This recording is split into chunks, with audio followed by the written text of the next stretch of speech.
inexplicably transported to the world of Do-Pa. The weight of decades of havoc wrought by the Soul Emperor loomed heavily over Xiao Feng, filling his mind with a tumult of cultivation-related thoughts that, in unintentional act of affection towards the Xiao sooner marked a turning point. Even the most stoic of men could be softened by the gentle charm of a young girl. Yet, the transformations did not cease there. The world that was once merely a tale began to unfold before him. Chapter 1. Arrival in Do-Pa. From the conflict among the three clans in Wutan City, to the Soul Palace causing chaos, and then to the Soul Emperor's bloodbath upon the realm, it has scarcely been 50 years. If I do not exert myself, I shall meet a most tragic end. I had wished in my previous life to be a languid fish in the sea, yet instead I find myself toiling even harder. Alas! In an old courtyard, a child of 2 or 3 years murmured softly, scribbling in the dirt with a twig, envisioning his future. Perched on the stone steps, Xiao Feng gazed skyward. The juxtaposition of his youthful visage with such solemnity was somewhat absurd, yet his eyes held a depth of melancholy. Reserved for adults. Rest enough. Continue. The child swept away the marks on the ground with his foot, then assumed a stance with hands on his waist, legs spread, and knees bent, remaining still in this position. Soon, beads of sweat cascaded from his brow. His cherubic face flushed crimson, yet he clenched his teeth and persevered, despite his trembling legs. Young Master Xiao Feng, it is time for your meal. As the gate swung open, a servant entered with a food container, and upon witnessing the scene, rushed over, unable to complete his sentence. He set down the food box, scooped up the child, and said, "Young Master Xiao Feng, the patriarch has declared that at your tender age of 2, your constitution is too frail for exertion. Why do you insist on?" The servant wore an expression of conflict. He wished to scold Xiao Feng, but their disparity in status rendered such words inappropriate. Unfazed by the servant's concern, Xiao Feng wriggled free from his grasp and dashed to the food box, lifting the lid. Ah, how delightful! The servant could only manage a wry smile as he watched Xiao Feng eat, silently departing with the food container. Shortly thereafter, Xiao Feng's uncle, Xiao Zhan, arrived at Feng. "I heard from Atai that you have resumed your standing practice." Xiao Zhan's face bore a serious expression. He felt a sense of responsibility towards his child, at least until the age of 16. "Uncle Xiao Zhan, you have come."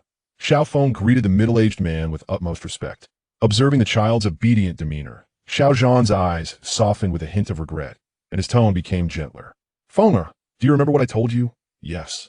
"Uncle has informed me that I should not begin my martial training until the age of 4. The innocent voice brimmed with sincerity. "Then why do you not heed my words? When Xiao Feng was but a year old, his parents perished in an ambush while transporting medicinal herbs. Xiao Zhan had received the news, but arrived too late, only to helplessly witness their demise after promising to care for Xiao Feng. From that moment on, he became Xiao Feng's guardian." Hearing this, Xiao Zhan felt a jolt, finding it difficult to meet the child's gaze. The young child gazed up at him with a defiant tilt of the head, her voice tinged with a sense of grievance. "They say they miss the wind, and the wind misses them too, but the wind is so useless, unable to avenge them. Uncle Xiao Zhan, what should the wind do?" As she spoke, tears began to roll down her cheeks. Xiao Zhan's eyes also glistened with moisture, as he recalled the heart-wrenching sight of Xiao Feng's parents pleading with him to care for their child amidst a pool of blood. Hearing the tender plea now, how could he possibly harden his heart to refuse? "Feng, you are still too young. Cultivating energy at your age can lead to complications. If you are determined, then you might as well move to my place," he said thoughtfully after a moment of consideration. In his view, training at such a young age could be detrimental to her health, and allowing Xiao Feng to flounder alone would not serve her well. It was far better to have her close, under his careful guidance. "All right." Xiao Feng wiped away her tears, a slight smile gracing her lips. It was not that she was inherently cold-hearted, rather, she had no true memory of her biological parents. While she felt a semblance of emotion, it was not profound enough to bring her to tears. Moreover, the memories of the past 2 years paled in comparison to her previous 20-plus years of life. There was no need for Xiao Feng to worry about moving, as she had little to carry. That very evening, she settled into Xiao Zhan's courtyard. One could not help but note the grandeur of the abode, far surpassing her previous living conditions, with several individual courtyards within. "This is Xiao Feng. You are all to treat him kindly," Xiao Zhan declared with solemnity at the dining table, introducing her to the other 3 children. "These are your 2 elder brothers, Xiao Ding and Xiao Li, and this one, younger by just a few days, is your little brother, Xiao Yan." The family of 4 was complete, albeit missing a matriarch. It had been mentioned that the clan leader's wife had fallen ill, seemingly unable to escape the fate that awaited her. Observing the harmonious interaction among the four, Xiao Zhan finally breathed a sigh of relief, fearing that Xiao Feng might feel alienated and be bullied. After dinner, Xiao Zhan led Xiao Feng into a private courtyard. "This is now your home," he stated. Xiao Feng nodded, her eyes wide with curiosity as she took in her surroundings, but soon fell silent once more. Xiao Zhan found her reaction amusing. Realizing that her thoughts were consumed by the concept of cultivating energy, he promptly spoke. "In our Xiao family, all children enter the Qi refinement hall to register for training at the age of 4. Teaching you privately today is a breach of clan rules, so you must not disclose this to anyone, nor reveal your abilities before turning 4. Understood?" "Thank you, Uncle Xiao Zhan," Xiao Feng replied, bowing once more. This was not mere flattery, he was genuinely grateful, for he recognized the wisdom in his instruction. Under Xiao Zhan's guidance, Xiao Feng formed hand seals and silently attuned herself to the energy that permeated the universe, vibrant, dynamic, and ferocious. Compared to the inner strength she had cultivated in her past life, this energy felt like a wild beast unleashed. The moment she sensed the energy, such thoughts surged in her mind. Pain. As the energy coursed in her body, waves of agony washed over her. The wild energy surged roughly through her tender meridians, and the only recourse was to grit her teeth and endure the torment. Xiao Feng gritted his teeth, his facial features contorting in that moment. He finally comprehended why Xiao Zhan had consistently opposed his premature attempt at Qi training. Suddenly, a laugh escaped his lips, for it was merely a fleeting pain. In comparison to the discomfort, Xiao Feng was far more apprehensive about the prospect of perishing inexplicably due to inadequate strength. After all, it had only been a little over 30 years since Xiao Yan had emerged, and the Soul Heaven Emperor had brought about the world's end. Even though an additional decade had passed, what difference could it possibly make? Time was of the essence. As the first wisp of Do Qi was absorbed into his dantian, Xiao Feng opened his eyes and exhaled slowly. He had finally taken that crucial first step.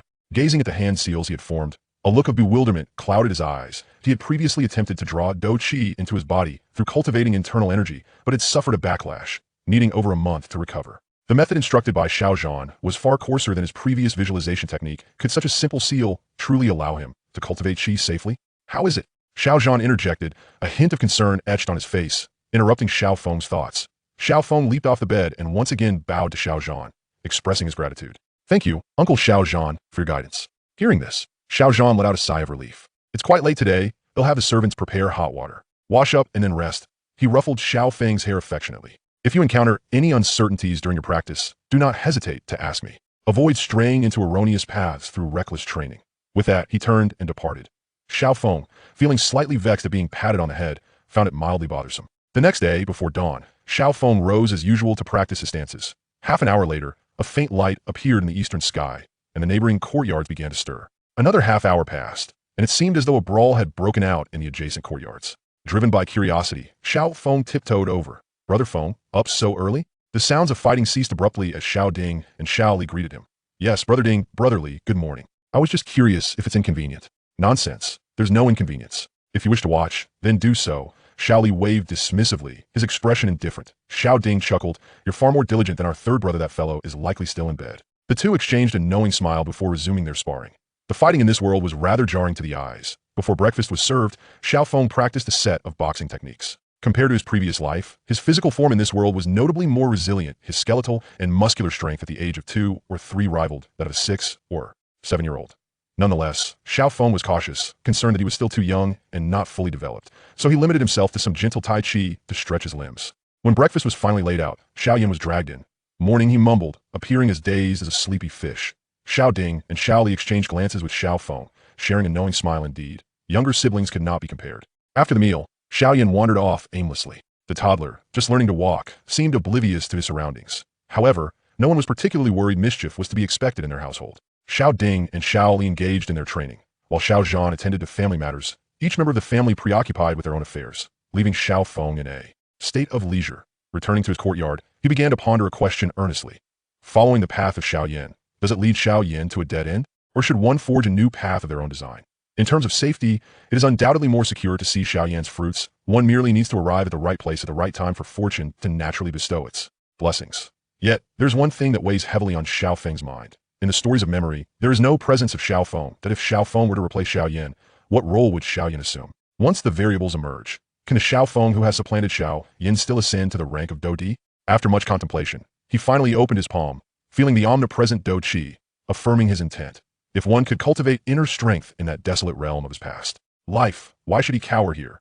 Having come to this realization, Xiao Feng felt a surge of determination. As martial artists, we must row against the current. At that moment, a head suddenly peeked through the courtyard gate. Brother Feng, what were you just saying? There was a hint of excitement in the tone. Come, Brother Feng has a set of ancestral skills to teach you. Xiao Feng could no longer tolerate the laziness of this idle fish. Xiao Yan was completely taken aback, and after considerable pause, he asked, "Are you referring to skills?" Seeing Xiao Yan's hesitant expression, Xiao Feng found it amusing, but chose not to explain his situation of crossing over. After all, this individual regarded his biological father with cold indifference. Haha, I was just teasing you earlier, Xiao Feng said, scratching his head in embarrassment. In truth, it's not ancestral. I found it in my own little courtyard. Xiao Feng pulled out a martial arts manual he had prepared a year ago, impeccable in both the clarity of the writing and its aged appearance.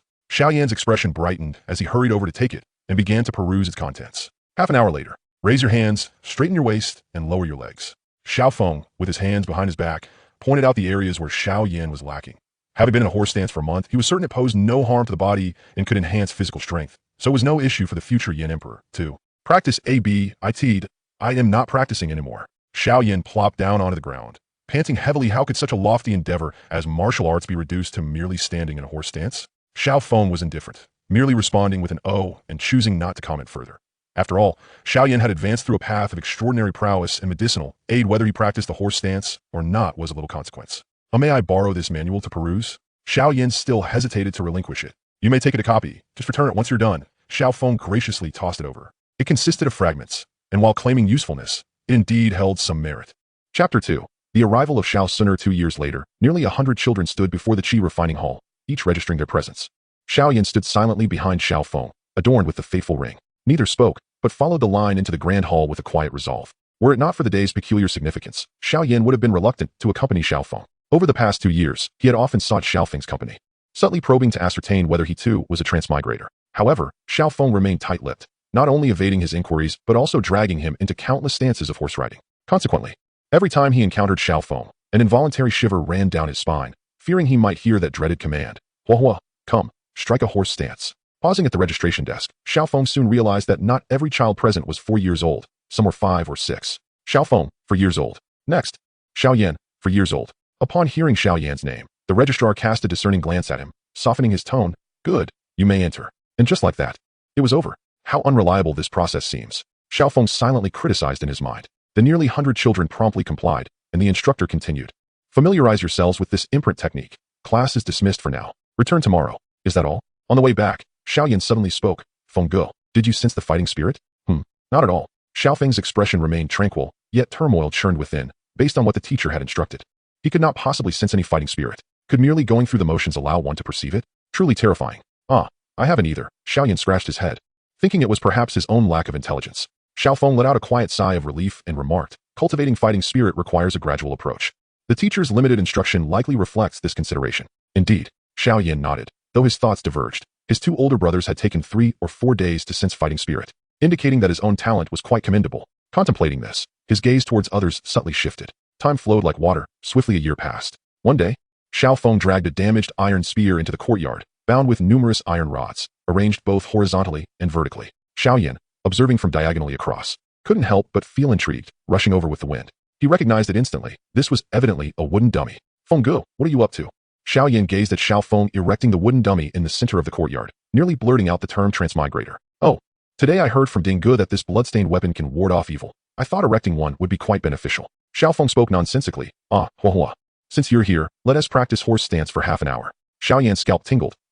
It's almost lunchtime. I think I hear Big Brother calling me." Xiao Feng smirked. Just how great a blow had that engagement cancellation dealt him? It had evidently spurred this once lazy fish to flip itself over. Just as he pondered, a voice from outside indeed called out to them. The two looked out to see Xiao Ding approaching. He greeted Xiao Yan. "Third brother, come here." "I'm coming."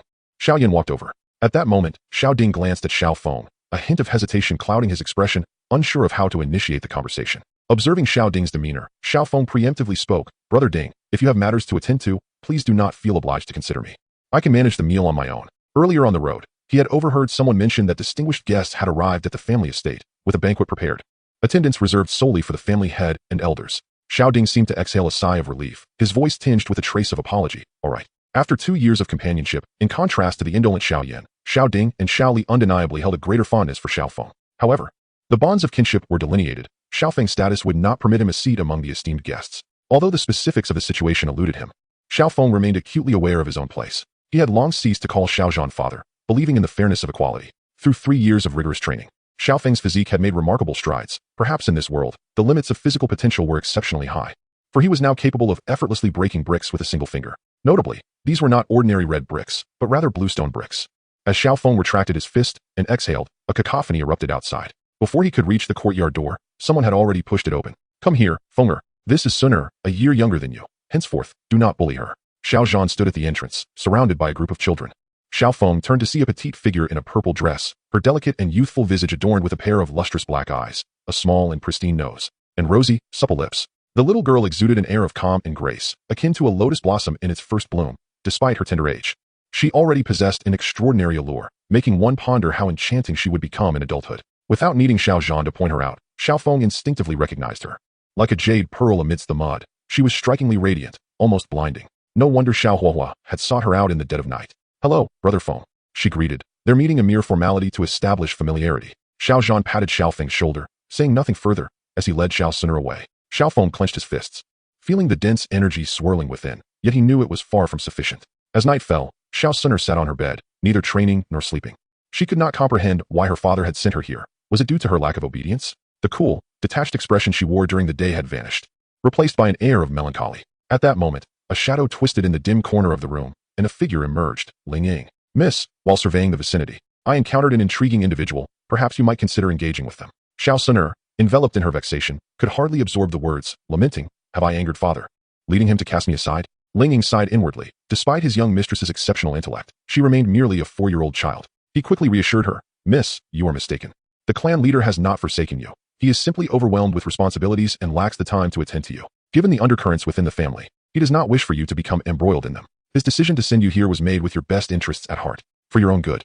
Although Ling Ying's voice was gentle, it pierced Xiao Suner's ears like a sharp blade. Hugging her knees, Xiao Suner felt gloomy, and after a considerable pause, she finally inquired, what do you mean by an interesting person? Do you remember the Xiao Feng we encountered during the day? He seemed quite ordinary. Indeed. I thought so too at the time. Little did I expect this young fellow to conceal so much depth, Ling Ying remarked wistfully. It is said that rare creatures hide in the fields, yet without witnessing it firsthand, no one would believe it. Xiao Suner tilted her head, gazing at Ling Ying, awaiting his explanation. And now? She asked, a hint of confusion in her voice as she stepped outside. Upon exiting her room, she could faintly hear the sound of breaking air from a distance, which became more pronounced as she stood at the entrance of her small courtyard.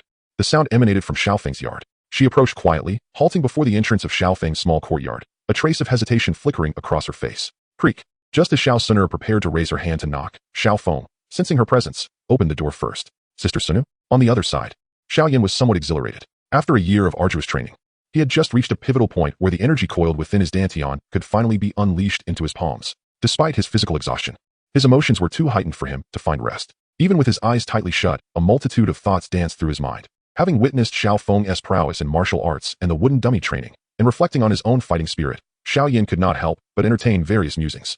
Is this perhaps another term for internal strength? I recall that internal energy nurtures the body, if only I could harness it. As these thoughts swirled in his mind, his heart began to race. What youth does not harbor dreams of becoming a hero? If this truly is internal energy, I must extract some martial arts manuals from Xiao Feng when the time is right. Finally, he donned his clothes and pushed open the door, groping his way toward a particular direction. His 2 elder brothers had already cultivated their fighting energy, but as for Xiao Feng, perhaps it was best to leave him be. That girl Suner is quite likable. I shall give her a try. Ah, Brother Xiao Feng, may I come in? Xiao Suner asked, slightly taken aback, unsure how he had sensed her presence. The young girl inquired while scrutinizing Xiao Feng. The boy who appeared rather ordinary during the day now possessed eyes that shone brightly, undimmed even by the night. Yes, come in, Xiao Feng replied, not wishing to keep Xiao Suner outside. This girl has a significant background, and establishing a good rapport could only be advantageous. Conversing with her would not be a loss. However, as Xiao Feng glanced past Xiao Suner and held his breath to sense his surroundings, he could not detect Ling Ying's presence. It was uncertain whether Ling Ying's concealment skills were too advanced or if he simply refrained from interfering in the private affairs of the ancient clan's young lady. As the courtyard door began to close, Xiao Feng hesitated for a moment. If he was not mistaken, he had just seen a certain little rascal poised to launch a nighttime ambush on the innocent young girl. It seemed he had inadvertently altered the course of fate. No, the alteration of fate must have already occurred the moment he appeared, right? Suddenly, Xiao Feng broke into a grin, thinking to himself, everyone in Doper expects you to confront the Soul Emperor head-on.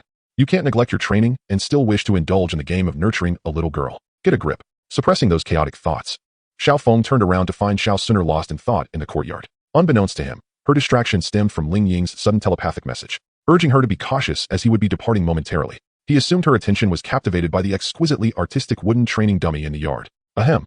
Dear Sister Suner, please come inside. Without waiting to see if the young girl followed, Xiao Feng stepped into the main hall, gracefully performing the tasks of warming the teapot, rinsing the cups, brewing the tea, skimming the foam, and pouring the tea with fluid precision. This was the only indulgence that brought him solace at present. Please, have a seat. Amidst his flurry of activity, Xiao Feng managed to gesture for her to sit. Xiao Suner perched beside him, biting her lip to suppress laughter.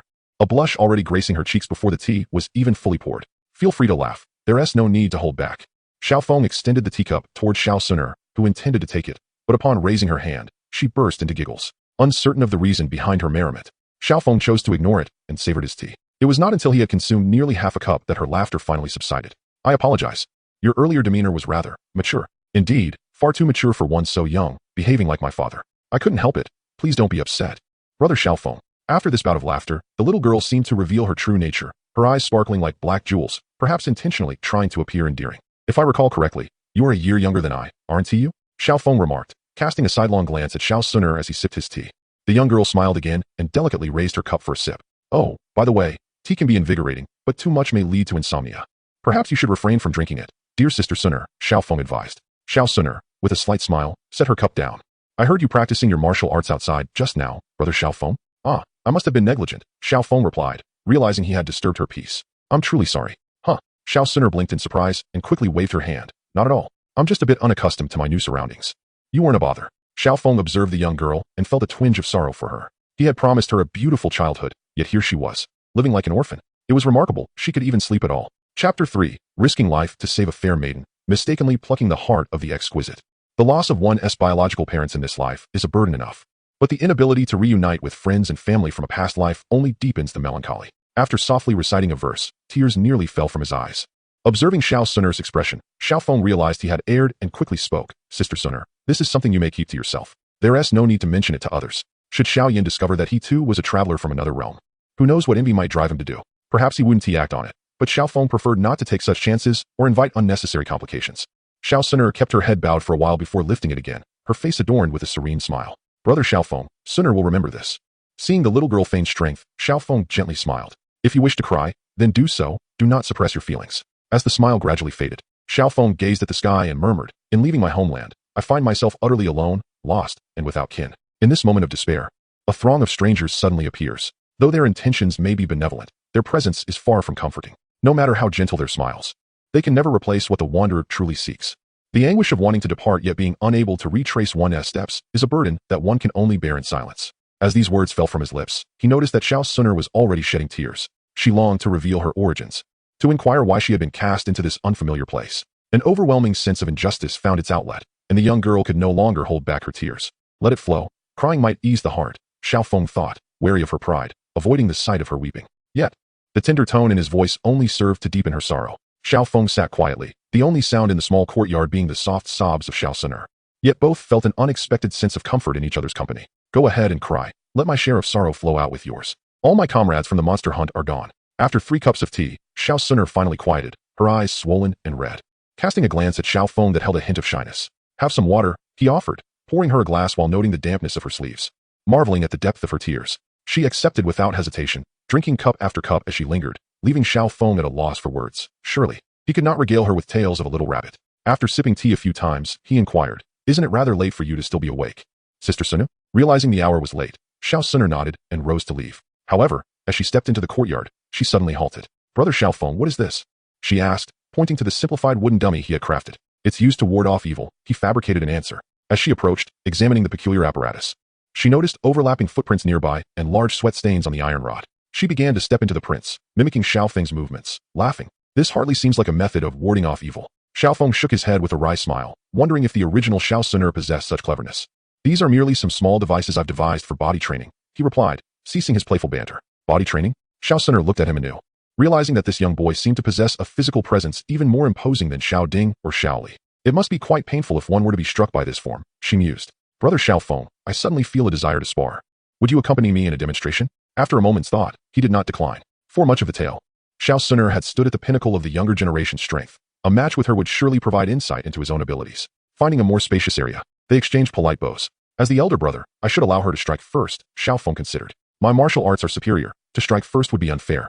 Xiao Suner countered. Thus, they stood there for a while in silence. Seemingly aware of the awkwardness, Xiao Feng cleared his throat. Sister Suner, I will count down from 3, and then we shall strike together. She smiled brightly. All right. 3, 2, 1. One moves with the ferocity of thunder, as wild and fierce as a waterfall. The other glides like a gentle breeze caressing the leaves, as delicate as a butterfly. In an instant, the two figures intertwine. The once bold and assertive Xiao Feng transforms into a being of tender grace, while the seemingly gentle Xiao Suner becomes a force of rapid and formidable strength. Each strike from Xiao Suner carries the weight of 1,000 pounds, accompanied by a symphony of rushing winds, while Xiao Feng's punches, though seemingly soft and lacking in force, deftly deflect his opponent's attacks with an elegance that belies their power. Brother Xiao Feng, Suner still has strength to spare, she remarks, sensing a worthy adversary and gradually wishing to unleash her full potential. There is no need for restraint, Xiao Feng replies calmly, his thoughts brimming with excitement at the challenge presented before him. He secretly hopes that she will unleash her full power. With a crackling brilliance, golden lightning envelopes Xiao Suner, infusing her movements with a newfound ferocity. Xiao Feng, fully aware of the danger, cannot afford to be complacent. The aura surrounding her bears the mark of the Golden Emperor's inferno, rendering his own energy insufficient to counteract it. He must rely solely on his physical prowess. Truly remarkable. A divine bloodline. I suspect there are hidden depths to her abilities, he muses, acknowledging the formidable lineage while recognizing that he can no longer hold back. In close quarters, if it comes to ferocity, he knows she is unparalleled. As Xiao Suner raises her hand to strike, Xiao Feng accelerates, bending his arm to deflect her palm while simultaneously positioning his elbow toward her heart. An elbow strike to the chest, just as it seems destined to connect. He hastily withdraws his force. A friendly sparring match is one thing, but if he were to injure her, he would surely incur the wrath of countless combat saints.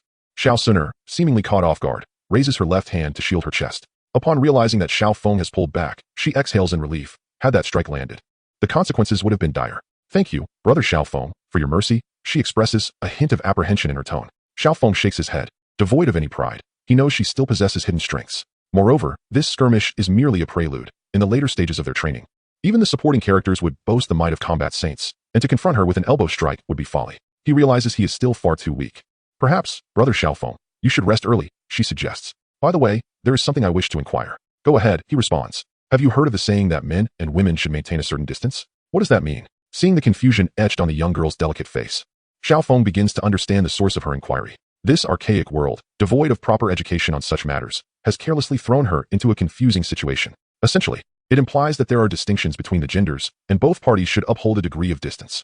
Xiao Suner's eyes widen slightly as she gazes at Xiao Feng multiple times before murmuring, I understand now, Brother Xiao Feng. You should get some rest. With that, she turns and departs. Observing her demeanor shift from joy to contemplation, Xiao Feng slaps his forehead, realizing he may have misplaced his guidance.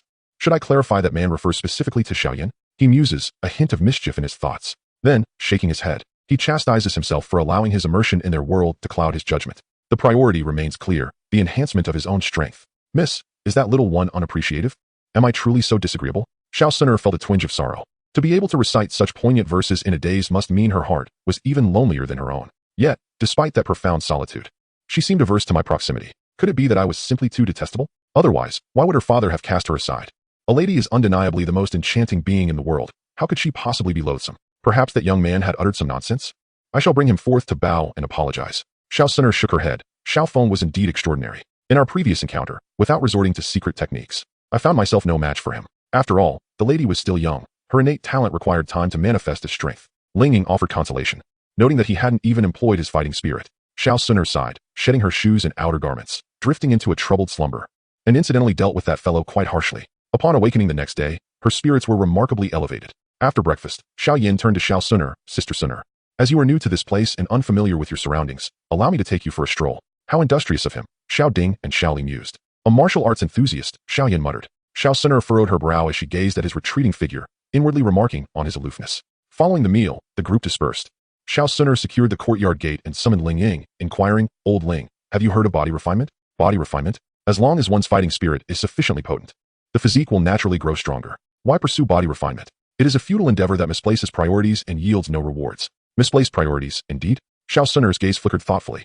Yet, I was defeated by someone who practiced body refinement. My lady, there is no need for you to dwell on this matter. Xiao Suner was not preoccupied with the concept itself. Rather, it was the individual who occupied her thoughts. Despite their brief acquaintance, he evoked a distinct sensation within her.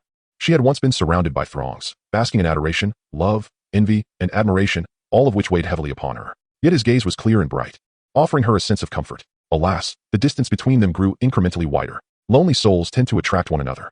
Xiao Suner's gaze would often inadvertently drift towards Xiao Feng. However, every time she recalled his assertion that there were distinctions between men and women, she consciously maintained her distance. Until one fateful night a year later, when circumstances took a turn. Just as Xiao Feng lay in bed, he suddenly opened his eyes wide. There was an aura of malevolence. It is difficult to articulate how he sensed it. There was no odor, no sound, merely an inexplicable atmosphere that made him uneasy. He realized that the intruder was formidable. Only the Soul Clan would dare to stir trouble atop the ancient clan's territory. He could not afford to neglect Xiao Suner. After all, she would be a significant asset in the future struggle against the Soul Clan. Grabbing the dagger he had acquired from Xiao Zhan, Xiao Feng nearly dashed into Xiao Suner's courtyard. The moment he stepped inside, the scent of blood and the chill of murderous intent assailed him, causing his heart to race. This was dire. The area had been sealed off. There was no time to ponder. The scene before him was too perilous. Ling Ying had vanished without a trace, while Xiao Suner's forehead glimmered with a sheen, her eyes ablaze with golden flames. Drenched in blood, she was desperately evading an assailant clad in black robes, who wielded a blade with no semblance of mercy. Get away! A thunderous shout drew the black-robed figure's attention, as Xiao Feng charged forward recklessly. Then allow me to send you on your way. Initially startled, the black-robed man quickly dismissed his concern upon realizing that the individual before him was hardly a formidable fighter, and his voice turned menacing. Brother Xiao Feng.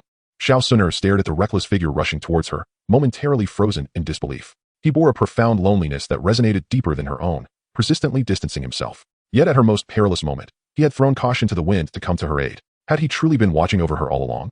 Yet she had never perceived it. The black-robed man raised his blade, preparing to strike Xiao Feng down. Brother Xiao Feng, be careful. Xiao Feng dared not divert his attention. Sensing the formidable aura of his opponent, he suspected that the man was at least a grand fighter, making it exceedingly difficult for him to contend with such a level of power. Yet, Xiao Suner could not perish. Otherwise, the ancient clan would surely descend into madness, potentially leading them to recklessly invade the Soul Realm. Although that group of ancient schemers was recuperating, did the wounds inflicted during the battle a millennium ago truly care for the passage of 30 or 40 years? The ancient clan was likely to become the second Xiao clan, plunging the entire world into chaos. Get away! Xiao Feng roared, twisting his body to evade the descending blade, simultaneously using the momentum to unleash a whip-like kick aimed at the black-robed man's head. Child's play. The black-robed man scoffed, disregarding the incoming leg and advancing instead. His body shimmered with the manifestation of battle armor, effortlessly absorbing the blow while retaliating with a powerful punch. In close combat, it was evident that he was far superior to Xiao Feng, who evaded and dodged, yet struggled to land a decisive hit. However, in terms of the intensity of battle energy, Xiao Feng was no match for the black-robed man. After several exchanges, the black-robed figure, seeing no success in his aggressive attempts, condensed his battle energy, summoning a colossal tiger that leapt forth from his body, vividly alive, with a faint roar resonating as it charged toward Xiao Feng. Before Xiao Feng could react, the gigantic tiger was upon him in an instant. A tremendous force propelled Xiao Feng backwards several meters, the battle energy-infused tiger passing through him, dissipating into shimmering specks behind him. Xiao Feng stood frozen, gazing at Xiao Suner, as if he wished to utter something. However, as he opened his mouth, a mouthful of blood gushed forth. His eyes widened in shock, his body teetering on the brink of collapse, yet filled with an unyielding spirit. Huh, a naive little brat. The black-robed man mocked as he turned towards Xiao Suner, raising his long blade high, poised to thrust downward. Xiao Suner struggled to move her injured body. But how could she possibly evade this lethal strike? She could only watch helplessly as the blade descended. Suddenly, a shadow flickered past. In a moment of despair, the young girl was pulled back from the abyss of death, while that shadow was impaled to the ground by the long blade. Xiao Feng, brother. Xiao Suner could hardly believe her eyes, for such a proud figure had met such a fate. She stood there, her eyes filled with the shadow of Xiao Feng. Brother Xiao Feng, do you know how much Suner longs to befriend you? Brother Xiao Feng, do you know how many times I have lingered at your door, yet dare not enter? Brother Xiao Feng, you clearly refuse to utter even a single word to me, yet why do you choose to appear here? Hurry and leave. Her fragmented voice echoed, and in an instant, as the blade fell, Xiao Feng narrowly evaded a fatal blow. Yet, how could his youthful body withstand such excruciating pain? He could only utter 2 words before succumbing to unconsciousness. Thus, he lost the chance to express the remainder of his thoughts. Hurry, if he pursues you, I will be saved. Brother Xiao Feng. Tears streamed down Xiao Suner's face, glistening as they fell. Through her blurred vision, blood flowed from that fragile form, staining the courtyard crimson. The scent of death began to permeate the air. Nothing is more sorrowful than the demise of loved ones. The once golden gleam in her eyes faded, casting a pall over the world, as darkness surged and enveloped her, plunging her heart into an abyss darker than despair. Suddenly, a glimmer of light emerged. Unbeknownst to Xiao Suner, the golden spark in her eyes flickered to life, shining even brighter. In that fleeting moment, the divine fire of the Golden Emperor within her fused with her being. A fierce surge of energy radiated golden brilliance, lifting Xiao Suner partially into the air, resembling a resplendent sun. All her injuries vanished, and her body transformed. Most notably, her long hair cascaded nearly to the ground. Her golden eyes reflected no emotion, and her voice, calm yet chilling, resonated like the decree of a celestial deity. You shall perish. The figure in black, drawing forth a long blade, staggered back. Disbelief etched across his face. It's you. From the ancient clan. As he spoke, the sound of clanking iron chains echoed ominously from behind him. A gust of wind arose, and the figure dissipated like smoke, vanishing into the breeze. Exhausted, she felt as though she might collapse at any moment. Yet she summoned her strength, step by step, to Xiao Feng's side, gently cradling him in her arms, their heads resting against one another. Brother Xiao Feng, you once said that men and women should not be close, but I no longer care. Time passed, though she could not tell how long, when Linging arrived.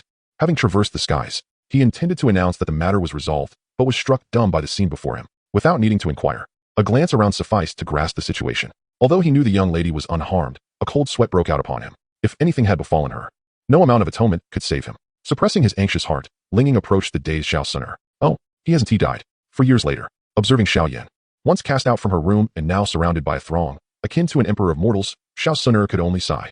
She turned her gaze to another figure in the corner, inconspicuous like dust, emanating an aura of solitude. In terms of appearance, Xiao Feng surpassed Xiao Yan slightly. Yet regarding talent, he was leagues ahead. At least, this was the prevailing belief within the Xiao clan. Only one person stands out, Xiao Suner. Since that fateful night, Xiao Feng has grown increasingly aloof, limiting his exchanges with Xiao Suner to mere greetings, let alone engaging in any sparring. Yet, Xiao Suner is acutely aware that Xiao Feng's prowess has become even more formidable. Strangely, she has never witnessed him unleash his strength, even when faced with bullying. He merely bows his head and refrains from retaliating. Sometimes, Xiao Yan comes to his aid, or she herself supports him. But all she receives in return is a calm and placid expression of gratitude, nothing more. His politeness borders on coldness, almost devoid of warmth. Suddenly, Xiao Suner chuckled, finding solace in this arrangement, as it ensured she would not be turned away when visiting his small courtyard. Occasionally, when entangled by others, she would think of retreating to Xiao Feng's abode, watching him practice his martial arts, or pouring herself a cup of tea, and her restless heart would inexplicably find tranquility. Xiao Suner, shall we head to the square for assembly? Xiao Yan called out with a warm smile upon seeing her. His handsome visage garnered envious glances from countless girls. Brother Xiao Yan, you go ahead, Xiao Suner gently declined, her gaze fixed on the distant figure of Xiao Feng. Xiao Yan did not press further, responding with an understanding nod, and then he was swept away by a throng of admirers. It was only after the crowd had begun to disperse that Xiao Feng approached.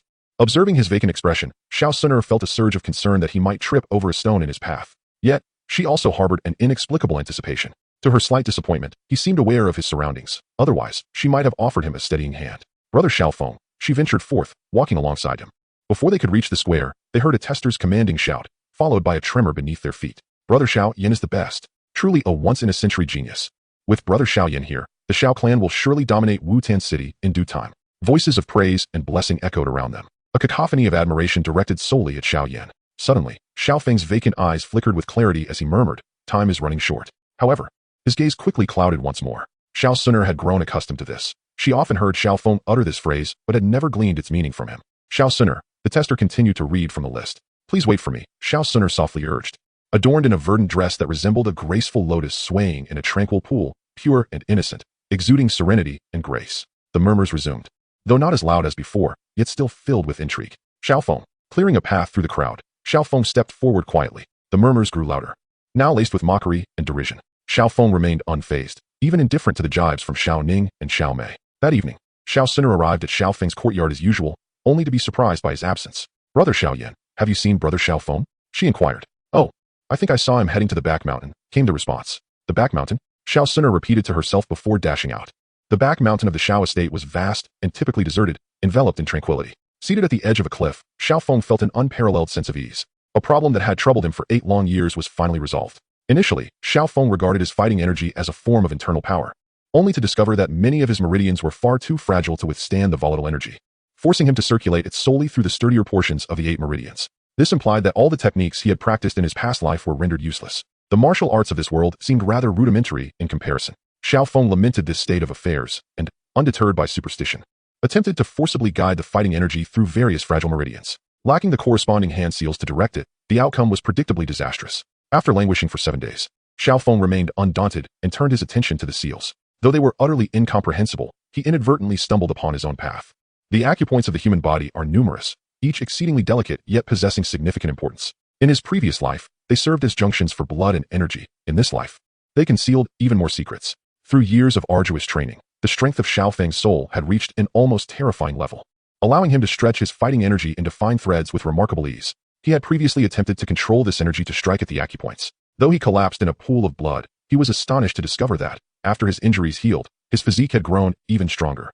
By channeling energy through the acupoints and connecting them with the meridians, he eagerly anticipated the day when all his meridians would be opened. Today, his spirits soared for no particular reason. He extended his right hand, fingers together, and a fierce surge of fighting energy shot forth from the Zhongcheng acupoint at the tip of his middle finger, piercing through several trees like a blade, dissipating after flying over 10 meters.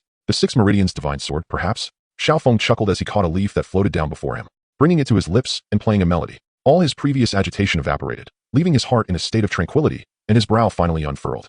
The sound of the leaf flute soared and resonated in all directions. Initially troubled, Xiao Suner felt her mood inexplicably uplifted upon hearing the sound. Her steps became lighter as she moved toward its source. Meanwhile, Xiao Yin, also searching for Xiao Feng, found himself in a rather precarious situation. Accidentally intruding upon a certain cousin's bathing sanctuary, he held his breath as he witnessed her preparing to disrobe. Suddenly, a melodic sound broke the silence. From the nearby underbrush, a familiar tune echoed, Xiao Yin. Xiao Yu quickly donned her clothes, her face flushed with anger, her brows furrowed high, her entire countenance reddened with fury. Enraged, she unsheathed her sword and recklessly began slashing toward the thicket. Damn it, you crazy woman, you could kill someone. Xiao Yin was taken aback by Xiao Yu's ferocity, knowing her strikes were lethal. Then don't blame me for being rude. Equally incensed, Xiao Yin swiftly evaded the long sword, maneuvering behind Xiao Yu. And with a mischievous flourish, one hand touched her leg while the other patted her behind. Xiao Yin even felt the jiggle of her pert posterior. Time seemed to freeze as the sword-wielding Xiao Yu froze in place. But the next moment, a deafening scream shattered the tranquility of the mountains. Ah, you bastard. Scoundrel. Little brat. Just watch me as I don't chop you to pieces today. Xiao Suner found Xiao Feng sitting alone at the edge of a cliff, playing his tune. Silently, she approached and sat beside him. She said nothing, while he continued to play. One person played passionately, while another listened intently. It was not until a scream powerful enough to shatter the heavens erupted that Xiao Feng ceased his performance. I have never witnessed Brother Xiao Feng play a melody using leaves before, Xiao Suner remarked, cupping her face in wonder. It is merely a pastime, he replied, discarding the leaf from his hand, his eyes sparkling with enthusiasm. If it were someone else, they might scold him for being the ultimate sycophant, but in his case, the sentiment felt entirely different. This is called being infatuated, is it not? Really? A radiant smile blossomed on the girl's face, bathing her in the golden glow of the sunset, illuminating her beauty. At that moment, a voice cried out, Sister Suner, help! Just as Xiao Suner prepared to rise, Xiao Feng suddenly grasped her hand. Her cheeks flushed, and she hesitated, contemplating whether to pull away, but he had already released her grip, leaving her feeling a touch of disappointment. She remained seated, her gaze towards Xiao Feng filled with lingering sorrow and confusion. Brother Xiao Feng? He could clearly see the source of her ire. He could not fathom what he had done to provoke such anger in a girl. If he intervened further, it would only exacerbate the situation. Xiao Suner recalled the lecherous figure from midnight that had attempted to invade her personal space, and suddenly, realization dawned upon her. Nodding and smiling, she exclaimed, for 5 years, Brother Xiao Feng has spoken so much to me for the first time. Xiao Feng gazed into Xiao Suner's eyes, pondering. Is it true that those with greater talents are more inclined to seek romantic relationships? With Xiao Huahuo before, and now Xiao Suner. They all seemed like idle fish, waiting for the Soul Emperor to harvest them. Noticing Xiao Feng's furrowed brow once more, Xiao Suner became cautious, as if she had committed a grave misstep. Sister Suner, these past few years have been consumed by cultivation. I have not had the chance to teach you. What progress have you made? Xiao Feng inquired. He no longer met her gaze, his attention drawn to the abyss beneath them. Are you unwilling to speak the truth? Xiao Suner appeared flustered, her hands fidgeting together as she nervously said, Brother Xiao Feng, I wish to ask you something. He nodded. The girl, glancing at the radiant youth beside her, avoided his eyes, remaining silent for nearly 20 seconds before summoning her courage. Brother Xiao Feng, do you feel that I am unworthy of you? What? Xiao Feng was taken aback, questioning whether he had misheard. The scenario seemed too absurd. Were it not for his feet being firmly planted, he might have leapt in shock. Upon witnessing Xiao Feng's flustered demeanor, Xiao Suner felt her spirits lift. He did not believe her to be unworthy. What did you just say? Xiao Feng coughed a few times and asked again. However, at that moment, Xiao Suner's face was flushed crimson, her head bowed, and despite Xiao Feng's persistent inquiries, she refused to utter a word. Sighing inwardly, Xiao Feng mused that the girl's springtime had arrived far too early. Chapter 5. The Tears of Longing. Brother Xiao Feng, why have you remained so restrained? Xiao Suner inquired, delicately sipping from her teacup, lifting her pristine chin, her snowy neck moving gracefully as she swallowed. Since that evening, Xiao Suner had been coming over to spend a few hours each day. But they have bullied you so. As Xiao Suner reminisced about those moments, she felt even more aggrieved than Xiao Feng, her brows furrowing in distress. What? How could they bully me? Xiao Feng asked, puzzled. They called you a fool and even ostracized you, Xiao Suner retorted, shaking her fist in dissatisfaction. I could easily defeat them with just a flick of my finger. Yet you did nothing. Oh, so you are aware of that, he replied. What? The fact that I could easily defeat them is precisely why I worry. What if I misjudge my strength and seriously injure someone? But Xiao Suner was led into a corner by Xiao Feng, sensing that something was amiss, yet unable to articulate a rebuttal. But they should be punished for speaking ill of me, shouldn't they? Yes, indeed. I wouldn't suffer any loss. On the contrary, I learned that Xiao Ding, Xiao Li, and Xiao Hu are not the types to add insult to injury. Xiao Yu, though cold in demeanor, has a warm heart. And Xiao Mei is not opportunistic. She merely lacks resolve. Moreover, I felt the meticulous care from Uncle Xiao Zhan. The deeper one stands in the valley, the more one can discern the goodness in the malice of others. Xiao Suner, somewhat understanding, replied, Brother Xiao Feng, I think you have a point, but... Hearing the turmoil in Xiao Suner's voice, Xiao Feng chuckled inwardly. As long as you succeed, any reasoning can be applied to you. That is the terrifying nature of toxic wisdom. An hour later, Xiao Feng stood up, stretching his body slightly, having not broken a single sweat. The benefits of his stance training had become negligible. Observing the smiling girl seated at the table, he raised an eyebrow. Why have you stopped practicing again? Xiao Suner pouted. Appearing discontent, I just finished training. Oh, did you advance? Xiao Feng poured himself a cup of tea. Xiao Suner flopped onto the table, pushing her cup toward him and protesting in a near-whining tone. Brother Xiao Feng, advancing is not that simple. Her silky black hair cascaded down her petite back, and in her dark eyes, there was a hint of grievance. Her face, slightly flushed, showcased her puffed cheeks and pouting lips, making her a truly enchanting sight. Xiao Feng shook his head. While she was indeed lovely, at her core, she was still a lazy fish. The world of Dopa was not vast. There was nowhere to hide, and the timeline was not long, less than 50 years. To contend with an ancient being that had lived for thousands of years was a monumental task. One must not relax. Xiao Feng had no desire to be buried before reaching 50. At that moment, a knock resonated at the gate. Xiao Feng glanced at Xiao Suner. It should be for you. Brother Xiao Feng, you know I am not here. Xiao Suner replied without lifting her gaze. Xiao Feng sighed internally, rising to open the door. He was somewhat surprised by the visitor. Uncle Xiaozhan. Such a considerate and diligent child. Yet this world is never fair. Innate talent often outweighs hard work. How could this be? Uncle Xiaozhan, please come in and have a seat. Xiao Feng ushered Xiaozhan into the main hall. Xiao Suner, who had just been lounging, had now stood up obediently, greeting Xiaozhan. Hello, Uncle Xiao. Xiaozhan paused, his gaze shifting between the two with a hint of confusion. In his eyes, the disparity between the two individuals seemed as vast as the gulf between clouds and mud, leaving him perplexed as to how they could share such intimacy. Suner was present as well. I intended to discuss a matter with Fenger. Observing the departing silhouette of the young maiden, Xiaozhan let out a deep sigh. Suner was indeed a good child, yet Sister Suner possessed remarkable talent, but I could only regard her as a friend. Xiao Feng completed Xiaozhan's thoughts and poured 2 cups of tea. Xiaozhan was momentarily taken aback, then smiled wryly at Xiao Feng. This child remained as obedient as in their youth. Being friends with her was indeed a blessing. Following Xiao Feng's words, Xiaozhan softly murmured, then shifted the topic, inquiring if he had been honing his body in recent years. Xiao Feng's complexion was somewhat dark, bearing a hint of bronze, a testament to the toll of long-term physical exertion. Indeed, he replied, there have been others who traversed such a path in this world, but ultimately, it cannot lead to longevity, and the harm it inflicts on the body is considerable, I believe. Xiao Feng chuckled softly. Uncle Xiaozhan. I was already preparing to relinquish it. Oh, is that so? That is quite good. Xiaozhan exhaled in relief, though a shadow of pain crossed his features. He continued. The primary reason I sought you today pertains to another matter. Uncle Xiaozhan, please, speak freely. Your years within the clan have not been particularly pleasant. I find it inappropriate to meddle in the affairs among the younger generations, so I thought it best to suggest you move out to reside in a shop outside, where your monthly resources will be regularly provided. No one there will trouble you, and it will also allow for better planning for your future. Xiao Feng took a sip of tea and smiled. Uncle Xiaozhan, who said anyone is bullying me? Everyone in the family is exceptionally talented and amiable.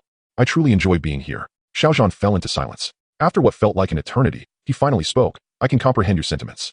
I will ensure Yenner looks after you more closely. Unless there is something urgent, it would be best if you refrain from leaving this courtyard. As Xiaozhan departed, Xiao Feng reflected on the fact that it was commendable for his uncle to have reached this stage. Hey, Brother Feng. At that moment, Xiaoyan walked with a buoyancy reminiscent of spring's triumph, exclaiming, one day, I will behold all the blossoms of Chang'an. Could it be that Xiao Mei has confessed to you? Xiao Feng teased. To his surprise, Xiaoyan truly became flustered. Hey, Brother Feng, you mustn't speak carelessly. The one I like is none other than Sister Suner. Xiao Feng smirked, thinking to himself, Xiao Xinyu, jump as you wish, in a couple of years. You shall find your own tribulations. That night, Xiao Feng sat cross-legged in meditation. Since Xiaozhan had instructed him in the art of cultivation, he had not missed a single night of training. At present, the cyclone of fighting energy within him had become exceedingly dense by the standards of this world. He should be at the 9th star of a fighter. Xiao Feng maintained a serene demeanor, for there was little to boast about, as this cyclone had existed for 8 years. Thus, it meant that shortly after learning to cultivate, he had already become a fighter. A stagnant individual for 8 years had little cause for pride. Gazing at the cyclone within, Xiao Feng steadied his mind and once more guided his fighting energy through his right hand's acupoint using his spiritual power, relentlessly washing away the stagnant energy that obstructed it, fortifying its resilience, and gradually storing the fighting energy within. As nearly half of his energy was expended, Xiao Feng gritted his teeth, reversed the flow of his fighting energy, and with a resonant sound from his abdomen, the cyclone erupted. This is yet another discovery by Xiao Feng. Perhaps it is due to the extreme refinement of his physique during his youth. Even when the cyclone shatters, it can reassemble, albeit requiring some time. Each explosion resulting from the cyclone's fragmentation enhances the strength of his dantian, a unique acupoint that can only be tempered in such a special manner. Cough, cough, cough. Xiao Feng half-crouched on the ground, persistently coughing. Was this not more powerful than the great front gate? Wiping the blood from the corner of his mouth, he struggled to sit upright, knowing that the effects of cultivation were best at this moment. The surrounding fighting energy continually converged towards the small courtyard, even stirring the winds. Why has the wind been rising so frequently lately? Xiaoyan lifted the quilt, enveloping himself within it. Xiao Feng's brother possesses so many secrets. Xiao Suner gazed dreamily at the courtyard opposite, unconsciously revealing a faint smile. 2 hours later, Xiao Feng rose to his feet. Observing the cyclone, which had reformed yet appeared significantly thinner, he did not pause to contemplate and collapsed directly in the courtyard, soon succumbing to the sound of snoring. The next day, when Xiao Feng awoke, he found himself lying in bed. As he sat up, a light and melodious voice emanated from the main hall. "Brother Xiao Feng, you have finally awakened." At the same time, footsteps approached, and a young girl in a light azure dress, her slender waist gently accentuated, entered with a smile. "Sister Sunu?"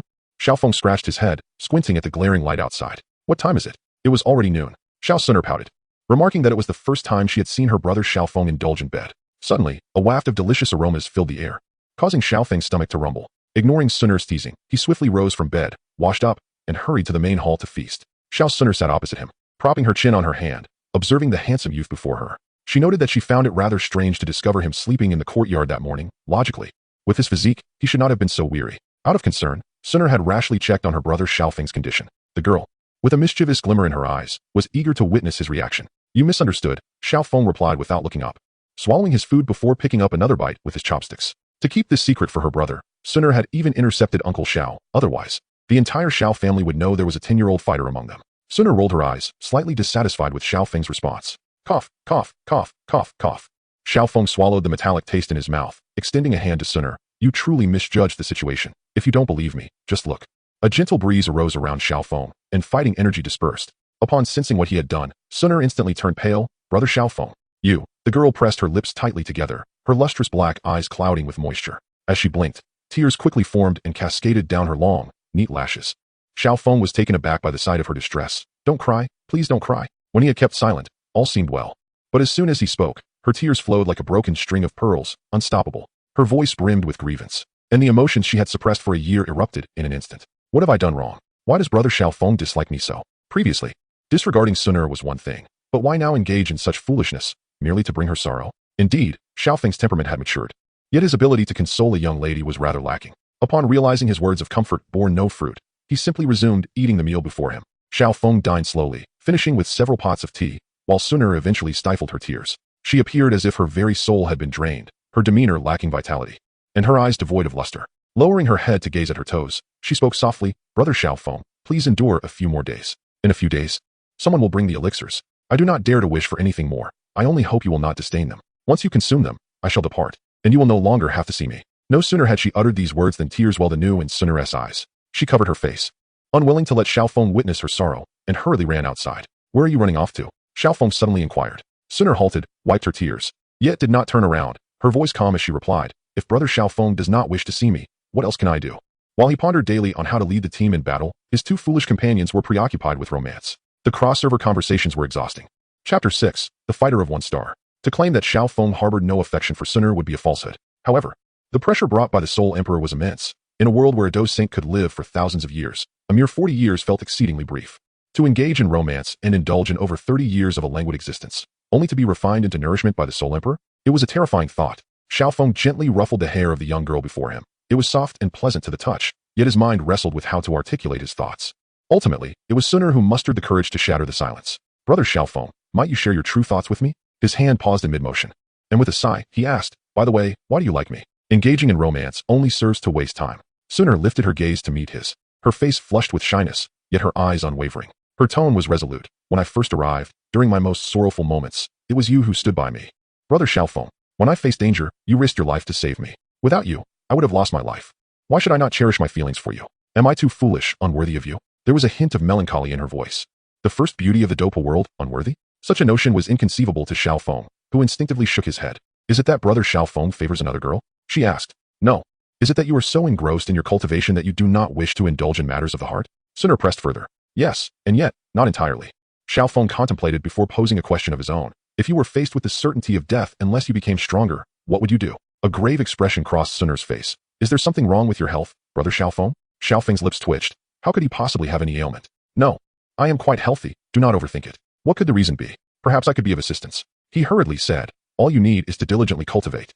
"My dear Suner." Confused, Xiao Suner pondered on the words of Xiao Feng, who often urged her to practice diligently. However, how did that relate to what he had just said? "All right, just don't be sad. There is no animosity from my side. If you ask whether I like you, I can certainly say I do. But the priority is not romance. It is cultivation and strength." Xiao Feng, observing Xiao Suner's dazed expression, raised his voice. "Suner, are you listening?" Do you hear me? If you ask whether I like you, I can tell you, I do. I like you. Do you hear me? Hey, Sunu? Yes. Brother Xiao Feng, I hear you. Xiao Suner's cheeks flushed crimson, as if they might bleed. Her head nodded slightly, her voice barely a whisper, her gaze averted. Unable to meet Xiao Feng's eyes. Seeing the girl's demeanor, Xiao Feng smacked his forehead, his mind echoing with 4 words. Oh no. Disaster. Perhaps the embarrassment intensified. As Xiao Suner's ears turned even redder, she lowered her head and dashed outside, hesitant to face Xiao Feng. Coincidentally, Xiao Yan, passing by, witnessed Xiao Suner's flustered state. Momentarily bewildered, the cabbage next door has been uprooted by the pig from the opposite yard. In the evening, Xiao Feng knocked on Xiao Suner's door. Creak. As the door opened, Xiao Suner, as if jolted by electricity, released her grip and hurried into the room, leaving only her silhouette behind. Suner. Brother Xiao Feng, did you come specifically to ask about this? What else could it be? Do you not want me, Suna? Her voice lowered even further. Who is it that said I possess a divine bloodline and am precocious? Step forward. To what extent have you advanced in your precociousness? Suner, do you know how old you are this year? I am 9 years old. And do you realize that dating a little girl is against the law? What little girl? How about this? When you turn 14, we shall have a duel. If you can defeat me, I shall take you as my wife. Xiao Feng decided to bait the tiger. Without some enticement, this girl might become a mere bystander. Yet the tale of the neighboring bystander had yet to unfold. Let it remain trivial, but you must not follow suit. What nonsense are you spouting, Brother Xiao Feng? Upon hearing the term wife, Xiao Suner fidgeted with her small hands. Her eyes fixated on her toes and instinctively swayed her hips, her long black hair following suit. Thus, for the sake of our bright future, Suner must strive to cultivate diligently. Xiao Feng continued to entice her. Suddenly recalling something, Xiao Suner lifted her head. Brother Xiao Feng, I ascend to your cyclone already? Shall we test who is stronger now? If you can defeat me, I will acknowledge you as my fiancé. Alright. Xiao Suner did not perceive this as a malicious move, but rather as an opportunity. Let us head to the back mountain. Xiao Feng, wishing to avoid alerting others, quietly departed with Xiao Suner towards the back mountain. Xiao Suner appeared disheartened. Clearly, her fighting spirit was stronger. Her martial skills were superior. But why? Oh, why was she losing? The two engaged in combat thrice, each time dominating Xiao Feng, yet victory and defeat transpired in the blink of an eye, leaving no room for remedy. What manner of sword-like energy did Xiao Feng employ? There was scarcely any discernible fluctuation of fighting spirit, yet its potency was astounding. When did the Xiao clan acquire such profound martial techniques? Enough of these futile thoughts. One must diligently cultivate. With your exceptional talent, I shall inevitably be outmatched by you one day, Xiao Feng reassured with a smile. Indeed, Xiao Suner nodded confidently. For the sake of her brother, Xiao Feng, she would strive earnestly in her training. From that day forth, Xiao Suner's visits to Xiao Feng diminished significantly. Aside from meals and sleep, her time was consumed by cultivation. Has the young lady been affected by some stimulus? Ling Ying, who was not always present, observed her mistress's transformation and momentarily wondered if she had taken some ill-advised medicine. Time flew swiftly, and a year passed. Xiao Yan, fighter, 1 star. The entire square erupted in fervor. They had witnessed the emergence of the youngest fighter in a century, Xiao Feng. The crowd parted, revealing Xiao Feng standing at the back. Despite sharing a residence and referring to each other as brothers, the disparity in their talents rendered them a laughingstock within the Xiao clan. Unfazed by the derision in the eyes of the onlookers and the scornful whispers, Xiao Feng calmly ascended the stage and then quietly descended. Truly impressive. 7 consecutive years of first place. One wonders what misdeeds were committed to warrant such a fate. How disappointing. I had hoped for some change, yet it remains the same. Listening to these taunts and observing the mocking faces, Xiao Suner pondered. What expressions would you wear if you ever beheld the true nature of my brother, Xiao Feng? Yet, he has never been concerned about such matters. Xiao Yan approached Xiao Suner through the gap in the crowd. Suner, it is your turn. Oh, thank you, brother Xiao Yan. Noticing her momentary distraction, Xiao Suner smiled apologetically as she gracefully descended onto the stage. Xiao Feng smiled, acknowledging that Xiao Huohuo was indeed a person of integrity. Even after securing 7 consecutive championships, he still called him brother Feng. It was perplexing how those from other families seemed so superficial. As his words concluded, the figure of the young girl appeared before them. Xiao Suner smiled, and upon witnessing her expression, those nearby were momentarily entranced, their eyes ignited with jealousy. Such a rare smile adorned Xiao Suner. She often wore a serene countenance, akin to a blue lotus at the center of a tranquil pond, gazing from afar. Why would such a beautiful person bestow her smile upon a fool like Xiao Feng? He is unworthy. Of course, no one dared voice such thoughts, for the youngest fighter in a century overshadowed it all. Are we not going out to celebrate today? Xiao Feng queried, puzzled. In previous years, after each assessment, Xiao Yan would gather a group to revel, yet today, having achieved the rank of fighter, he was alone, which felt quite peculiar. Not an issue, Xiao Feng nodded. Xiao Suner felt an overwhelming urge to pinch him. It was always about training, and more training. How exasperating. Were it not for her inability to best him, she would surely pin him down and tease him. Suner is here to accompany brother Xiao Feng. The young girl's eyes sparkled with brightness, and before Xiao Feng could utter a word, she eagerly grasped his hand and led him toward the combat hall. Xiao Yan thought to himself, am I being inundated with dog food? How could brother Xiao Feng have any inclination to visit the combat hall? A gentle smile adorned the girl's face as she walked with a lively step. As long as she was with Xiao Feng, she felt an abundance of joy. even without mentioning training. Curiosity? Previously, she had been engrossed in her cultivation, merely hearing of combat techniques. Today, however, a sudden whim seized her to witness them firsthand. Xiao Suner wore an expression of skepticism. Since meeting Xiao Feng, he had always been the epitome of maturity and composure. Could he truly have such whimsical impulses? As for her claim of merely hearing of combat techniques, that was surely a fib. After all, there were indeed formidable combat techniques. Chapter 7. Sending Invitations. A scroll casually picked up was unfurled to reveal several large yellow characters on the back. Yellow rank intermediate, shattering stone palm. How intriguing, Xiao Feng mused with a smile. Brother Xiao Feng, look here. Upon raising his gaze, he discovered that the girl was also displaying a scroll, with a line inscribed on the back. Yellow rank advanced, cloud summoning hand. Without uttering a word, Xiao Feng accepted it with a smile, and casually took a few more, cradling them as he proceeded. Upon reaching the administrator's desk, a minor incident unfolded during the registration process. Initially, the administrator was amiable, but upon learning that the borrower was Xiao Feng, his demeanor shifted abruptly, refusing to grant permission no matter the persuasion. Xiao Feng pleaded earnestly, nearly exhausting his eloquence, yet to no avail. Hee, brother Xiao Feng. Why not write Suner's name instead? Xiao Suner chuckled lightly. The administrator frowned slightly, cautioning that if the scroll were lost or damaged, the person whose name was written would be held liable for compensation. Thank you for the reminder, but I trust brother Xiao Feng. Let us write Suner's name. She replied, nonchalantly disregarding the concern as she took up the pen to inscribe her name, then pulled Xiao Feng to exit. Brother Xiao Feng. It has been ages since you last accompanied Suner for a stroll. With a sense of gratitude, she recalled how she had just rendered him considerable assistance. Please hold this for me, Xiao Feng said, extending the scrolls toward her. All right. Although slightly perplexed, the girl accepted the hefty bundle of scrolls with both hands. Just as she transferred the scrolls, Xiao Feng playfully pinched her delicate face, gently swaying it side to side. Sister Suner, you're quite mischievous, aren't you? Woo woo woo. With her mouth pinched shut, Xiao Suner could hardly articulate a response, her hands too occupied to retaliate, leaving her with wide, pleading eyes. Shopping. Xiao Suner's eyes lit up. This seemed to be a first invitation of sorts. Fenger, do you have something to discuss? Uncle Xiaozhan inquired. Xiao Feng hesitated momentarily.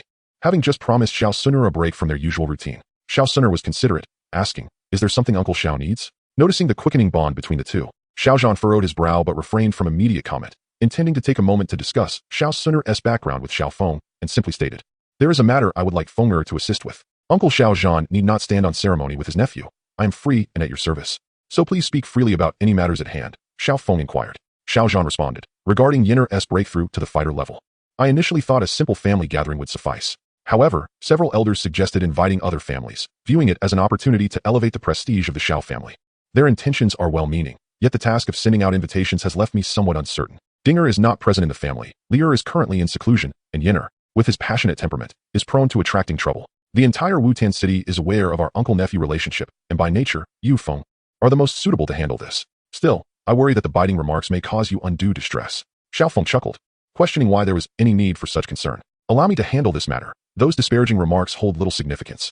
Upon hearing this, Xiaozhan did not feel relieved. Instead, his worry for Xiao Feng's disposition deepened. I will arrange for Captain Uzi to accompany you. Do not force yourself, and should you feel wronged, simply leave the matter to Captain Uzi.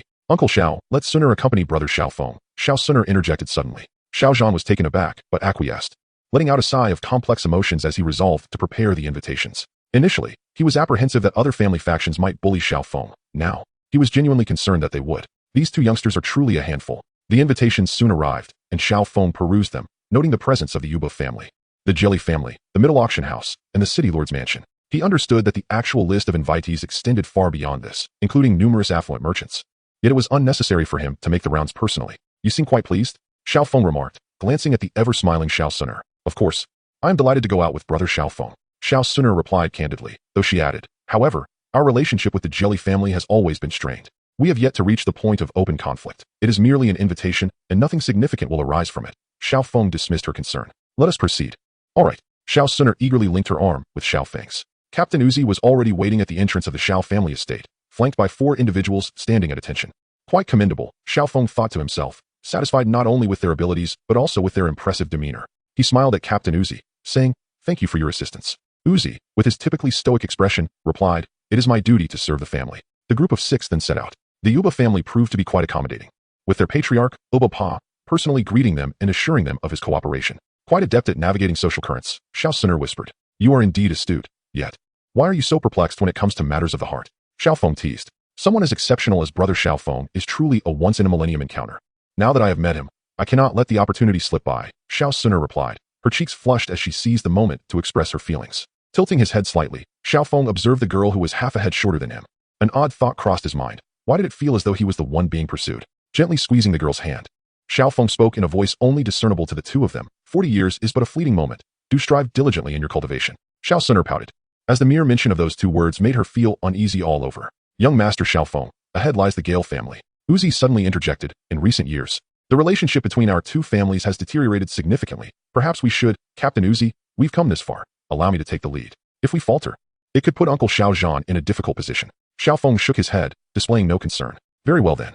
Uzi refrained from further protest and stepped forward to inform the guards of their purpose. Oh, so that's the illustrious Xiao Feng. The guard exclaimed with a mocking glance before turning to announce their arrival. The emergence of a fighter from the Xiao family was indeed a matter of significance.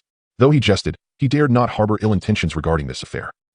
Uzi seethed with anger, although it hadn't escalated to the point of disgrace. The animosity between the two families was palpable. To insult Xiao Feng was tantamount to insulting the entire Xiao family. How could he possibly swallow this affront? Captain Uzi, Xiao Feng called out. Silence enveloped both parties as they awaited the proceedings. Xiao Feng offered a noncommittal hum. Galio had approached the entrance, his gaze lingering on Xiao Suner for some time before shifting to Xiao Feng, his disdain unmistakable. Is this the so-called genius of the renowned Xiao family? Xiao Feng maintained an expression of calm indifference, nodding slightly. Indeed, he was a genius, one capable of keeping Xiao Suner beneath him. Few among the young generation of Dou could rival that. TSK, your audacity truly astounds me. Galio's smile vanished, replaced by a cold tone. What brings such a notorious individual to deliver an invitation? Has the Xiao family fallen so low that they must send forth someone like you? A gentle breeze stirred, causing the corners of garments to flutter. Tension surged through everyone present. Was the Gale family prepared to take action against the Xiao family? For a moment, the air felt as though it had solidified. Uzi's chest heaved as he gasped for breath, his eyes wide with fury, just as Xiao Feng's voice pierced the silence once more. Captain Uzi, please step back. Xiao Feng spoke with an air of tranquility, devoid of any trace of anger.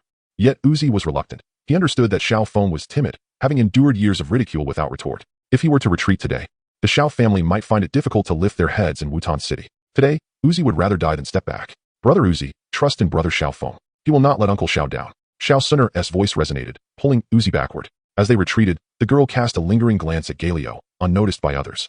As a flicker of golden fire flashed in her eyes, Uzi, unwilling to yield, found himself unable to control his body, nearly being dragged away by Xiao Suner. In that moment, his emotions surged. Throughout their journey, he had discerned Xiao Suner's deep admiration for Xiao Feng, leading him to ponder. Miss Suner is truly remarkable. How extraordinary must be the young master Xiao Feng, whom she idolizes. At this juncture, Xiao Feng stepped forward. Today, I represent the Xiao family to present an invitation to the Gale family. Do you dare accept it? He wore an expression of indifference. Yet his voice resonated with a striking vigor. It was one thing for his own child to ignore him, but what audacity did you possess to leap about as an outsider? Who granted you such courage? To accept or not to accept? Acceptance would imply a concession of inferiority. Refusal? He, Galio, could not presume to represent the Gale family in making such a decision. Yet, this dilemma was one he must confront alone. Galio's countenance darkened as he realized that the rumored waste was not as simple as he had presumed. In a fleeting moment of contemplation, a cruel smile emerged on his lips. The Gale family has always allied with the strong, since you represent the Xiao family in delivering an invitation. Whether it reaches my hands will depend on your capabilities. Master Xiao Feng. Uzi suddenly interjected, just as Xiao Feng was about to signal him to refrain from interference. Uzi's next words caught him off guard. Master Xiao Feng, go for it. Regaining his composure, Xiao Feng turned his gaze back to Galio, challenging him to test his prowess. What did it signify for you to hide behind the Gale family's insignia? Galio's fury ignited. What stature did he possess that a mere waste like Xiao Feng could provoke him? Despite his seething anger, he maintained his composure and coldly retorted. What need have I to engage in combat with someone of your ilk? With that, he pointed at a nearby guard. You there? Go and experience the prowess of this so-called genius, Master Xiao. Yes. The guard complied, advancing toward Xiao Feng. Uzi's expression darkened. How could a mere guard dare to engage Master Xiao Feng? Were they not meant to be mere spectators? Just as he prepared to intervene, Xiao Feng had already begun to move. In a swift motion, he stepped forward, deflecting the guard's attack, and followed it up with a powerful Iron Mountain strike. Bang! The guard crumpled to the ground, unable to rise. Galio, if you continue to hide there, the Gale family need not extend an invitation. Chapter 8, The Eager Dog. Since you are so eager for your demise, I have nothing further to say. Galio descended with a stoic demeanor. In the brief span of a few steps, a thought struck him, one related to Xiao Feng, before he had earned the title of waste. Back then, the entire city of Wutan was aware of the Xiao family's prodigy, who could split bricks with his bare hands at the age of 4 and shatter boulders. Damn! How careless! As this thought crossed his mind, Galio grew increasingly vigilant. The guard was not significantly weaker than him, yet had fallen so easily. This Xiao Feng, who had never revealed his strength, suddenly appeared profound and inscrutable. If he could split bricks at 4, he must be 11 now, right? Surely he couldn't have stagnated. The more he pondered, the more unsettled he became. Channeling all his fighting spirit, he unleashed his full power. Low-level mystic technique, Azure Wind Fist. A sharp, Piercing sounds sliced through the air as his fist generated immense wind pressure, stirring up dust around him, aimed directly at Xiao Feng. Clad in flowing robes that billowed, Xiao Feng stood resolutely like a flagpole, unyielding as a mountain. Die? Seeing Xiao Feng remain motionless, Galio assumed he was stunned by the spectacle of such a technique and sought to seize the opportunity to strike. In that fleeting moment, he had already concocted a rationale. Xiao Feng had provoked the dignity of the Gali family and assaulted the gatekeeper, deserving of his fate. Just as the fist was about to make contact with Xiao Feng's chest, he sprang into action. He staggered his feet and twisted his body. The fist barely grazing his chest, the fierce wind generated tearing his garments to shreds, resonating through the air with an explosive sound. Alas, it missed. The instant Gali Ao realized this, a sharp pain surged through his chest, accompanied by the ominous crack of bones. Before he could utter a cry, darkness enveloped him. Elbowing with precision, with his outstretched arm retracted, Xiao Feng cast a glance at his chest and sighed inwardly, acknowledging his carelessness in underestimating his opponent. He retrieved the invitation from the Gali family and nonchalantly tossed it onto the prostrate Gali Ao. Addressing the other astonished gatekeeper, the invitation has been delivered. We shall take our leave now. Who dares to harm another at the gates of the Gali family? Gali Bai? Xiao Feng turned to face Gali Bai, squinting. Are you intending to detain me for a meal? Presumptuous. Gali Bai seethed with rage, casually flicking his wrist, conjuring a crescent blade of wind that soared toward Xiao Feng with a howl. The blade, over a meter wide, was upon him in an instant. Xiao Feng's expression darkened. The might of this wind blade was formidable, and even a fighter would not emerge unscathed from such an onslaught. Gali Bai harbored murderous intent. As Xiao Feng braced himself to withstand the impending attack, and as Xiao Sun'er prepared to intervene, a lion's roar echoed. And a shadow appeared beside Xiao Feng like a flash of lightning. The wind blade neared, but the once fearsome attack dissipated abruptly before that figure. Uncle Xiao Zhan. Xiao Feng was taken aback. Xiao Zhan nodded slightly, stepping forward with a tone laced with mockery. Gali, old man. How disgraceful to personally engage a junior at your own doorstep. Xiao Zhan. Gali Bai's countenance darkened. A flicker of resentment in his gaze as he pointed at the fallen Gali Ao. Your Xiao family has committed violence at the gates of the Gali family. Should there not be an explanation? Explanation? Have you lost your wits? Xiao Zhan scoffed. In 2 days, my Xiao family shall open its doors to all. If you seek an explanation, you may come then. With that, Xiao Zhan took Xiao Feng by the arm and departed, Xiao Sun'er hastening to follow, with the others trailing closely behind. As they left, he looked at Xiao Feng, after delivering the invitation, come find me. Observing Xiao Feng's sullen expression, Xiao Sun'er couldn't help but feel a surge of joy. What are you smiling at? Xiao Feng lightly tapped the smooth forehead of the girl. Xiao Sun'er shielded her head, murmuring, brother Xiao Feng always bullies me. Xiao Feng cleared his throat, feigning ignorance. Had it not been for Captain Uzi's guidance, they surely would have lost their way in Wutan City today. On the return journey, a wry smile crept across Xiao Feng's face as he realized this was his inaugural venture beyond the gates of the Xiao family. Young Master Xiao Feng, you jest. Uzi remarked, his tone growing warmer after witnessing Xiao Feng's prowess. This continent ultimately reveres martial strength. After our recent affront to the Gali family, it is indeed perilous. If you truly wish to explore further, let us embark together. Captain Uzi's expression was one of deep concern. Uncle Xiao Zhan. In the alley, Xiao Feng released Xiao Sun'er's hand and exhaled slowly. Honestly, they were clearly a lighting group. How could they resemble mere light bulbs? Xiao Sun'er appeared particularly cautious, tilting her head slightly to glance outside, confirming that Uzi and the others had not caught up. Her complexion bore a hint of unease, yet her eyes sparkled with joy. Brother Xiao Feng, is it really appropriate to do this? Xiao Feng playfully pinched Xiao Sun'er's nose, knowing it might be inappropriate, yet she still smiled so brightly. Before Xiao Sun'er could protest, Xiao Feng stepped forward. Let us go. I intend to visit several places today. A smile blossomed on Xiao Sun'er's face, akin to a newly bloomed blue lotus, as she followed closely behind. Sun'er, yes, Jalio's bones are broken in several places. Let him be. Xiao Feng's words left Xiao Sun'er somewhat perplexed. Do not feign ignorance. You must not sneak out at midnight to meddle, understand? When one is joyful, it is best to refrain from mentioning unhappy matters. Brother Xiao Feng, do you know the person in charge of the Maitel auction house? Are you referring to Yafei? I do not know her. Xiao Feng's gaze wandered among the shops lining the street, and he uttered the words almost without thought. Huh. Xiao Feng chuckled lightly, turning back to approach Xiao Sun'er, taking her hand to continue forward. You truly are a jealous one. Xiao Sun'er allowed him to hold her hand. Yet her expression remained unchanged, though her cheeks puffed up a tad more. She was indeed upset. She required soothing. Sun'er, Xiao Feng suddenly spoke. Yes. Her response was neither warm nor cold, indicating she was listening, inviting him to share whatever he wished. If my presence has disrupted the fate you had established, would you resent me? Xiao Feng's tone was calm, as if recounting another's tale. Were this world devoid of me, you would still thrive there. A person you cherish would appear, and that individual would likewise adore you, leading to a perfect conclusion.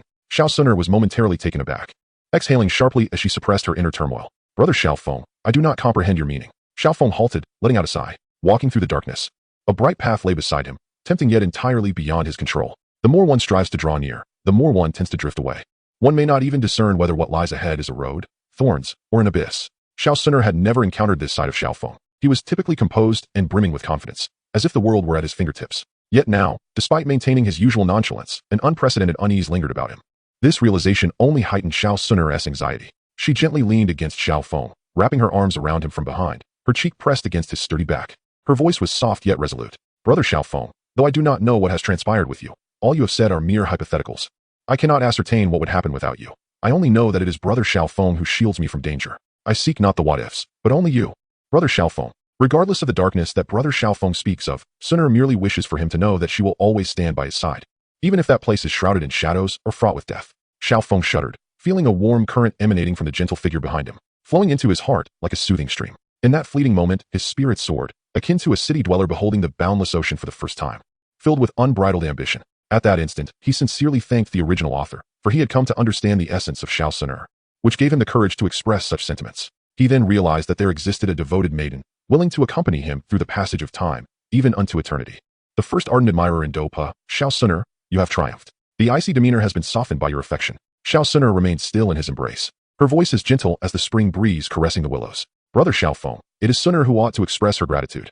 The young girl felt an overwhelming sense of emotion. Brother Xiao Feng, I am truly grateful for your words and for choosing me. Suddenly, a cough echoed nearby, startling Xiao Sun as if struck by lightning. She stiffened momentarily before struggling to escape from Xiao Feng's arms, her head bowed, cheeks flushed crimson, her small hands twisting nervously.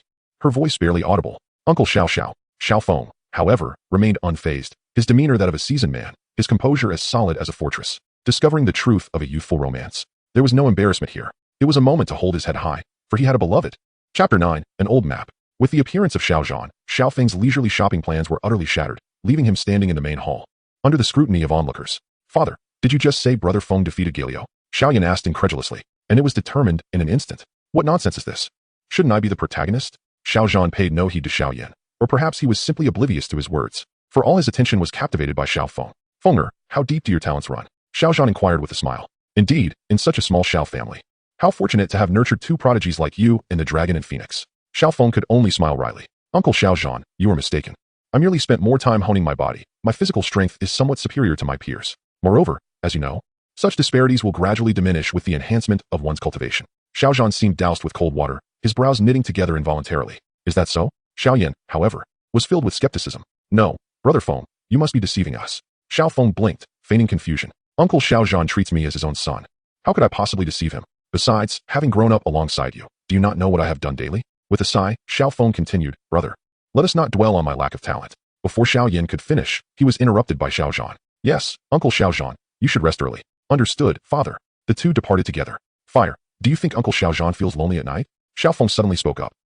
Xiaoyan was initially taken aback, then fell into a daze. Indeed, this matter requires a gradual approach. Observing the collapse of Xiaoyan's worldview, Xiao Feng felt an instant surge of satisfaction.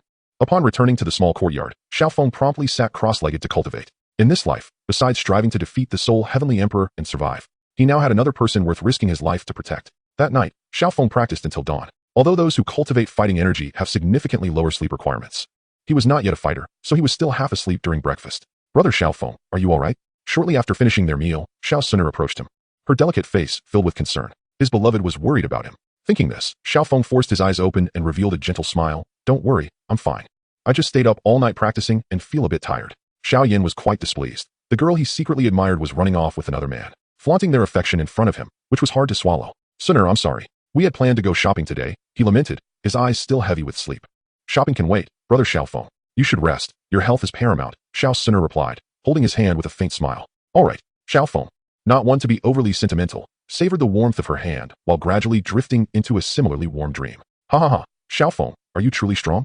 You can't even protect your own woman. A shadowy figure loomed in the distance, gripping the girl's delicate neck with one hand, lifting her effortlessly. The voice was cold, as if emanating from the depths of the abyss. Look, the ancient clan has fallen, yet she stands to defend you. This foolish girl, she dies because of you. The girl gazed back, her exquisite face radiating warmth and smiles. Her lips moved silently, yet her meaning was clear. Brother Xiao Feng, Sun is so happy in this life. Before she could finish, an endless surge of fighting energy erupted from the shadow, rushing toward the girl with overwhelming force. Don't. He wished to cry out, but no sound escaped his lips. He wished to save her, yet could not move. Xiao Feng could only watch helplessly as the girl transformed into a rain of blood, dissipating into specks of light alongside the golden emperor's flames. A heart-wrenching cry escaped Xiao Feng's lips. The dream had faded, yet the sorrow lingered in his heart, an ache so deep that each breath was filled with anguish. Brother Xiao Feng, what's wrong? Soon after, Xiao Sun appeared before him, her face etched with worry. Shortly thereafter, Xiao Yan approached. Brother Feng, are you alright? Xiao Feng's eyes still held a trace of confusion and fear. However, that confusion and fear quickly transformed into determination. Ignoring Xiao Yan's gaze, he pulled the girl into his embrace, feeling the tangible warmth of her hair, whispering, Sooner, I will never let you go again. Xiao Yan's concern dissipated in an instant, his expression darkening, but out of respect for Xiao Feng's emotional turmoil. He chose to remain silent and left. In the courtyard, only the embrace of the young boy and girl remained. Brother Xiao Feng, Sooner will never leave you. The girl spoke softly, though a hint of confusion flickered in her eyes. After a considerable pause, Xiao Feng's emotions settled, yet the lingering sensation of heartache remained. He glanced outside and asked, Sooner, what time is it now? Rubbing his stomach, he felt a pang of hunger. Gently pushing the girl aside, he leapt from the bed, exclaiming, How about we go shopping? Brother Xiao Feng, if anything arises that you cannot resolve on your own, you must tell Sooner, she urged, her concern deepening due to the stark contrast in his demeanor. He playfully pinched her cheek, smiling, Do not worry, the world is vast, and there is nowhere I cannot go. Observing Xiao Feng's exuberant spirit, Sooner smiled in return, though a subtle unease lingered within her. Did her brother know something she did not? Wutan City was not a large city, or so Xiao Feng had always believed, a notion that persisted until today. How could it be this vast? He thought despondently. A city rivaling the towns of his past life. How many people and how much time would it take to construct such towering walls? Fortunately, the lively areas were confined to a few markets, which offered Xiao Feng a glimmer of hope amidst his despair. Sooner chuckled. It seems Brother Xiao Feng has little concept of Wutan City. Ignoring her objections, Xiao Feng tousled her hair. I rarely venture out from the Xiao residence.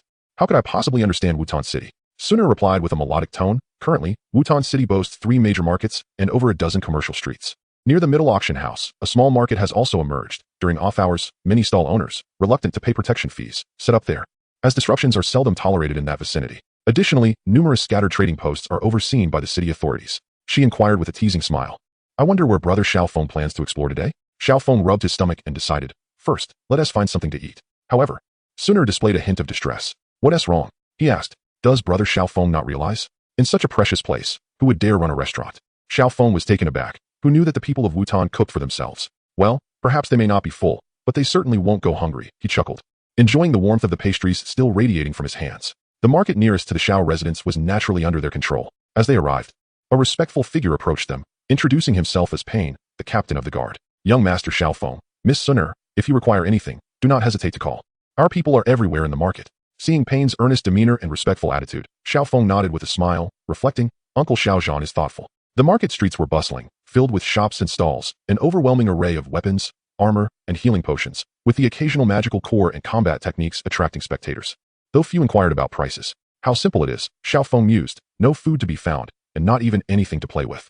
No wonder Xiao Huahua is always teasing others. It seems that in this world, only women can truly play. What is so simple? Xiao Sooner, unable to comprehend Xiao Feng's meaning, cast a puzzled glance in his direction. You will understand in due time, Xiao Feng replied with a subtle smile. Once he had subdued the Soul Heaven Emperor, even if he were to proclaim himself the successor, no one would dare to rise and contest his claim. There's also someone selling maps. Noticing a distinct stall, Xiao Feng approached it. Sir, how much for this map? 100 gold coins. The vendor replied without even lifting his eyelids. Although Xiao Feng had never purchased anything before, he received an allowance each month and had a fair understanding of the prices in this world. The cost of this map was indeed exorbitant. Observing the vendor's apparent reluctance to explain the steep price, curiosity piqued. Xiao Feng picked up a copy to inspect what was peculiar about it. If you can't afford it, don't touch it, the vendor added dismissively. Xiao Feng clicked his tongue, unfurling the map for a glance. This map appears utterly ordinary. How could it possibly be worth 100 gold coins? Tear it and see, the vendor retorted, still indifferent to the two. But there was an unmistakable hint of pride in his tone. A map made from the hide of high-level magical beasts? Xiao Feng raised an eyebrow, gripping the center of the map and applying slight pressure. With a rip, the map tore apart. At last, the vendor opened his eyes, affirming 100 gold coins. Chapter 10, The Vibrant Attributes. Sooner let go? I swear I will slay him. Xiao Feng exclaimed, clutching a long knife snatched from a neighboring stall. His face contorted with rage. Brother Xiao Feng, he has already admitted his mistake. Please don't be angry, Xiao Sooner implored, recognizing the sincerity in Xiao Feng's expression. She dared not release her hold. Should she truly harm him, Uncle Xiaozhan would surely scold her, as this was their family's market. Meanwhile, the elderly map vendor cowered behind the guards of the Xiao family, trembling with fear. Had he known it was the young master of the Xiao family, he would never have set such a price. Old Nick, I have warned you countless times that this is unwise. You never listen. Now, I cannot save you, Pain lamented, shaking his head in resignation. Lord Pain, please speak on my behalf. I have already given the map to young Master Xiao Feng. Why won't he spare me? Old Nick pleaded pathetically. Let me give him a sword strike. Xiao Feng fumed further. Is this about the map? He is insulting my intelligence. He is mocking me. Uncle Pain, please take that vendor away. I can manage here. Xiao Sooner felt her grip slipping. Oh, very well. I appreciate your assistance, Miss Sinner. Before Xiao Sinner spoke, Pain dared not release old Nick, but now that she had intervened, old Nick slipped away on his own accord. After this incident, Xiao Feng completely lost his desire to continue shopping. He raised his right hand, a look of surprise crossing his face. I forgot to return this knife. Xiao Sinner smiled. Brother Xiao Feng, I have already paid for it. Xiao Feng nodded, understanding her character. Inquiring about the price at this moment would only upset her, so he chose not to dwell on the matter. Sinner, do you think I am too foolish? Reflecting upon the previous events, Xiao Feng remained engulfed in resentment. Having lost faith in the notion of fortuitous encounters, deeming them all deceitful. He. Xiao Sinner hurriedly covered her mouth, stifling her laughter as she replied. Not at all. At that time, Brother Xiao Feng was rather endearing. Xiao Feng's heart felt ashen. Even when his wife sought to comfort him, she laughed so heartily. Truly, there was no hope for him. Fortunately, the matter did not spread, and everything came to a halt there. Upon returning to the courtyard, Xiao Feng placed down his long blade, suddenly noticing the combat techniques he had previously borrowed, carelessly piled to one side, seemingly forgotten. Yet, the vividness of his dreams left him restless and deeply anxious, extinguishing any desire to peruse the techniques. Only through cultivation could he regain a semblance of tranquility. Just as he was about to gather his thoughts, a sudden notion flashed through his mind. An alchemist. Long ago, Xiao Feng had contemplated the idea of becoming an alchemist. However, his youth and the lack of feasible methods had led him to suppress that aspiration. Now, the urgency for strength rekindled the thought within him. In this world, alchemists existed as a common entity, capable of creating potions in life and serving as remedies in death. Xiao Feng sighed, still uncertain of his own attributes. Realizing that further contemplation was necessary. However, I could first ascertain my attributes. With that thought, his eagerness reignited. Since he could not calm his mind, he might as well verify it. He wondered if Sinner had any testing crystals. With that in mind, Xiao Feng knocked on Xiao Sinner's courtyard door. Brother Xiao Feng? Upon opening the door, Xiao Sinner was taken aback, her eyes widening with a mix of joy and confusion. I hope I'm not disturbing you, Xiao Feng inquired. No. Brother Xiao Feng, please come in and sit, she urged. Xiao Feng refrained from entering, adhering to the decorum of propriety. No need, it's just a simple inquiry. Xiao Sinner became even more puzzled. Xiao Feng rarely sought her out, especially at this hour, which made her voice take on a serious tone. What is the question?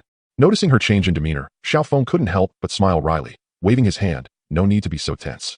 I merely came to ask if you have a testing crystal. A testing crystal? Xiao Sinner exhaled in relief. I just happen to have one, but I'm curious about what Brother Xiao Feng needs it for. As she spoke, the young girl flipped her hand, revealing a translucent crystal orb that she casually held in her palm, seemingly indifferent to its significance. You really have one? Xiao Feng chuckled. I wish to ascertain my attributes, but I don't want to alarm the family, so I sought your assistance.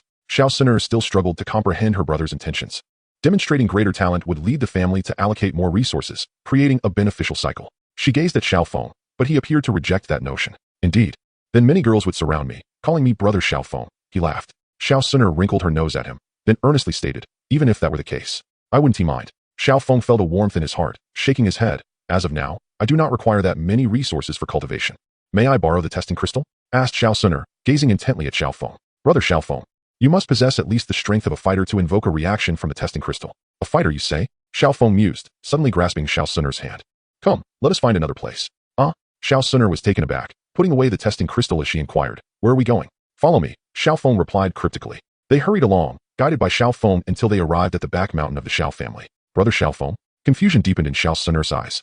There shouldn't be anyone here, but just to be cautious and to fend off any beasts, please keep watch for me. After speaking, Xiao Feng closed his eyes and sat cross-legged. As the tranquil night progressed, a stirring began to emerge. Whoosh, whoosh, the wind began to rise, encircling Xiao Feng within a 10-foot radius, lifting dust and dry leaves that danced around him. The fighting energy in the air swirled like water escaping from an overflowing basin, coiling incessantly. Its richness rendered the invisible fighting energy slightly colorful, resembling a funnel, with the infinite sky above and Xiao Feng below. Xiao Sinner, her lips slightly parted and eyes wide with astonishment, had never seen or heard of such a method of cultivating fighting energy. It was far beyond her comprehension.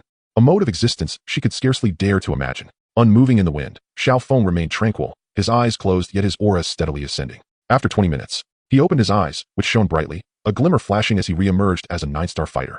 Xiao Feng waved a hand before Xiao Sinner, who seemed utterly astonished by the extraordinary spectacle. Xiao Feng gazed at the girl in disbelief. Has your reflexes truly become this extraordinary? All right, where's the crystal? Xiao Feng extended his hand once more. Oh, Xiao Sinner hastily retrieved the testing crystal, suddenly recalling something. With a serious tone, she asked, Brother Xiao Feng, have you shared your talent with anyone else? Xiao Feng shook his head. Sighing in relief, Xiao Sinner said earnestly, if you lack cultivation resources, I can provide them. But this matter must not reach a third party. A hint of fear crossed the girl's brow. She wished she had remained oblivious to today's events. If she ever let slip a word, it could bring untold danger to Brother Xiao Feng. Xiao Feng stepped closer, playfully pinching Xiao Sinner's delicate cheek. Silly girl, do you think I am that foolish? After a moment of contemplation, Xiao Suner finally handed over the testing crystal. By the way, what is your attribute? Xiao Feng suddenly inquired. It seemed she had concealed her true strength. Xiao Feng nodded. What is your real level now? Xiao Suner pouted, her tone tinged with resentment. As if her divine bloodline were a mere illusion. After all, how could she compare to brother Xiao Feng? What more was there to say? Xiao Feng ceased his questioning, cradling the testing crystal as he gently infused it with fighting energy, seeking to probe its depths. Then, brother Xiao Feng, yes, have you infused your fighting energy into it? Indeed, I have. Is that bad? Xiao Suner took the testing crystal, cautiously infusing a strand of into it, and instantly, a radiant red light erupted. Brother Xiao Feng, why don't you give it another try? Xiao Feng summoned more to merge within. The testing crystal remained motionless. Unwilling to accept defeat, he channeled an even denser, enveloping the entire crystal. Yet, it still showed no response. Sunu, brother Xiao Feng, I am here. Do you think I am a worthless being without attributes? Without attributes, one cannot cultivate techniques. Without techniques, the future is shrouded in darkness. Brother Xiao Feng, you mustn't say such things. Perhaps your attribute is simply too unique for the testing crystal to recognize, Xiao Suner speculated, her brow furrowed.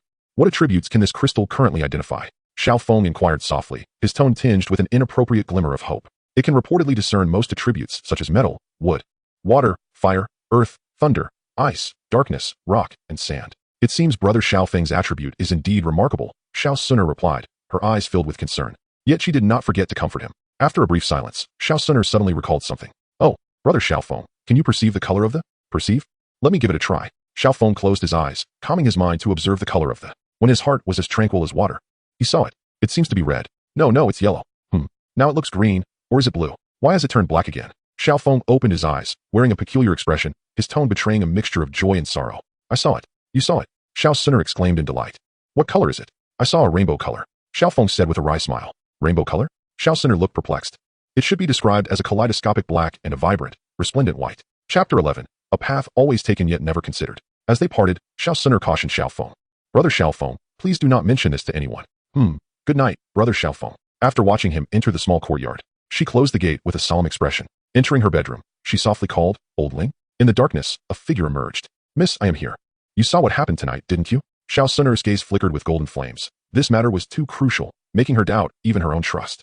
Linging sighed silently and replied, Miss, I can only assure you that no fourth person will learn of this. As the golden light in her eyes faded, Xiao Suner nodded, her voice tinged with remorse. I am sorry, Oldling. It is not that I do not trust you, but if this matter were to leak, brother Xiao Feng would suffer greatly. Linging nodded. Since that night, his mistress's heart had been entirely tethered to that young man. If anything were to befall him, it would surely grieve her deeply. Contemplating this, he let out a sigh and murmured, Let us hope that lad is truly extraordinary. Otherwise, it would be a disservice to the depths of the mistress's devotion. Xiao Feng found himself unable to sleep any longer. His thoughts drifting back to the scenes from the back mountain, feeling as if he were in a dream. In order to verify the true essence of Xiao Feng's fighting spirit, Xiao Suner produced several scrolls of profound techniques, varying in levels and attributes. One could not help but marvel at her wealth of resources. Practitioners of fire attributes would find their fighting spirit transformed into a crimson hue, while those who ventured into water techniques would not only fail to manifest any color, but might also risk succumbing to madness due to conflicting attributes. This was a predicament without remedy. Though it was Xiao Feng's first encounter with such techniques, his learning speed was astonishingly rapid. After a brief moment of contemplation regarding the flow of his energy, he succeeded in a little under a minute. The red fighting spirit manifested. Xiao Suner smiled, realizing that her brother Xiao Feng possessed the fire attribute as well. However, he set aside the fire technique scroll and picked up the water attribute scroll, suppressing Xiao Suner's attempts to deter him, and closed his eyes once more. A minute later, he opened his eyes, extending his left hand as azure energy surged forth. Xiao Suner covered her mouth in disbelief. While dual attributes might be rare, they should not have elicited such astonishment. She had encountered elements like fire and wood, or wind and thunder before, but the coexistence of water and fire, attributes so diametrically opposed, within the same individual was utterly confounding for her. Xiao Feng did not halt his endeavors. He spent several more minutes mastering the remaining techniques. As a result, his fingertips now danced with red, blue, green, cyan, and silver energies. Xiao Suner's eyes nearly bulged from her astonishment, leaving her momentarily dazed. With a flick of her wrist, only the red and blue energies remained, rapidly diminishing as they were on the verge of vanishing. Xiao Feng, pointing at the astonished Xiao Suner, proclaimed, Behold, water attack. The dual energies struck the young girl's smooth forehead, inciting her ire. Xiao Feng, are you still fooling around? She pouted, her nostrils slightly flaring. Oh, come now. It's not a bad thing, so why worry? Xiao Feng replied nonchalantly. How can one not worry? This is unprecedented. If others find out, do you comprehend the consequences? Xiao Suner exclaimed, urgency in her tone, her eyes misty. Xiao Feng's indifference only fueled her anxiety and frustration. He gently tapped her. I began cultivating at the age of 2 and became a fighter in less than half a month. Who would know about such matters? Rest assured, I shall keep this a secret. No one will find out. Half a month to become a fighter? Xiao Suner glanced at Xiao Feng, no longer shocked. Such occurrences seemed almost natural for him. With a soft pop, accompanied by a faint explosion, the two energies dissipated. How intriguing, Xiao Feng chuckled. Why is it that I, a fellow traveler, experience such anomalies? Is it due to the techniques I cultivated in my previous life? If fighting spirit is so captivating, what marvels might await in the realms of soul, arts, and formations? Xiao Feng felt a deep yearning, contemplating the sealing techniques innate to certain beast tribes, and the various formations and restrictions. These were aspects scarcely mentioned in the original narrative, yet they had evidently endured in a world where fighting spirit reigned supreme, suggesting they were anything but simple. With a grotesque smile hanging on his face, Xiao Feng gradually sank into slumber. The following day, the Xiao family was enveloped in a jubilant atmosphere, with each member radiating vitality. Even those not in the spotlight shared in the glory. Fenger Yinner, accompany me outside to greet our guests. Early in the morning, Xiao Zhan commenced his bustling preparations. All right, Uncle Xiao Zhan. Xiao Feng soon stepped out from the courtyard. Meanwhile, Xiao Huahua appeared after a considerable delay, his eyes still heavy with sleep, embodying the look of someone just awakening. Father, why so early? Xiao Yan expressed his annoyance, questioning the need for such grandiosity over promotions, wealth, or marriage. Xiao Zhan shot a disdainful glance at his son, remarking, if only you could muster half the diligence of Feng. There must be someone in this courtyard who is the laziest. Why can't that person be me? Xiao Yan retorted, his voice suddenly fading to a whisper. Once Xiao Yan had freshened up, the three of them proceeded to the entrance of the Xiao family home. Despite the early hour, guests had already begun to arrive. A prominent arms dealer engaged Xiao Zhan in amiable conversation for a while before being escorted inside by a servant. Father, are you just going to leave us standing here? Xiao Yan expressed his discontent. Huahua, do you not comprehend Uncle Xiao Zhan's good intentions? Before Xiao Zhan could speak, Xiao Feng interjected, it's merely a matter of making acquaintances. Familiar faces are easier to negotiate with in the future. Xiao Yan, not lacking in intelligence, understood the rationale behind such social maneuvers. However, he believed that as long as his strength was sufficient, he need not concern himself with familiarity. Xiao Zhan sighed, replying, Yinner, your perspective is not without merit, but one cannot remain strong indefinitely. You must learn to engage with individuals from all walks of life. Pride is commendable, yet humility must not be forgotten. With my talent, it won't be long before the Xiao family reaches the level of the Yunlun sect. Xiao Yan laughed, asserting that no one would dare to bully them then. Xiao Zhan shook his head slightly, choosing not to elaborate further.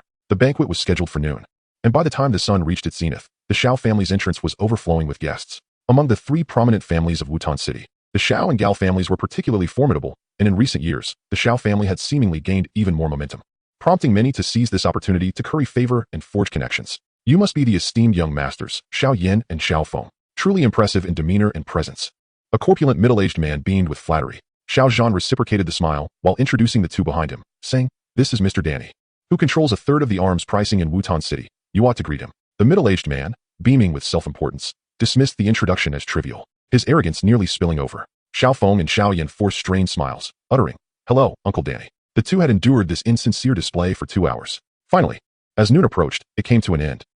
This is even more exhausting than a day of training. Xiao Yan stretched, his tone laced with sarcasm, noting the Gao family's reluctance to show up. Just as he finished speaking, Gao Bai appeared around the corner, leading a throng of people. Oh, the old scoundrel from the Gao family has truly come? Xiao Yan blinked in surprise.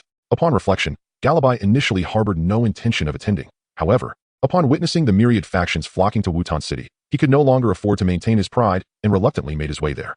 The prospect of the Xiao family orchestrating schemes against the Galabai clan in his absence was a thought that filled him with regret. His resentment towards Xiao Zhan festered, and under such circumstances, his expression and gaze spoke volumes. Yet, even in this state, he managed to force a smile. Master Xiao, I trust you are well. Galabai said through gritted teeth, enunciating each word with precision. Xiao Yan, observing from behind, could not help but admire the resilience of this old rogue, Galabai. Xiao Feng nodded in agreement, refraining from interjecting. As the host of the banquet, Xiao Zhan had no intention of provoking a conflict with Galabai. Thus, the two exchanged sardonic smiles as they entered the hall. Amidst the gathering, the chorus of voices proclaiming their desire to marry him rose and fell, devoid of the modesty one might expect from young ladies, presenting a spectacle more vivid than a flea market. Coupled with Xiao Zhan's approving glance towards a particular young lady, Xiao Yan felt a cold sweat trickle down his back. How does it feel, Huahua? Xiao Feng inquired with a grin. You ought to experience this sensation firsthand. Xiao Yan's voice diminished significantly. Xiao Feng, with a twinkle in his eye, reassured him, fear not, before long, you shall long for this feeling.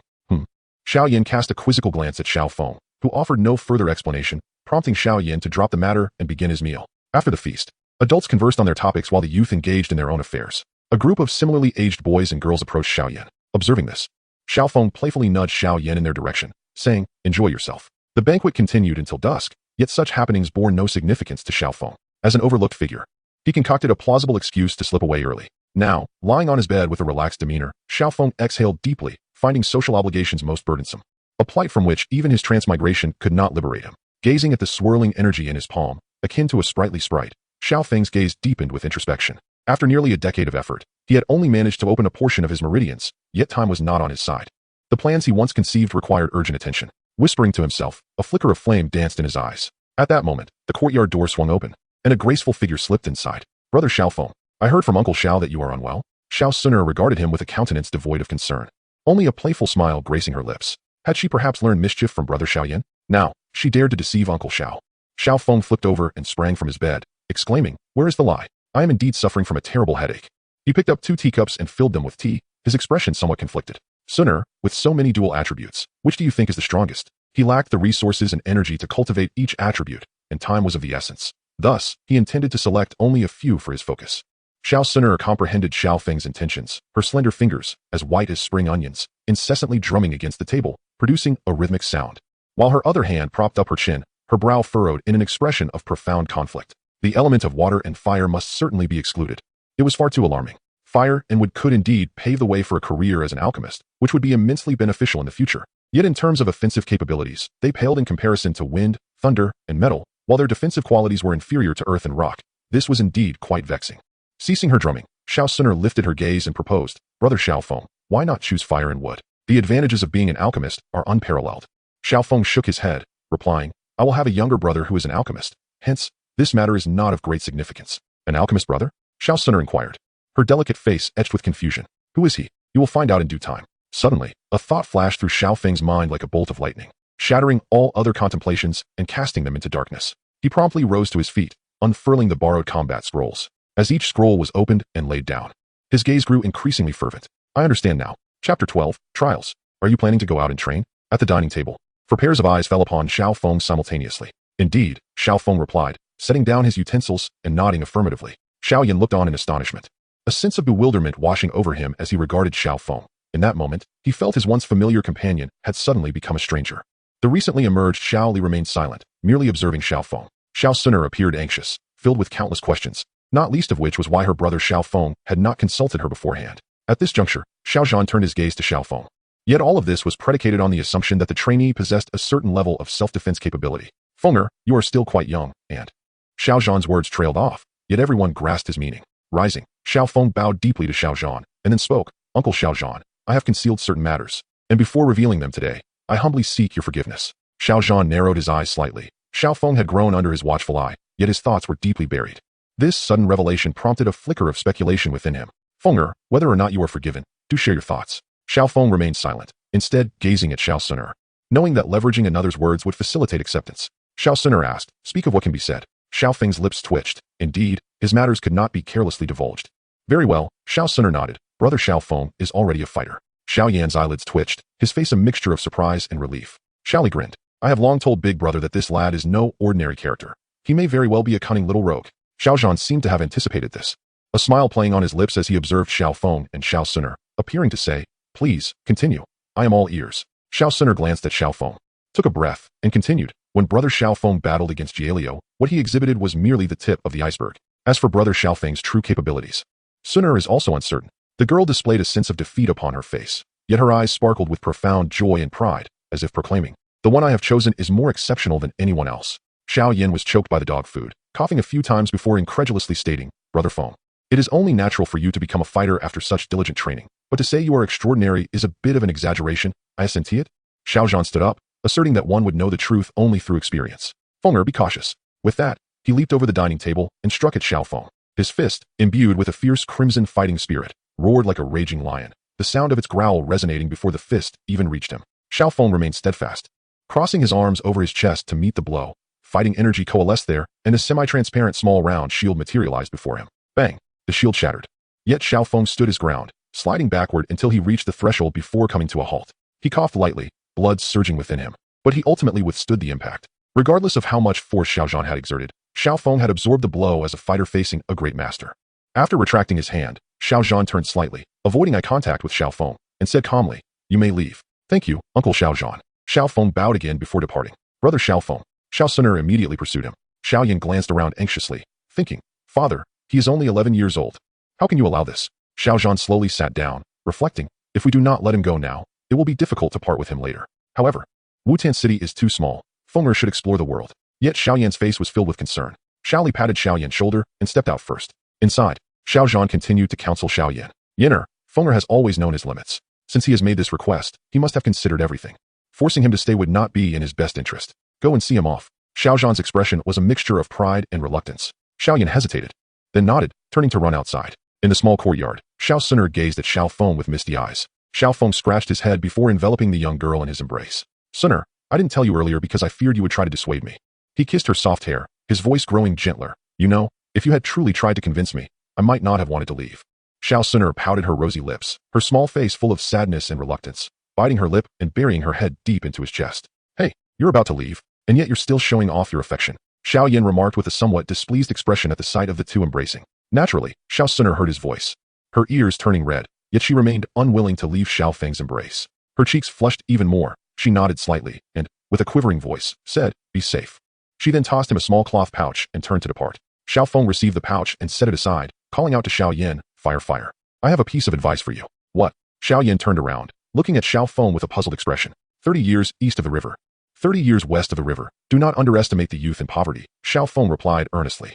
Huh. Xiao Yan was even more confused, but Xiao Feng disregarded him, muttering. Such a mystery. Let me see what brother Xiao Yan has given you. Xiao Sun'er curiously opened the small pouch, revealing a neat assortment of coins. Approximately 20 in number, along with 2 blood ginseng roots. This fellow must have rummaged through his entire savings, she mused. Xiao Feng chuckled, feeling a wave of emotion swell within him. Xiao Sun'er also smiled, leaving a brief remark that she would be right back before dashing out.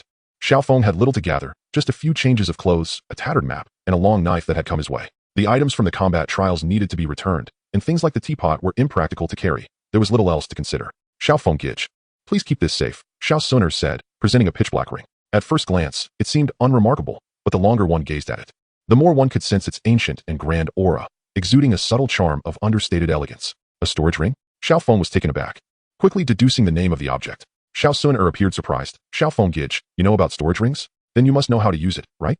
Xiao Feng shook his head. I do not wish to take it. Xiao Sun'er grew anxious. Xiao Feng Gij, why not? I don't need to carry anything. But you have many items that would be inconvenient to leave in your room, don't you? Xiao Feng gently ruffled the girl's hair. Xiao Sun'er beamed. Is that what you're worried about, Xiao Feng Gij? I have another one. With that, she extended her other hand, revealing an equally exquisite storage ring, albeit more refined. In a corner, Linging silently fumed. That's mine. My storage ring. By the brook, Xiao Feng skewered a fish, igniting a fire to roast it for sustenance.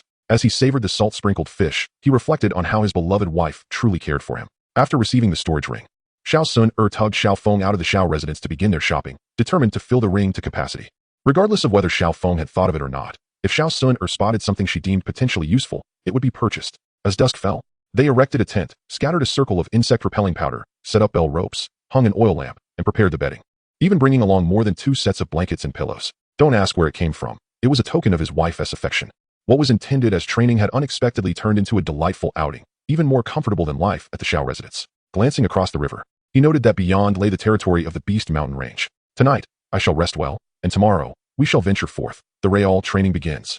Not in a hurry to lie down, Xiao Feng sat cross-legged, channeling his fighting spirit to invigorate his limbs and bones until only half of it remained before he ceased.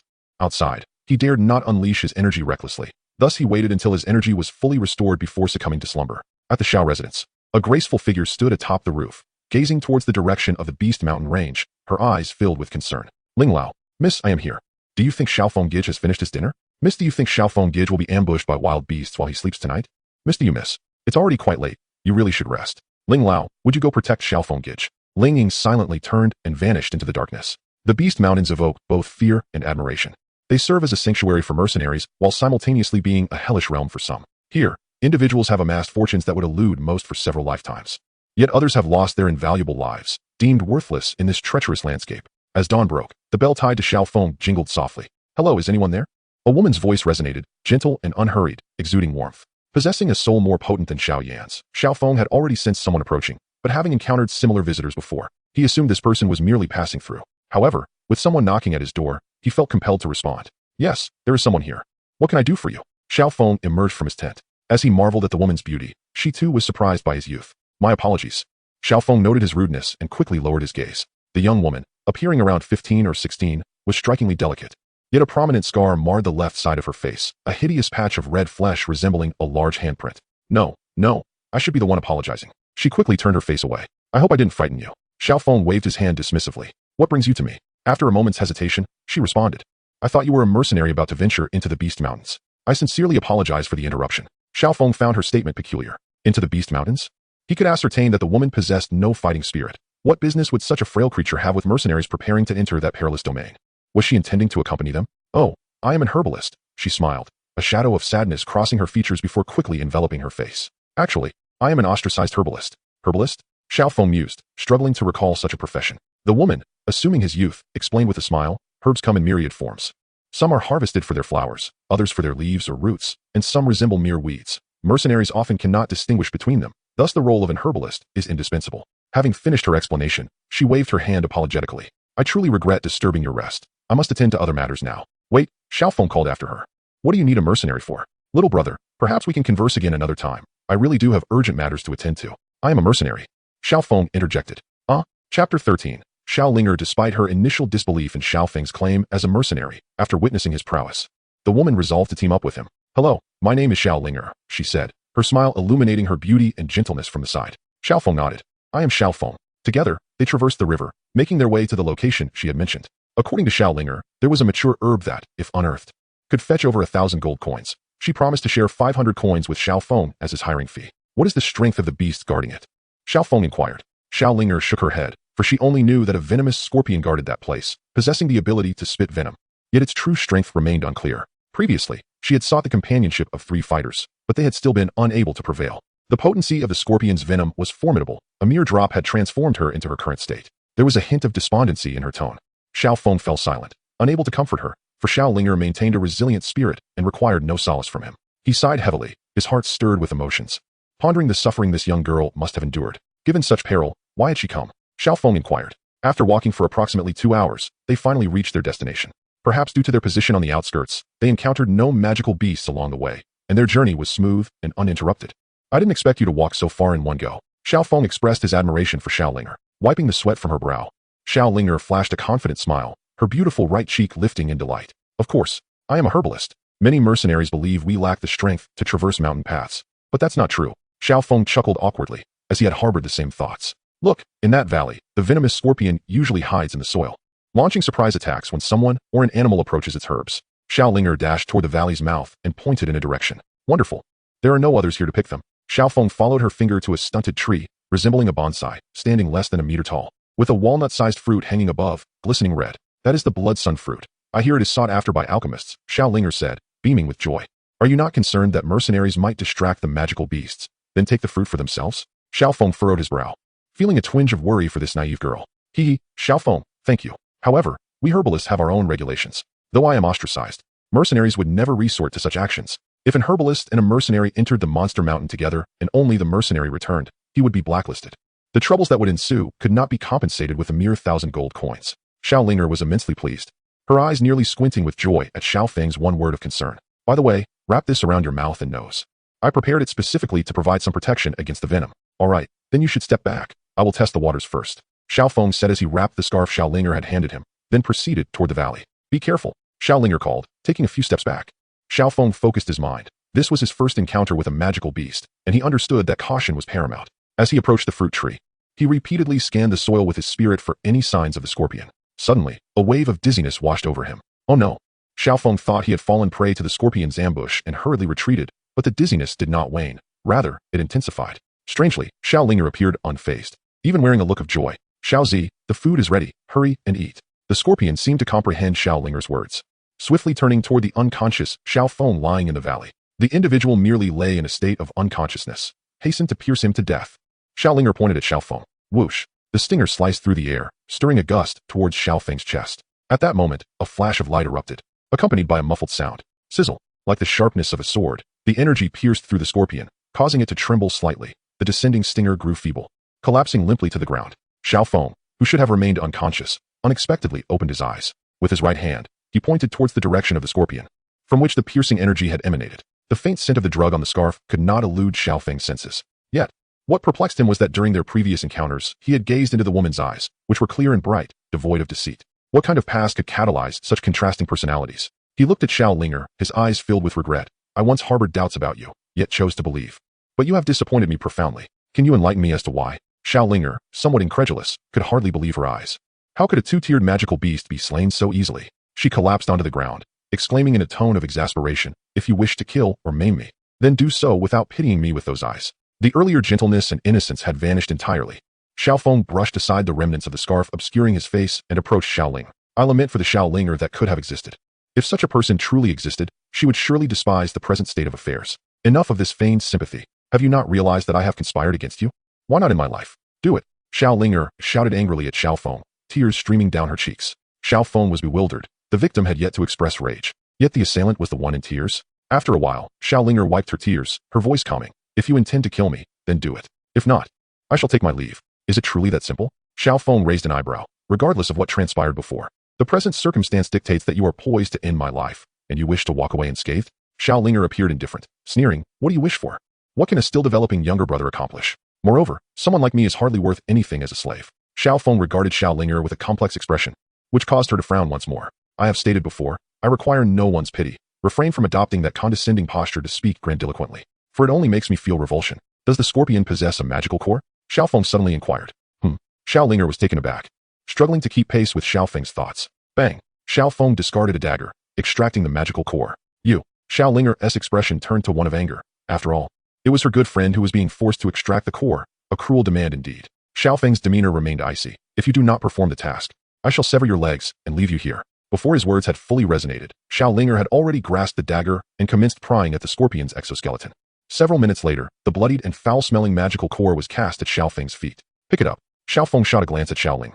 His gaze so frigid it sent shivers down her spine. All along, Xiao Linger believed her disguise to be utterly flawless, capable of deceiving anyone. At this moment, she realized that the young man before her seemed to conceal even deeper secrets. Fearless of death, she nonetheless bore a gaze tinged with trepidation towards Xiao Feng, perpetually sensing that should she fail to comply with his demands, something far more dreadful than death would befall her. Reluctantly grasping the magic core, she was suddenly doused with a bottle of water. Just as she prepared to take a sip, Xiao Feng spoke, instructing her to cleanse the magic core. If the water was insufficient, she should lick it clean. Enraged, Xiao Linger hurled the bottle, declaring, "Then kill me. I shall ask you only once. Are you certain?" Xiao Feng's gaze shifted toward her. I have changed my mind." With gritted teeth, Xiao Linger began to wash the magic core, all the while swallowing hard. Her throat parched after sweating profusely and weeping for a considerable time. After cleansing the magic core, a small amount of water remained. Stealing a glance at Xiao Feng, she swiftly drank it. Tui. Before she could swallow, she spat the water out, coughing. "What on earth is this?" Xiao Feng shrugged, admitting his ignorance regarding the liquid prepared by Xiao Sinner, recalling that he had purchased a large quantity of these bottled liquids, which were supposedly for foot soaks to relieve fatigue. "All right, here is your magic core." Xiao Linger extended it towards him. "Put it away," he replied, remaining seated on the stone, deep in thought without lifting his eyelids. Xiao Linger questioned, puzzled. "Do you think that merely cleaning the magic core will allow you to leave?" He glanced at her, adding, "From this moment on, if you venture more than 20 meters away from me without permission, you shall bear the consequences." Xiao Linger found a clean stone to sit upon, clutching the magic core, and said, "Let us speak plainly. Since you have no intention of killing me, what must I do to be set free?" Xiao Feng cast her a sidelong glance, smiled faintly, and said nothing. "You." Frustrated, Xiao Linger glared at him, fell silent for a long while, then placed the magic core on the ground and turned to leave. Swish. A blade of condensed energy grazed her calf, leaving a trail of blood. Xiao Linger let out a muffled groan, her steps faltering, yet she pressed on. "Do you think my youth renders me incapable of cruelty?" Xiao Feng's voice called from behind. "Or perhaps my previous politeness has emboldened you to gamble on my restraint." At that moment, Xiao Feng's fingertips pointed at her back, a radiant energy flickering. Xiao Linger hesitated but continued walking. Xiao Feng's expression turned icy. He strode forward and delivered a kick to her back, sending her sprawling to the ground. "Then kill me," Xiao Linger murmured, grasping the mud beside her. Observing her despondent demeanor, Xiao Feng fell silent, tending to her wounds before leaving a bottle of water and some provisions, then turning his attention to the magic core. After a lengthy silence, Xiao Linger suddenly spoke. "I hate you." "Oh," he replied. A flicker of emotion crossed her previously impassive face as she glared at Xiao Feng, her eyes brimming with hatred. "Why do you treat me so well? Why do you appear at this moment? Why not simply kill me?" The blood from her wounds would attract magical beasts, and with his constitution, there lay only a path to death. Without sustenance, one would surely perish. Xiao Feng lifted his head, contemplating the notion of ending everything. "But to me, that would be a significant loss. I do not require your pity. Perhaps you are mistaken. The perilous terrain of the Beast Mountains harbors countless dangers. I seek someone to pave the way for me, yet I shall not be accountable for that person's life." "Is that all?" Xiao Linger met Xiao Feng's gaze, sensing his sincerity, and, after a moment, seized the water and drank voraciously, followed by consuming the provisions with great fervor. Chapter 14, The Lightning Leopard. Xiao Feng inquired. Initially, he intended to merely assist a delicate maiden along his path, yet he now perceived that she concealed some secret. seemingly linked to the beasts, which piqued his interest. Xiao turned her back, ignoring him. Observing her demeanor, Xiao Feng remained unfazed. Taking up the map to study the upcoming route, the mountain to the right belonged to a lightning leopard, and further along the valley lay a swamp inhabited by a swarm of venomous insects, while the forest to the left was home to a pack of wind wolves. Such was the vicinity. Suddenly, Xiao voice pierced the silence. Gazing at her silhouette, Xiao Feng murmured softly, "What is this? A twisted psyche coupled with arrogance? How formidable is the lightning leopard?" he asked. Xiao remained silent. "If you choose not to speak, then I shall forge ahead," Xiao Feng continued. "Do as you wish." Xiao replied curtly, before gathering some hay to lay upon the ground, curling up against the tree trunk, seemingly preparing to slumber. "Hey, it's barely past noon. We must continue our journey." Xiao Feng began to pack his belongings, readying for departure. Xiao opened her eyes, her expression inscrutable, stating, "If you wish to travel, then go alone. I am weary and need to rest." Xiao Feng pondered for a moment, refraining from further comment, and commenced erecting a tent, securing the ropes. By evening, after much effort, Xiao Feng managed to light a campfire, only for Xiao to rush over and extinguish it. "Are you trying to court death by starting a fire in the Beast Mountains?" Xiao scolded, pointing an accusatory finger at him. The two were of differing ages, yet their heights were comparable. Xiao Feng stood merely half a head shorter than Xiao, and with the elevation from the stone, he exuded a greater presence. "I do as I please," Xiao retorted defiantly, thrusting her chin forward. "Dare to challenge me? Madwoman," Xiao Feng muttered under his breath, choosing to disregard her. It mattered little that he could not kindle a fire. His spatial ring contained an abundance of supplies. His beloved wife was deeply cherished. What could he do? As he munched on snacks, he cast sidelong glances at Xiao wondering why she was so familiar with this place. Xiao remained silent. "If the answer satisfies me, then this will belong to you," Xiao Feng teased, swinging the sleeping bag in his hands. "Can this thing even talk?" he exclaimed in astonishment, his expression suggesting that had he known the scorpion could speak, he would not have killed it. Xiao shot him a disdainful glance, offering no explanation, and directly lunged for the sleeping bag. "Let go. You promised to tell me the reason if I gave it to you." Xiao gripped it tightly, her strength considerable. Xiao Feng would not relent, asserting, "I stated it must be satisfactory. You are not keeping your word." Xiao entwined one end of the sleeping bag around her arm, clearly intent on tearing it apart if she did not receive it. Beasts of the second tier certainly do not speak. Xiao Feng seemed to comprehend why Xiao held him in disdain. "How did she convey this to you? This is a separate matter. Are you not true to your word?" Xiao was unyielding. "Very well." Xiao Feng, unperturbed, gradually eased his grip and reminded her, "I shall release you now." Nonetheless, Xiao stumbled and fell, yet she seemed unfazed. Upon rising and inspecting her sleeping bag for damage, she began to set it up. Having not dined, Xiao did not accept any provisions from Xiao Feng, seemingly detached from her own body. As night fell, both drifted into slumber. In the depths of the night, Xiao Feng noticed Xiao stealthily emerging from her sleeping bag, initially fearing she might attempt to escape. He was taken aback to see her retrieving the corpse of the venomous scorpion, dragging it into a patch of sand to bury it, and erecting a small marker. Kneeling before the makeshift grave, Xiao quietly wept. "Little Purple, you were my only friend. Rest assured, once I fulfill my promise, I shall avenge you the next time we meet." When dawn broke, Xiao Feng emerged from the tent, stretching languidly. Observing no movement from Xiao, he called out, "Hey, it's time to wake up." Only then did she groggily crawl out from her sleeping bag. After freshening up and having breakfast, half an hour had elapsed. "I am hungry. Give me something to eat." Xiao extended her hand towards Xiao Feng. He tossed her a piece of hardtack and a bottle of water. "Why do you get bread while I have this?" Xiao frowned, visibly displeased. With a cold chuckle, Xiao Feng said nothing further. 10 minutes later, the two set off. Xiao secured her sleeping bag and insisted on carrying it herself, unwilling to let Xiao Feng hold it. They trekked towards the mountain peak on their right. Upon reaching the base, Xiao Feng halted and said, "You go ahead." Without a word, Xiao held her head high and ascended, leaving him with a remark as she brushed past, "Wait here." Watching her stubborn figure retreat, Xiao Feng pressed his lips together. Xiao was not gone long. Within an hour, she returned from the mountain. It was basking in the sun when I encountered it, with no other beasts around. She spoke in a flat tone, as though recounting a visit to a friend. Xiao Feng scrutinized her. Apart from a sheen of sweat, she bore no injuries. "Did you truly see it?" he queried, perplexed. Just moments ago, he had extended his spiritual energy upwards and only perceived her climbing to the peak, oblivious to what transpired thereafter. Xiao scoffed, "Believe it or not. If need be, I can accompany you back up." Xiao Feng shook his head. If he sought to hone his skills, he must embrace the risks involved. Whether Xiao followed held little significance. "If you intend to slip away, you best ensure I am dead first, or else pray you do not cross my path," he said coldly, casting a glance at Xiao before proceeding up the mountain. Xiao merely shrugged, finding a stone to sit on as she began to massage her legs. Climbing along the rocky path for approximately 20 minutes, Xiao Feng reached the mountain summit. Where is the shadow of the lightning leopard? At the very moment this thought emerged, the soul sensed a dark shadow rapidly approaching from behind, its presence utterly unexpected. The lightning leopard. True to its name, its speed was astonishing. Xiao Feng barely had time to turn before it lunged at him. The feeble protective shield he managed to conjure was shattered in an instant, its sharp claws aimed directly at his heart. At the foot of the mountain, Xiao gazed at the towering peak with a cold sneer, thinking how this mountain, which even masters dared not approach, was truly courting death. On the summit, danger loomed closer. The shield managed to withstand a fatal blow. What could have penetrated Xiao Feng's body merely left a gash on his back. Where could he escape? His body reacted sluggishly. His energy circulated too slowly. His physical strength was insufficient, and his soul power was feeble. In mere seconds of reflection, Xiao Feng's mind was filled with thoughts of weakness. This way, the lightning leopard would surely find pleasure in the kill. A hint of madness flickered in Xiao Feng's eyes. How could someone who had cultivated inner strength in a realm of despair possibly be a docile and obedient soul, conforming to the mundane? Who among them was not a proud existence? With a flick of his wrist, Xiao Feng summoned a long knife, positioning it nearby as a deterrent. Then began to shed his shirt in an attempt to apply medicine to his back wound. By narrowing his soul perception to a range of 30 meters, the surroundings became significantly clearer. He waited patiently, like a fisherman anticipating a catch. As expected, soon the dark shadow reappeared within his range, charging swiftly towards him, just as planned. Crack! The long knife struck the lightning leopard's head, producing a sharp sound as it broke. Startled by this unforeseen attack, the leopard took a step back, only to realize that Xiao Feng's weapon had shattered. The adversary's incompetence and the pain in its skull ignited the leopard's wild side, prompting it to abandon stealth. Revealing its claws and bared teeth, eager to tear Xiao Feng apart. Cursing, Xiao Feng discarded the knife handle and confronted the lightning leopard barehanded.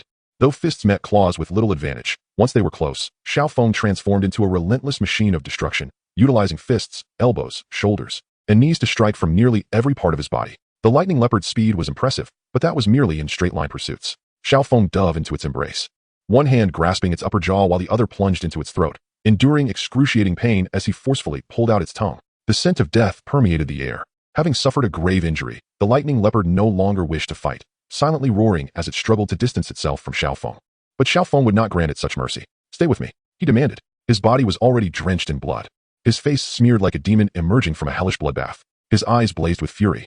His handsome visage twisted into a grimace as he seized one of the leopard's hind legs, unperturbed by the other leg's relentless kicks. With a fierce grip, he tore it asunder. "Ah!" Roar! Two furious cries echoed as Xiao Feng snapped the leopard's leg, ripping it from its body. And now, it dared to flee? Xiao Feng fixed his gaze intently on the terrified lightning leopard, advancing step by step.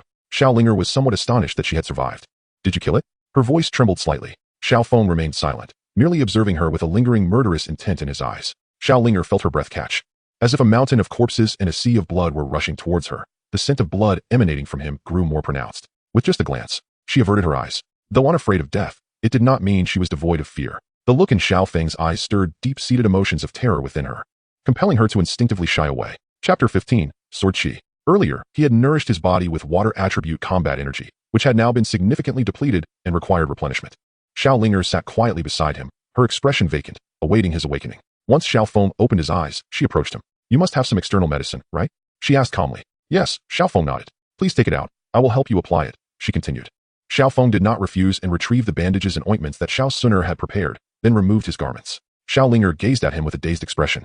Yet her movements were exceptionally gentle as she treated each wound on his upper body with great care, meticulously wrapping them. After completing this task, Xiao Feng looked at Xiao Linger, patiently waiting. Before long, she spoke again. Kneeling before him, she declared, "I am willing to do anything for you. Can you promise not to kill them anymore?" "Why?" Xiao Feng's tone remained calm. Xiao Linger lowered her gaze, her voice heavy with melancholy. "Once, a couple ventured into the Beast Mountain range in search of a legendary herb to cure their newborn child's strange illness. After enduring numerous hardships, they finally found the herb. Eagerly, they began to brew the medicine, unaware that the smoke had attracted mercenaries and beasts. When the child in swaddling clothes consumed the potion, the slaughter commenced. The mercenaries coveted the couple's magic cores, and the beasts instinctively despised humans. In the ensuing chaos, the husband was quickly slain, and in her despair, the wife handed the child over to the beasts, following her husband into death. The child who consumed the potion inexplicably understood the language of beasts, growing up on the milk of 100 beasts. Eventually, she yearned for the human world, striving to escape a life intertwined with beasts. As she recounted this, tears streamed down Xiao Linger's face, her voice choked with emotion. She encountered a band of mercenaries, heedlessly believing in their schemes, and that fateful night, her adoptive mother perished.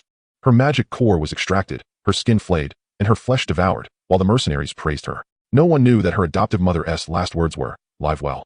You must live on." At this point, Xiao Linger laughed bitterly. Later, she witnessed the beauty of human life juxtaposed with its unfathomable ugliness. Selfishness, greed, betrayal, truly a magnificent race. They coveted her beauty, yet when she marred her own face, they recoiled as if she were a venomous creature. They fantasized about wealth falling from the sky. And upon hearing of the blood-sun fruit, they clung to her relentlessly. Xiao Linger oscillated between laughter and tears, her emotions tumultuous. After a long while, she finally calmed down, fixing her gaze on Xiao Feng, and asked, "She has become a beast now. and there are those slaughtering her uncles and aunts. Tell me, what can she do? Xiao Feng furrowed his brow. Your words have made me realize that I seem to have forgotten about the blood sun fruit. Xiao, with a self-deprecating smile, stood up, declaring that no human being is worthy of trust. Xiao Feng glanced at the magic core she held in her hand and replied, had you mentioned this sooner, perhaps I would have shown you mercy. There's no need for apologies, Xiao retorted, her previous fragile demeanor vanishing, replaced by an icy indifference. I have it etched in my heart. One day, I shall exact vengeance on you for their sake. Xiao Feng raised an eyebrow, pondering where this foolish woman, devoid of even a trace of combat spirit, found her confidence. Oh, he said dismissively, so you are capable of communicating with all magical creatures? Xiao huffed in silence. Xiao Feng frowned. If you refuse to speak, then you shall go hungry. There are some exceptions, she replied. Such as? Are you not tired of this?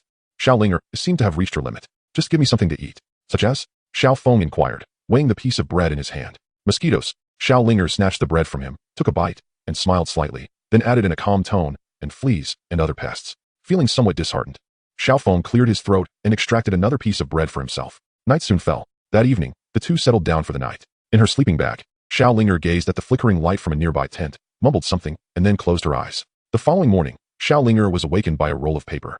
What are you doing? She shouted at Xiao Feng as she sat up. Over the past few days, she had discerned Xiao Feng's temperament, recognizing his capacity for rage. The method for cultivating combat energy. If you wish to read it, do so. If not, then discard it, Xiao Feng stated nonchalantly. Xiao perked up at his words, carefully stowing away the technique. She then regarded Xiao Feng with a peculiar expression, stating earnestly, when I am strong enough to defeat you, I will kill you. Xiao Feng remained unfazed, pondering how many among the countless beings in the Dopa continent could rival the Soul Emperor. Would he truly concern himself with such a threat? Though his injuries were not severe, the loss of blood rendered him somewhat listless, and he planned to rest for a few days. Aside from understanding the speech of magical beasts, what else can you do? Xiao Feng asked. Xiao shot him a glare, as though his question implied she was worthless. Allow me to rephrase my inquiry, Xiao Feng said, recognizing the ambiguity in his previous wording. If I spare your life, can the magical beasts that fall before me obey my commands? Impossible, Xiao replied, giving him a sidelong glance. Why not? Are not magical beasts governed by strength? Can you prevent mosquitoes from biting you? Xiao expressed her disdain for Xiao Feng. Legend has it that even the amethyst-winged Lion King struggles with fleas. Xiao Feng disregarded her scornful gaze, grasping her implication. One day, if a gorilla were to knock you down and roar at you, you would merely cower in a corner, trembling, rather than standing tall and declaring, at your command. If I were to assist you, could you then command those magical beasts? Xiao Feng inquired further. In recent days, his mind had become sharp and agile. He realized that the magical beasts in the Beast Mountain region could serve as a tremendous asset, and naturally, he began to ponder the possibilities. Am I to command those magical beasts? Xiao exclaimed in surprise, her gaze shifting up and down as she scrutinized Xiao Feng. Have you perhaps hurt your head while battling the lightning leopard? Xiao Feng narrowed his eyes, sensing the surge of fighting spirit emanating from Xiao. It seemed she was not merely a weak woman after all. Xiao glared defiantly, declaring, even without cultivating fighting spirit, I am not afraid of you. A sharp crack echoed as a branch fell onto her back. Focus on your cultivation. Stop being a layabout. Xiao Feng retorted angrily. With such remarkable talent, it was a travesty to have squandered over a decade. It was time to make up for lost time. You, Xiao fumed, her temper flaring. I will cultivate if I wish, and if not, that is my prerogative. You have no say in it. Do you dare to retort? Xiao Feng continued to strike, landing a dozen blows until Xiao curled up defensively, gritting her teeth in reluctant agreement to train. Observing her diligently practicing, Xiao Feng nodded with a smile, then distanced himself to consume the remaining blood sun fruits. These fruits replenished vitality and were beneficial to the meridians and acupoints. Although refining them into pills would yield greater effects, he had no means to pursue that endeavor at present. Having released the restraints on his cultivation, Xiao Feng made astonishing progress. In terms of fighting spirit density, he could now easily reach the level of a one-star dome master. However, fighting spirit was not the essence. This abundant resource was hardly rare. The true foundation lay in a resilient physique, meridians, and acupoints. Xiao Feng murmured softly, continuously refining his mental concepts. Thus far, he had not formally practiced any specific technique, yet from another perspective, he had been cultivating a method of his own design, the primordial chi technique. This technique, created in his past life, encompassed every channel in his body, maximizing the absorption of energy. In this life, while his meridians had not been entirely opened, the speed of his fighting spirit's circulation surpassed that of most earth-tier techniques. When it re-emerged into the world, could it rival the heaven-tier techniques? Xiao Feng eagerly anticipated that day, believing he would create a new legend in this realm abundant with fighting spirit. With his right hand extended, a sword silhouette manifested from his palm, about the length of a hand, its blade reaching skyward and slowly rotating. With a mere thought, it transformed into 5, each a distinct color: gold, green, blue, red, and brown. With a slight sigh, the 5 small swords dissipated. Still too weak, Xiao Feng lamented, gazing skyward. He pondered on how, indeed, the fire was worthy of being a protagonist in this realm. Its power, blended with the exotic flames, was undeniably augmented, bordering on the absurd.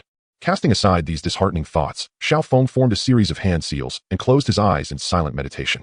After a while, hey, isn't it time for a meal? Xiao Linger called from a distance. Xiao Feng opened his eyes, glanced at the sun, and tossed a piece of bread toward her. There isn't much bread left. Make it last. He then retrieved a meat pie for himself. Xiao Linger fixated on the meat in his hands, her grip on the bread tightening uncontrollably. 10 minutes later, after their meal, the two emerged from the valley. In the following month, a storm of bloodshed would sweep through the vicinity. In the sky, on the ground, and in the rivers, all creatures fell under the watchful gaze of Xiao Feng. Even those concealed in the mud were unearthed, and without uttering a word, he struck first. Once the tumult subsided, all magical beasts of second tier and below within a 50-mile radius submitted to the feet of Xiao Linger. Those unwilling to submit had already departed, while those who remained obstinate had been thoroughly subdued by Xiao Linger. Further ahead lay the territory of the Qingmu wolf pack, predominantly composed of second-tier beasts, with their leader being a formidable third-tier creature. Xiao Linger paused. The location of the Qingmu wolf pack served as a watershed within this mountainous realm of magical beasts, one side being the periphery, and the other the central region. Only the sufficiently powerful beasts could traverse to the center. The weaker ones would inevitably become prey. Leave the leader to me, Xiao Feng asserted with a nod.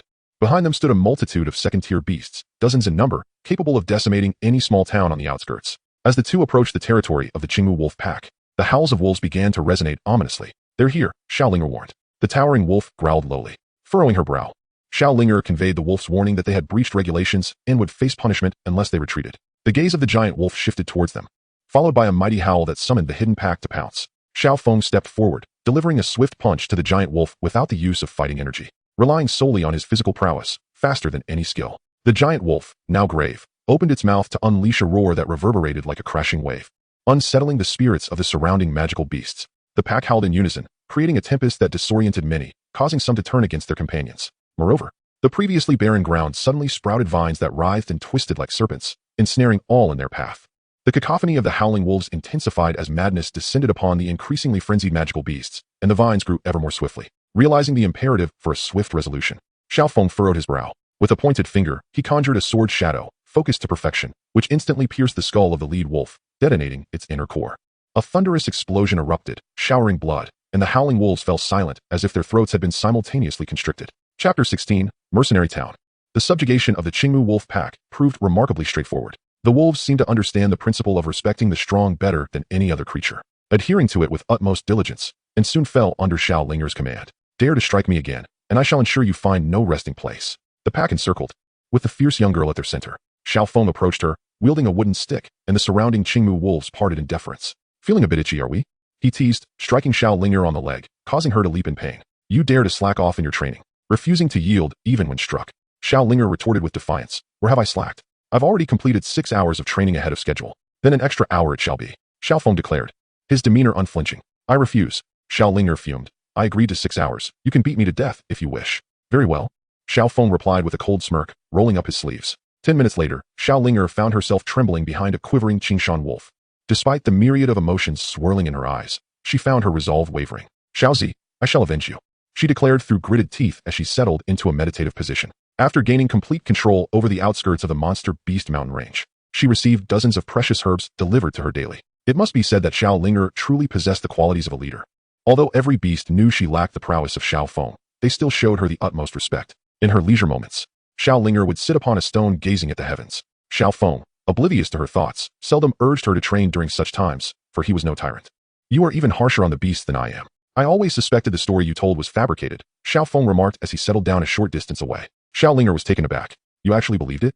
Xiao Feng's expression darkened as he retrieved a treasured staff from his spatial ring, the one he found most convenient to wield. He gestured towards her while stating, I have noticed you slacking off again. Xiao Linger pouted. Not everything I said was a lie. I need to step out for a while to procure some supplies, Xiao Feng announced. Xiao Linger tilted her head. Then I want to accompany you. You should focus on your training instead of wandering about, Xiao Feng replied with a scoff. Xiao Linger glared at him defiantly. What business is it of yours? With her chin held high, she asserted, I know this place better than you. If I want to go out, I will. Seeking a beating, are we? If you dare strike me again, I shall let every beast in the monster beast mountain range know that you, Xiao Feng, are barren. Xiao Linger boasted, reveling in her audacity. Xiao Feng, infuriated yet amused, retorted, I have no time to worry about such matters. First, I'll give you a good thrashing. Having spoken carelessly and subsequently receiving a beating, Xiao Linger skillfully applied medicine to her wounds while grumbling. This was not my assertion. Why are you punishing me? Xiao Feng frowned. If it wasn't he you, then who was it? Xiao Linger shrugged. Everyone says so. Xiao Feng paused, contemplating her words. are you implying? Xiao looked at him disdainfully. They think we are a couple, yet despite being together for so long, we remain childless. I had to explain that it's not my fault. Well, that's certainly isn't my issue either. Xiao Feng replied, inexplicably irritated. Ultimately, Xiao Feng relented and allowed Xiao to accompany him, despite his reluctance, while she remained indifferent to his feelings. The nearby town bustled with activity, with numerous stalls selling herbs and monster cores. Xiao had somehow procured half a mask, concealing the left side of her face while revealing the other half of her enchanting visage. Passers-by cast glances her way, some admiring, others envious. A mocking smile played on her lips as she taunted, look at these ugly humans. Xiao Feng chose to ignore her. The mercenary town, though not large, was filled with lodgings, with half of the shops along the street serving as inns, all brimming with patrons. Is something amiss? Xiao Feng murmured as he approached the nearest establishment. Let go of me, Xiao shouted. The surrounding noise quieted slightly, and nearly all eyes turned toward the two of them. At this moment, Xiao Feng's height was not significantly less than that of Xiao. Initially, everyone presumed they were merely a bickering couple, but it soon became evident that the situation was far more complex. Be honest. Xiao Feng shot her a glare. What? Are you looking to hit me again? When Xiao temper flared, she could be quite the loudmouth. While in the Beast Mountain range, it hadn't seemed too troublesome, but upon arriving in the town, she realized her fiery temperament was truly deserving of a reprimand. Stop shouting. Have you forgotten what I said? Xiao Feng threatened her with his gaze. Xiao let out a cold laugh, her eyes brimming with disdain. How could I forget? You've imprisoned me by your side. I shall never forget this. As more and more people gathered around, most of their attention fell on Xiao Feng, who appeared to be an impeccably matched pair with Xiao, yet behind the facade lurked such a sordid reality. Whispers ensued. This man seems utterly despicable. That girl is so pitiful. Xiao Feng took a deep breath, his expression and demeanor turning indifferent as he looked at Xiao. I shall ask you just once more. Will you continue this ruckus? A shiver ran through Xiao heart. Although she intended to retort, her lips parted but no sound emerged. Ultimately, she tilted her head, refusing to meet Xiao Feng's gaze, her nostrils flaring slightly as she let out a soft huff. Choosing silence, Xiao Feng stepped forward, grasping Xiao hand, parting the crowd as they made their way out. Suddenly, someone obstructed their path, clad in armor stained with dark blood, his face obscured by a helmet, his voice raspy. Since the lady does not wish to accompany you, is it not excessive to force her? Xiao Feng remained impassive, tugging Xiao forward. Handle it yourself. Xiao pouted, casting a glare at Xiao Feng before turning her ire towards the armored man.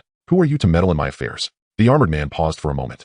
Then after several seconds, replied, "Ah, I see. My apologies for intruding." With that, he turned to leave. Ugh, just a couple having a spat. Someone waved dismissively as they departed. Damn it, I've been force-fed dog food again. Another person scowled at the couple before storming off. The crowd quickly dispersed. What were you trying to do just now? Xiao Feng inquired. And what concern is it of yours? Xiao, slightly irked at her own weakness for being subdued by Xiao Feng, now directed her displeasure at everyone. Oh, Xiao Feng did not press further, leading her into another inn, booking 2 rooms and ordering a table of dishes. Once the food arrived in their guest room, he closed the door and turned to the munching Xiao. Actually, I owe you an apology. Xiao was taken aback, her eyes widening, lips moving but ultimately falling into silence. The surprise on her face faded, replaced by intense contempt. What if I say sorry 100 times and then hit you for 2 months? Would that suffice? Of course not. But that is how you treat me. Because you can't defeat me. So hurry up and eat, and make the most of your time to cultivate. You have no right to dictate. Xiao glared at Xiao Feng, brimming with aversion. After delivering her retort, she was once again met with a good thrashing. Xiao sat cross-legged on her bed, her eyes aflame with fury as she glared at the retreating figure of Xiao Feng. With gritted teeth, she seethed, contemplating vengeance for Xiao Zi, while he, in a display of audacity, spoke grandiloquently of lofty principles. Before departing, Xiao Feng summoned the waiter and handed him a gold coin. Are there always this many guests at the inn? He inquired. The waiter, bowing low, accepted the coin and replied. There are occasionally mercenaries who come to stay for a few days, but it has never been this lively. Xiao Feng nodded, gesturing for the waiter to attend to his duties. This waiter was quite articulate, succinctly elucidating the current circumstances. Many have come in response to a call, Xiao Feng mused, a smile breaking across his face as he stepped out onto the bustling street. The waiter had mentioned that many flocked in response to a summons, implying that not all were there for the same reason. Some might have arrived of their own volition or with ulterior motives, an ambiguity that no one could ascertain. In summary, the small mountain town at this moment was teeming with a chaotic undercurrent beneath its bustling surface. There was no need for inquiry. The majority of passers-by were engrossed in discussions about the 3 major mercenary groups. Pray tell, where are the headquarters of these 3 mercenary groups? Xiao Feng asked a passerby. Thank you, he added, sizing up the individual. The tone of the reply indicated that this person was no ordinary individual, yet after a few moments of scrutiny, Xiao Feng found his appearance to be utterly unremarkable. The stranger, unfazed, smiled and turned away. Following the direction indicated by the passerby, they arrived at a vast square within 10 minutes. The square was alive with noise, filled to the brim with people. At its center stood a tent, with 3 lines of individuals resembling a dragon stretching towards Xiao Feng. If you are not a combatant, do not crowd, someone cautioned before Xiao Feng could approach. A finger pointed towards a nearby bluestone tablet, which bore numerous marks, some made by fingers, others by fists, knives, and swords. Combatants? Xiao Feng approached the stone tablet. Placing his hand upon it, he slowly closed his eyes, allowing his entire body to relax, his breath becoming increasingly elongated, drawing energy from his heart. Strength blossomed from his feet. A warm current surged from the ground, traveling up through his soles, legs, waist, and shoulders, ultimately reaching his hands. His body transformed from a state of relaxation to tension and back again, akin to a wave rising from his feet and flowing upward, channeling all his strength into his palms and into the stone tablet. Afterward, a surge of fighting spirit erupted from his palms, reducing the blue stone tablet to mere dust. Upon opening his eyes, Xiao Feng gazed at the pile of blue stone dust, lost in contemplation.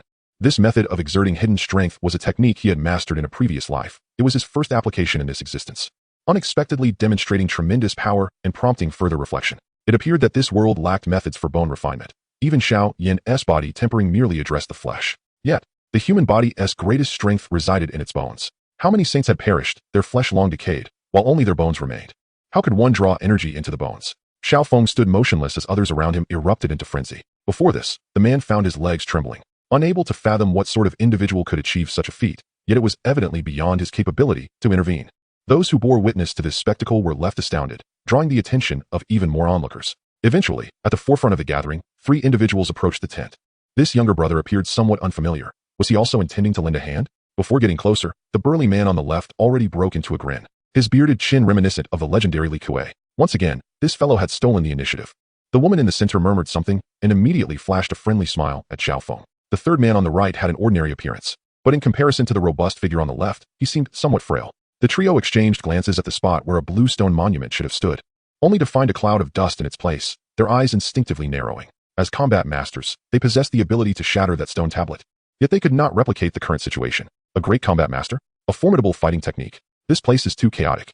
Why not join me at the Canine Tooth Mercenary Corps for a drink? The man on the left inquired with a smile. Chapter 17, An Unexpected Transaction. Initially, I merely intended to partake in the excitement, yet I inadvertently became the center of attention. At this moment, Bai Yin sat in the reception hall of the Canine Tooth Mercenary Corps, flanked by 2 men and a woman, who were the leaders of the Iron Sword, Canine Tooth, and Blood Dark Flower factions, all of whom were combat masters. The leader of the Iron Sword, Taishan, was a 7-star combat master.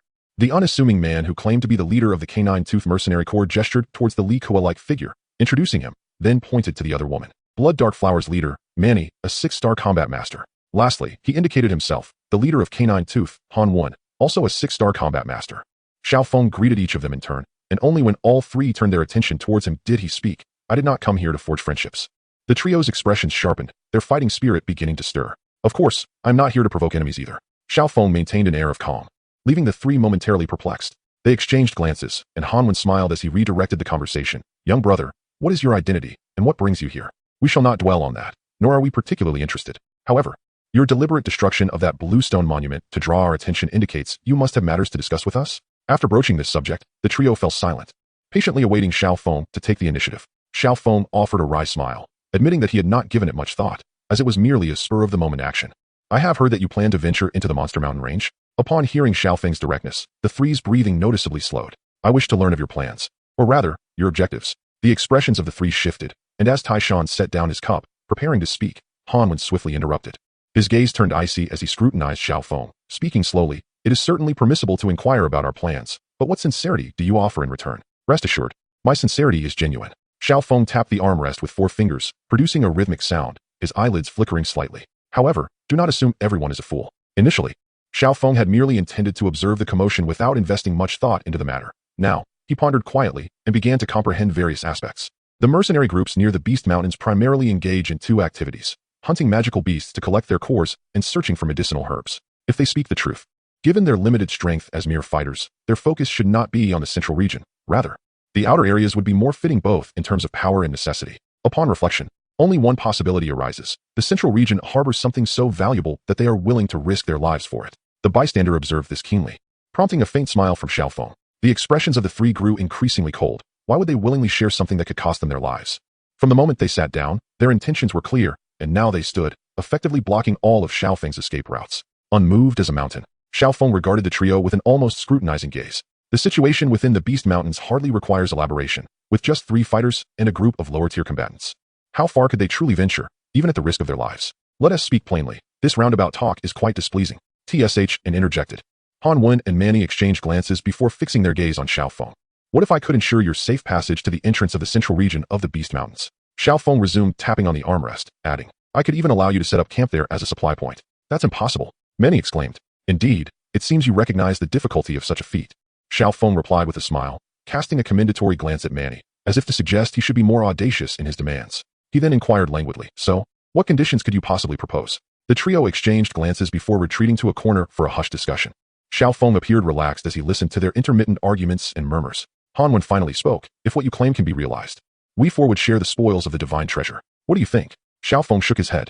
You lack sincerity if you think such vague promises could entice me. Han Wen furrowed his brow. How can you prove that your claims are not false? You will inevitably venture into the Beast Mountains. The truth will unveil itself, regardless of any deceit. Xiao Feng stood up, declaring, if this is all you have to offer, then consider today a wasted visit. Manny hastily interjected, wait, what if we had 50,000 gold coins? No, make it 100,000. If you also take action, we are willing to offer 150,000.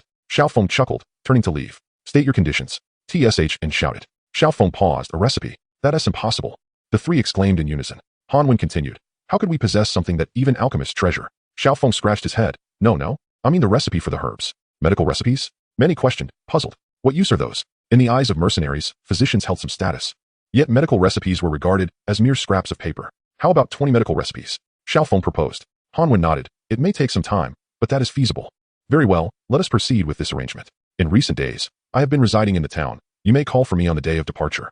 Xiao Feng dismissed the entreaties of the three and departed directly. In silence, Han Wen snapped his fingers, and a streak of dark light fell upon the hem of Xiao Feng's garment, accompanying him as he left. Upon completing this, Han Wen revealed a faint smile.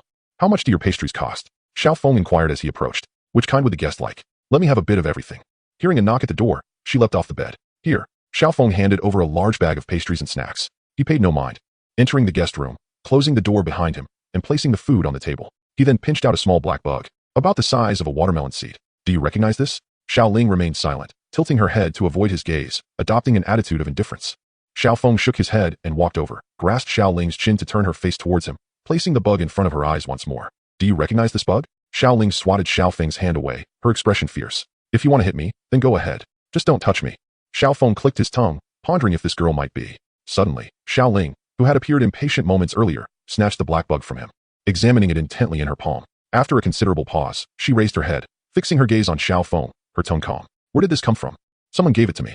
Who? Where is he? There was a palpable urgency in Xiao Ling's eyes. Do you know him? Xiao Ling widened her eyes, her voice rising. But she choked back the rest of her words, adopting a more placid demeanor. If you don't want to say, then that's fine. With that, she discarded the bug to the ground, crushing it underfoot, and stood to walk towards the door. What are you doing? Xiao Feng pressed against the door. Step aside. She retorted coldly. Xiao Ling ceased her struggle, pouting as she sat there, tears rolling down her cheeks. Pouring herself a glass of water, she took a sip and then reached for the newly purchased snacks. Smack! Xiao Ling slapped Xiao Feng's hand, seizing the bag of treats and cradling it against her chest, shouting at him, get lost. These are mine. As she shouted, tears continued to fall. Xiao Feng found it amusing. Why are you crying? What business is it of yours? Xiao Ling glared at him. I just like to cry. Go ahead and hit me. Xiao Feng rolled his eyes, choosing not to engage in her tantrum. After a while, noticing that Xiao Ling had stopped crying, he finally spoke. Was your adoptive mother's death related to this person? Xiao Ling remained silent. In a few days, a group will enter the monster beast mountains, and among them will be this person. Remember to lock the door before sleeping. Xiao Feng added before moving to the adjacent room. For 3 consecutive days, Xiao Ling did not step outside, spending nearly all her time training, save for meals and sleep. Xiao Feng did not disturb her, occasionally venturing out to explore the shops in the town. Besides daily necessities, he also visited a weapon shop. Is this the most durable armor you have? Xiao Feng asked, pointing at a piece of inner armor. Indeed, sir. Is this your sharpest dagger? Yes, sir. How much does it cost? A total of 100 gold coins. Can I exchange it for magic cores? Xiao Feng had nearly exhausted his gold coins, leaving only magic cores and medicinal herbs. Of course. Xiao Linger snorted, dismissing him with a remark about being overly sentimental, before shouldering a large bundle and departing. However, as she brushed past Xiao Feng, she swiftly snatched away his inner armor and dagger. Meanwhile, the 3 mercenary groups had successfully gathered their forces. As Xiao Feng approached, many handed him a stack of papers. Although this document was not particularly valued by many, acquiring such a quantity in a short time required considerable expense. I hope you have not deceived us, otherwise. Ignoring Manny's veiled threat, Xiao Feng accepted the medical papers with a smile. I detest fraud above all else. Acquiring things through deceit is utterly distasteful. Here's to a fruitful collaboration. Han Wen chimed in cheerfully, gesturing for the group behind him to push their cart towards the Monster Mountain Range. Chapter 18. Return to the Monster Mountain Range. With the addition of newly recruited members, the 3 mercenary groups formed a nearly 100-strong contingent, marching robustly towards the monster mountain range. In the distance, two figures trailed behind, one clad in armor, obscuring his face, and the other an ordinary passerby. How many do you think will perish this time? The passerby asked with a grin. The armored man's voice was muffled. The more, the better. The passerby chuckled a few times, falling silent thereafter. Crossing the plains and traversing the great river, the group finally entered the monster mountain range. Among the leaders, Manny raised her right hand, prompting the others to halt immediately. Rest in place, she called out, and the once orderly formation scattered. Scouts, Hanwen shouted. And a 5-member team quickly jogged from the crowd, venturing deeper into the mountains. Captain, we have encountered no monsters along the way, the 5 reported in unison. Hanwen nodded, his gaze landing on Xiao Feng, whose expression appeared calm, yet his heart surged with tumult. The 5 had chosen 5 paths, all of which were the most likely to encounter monsters, yet this route had yielded none. How had this individual, who had scarcely left the town in recent days, achieved such a feat? The deeper the mystery, the more cautious Hanwen became. He summoned 2 others for a brief discussion, deciding to rest for a day and conduct further reconnaissance before proceeding. As night fell and stars twinkled brightly, Xiao Feng approached Manny's tent. Is there something you need? Manny poked her head out. Yes, Xiao Feng nodded. May I come in to discuss? Gazing at the lush grass, Manny licked her lips and smiled alluringly. Of course. The curtain fell, and the shadows cast by the light intertwined. 10 minutes later, Xiao Feng emerged and proceeded to visit the tents of Taishan and Hanwen. After exiting Hanwen's tent, he headed directly towards the monster mountain range. Since incorporating the Qingmu wolf pack, Xiao Feng and Xiao Linger had established 2 small wooden cabins in the territory of the wolves, which had become the headquarters on the outskirts of the monster mountain range. The direction Xiao Feng was heading towards was indeed that very place. The journey was largely silent, occasionally punctuated by the calls of birds and beasts, which quickly vanished as Xiao Feng drew near, resembling an ordinary forest. He walked for a considerable time, until, as midnight approached, he discerned pairs of glowing green eyes in the distance. He had finally arrived. A wolf howled at the moon, its voice resonating through the night. A woo, a woo, a woo. Moments later, a cacophony of howls erupted, resonating through the air. Enough with the howling, Xiao Feng bellowed, straining his voice. The pack of wolves was generally obedient and well-behaved. Yet they were afflicted by an ingrained habit from birth, akin to the braying of a donkey. Enduring the tiresome howls, Xiao Feng sought out Xiao Linger. What do you intend to do? She asked, her face contorted with disdain as she shifted to the side, distancing herself from him. Noticing remnants of food clinging to her lips, he suppressed the urge to wipe them away. They've arrived. Have you made the necessary arrangements? He inquired. Xiao Linger rolled her eyes. I was already aware of their movements. Do you need to remind me? Well, what are your plans moving forward? Xiao Feng pressed. Why is it any of your concern? She retorted, glaring at him with a sidelong glance before averting her gaze. If you believe my assistance is unnecessary, then you may handle it alone. However, traversing the central region of the Beast Mountain Range is perilous. Don't let those individuals meet their demise. Xiao Feng regarded Xiao Linger, aware that although their strength was lacking, they were certainly more reliable than the raucous wolf cubs outside. Waving her hand dismissively, Xiao Linger declared, if there's nothing else, you should leave. Your presence is a nuisance. Clenching his fists in frustration, Xiao Feng ultimately lost his patience and playfully smacked her on the head. All you do is eat. Focus on your cultivation. Once you're done, be on your way. Xiao Linger shot him a glare. Upon returning to his wooden cabin, Xiao Feng refrained from sleep, lighting a lamp and meticulously examining the medicinal recipes he had acquired, occasionally rising to grab a categorized herb from the nearby shelf and taking a bite. At the break of dawn, Xiao Feng knocked on Xiao Linger's door. What activity is planned for today? Without uttering a word, she stepped outside and called for a greenwood wolf. After a brief exchange of howls, she finally spoke. Today, they dispatched several small teams for reconnaissance. One team encountered the wolf guards. Fortunately, there was no conflict, and both sides withdrew. Very well, we still have some time. Xiao Feng nodded. Please fetch me some hot water. Xiao Linger scoffed. If you want water, you can boil it yourself. Xiao Feng rubbed his temples. I have matters to attend to. I cannot afford to be distracted. Do not dawdle. It is needed urgently. An hour later, a knock echoed on his door. Hey, the water has boiled away. Where are you? Are you dead? Creaking open the wooden door, Xiao Feng emerged, pale and with foam at the corners of his mouth. Xiao Linger stared, momentarily taken aback. Are you truly on the brink of death? Coughing. A hint of color returned to Xiao Feng's pallid face as he weakly waved his hand. Please pour the hot water into the tub for me. Xiao Linger remained unmoved, scrutinizing him from head to toe. Do you think you can still defeat me in your current state? You may certainly try. She said nothing further, casting a few glances his way before turning to prepare the water. The tub was filled with a layer of medicinal herb paste, and as boiling water was poured in, a cloud of steam rose, carrying the fragrant aroma of the herbs. Observing Xiao Linger, who showed no intention of leaving, he announced, I am about to undress. With a dismissive expression, Xiao Linger pressed her lips together. Out, Xiao Feng urged, shooing her away like a bothersome fly. Just before the door closed, she let out a cold laugh. Are you shy? Little Linger, locked outside the door, did not depart. She lingered before the entrance, her heart torn between conflicting thoughts. Now is the perfect moment to exact vengeance for Xiao Zi while he is vulnerable. No, we, the magical beasts, must honor our promises and wait until we meet him again to strike. For reasons unknown, Little Linger felt a sense of relief, and then fled as if in escape. Inside the room, Xiao Feng, observing the movements outside with his spiritual power, finally closed his eyes slowly. When he opened them again, Twilight had enveloped the surroundings.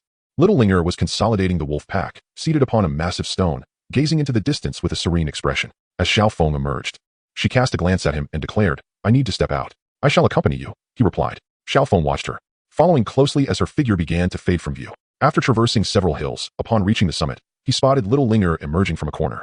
The wolf pack nowhere in sight, as she had deliberately awaited him there. "Have they arrived?" Xiao Feng inquired. "Do not approach," she warned, her demeanor alert.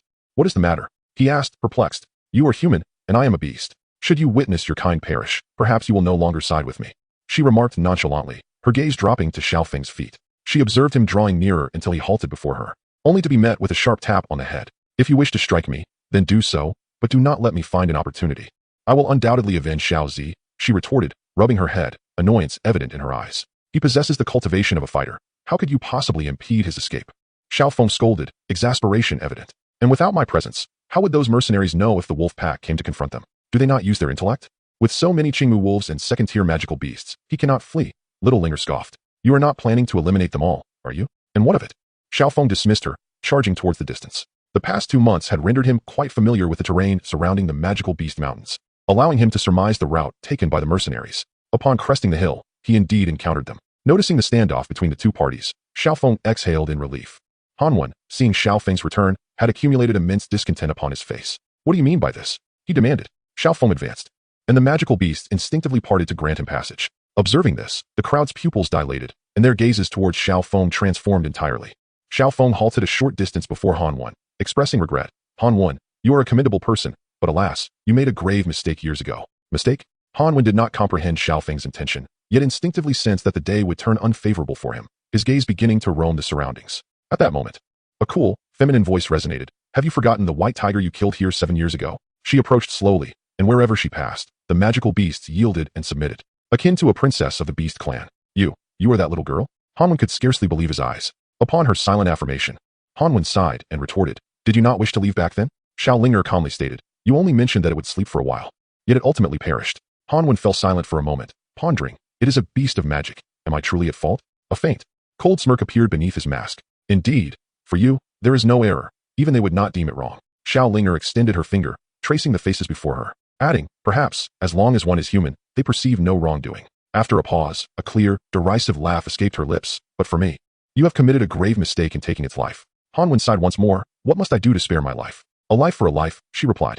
Despair flickered in Hanwen's eyes as he clenched his fists, then slowly released them. Ultimately, he collapsed to his knees before Xiao Linger, declaring, "Blood debts must be repaid in blood. Yet my brothers are innocent. I submit to your judgment, only pleading for their release." Noticing Xiao Linger as silence, he pressed on. "Do you not wish to exact your revenge personally?" "Captain, I will not leave." Someone shouted from behind Hanwen, "Let us fight our way out together.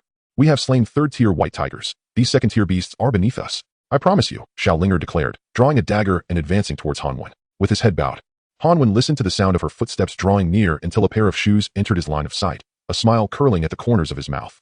Chapter 19, The Death of Hanwen. "Be careful," Xiao Feng cautioned, raising his hand towards Xiao Linger. How could a mere novice, having trained for only 2 months, possibly contend with a combat master? And at that moment, who could impede Hanwen's actions? Hanwen had devised this very plan. Observing the beasts encircling Xiao Linger, he immediately contemplated seizing her to facilitate his escape, not anticipating her cooperation. His plan succeeded, and he could not suppress the upward curve of his lips. Alas, he overlooked one crucial individual, Xiao Feng. It is not that Hanwen entirely disregarded Xiao Feng. In fact, he viewed him with great concern, which led him to act against Xiao Linger while distancing her from Xiao Feng. Nevertheless, he underestimated Xiao Feng. Just as he rose to grasp Xiao Ling, a blade of light pierced through his right palm, shattering his arm before vanishing into the distance. Even at that moment, Hanwen had not abandoned hope. Despite the pain in his right hand, he lifted his left, believing that capturing Xiao Linger would render Xiao Feng hesitant to act. However, a second blade of light obliterated the last vestige of hope in his heart. His hands fell limp, blood dripping, as despair enveloped him. He glanced around at Taishan and Ma and I, questioning, "What are you waiting for? Are you simply going to watch him dismantle me one by one?" Ma and I cast a fleeting glance at Hanwen before averting her gaze. Taishan opened his mouth, but ultimately chose silence. Hanwen erupted into manic laughter. Turning to Xiao Feng, "In the end, it is a matter of victory and defeat. Let us engage." Xiao Linger had retreated far, her gaze fixed on Hanwen. Filled with fury, "Hanwen, do you comprehend where your true error lies?" Hanwen, equally perplexed, replied, "What exactly did I do wrong?" Suddenly, Ma and I interjected, "Hanwen, will you continue the charade? Did you not claim that you had not obtained that book?" With a sudden realization, Hanwen's expression shifted, exclaiming, "Ah, so that is the case." Following this, his demeanor turned stern. If that is so, let none of us find peace. As his words echoed, a swarm of endless black insects erupted from his body, soaring into the air like a dark cloud, dispersing in all directions. Hanwen, embracing a fatalistic resolve, unleashed his dark sorcery without leaving any path for retreat. In mere moments, all that remained was a battered shell, yet his spirit did not dissipate. Instead, it clung to the swarming black insects. Xiao Feng's countenance darkened. Despite having previously inquired with Manny and Taizhan, he had not anticipated such a repugnant manifestation of dark magic. Fortunately, Manny and Taizhan were prepared. They each cast a specially crafted iron net into the air while simultaneously sprinkling white powder. Within 5 minutes, Hanwen had completely vanished from this realm. Xiao Feng approached, observing the two converse in hushed tones. Those under Hanwen's command who could be controlled were retained, while those deemed uncontrollable were to be dealt with mercilessly. These beasts will assist you. All will be resolved within half an hour. With that, Xiao Feng turned to walk toward Xiaoling. She remained silent, turning away. Xiao Feng paid her no mind, his expression calm despite the anguished cries of the dying echoing behind him. Manny beat her chest in frustration. Taizhan, what are you thinking? She suddenly inquired. Taizhan paused, responding, I feel as though you have transformed into a different person. Manny forced a smile. Have I become a sycophant, bending with the wind? Taizhan remained silent, tacitly agreeing. Indeed, I founded the mercenary group out of disdain for such sycophantic subservience, Manny sighed. Yet, how many years have I served as the leader? Countless days spent battling alongside my comrades in the mountains. What has changed? Lowering her voice, she continued, whether you believe it or not. I sense that individual is my destined benefactor, capable of leading me to greater heights. I refuse to languish any longer. Regardless of your thoughts, as long as he requires me, I shall exert every effort to excel. Taizhan offered a wry smile. You speak wisely, and presently, we have no other options. As the moon ascended, its pallid light illuminated the dark red stains of blood, sending shivers down one's spine. Aside from the foraging beasts, none dared approach this place. Suddenly, a black spear pierced the night sky, impaling an unruly beast to the ground. Under the moonlight, the spear glimmered with an eerie sheen. The remaining beasts fled in terror. Soon after, two figures emerged from the shadows. The armored man withdrew the spear and surveyed the scattered corpses with a hint of regret. There are fewer dead than I would have preferred. The masked figure shook his head. We haven't even entered the central region yet. There is no cause for concern.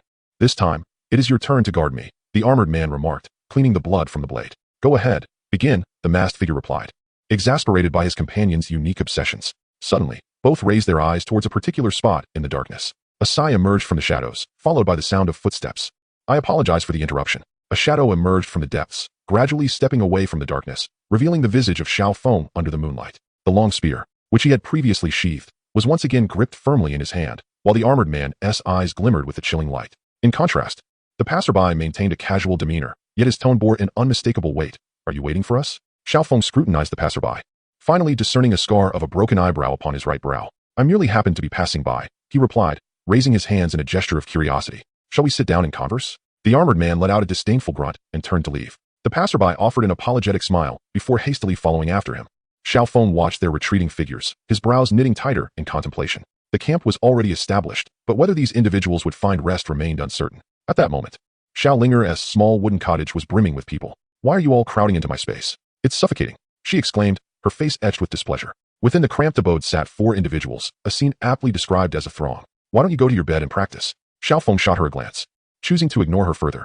Nearby, Manny and Taizhan kept their eyes cast down, feigning ignorance, as if they could neither see nor hear. With a slight smile, Xiao Feng addressed the issue concerning the central region. I am unaware of your prior arrangements, but I must caution you. At the edge of this forest resides a level 4 magical beast. While its temperament is relatively mild, it is not inclined to allow you to lead dozens of people into its territory. As his words settled, Manny and Taizhan exchanged concerned glances, their brows furrowing in unison. This matter rests entirely in your hands, esteemed sir. Manny finally spoke, her tone earnest. We shall defer to your judgment. Xiao Feng paused, his earlier negotiating demeanor shifting as he scrutinized them. I do not favor coercing others, he began, but was abruptly interrupted. You're lying. Xiaolinger shouted. Silence. Xiao Feng barked. I refuse. Hypocritical man, she retorted with a scoff. You too must be blind to even consider following him. Xiao Feng rolled up his sleeves. I will count to 3. If you do not commence your training by then, I shall ensure you are occupied until dawn. 1. Look, his true nature has been exposed. Xiaolinger laughed. 2. Following Xiao Feng means enduring a beating every 3 days. She continued her tirade. 3. Instantly, the wooden cottage fell silent. Xiaolinger, with a smug expression, closed her eyes to begin her training, while Xiao Feng's fingers twitched, his teeth grinding audibly. Manny and Taizhan, heads bowed, bit their lips to suppress laughter, sharing a glance filled with understanding. We vow to follow young Master Xiao Feng to the ends of the earth. Xiao Feng shook his head. Vows are easily spoken, yet since you have made one, I shall take it to heart. However, let me make myself clear, should betrayal occur, I advise you to conclude your own lives before I discover it. Manny chuckled, radiating a spirited aura, For those of us who live perilously on the edge, our lives are of little worth. The only thing we truly cherish is our word. Xiao Feng remained noncommittal. Now, let us discuss the objectives of your expedition. Mani nudged Taizhan and whispered, you speak. This serves as an opportunity to demonstrate loyalty. Taizhan, with his straightforward nature, is the type of person who easily makes friends, but can also inadvertently offend superiors. Mani, not wishing to see Taizhan fall into a dire situation, considers offering this chance to him. Taizhan shakes his head, and despite lowering his voice, his words are still distinctly audible. I'm not eloquent. You should speak instead. Xiao Feng waves his hand, encouraging Taizhan to share, stating that if there's anything he misses, Mani can provide further details. Thus, the two exchanged words for half an hour, clarifying the matter at hand. After listening, Xiao Feng pauses and remarks, so, you do not know the specific location, and you intend to risk lives to find it? The two share a bitter smile. Although this was indeed their plan, articulating it so bluntly left them feeling somewhat uneasy. What attributes do you possess? Xiao Feng inquires. Taizhan stares blankly for a moment. Mani, quicker to respond, eagerly states, I possess the wind attribute, while Taizhan has the earth attribute. Wind and earth. Xiao Feng ponders this for a moment before turning to Xiaoling and exclaiming, stop pretending. Bring me a wind attribute and an earth attribute magic core. Xiaoling, no longer feigning ignorance, scours the corner of the room and ultimately presents 2 magic cores. The general does not lack for skilled soldiers. Keep these items for now, Xiao Feng smiles, adding, you two have broadened your paths, but how far you can go depends on your own efforts. Mani and Taizhan gaze at the magic cores with excitement. They are not only captivated by the cores themselves, but also by the fact that this individual could casually hand over 2 third-tier magic cores. Indeed, having rushed out the previous day, they had not even tidied the bathing tub in the room. Glancing at the clear bathing water, a fervent desire surged within Xiao Feng. Although he is not an alchemist, his knowledge of medicinal herbs and pharmacology from his past life is not inferior to that of a seasoned alchemist. Through his analysis of medicinal formulas, he has gained a deeper understanding of the herbs in this world. While he may not be able to concoct elixirs, preparing some invigorating potions should pose no significant challenge. Once this matter is settled, he could experiment with creating a cleansing elixir. Muttering to himself, Xiao Feng then closes his eyes, carefully controlling his fighting energy to cleanse his meridians and acupoints. Chapter 20. The Fighter. At dawn, the 3 set off. Taizhan, who had previously bemoaned his lack of eloquence, surged to the front, eager to clear the path for Xiao Feng. You again? As Xiao Feng stepped outside, a voice boomed from above, reverberating through the air. Yes, come down. Xiao Feng replied without needing to look up, already aware that it was the mountain ape perched atop the hill speaking. As Mani and Taizhan emerged, they happened to witness the mountain ape descending, a massive shadow rapidly enlarging, akin to a small mountain collapsing, stirring up a cloud of dust and generating a deafening roar. The two were struck with alarm, yet they suppressed their fear, gritting their teeth to stand before Xiao Feng. Before them stood a colossal ape, taller than the great trees. Its grayish-brown fur sharp as steel needles. The very air it inhaled and exhaled stirred up a whirlwind of dust, and its enormous fangs protruded from its lips, each fang nearly the height of a person. This mountain ape is a 4th-tier magical beast, having gained intelligence after consuming spirit fruits, capable of speech and possessing intellect comparable to that of humans. Compared to the two who were filled with trepidation, Xiao Feng appeared remarkably composed, gazing at the mountain ape with his head held high. Be careful, I have grown stronger. The mountain ape erupted into laughter. Is it because of these two? With that, it unleashed a powerful punch. As a 4th-tier magical beast, its physical strength surpassed that of a spirit fighter, and this blow summoned an immense pressure, confining the 3 within its grasp. Mani and Taizhan turned pale, their legs feeling as heavy as lead, leaving them frozen in place, helplessly watching as the fist descended upon them. The force was akin to a fierce attack unleashed by a spirit fighter, should it land. Survival for the two would be improbable. The giant fist approached at a dizzying speed, the fierce winds whipping their garments and hair. Young Master Xiao Feng. The two, having narrowly escaped, exchanged astonished glances, rendered speechless, and then focused intently on the clash before them. In the presence of the mountain ape, Xiao Feng appeared diminutive, evoking the image of a mouse taunting a cat, yet the cat found itself unable to catch the elusive rodent. The mountain ape, with its immense strength, delivered each punch with the force of a landslide, yet Xiao Feng's agility provoked its frustration. Little rascal, you always evade me. Can't you face me head on? The mountain ape bellowed. Xiao Feng stood atop its head, responding, I can confront you directly, but can you guarantee that every human you encounter will engage you in such a manner? Perhaps you should contemplate how to address such individuals. In Xiao Feng's eyes, the mountain ape possessed a simplistic nature, harboring little malice, merely seeking to drive him away. This inspired in him a desire to tame it, and at present, he aimed to assist it in rectifying its shortcomings. Roaring in frustration, the mountain ape struck its chest, producing a thunderous sound. To it, this little pest was exceedingly exasperating, and it felt powerless to retaliate effectively. Come, let us exchange a punch. Xiao Feng suddenly leaped down, charging directly at the mountain ape. All right, take my punch. The mountain ape glared, its fury coalescing into a powerful strike aimed at Xiao Feng. With a resounding thud, the bothersome little insect vanished. After navigating nearly 100 meters through a forest of broken trees, the two finally spotted Xiao Feng. Half of his body was drenched in blood. His right arm twisted unnaturally, and his face was pale, struggling to maintain his standing posture. Yet, a brilliant smile adorned his face. Young master, are you alright? Manny hurriedly retrieved some medicine from her storage ring, intending to tend to his wounds, but was unexpectedly met with his refusal. Help me inside. Xiao Feng's voice was weak as he withdrew his spiritual sense from the two. This preliminary trial, carried out with casual ease, had been successfully passed by them. Xiao Ling poured hot water, then assisted Xiao Feng in shedding his outer garments. It's fine. Do not worry about the injury, he reassured her. Oh, Xiao Ling nodded. Her methods becoming rather brusque, swiftly stripping Xiao Feng down and tossing him into the freshly boiled water. Caught off guard, Xiao Feng's brows shot up, inwardly muttering. Just you wait, Xiao Ling. The bathing tub contained herbs that Xiao Feng had prepared earlier, not to heal his wounds, but to utilize his injuries to refine his physique. Like a knife piercing a wound, Xiao Feng not only had to endure the intense pain, but also had to utilize his fighting spirit to realign the misaligned bones. Before long, beads of sweat adorned his forehead. An hour later, the originally dark medicinal liquid had transformed into a clear solution, albeit tinged with light red, indicative of the internal bruising within Xiao Feng. The realignment of the bones had concluded, yet the healing process would require additional time. Fortunately, with the assistance of waterwood fighting chi, this duration would be significantly reduced. Stabilizing his injuries with waterwood chi, he would then enhance the strength of his bones and flesh using metal, fire, and thunder chi. Thus, he proceeded. For 3 consecutive days, Xiao Feng refrained from consuming any sustenance. Upon emerging from the wooden cabin, he appeared noticeably thinner. Young master, Tai Shan awaited at the door, his demeanor exuding respect.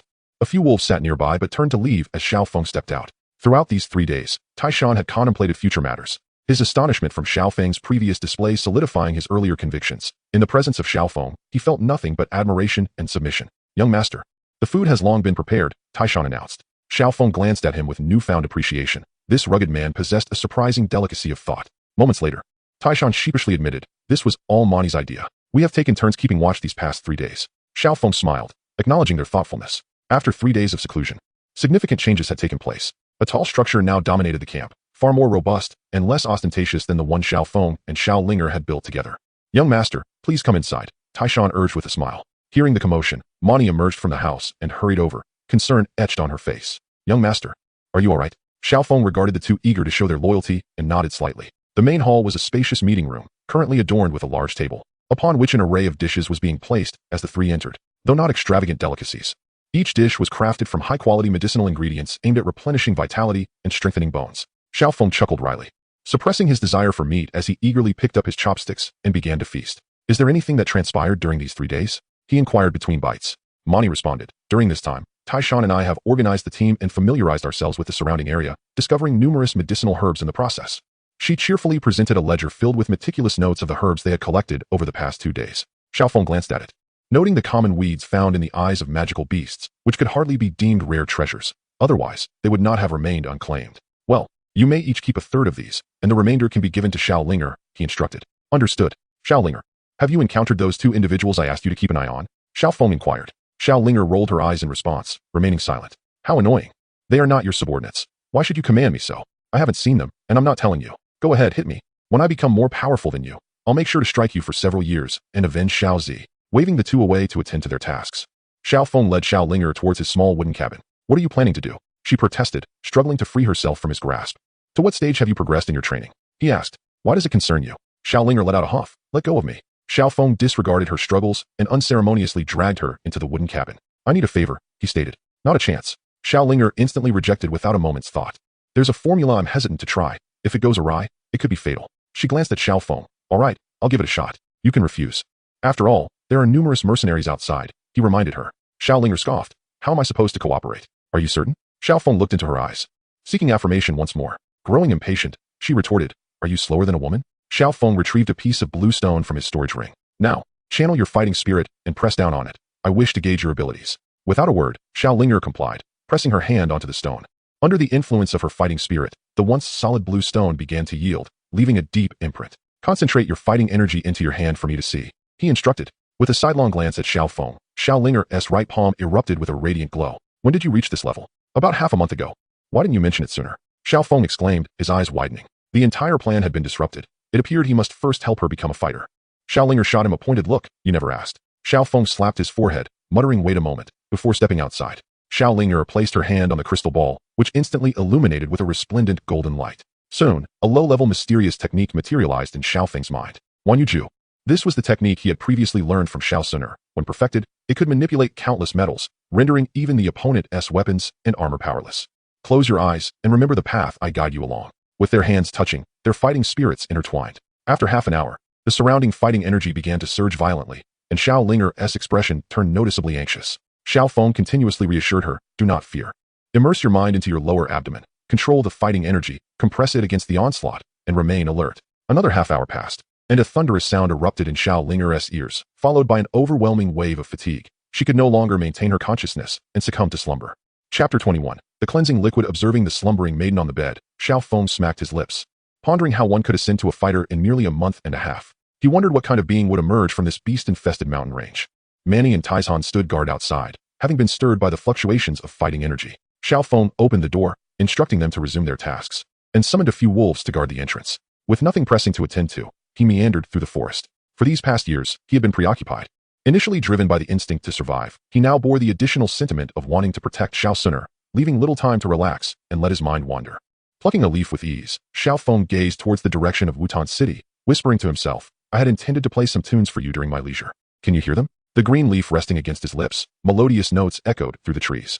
Suner, I miss you. In Wutan City, Xiao Mei knocked on Xiao Suner's door. Sister Suner, have you seen Brother Xiaoyan? Xiao Mei shook her head, having searched the combat hall, the square, and the back mountain without catching a glimpse of her brother Xiaoyan. Why has he been avoiding me? The girl's voice trembled with the threat of tears, her worry intensifying after days without seeing him. Xiao Suner smiled gently to comfort her. Do not fret. When we see him this evening, I will inquire on your behalf. Thank you, Sister Suner, Xiao Mei replied, her head bowed as she departed. Watching her dejected figure fade away, Xiao Suner sighed and spoke softly to the interior. She has left. Footsteps echoed as Xiao Yan emerged from Xiao Suner's room, his hair disheveled and eyes hollow, moving in a daze. He managed a faint smile at Xiao Suner. Thank you, Sister Suner. Concern etched on her face. She asked, Brother Xiaoyan, what is troubling you? He offered a bitter smile and shook his head, uncertain of his own condition. Yet, one truth was clear. The glory of yesteryears was no longer his, and the tide of ridicule and scorn was bound to follow. Suddenly, he chuckled, realizing that only in such moments could one discern the chasm between him and Feng Ge. Xiao Suner's worry deepened. Are you truly all right? Xiaoyan shook his head, choosing silence as he walked toward his courtyard. Even amidst the torrent of insults, he remained unperturbed, resolutely sweating in his yard. If Xiao Feng were to witness this scene, he might smile with satisfaction, thinking, the salted fish has finally begun to stir. Xiao Linger had awakened, her eyes closed as she absorbed the transformed world around her. Xiao Feng, she murmured, her heart a tempest of emotions. Creaking open, the door revealed Xiao Feng entering. Startled, Xiao Linger trembled like a rabbit, then bristled. What do you want? This is my room. Xiao Feng shot her a glare. Sit down and familiarize yourself with the cultivation route. I refuse. Refuse again? Xiao Feng rolled up his sleeves, a small stick at the ready. 5 minutes later, Xiao Linger complied, grumbling under her breath. Just you wait. One day, I will avenge Xiao Zi. An hour later, Xiao Feng interrupted her thoughts. How are you faring? Are you getting accustomed? Xiao Linger pouted, ready to retort, but upon seeing the stick in Xiao Feng's hand, her fierce expression softened. Fine. What's the matter? Nothing. Let us eat first, and we shall commence this evening. After their meal, Xiao Linger knocked on the door. First, take a bath. Clean yourself up. Xiao Feng's voice called from within. What do you want? Xiao Linger pushed the door open with a wary expression. Inside, Xiao Feng had tidied up, leaving only a table and a bathing tub. He was busy mending the leaking parts of the wooden house. Go when I say so. Stop with the nonsense. He admonished her. Seeing his serious demeanor, which gave no hint of mischief, Xiao Linger murmured an understanding and left. Wait. Xiao Feng called out again. What now? Xiao Linger replied impatiently. Make sure to wash your hair properly. Okay. And clean the hairy parts too. Get lost. Xiao Linger exclaimed. Her face flushed with anger as she slammed the door shut. Xiao Feng poured hot water into 2 buckets, pointing to one of them. Undress and wash again. Xiao Linger glared at him with disdain. You just want to see me without clothes, don't you? Xiao Feng playfully slapped her on the head, causing droplets from her hair to scatter. What is so appealing about a salted fish? Hurry up and take it off. Casting a sidelong glance at him, Xiao Linger turned her back, shedding her clothes and slipping into the water. I won't look. Just finish and get into the other bucket. And be careful not to step on the ground. Xiao Feng, uninterested in the sight before him, busied himself at the table. The washing marrow liquid, his most proud creation from a previous life, was a concoction refined from hundreds of herbs. It was designed to integrate with the body through intravenous infusion, ultimately expelled along with waste blood, aimed at refining one's physique. Though the sanitary conditions were lacking, with the aid of his fighting spirit, Xiao Feng felt an 80% confidence. He had lured Xiao Linger here, believing her to be too weak. Once he departed, she would be left with no means of survival. He was unwilling to let his efforts go to waste. The sound of splashing water echoed behind him, followed by Xiao Linger's muffled voice. I'm done. Taking a deep breath, Xiao Feng shattered the rising fantasies in his mind and began to add the medicinal herbs into the bathwater. Occasionally, his fingers brushed against the salted fish's skin, smooth and tender, igniting a warmth within him. Focus on the technique I taught you, and do not worry about anything else. I will make a few incisions. Just endure it. After giving her some instructions, he poured the prepared liquid into the bathtub, transforming the clear water into a kaleidoscope of colors. obscuring the graceful form of the salted fish, which brought him a moment of relief. Damn this puberty. Why do people in this world mature so early? Xiao Feng cursed under his breath, calming his restless heart as he began to reach into the water. Xiao Linger shivered slightly, resembling a pitiful little kitten, her eyelids fluttering as she forced herself to continue practicing the technique. Suddenly, her face flushed. I'm sorry, I can't see, I touched the wrong spot. Xiao Feng apologized while continuing to explore. Xiao Linger trembled even more. Realizing something, he inwardly scolded himself for being foolish, then expanded his spiritual awareness. His breathing quickened slightly, and he could even discern the opening and closing of every pore. Even a salted fish has its allure. Steadying his breath, Xiao Feng regained his composure. He swiftly made incisions along her wrists, shoulders, and other areas with a dagger, and blood flowed forth. Don't panic, just continue with the technique, leave the rest to me. He sealed the wounds with fighting spirit, pushing the medicinal liquid into Xiao Linger's body. In an instant, the young girl's brows knitted together, a hint of pain crossing her face. If it becomes unbearable, just say so, Xiao Feng instructed. Perhaps his words provoked her temper, as her furrowed brows relaxed slightly. An hour passed. Xiao Feng let out a long sigh, only then realizing he was drenched in sweat. All right, you can come out now. He turned around. The water was filled with tainted blood, and remaining submerged would do her no good. Xiao Linger opened her eyes, touching a few places that were almost scabbed over, her eyelashes fluttering as she momentarily found herself at a loss for words. She silently rose from the water, donned her clothes, and whispered softly behind Xiao Feng. No matter how well you treat me, it is of no use. I will forever remember that it was you who killed Xiao Zi. Xiao Feng did not turn around. Yet the overwhelming presence of spiritual energy in the room revealed that Xiao Linger's expression was devoid of hatred, only a bewildering sense of panic. It was not until the girl departed that Xiao Feng let out a contemplative sigh, realizing he had forgotten to inquire about the results. His character still required further refinement. Indeed, the effects of the marrow-cleansing liquid were remarkable. Later, according to Xiao Linger's description, she felt her strength had nearly doubled. Do you know why the results were so extraordinary?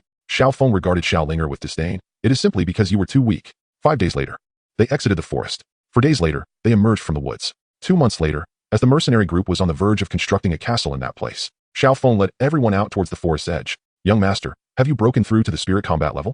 Taishan exclaimed, disbelief etched across his face. Xiao Feng waved his hand dismissively. How could that be? It's merely that I have reached a point where the mountain ape can do nothing against me. In the span of 2 months, he had consumed a quantity of medicinal herbs sufficient to make any alchemist lament, and he was now able to withstand a direct blow from the mountain ape. This did not imply that he could match the mountain ape in raw physicality. He would still be in peril after taking a few punches, but Xiao Feng's advancements extended beyond mere physical prowess. A shadow descended, winds howled, and the earth trembled. Xiao Feng, Mani, and Taishan had grown accustomed to such occurrences, yet the mercenaries witnessed a creature of such magnitude for the first time. Previously, they had only heard the captain entangled with a magical beast and requiring time. Now, upon seeing the beast with their own eyes, their gazes towards Xiao Feng transformed. You are consistently entangled with such beings? The mountain ape seemed intrigued. Despite its annoyance with the little creature, the satisfaction of delivering a strike was quite exhilarating, and it felt its reflexes improving in the midst of such combat. After all, it was far more entertaining than remaining idle on the mountaintop. Why are there so many of you? The mountain ape questioned, puzzled. The 3 familiar with it remained composed, accustomed to its usual tone. Yet the others were not so inclined. With such a thunderous presence, are you planning to devour us? We have other matters. The ones who will act are just the 2 of us, Xiao Feng spoke. What are they planning? The mountain ape suddenly grew vigilant. We seek a secret realm. Rest assured, we will not disturb the creatures you previously mentioned, Xiao Feng clarified. The mountain ape appeared conflicted. Its primary duty was to guard this area, preventing outsiders from interrupting the lives of the magical beasts. Allowing 1 or 2 intruders was manageable, but suddenly permitting such a large group left it with no justification to report back. You are not deliberately unable to stop them. Rather, you are overwhelmed. Xiao Feng had already provided the mountain ape with a rationale. That cannot be. It must be done regardless. The present Xiao Feng had no intention of merely negotiating. With a forceful stomp, he propelled himself towards the mountain ape's eyes like a cannonball, denying it the chance to respond. The mountain ape reacted swiftly, raising a hand to block Xiao Feng's path, while simultaneously reaching for him. However, Xiao Feng was quicker. Before it could tighten its grip, he had leaped over the mountain ape's head and clung to its back. Let us go. Observing the 2 engaged in combat, Mani and Taishan hurriedly led their team deeper into the forest. Chapter 22. Damn him. As they allocated personnel, Mani and Taishan scanned their surroundings. Move faster. Hurry up, everyone. Under their urging, over 70 individuals split into several groups, spreading out in various directions. An hour later, everyone reconvened at the same spot. Glancing at the filled medicine boxes behind each person, Mani and Taishan exchanged a look, suppressing their joy, and ordered, withdraw. 1 hour was the time allotted by Xiao Feng. He could hold out for at most an hour and a half, and this hour was their greatest window of opportunity. As all disappeared into the forest, Xiao Feng landed a punch on the mountain ape, laughing heartily. We'll meet again in a few days. That night, everyone was filled with excitement, throwing a celebration. Many approached the commander for a toast, but Xiao Feng directly pulled Xiao Ling over to shield himself from the drinks, saying, You all enjoy yourselves. He evaded throughout the gathering, and only after most had drunk their fill did he find Manny. Any discoveries? Manny shook her head slightly. The secret realm isn't easy to locate. I've already dispatched 6 small teams in the corresponding area, almost half our manpower, yet we remain empty-handed. Xiao Feng nodded, not feeling disappointed. Regardless of whether they found the secret realm, he intended to venture into the central region. Later that evening, he brought a jar of wine to the mountain ape. What do you want? The mountain ape grunted, eyeing him suspiciously. Here, have a drink, Xiao Feng offered, extending the jar. The mountain ape set the wine aside, unwilling to risk drinking it, uncertain if Xiao Feng had poisoned it. The herbs were taken by the people you brought, weren't they? The mountain ape pressed, its voice low but resonant. Xiao Feng chuckled, appreciating the creature's deduction and calm demeanor. He neither confirmed nor denied, instead shifting the topic. I've always had a question that perplexes me. Generally, beasts of the second rank awaken their innate skills, and at most, those of the third rank surely possess them. You seem different. The mountain ape raised its head proudly. Have you heard of the battle ape clan? Xiao Feng shook his head. With a look of pride, the mountain ape recounted, long ago, this continent was not solely governed by fighting spirit. It was a time of flourishing beauty, where fighting spirit was merely one of many legacies, not particularly remarkable. Then, with the emergence of the soul-devouring clan, the myriad flowers withered, leaving only the legacy of fighting spirit. No wonder, Xiao Feng murmured. Back then, there existed a lineage of physical cultivators, hands raised to the heavens, feet planted on the ground, among the most splendid of blooms. The battle ape clan served as their guardian beasts, conquering the world, unchallenged. The mountain ape gazed up at the sky, filled with longing. And what happened next? Xiao Feng inquired. The mountain ape shook its head. Who knows what transpired afterward? Xiao Feng regarded the mountain ape with a bemused expression, thinking, I merely asked you a question, yet you spun this elaborate tale. I initially believed you to be the protagonist of this story, but you conclude with I don't know. What a jest. At this moment, the mountain ape spoke once more, claiming that the war ape clan does not cultivate innate talents, but possesses a robust physique that cannot be obstructed by anyone in the world. You practice fighting spirit. Do others not also practice fighting spirit? Xiao Feng inquired, tilting his head. The mountain ape instantly lowered its large head in acknowledgement of its own misunderstanding. Very well. I shall seek you out in a few days, and we shall engage in a proper battle, Xiao Feng declared as he stood to depart. Wait. The mountain ape called out to him. What is it? Xiao Feng asked. Although I have heard that humans cultivate at an astonishing pace, I still wish to inquire. Do all of you progress as swiftly as you do? I consume potions as well, but I see no discernible effects. The mountain ape confessed in confusion. Xiao Feng assessed the giant ape with a discerning eye. It is not the same. We humans possess methods for cultivating fighting spirit, whereas magical beasts do not. That is the crux of the matter. The mountain ape opened its mouth to speak, but ultimately remained silent, watching as Xiao Feng vanished into the thicket. On his way back, Xiao Feng pondered the mountain ape's words.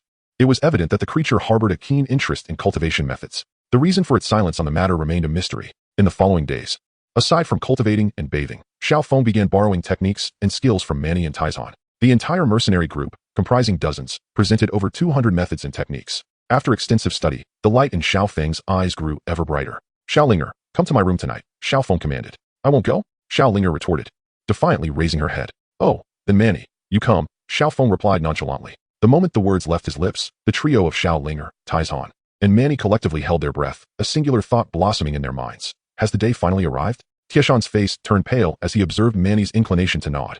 I'll go, Xiao Linger suddenly exclaimed, her expression a mix of conflict and distaste, yet deep down, she wished to prevent anyone else from entering Xiao Feng's room. Xiao Feng paid little heed to Xiao Linger's sentiments. Rather, it was the expressions of Manny and Taizhan that amused him. If you like him, pursue him. Regret will come too late if someone else wins his affection, Xiao Feng teased. Both Taizhan and Manny blushed simultaneously, while Taizhan, taking a swig of alcohol, stammered, Manny, I. Manny lowered her head, her usual confident demeanor vanishing, her cheeks slightly flushed, resembling a startled quail, frozen in place. Xiao Linger leaned forward, thoroughly entertained by the unfolding scene. Xiao Feng tugged at Xiao Linger to lead her outside. When someone confesses their feelings, why do you meddle? That night, Xiao Linger arrived as promised. Dressed neatly, she clutched the hem of her clothing, glaring fiercely at Xiao Feng. If you dare to act recklessly, I shall sever your fingers. In her moment of surprise, Xiao Linger received a sharp slap. As she closed her eyes, Xiao Feng placed his hand on her back. Remember this pathway. Using his spiritual energy, Xiao Feng inscribed a diagram within Xiao Linger's body, connecting her meridians to form a closed circle centered around her dantian. This was a simplified adaptation of his own cultivation method, adjusted to suit Xiao Linger's innate attributes. Try to operate it with a small amount of fighting spirit, Xiao Feng instructed. Xiao Linger complied, and after a brief moment, she looked at Xiao Feng, seemingly unchanged. Do you feel discomfort? Xiao Feng asked. Xiao Linger shook her head. Xiao Feng took out the metallic magic core he had meticulously prepared beforehand and placed it in Xiao Linger's palm. Shall we try again? He inquired. Xiao Linger closed her eyes once more, and after a span of 10 minutes, when she reopened them, her pupils reflected sheer astonishment. She gazed down at the magic core in her hand. What was once resplendent like a diamond and as hard as steel crumbled into dust with the slightest exertion. Xiao Feng stood up, pacing restlessly, then approached her and covered her mouth with a firm grip. This is a first-tier magic beast's core. Its chaotic consciousness is not overwhelming. However, one must exercise utmost caution with higher-tier cores, lest you lose yourself, he cautioned. Xiao Ling'er struggled, attempting to free herself from his grasp, her muffled protests proving futile. If you comprehend, nod your head, Xiao Feng instructed. After a moment of futile resistance, she reluctantly acquiesced. Releasing his hold, he commanded, now repeat what I just said. I'll fight you to the end, Xiao Ling'er exclaimed, launching herself at him, only to be swiftly subdued beneath his foot. Repeat it, or I shall keep you pinned until dawn. Though unwilling, Xiao Ling'er ultimately recounted his earlier words. Xiao Feng nodded in approval and helped her to her feet. Tonight, let us focus solely on the lessons I imparted. Xiao Ling'er cast him a fleeting glance before departing. Remember to return tomorrow night, he called after her. The following evening, Xiao Ling'er returned. Xiao Feng proceeded to teach her a newly devised combat technique, which converged surrounding metallic energy into a singular point, capable of exploding or transforming into a sharp weapon for attack, equivalent to the initial level of the profound tier. Additionally, he instructed her on an escape technique, a defensive skill, and provided a booklet on potion concoction. Are you leaving? Xiao Ling'er inquired, remaining composed.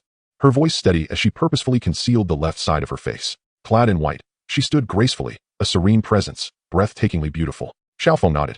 I must venture into the central region. You should diligently practice here. Suddenly, Xiao Ling'er's demeanor shifted to fury. No, did we not agree? I was to scout ahead, was I not? How can you renege on your word? Her voice dwindled until it fell into silence. Clenching her fists tightly, she glared at Xiao Feng, a flicker of malice igniting in her eyes. If anyone dares to bully you in my absence, seek refuge with the Xiao family in Wutan City. Xiao Feng offered her a gentle smile, reaching out to pat her head, only to have his hand swatted away. Do not touch me, Xiao Ling'er shouted, regarding him with an intense gaze before adding fiercely, the next time we meet, I will kill you. With that, she turned and walked away. Sighing, Xiao Feng recognized that their paths were destined to diverge, rendering further words unnecessary. In the pitch-black night, akin to a maiden's shadowed heart, she no longer needed to project strength for anyone's sake. The tears she had tightly restrained finally cascaded down in this moment. The solitary glimmer in her bleak existence had abandoned her, and she wept, interspersing her tears with laughter, murmuring to herself, you are irreparably wretched. How could you ever deserve him? In that instant, her heart surrendered entirely to the enveloping darkness. She stumbled her way into the valley, clutching the stone tablet, weeping softly.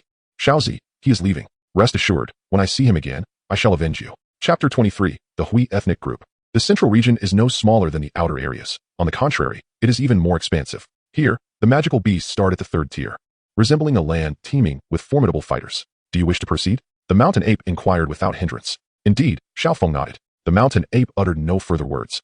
Casting a glance at Xiao Feng before departing, Xiao Feng continued onward. If life in the outer regions is akin to paradise, then existence in the central area is veritably hellish. Merely approaching a lake, one is pursued for 5 miles by a 4th-tier serpent. How can it run so swiftly without a leg? The serpent, whose girth surpassed that of a water jug, exhaled a chilling breeze.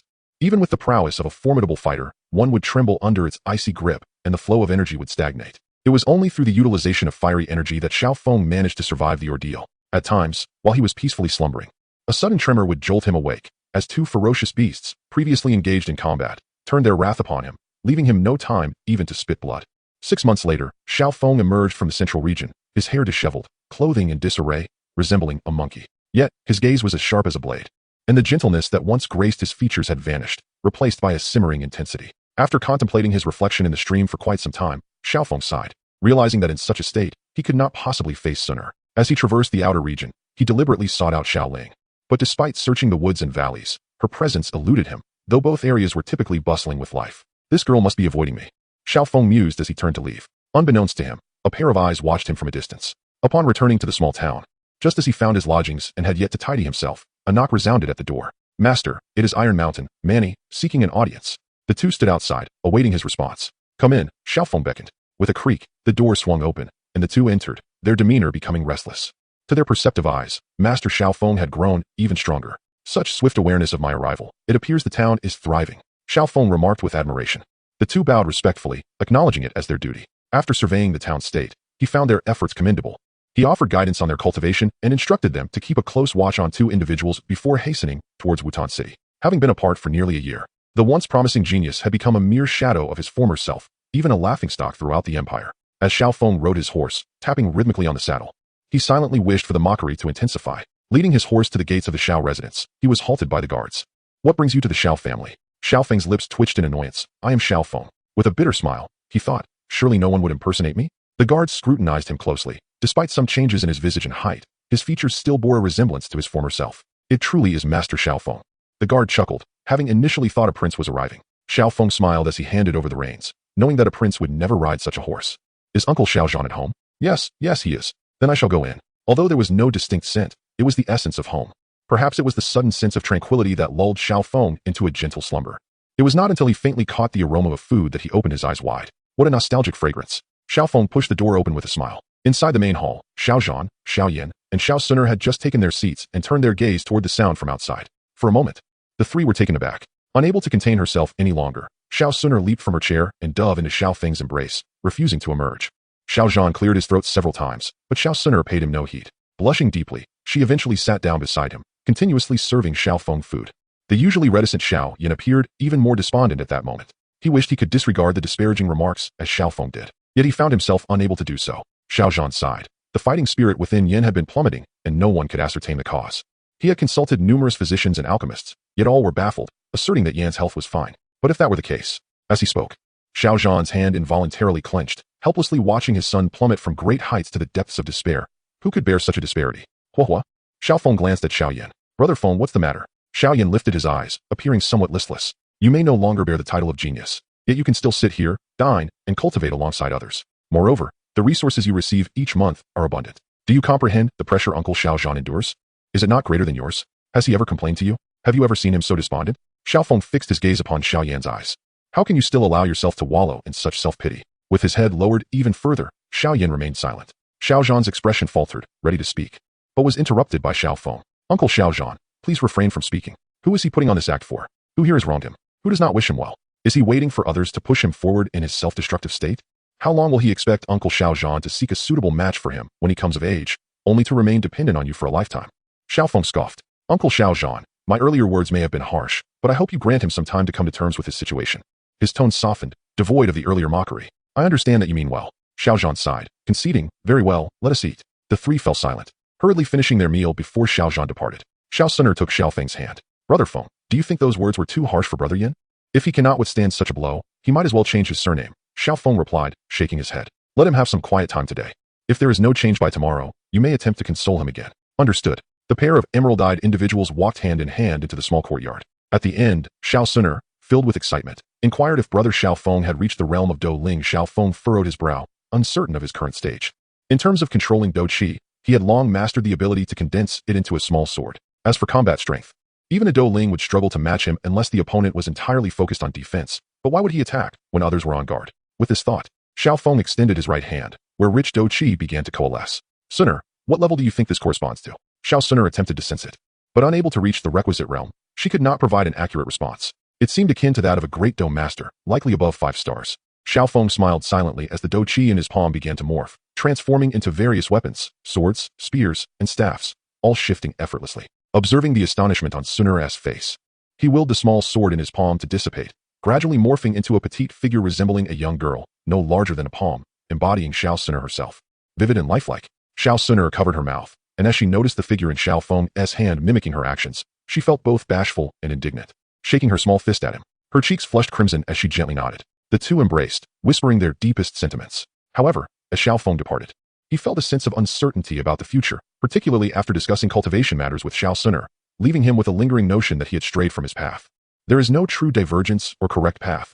One merely becomes traversable for some, while remaining untouched by others, he mused, his resolve strengthening once more. Unbeknownst to Xiao Feng, the girl's gaze lingered on his retreating figure until he vanished from sight, at which point crystalline tears began to flow down her cheeks. The formidable fourth-tier serpent that had once pursued Xiao Feng had since been subdued, now serving as his steed, carrying him on its journeys. Suddenly, the serpent seemed to sense something, its massive head dropping to the ground, motionless as if it had perished. Xiao Feng's spirit stirred, and as he released his soul force, for creatures with profound auras materialized within his perception, each a fifth-tier magical beast, prompting an immediate urge to retreat. As the soul force swept over them, the 4 beasts ceased their concealment, revealing themselves in all directions, effectively encircling him. Directly ahead was a colossal tortoise, akin in size to an elephant, its eyes encased in a crystalline layer, exhibiting impenetrable defenses and mastering at least 3 innate Do techniques. Though it appeared slow, its 4 robust legs could propel it with surprising speed, a fact Xiao Feng had learned the hard way when he nearly met his demise. To the right stood a massive black rhinoceros, even larger than the tortoise, its sleek, obsidian form gleaming, with a horn at its nose emanating a white luminescence. This creature, known as the moon-watching rhino of the Beast Mountain range, was notoriously temperamental, and no one dared to confront it. Xiao Feng had been pursued for half a month simply for remarking on its glossy appearance. Behind him, without needing to glance, Xiao Feng recognized the familiar throaty growl of the blazing flame tiger, the most recognizable of the four, often serving as a sparring partner for the mountain monkeys. He frequently teased it without hesitation. As for the figure on the left, even standing there with a towering height of 3 meters, its gray feathers resembling a great eagle, Xiao Feng had merely glimpsed it from afar and should have had no prior grievances, regardless of the circumstances. Encountering even one of them typically compelled him to flee in terror, and now, inexplicably surrounded, Xiao Feng felt an overwhelming sense of despair. Yet, one question intrigued him. How had these usual adversaries banded together to torment him? There was no need for bewilderment. It was I who summoned them. On a distant peak, a mountain ape stood, its gaze fixed upon this scene. Chapter 24, The Inheritance. How could a 4th-tier great ape command 5th-tier beasts? Their prior relationship had been amicable. Why the sudden betrayal? If it desired to eliminate me, why not have acted on our first encounter? Despite the myriad of questions swirling in his mind, there was no time for contemplation. The great eagle on his left spread its wings, and with a delicate flap, unleashed hundreds of wind blades aimed directly at Xiao Feng. The innate combat techniques of a 5th-tier beast were not to be underestimated, and as a warrior of the same rank, Xiao Feng dared not confront them head-on. He leaped high, narrowly evading the onslaught when suddenly, a massive rock plummeted from above, launched by the land turtle, which forced Xiao Feng back into the storm of wind blades. Damn it! Xiao Feng cursed furiously, realizing that the moon-watching rhinoceros on his right had also made its move, an imperceptible dark attribute of fighting spirit coalescing around him, intent on ensnaring him amidst the barrage of wind blades. Ironically, the Qian tiger, usually the most provocative, refrained from joining the fray, merely observing with a cold demeanor. Regardless, Xiao Feng's predicament remained dire. Facing 3 5th-tier beasts united against him, it was an exaggerated estimation of his capabilities. It was as if they sought his demise. With no means of escape, Xiao Feng thrust his right hand forward, conjuring an array of sharp blades to meet the wind blades. Each diminutive sword could easily slay a combat spirit, yet it would require at least 3 to 5 just to dissipate one wind blade. Furrowing his brow, he realized that such consumption would not bode well for him. At that moment, as his technique activated, the dark attribute fighting spirit binding him was absorbed, and he propelled himself toward the great eagle. In comparison to the other 3 adversaries, he deemed it more manageable. Lacking robust defenses, it might offer a glimmer of hope. The great eagle seemed to sense Xiao Feng's intentions, tilting its head to observe him as he approached, before its sharp talons lunged towards him. The talons of a typical eagle could pierce a wolf's skull. How much greater would the force be from a great eagle at the combat king level? Xiao Feng wished to avoid the sensation of being crushed, and before coming too close, he transformed his fighting spirit to mimic his appearance, while simultaneously concealing himself with the dark attribute energy. As the great eagle shattered the illusion, Xiao Feng had already landed atop its head, grasping tightly onto the feathers, and with his other hand, he delivered a powerful punch downward. The eagle, taken aback by Xiao Feng's audacity, soon realized that a 5th-tier beast, even one seemingly devoid of defense, could still hurl Xiao Feng into the air with the force of its fighting spirit. Caw! A piercing cry echoed through the air, and in the next moment, a majestic eagle appeared above Xiao Feng, its shallow yellow, curved beak aimed fiercely at him. With a surge of determination, Xiao Feng summoned 5 distinct colors of fighting energy in his palms and thrust them upwards, just as the sharp beak shattered his left hand. The 5 different energies surged into the eagle's beak. Under the control of his soul power, the 5 energies collided with tremendous force, producing a deafening explosion. Boom! The eagle's beak twisted, smoke billowing from its head as its wings flapped chaotically, yet its body continued to plummet. Even in its descent, it managed to grasp Xiao Feng tightly in its claws. Xiao Feng conjured a shield of fighting energy, which was instantly shattered, and the eagle's talons pressed against his chest, quickly soaking his garments in crimson. It felt as if his heart were being severed, each beat accompanied by excruciating pain. Am I to perish? Despair began to spread within his chest. As the eagle descended rapidly, a buzzing filled his mind, and the brief 12 years of his existence flashed before him like a revolving lantern. He had begun his martial training at the age of 2. In the same year, he had started cultivating fighting energy. Each day was consumed with thoughts of how to grow stronger. Even when branded a fool by others, he paid them no heed. Deeming it a waste of precious time, he seized every moment to train, relentlessly pursuing strength, driven solely by the will to survive, not to die here. As the eagle stabilized its body, its other claw reached for him, and the image of Xiao Sun'er surfaced in his mind, filling his gaze with despair. Enough. Rather than succumb to such a fate, he would fight with every ounce of strength he possessed. Xiao Feng extended his right hand to brace against the eagle's other claw, his internal energy surging wildly, along with every open meridian and refined acupoint. Suddenly, the wind began to stir. The feathers of the eagle danced wildly as a visible vortex of air materialized around Xiao Feng, pulling in everything like a black hole. Fighting energy, blood essence, even souls were drawn into its grasp. This was the second time Xiao Feng had harnessed his energy in such a manner, and his opponent was a formidable 5th-tier magical beast far beyond his strength. He had no choice. The eagle sensed the impending danger and instinctively attempted to release Xiao Feng. Yet he clung desperately to its sharp talons, refusing to be shaken off. Like a black hole consuming matter, compressing and annihilating. The eagle screeched in despair. a torrent of azure fighting energy surging towards Xiao Feng. Pain tore at his nerves, yet he gritted his teeth, resolutely reminding himself to survive. Gradually, his consciousness slipped into darkness. In the end, the wounded eagle flew away, while Xiao Feng fell to the ground, an endless stream of fighting energy flooding into his body, compressing into every inch of his flesh. The other three fifth-tier magical beasts observed Xiao Feng with curiosity, but dared not approach until the mountain ape descended. Leave. The mountain ape commanded, undeterred by their presence, as if a fourth-tier creature was stronger than a fifth tier. To everyone's astonishment, the three fifth-tier beasts truly turned and departed. Despite their overwhelming curiosity, simply obeying the mountain ape's words. Observing Xiao Feng, who was on the verge of being overwhelmed by the surging energy, the mountain ape murmured to itself, to withstand such a dire situation must indicate the fated destiny mentioned in the ancestral teachings. Moreover, possessing such formidable talent for cultivation, indeed, it is you. As if making a momentous decision, the mountain ape extended its hand, a mysterious aura emanating from its palm, causing the ravenous black hole to come to a standstill, as if the pause button had been pressed. It is said that those with such a destiny can flourish with just a glimmer of hope. Thus, I shall assist him this much. The mountain ape's expression gleamed with anticipation, eager to see how far Xiao Feng could endure. Suddenly, it raised its eyes to a certain direction, a fierce glint flashing within them. Time passed, and Xiao Feng awoke from his slumber. He patted his head, attempting to dispel the inexplicable pain, but it was in vain. Soon, he surveyed his surroundings, still encircled by the four formidable beasts. Yet, the beasts were nowhere to be found. Why did they let me go? He pondered, frowning as he rose from the ground. An unsettling feeling enveloped him, urging him to depart swiftly. With a hiss, he found that movement was a perilous endeavor. Every motion felt as if countless blades were slicing through him, an intense and rapid pain nearly overwhelming his sanity. The metallic scent of blood filled his nostrils, and upon lowering his gaze, he beheld his body, resembling a shattered puppet, blood flowing profusely. Closing his eyes, he began to assess his condition. In the next moment, his eyes fluttered open, a bitter smile gracing his lips. His meridians were severed, each inch of flesh teeming with densely compressed energy, rendering him akin to a bomb poised to detonate, perhaps a single step away from exploding into a spray of blood. Xiao Feng slowly reclined, no longer concerned with the dangers of his surroundings. Surviving, after all, was a cause for happiness, wasn't he it? Gazing at the sky, a blade of grass clutched between his lips, he presented a rare image of languor. Suddenly, he turned, coughing violently, even spitting out blood, his face a canvas of red and white as he expelled another mouthful of blood. This, too, was futile. Moments ago, he had attempted to connect with his Dantian, using his spiritual energy, seeking a way to break through his predicament. Alas, the Dantian was in even worse disarray, akin to a balloon that had already burst, frozen in time at the moment of explosion. I never imagined you would still refuse to give up under such circumstances. A rumbling sound echoed from the nearby mountain. Xiao Feng did not shift his gaze. He recognized the mountain ape was approaching. He had harbored numerous questions for the creature, but now, upon their reunion, he felt too weary to speak. Those inquiries had become irrelevant. Hey, don't ignore me. The mountain ape called out. I need a favor. Xiao Feng concentrated his thoughts, requesting, help me reach the outskirts of the Beast Mountain range. That is out of the question. The mountain ape shook its head. I have waited so long to encounter someone suitable. How could I possibly let you go? Xiao Feng found himself perplexed by the mountain ape's words, uncertain of its intentions, and chose to remain silent, redirecting his focus to his body. Hey, why have you fallen silent again? Aren't you curious?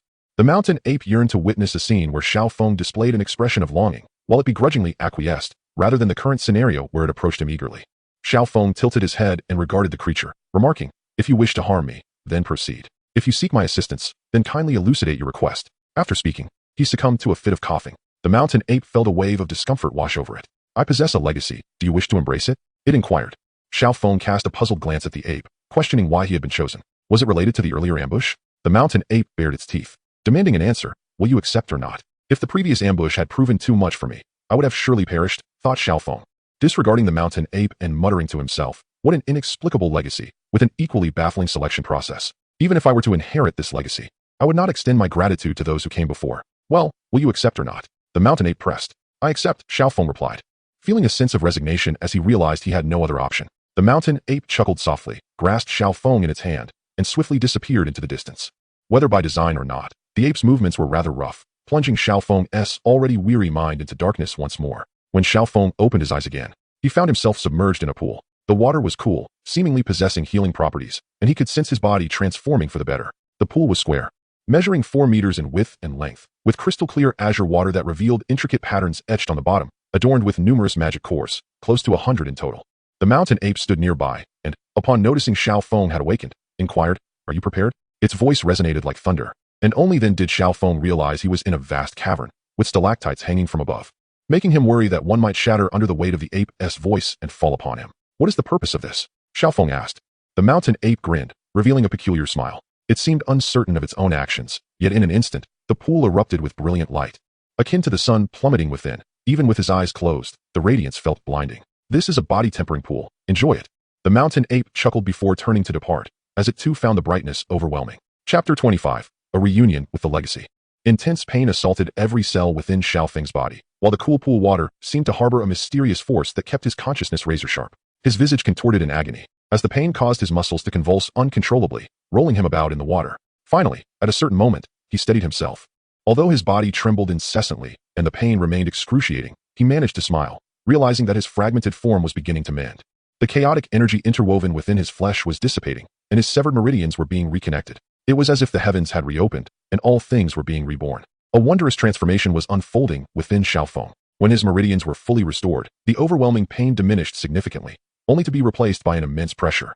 As if a colossal stone were pressing down upon his shoulders, even forcing its way into his lungs, rendering his breathing laborious. Xiao Feng seated himself cross-legged, enduring this pressure as he commenced his cultivation, determined to persevere despite the formidable challenges, resolutely grinding his teeth in determination.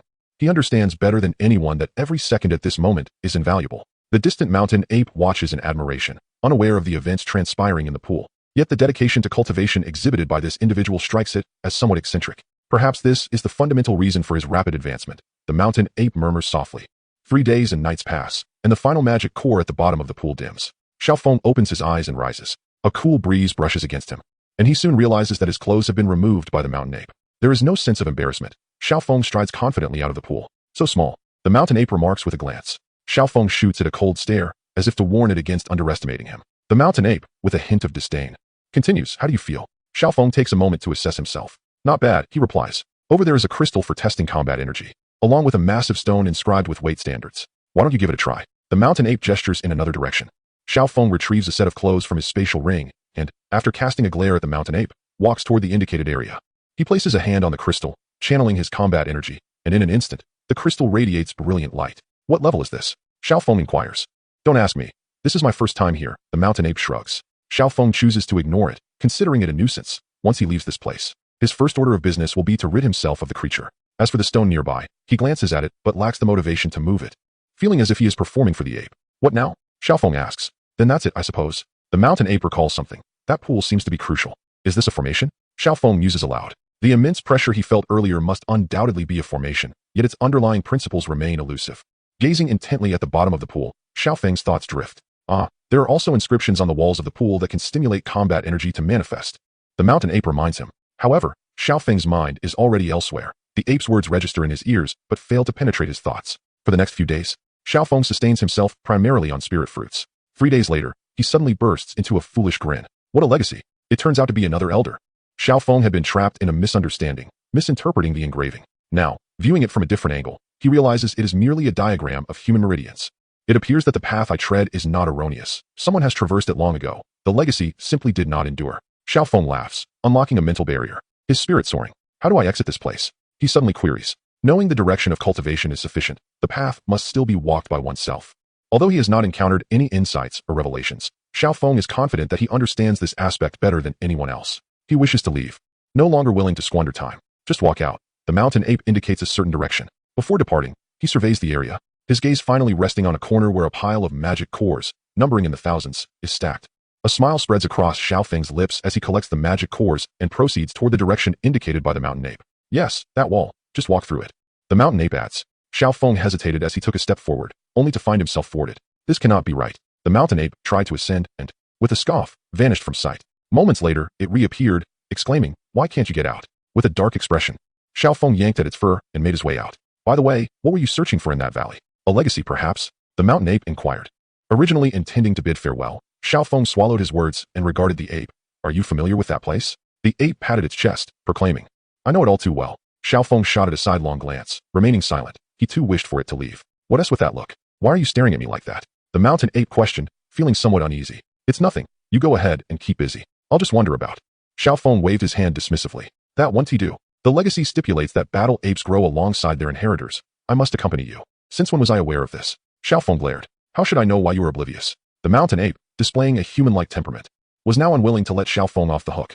"The incident where you led 4 fifth-tier beasts to ambush me, along with your subsequent rescue, may cancel each other out. but I do not wish to be inexplicably tormented by you again. It would be wise not to test my patience. Xiao Feng clenched his fists. I have no desire to either. This is simply a requirement of the legacy. The mountain ape replied, sounding particularly innocent. The knife is the one that kills, not the one wielding it, is it not? Xiao Feng retorted, striding purposefully towards the valley that housed the secret realm. The mountain ape trailed behind at a distance, hesitant to draw too close. The valley was eerily silent, devoid of any sound. Xiao Feng surveyed his surroundings meticulously, employing his soul force to sense the area, yet after over an hour, he had found nothing. He began to suspect the mountain ape was deceiving him. Hello, is anyone there? Xiao Feng called out, a hint of frustration creeping into his voice, though it felt almost like a resignation. Still, there was no response. What sound could there possibly be? Xiao Feng glanced at the mountain ape, standing at a distance. The ape looked equally perplexed, slowly approaching before erupting in a furious outburst. Get lost. Get lost. Hurry up and leave. Did you hear that? It just told me to leave. The mountain ape retreated a few steps, and the voice vanished again. Xiao Feng shook his head. He had heard no such sound. Why only me? The mountain ape exclaimed, bewildered. Xiao Feng shot at a glance, choosing silence. The mountain ape, baring its teeth in frustration, eventually pounded its chest and declared, Today, I shall bury this valley. With that, it heaved a massive boulder and hurled it towards the valley. Just then, an unexpected turn of events unfolded. As the boulder descended, a low hum resonated, and a translucent, semicircular light shield emerged, enveloping the entire valley, instantly reducing the falling boulder to rubble. Standing in the valley, Xiao Feng dispersed his soul force to sense the surroundings the moment the phenomenon occurred, yet still uncovered nothing. Before he could investigate further, a figure abruptly materialized not far from him, devoid of any energy fluctuations, appearing rather abruptly and catching him off guard. The figure drifted, only slightly more solid than the light shield, resembling a wisp of smoke, its gaze penetrating, as if it could disperse with the slightest breeze. The mountain ape seemed to be in a frenzy, relentlessly pounding its head with both hands, roaring incessantly. Its massive form toppled over, struggling like a maggot, rolling away into the distance. Xiao Feng watched intently, feeling a surge of satisfaction. It was truly cathartic. He hurriedly bowed to the figure before him, apologizing for any previous disturbances, acknowledging this elder with utmost respect. Xiao Feng understood that this ethereal figure was the key to his inheritance, and he became profoundly reverent. Xiao Feng. The apparition floated closer, scrutinizing him from head to toe, and remarked languidly, You are exceedingly hypocritical. Xiao Feng was taken aback, but soon chuckled lightly. I have come for the inheritance. My earnest desire for knowledge is genuine. Wherefore can hypocrisy be mentioned? The apparition laughed heartily. Ah, such sincerity. I shall grant you an opportunity. Whether you can seize it lies solely in your own hands. With a wave of its hand, darkness enveloped the world. The heavens sparkled with stars, while mist swirled beneath. A fierce wind arose, causing the valley below to shrink rapidly as the two ascended towards Wutan City. Xiao Feng instantly became vigilant, fixating on the apparition, his entire being brimming with fighting spirit, ready to strike at any moment. He felt an uncanny sensation, as though he were being seen through, as if he were a mere pawn in someone else's game. Go forth, she awaits you.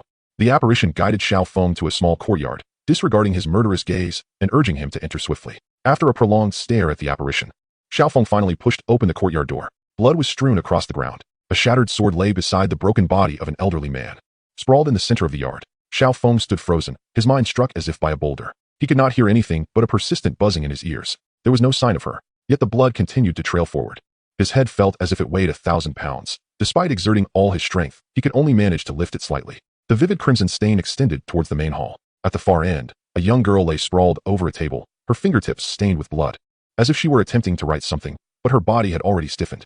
Xiao Feng was rooted in place, his vision blurring with tears that turned crimson. His fists clenched tightly, nails digging into flesh. He exhaled heavily, his face contorted in anguish, his teeth ground together, blood oozing from his gums.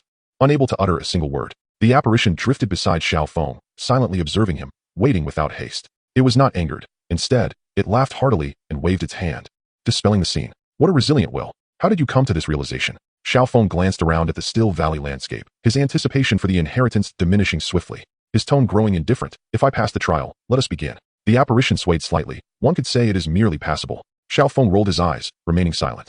The apparition sighed, conceding, Very well, no need for further words. With such feeble strength, your temper is quite remarkable. Xiao Feng suddenly chuckled coldly. Old elder, if you deem my strength to be weak, then remove this barrier. You may tread your own path, and I shall traverse my own. The apparition waved its hand again, causing the valley scenery to shift once more, becoming an expanse of emptiness, with distant starlight twinkling. Little one, since you have befriended that mountain ape, you must have seen the remnants left by my senior brother. But do you know that these remnants bear flaws? Xiao Feng remained silent, quietly observing the ethereal figure before him, exuding an air of indifference, as if to say, Speak if you wish, but do not feel compelled. Previously, he had been displeased by the old man's illusionary trap. Had it been anyone else playing such tricks on him, they would have surely faced dire consequences. The apparition smiled gently, gazing at the starry sky before leisurely speaking. Why can we traverse the ages with ease? Others may recognize our unparalleled physiques, yet they remain oblivious to our true essence. He refrained from elaborating further, instead gesturing to summon a pure orb of light, which he gently pressed into Xiao Feng's mind.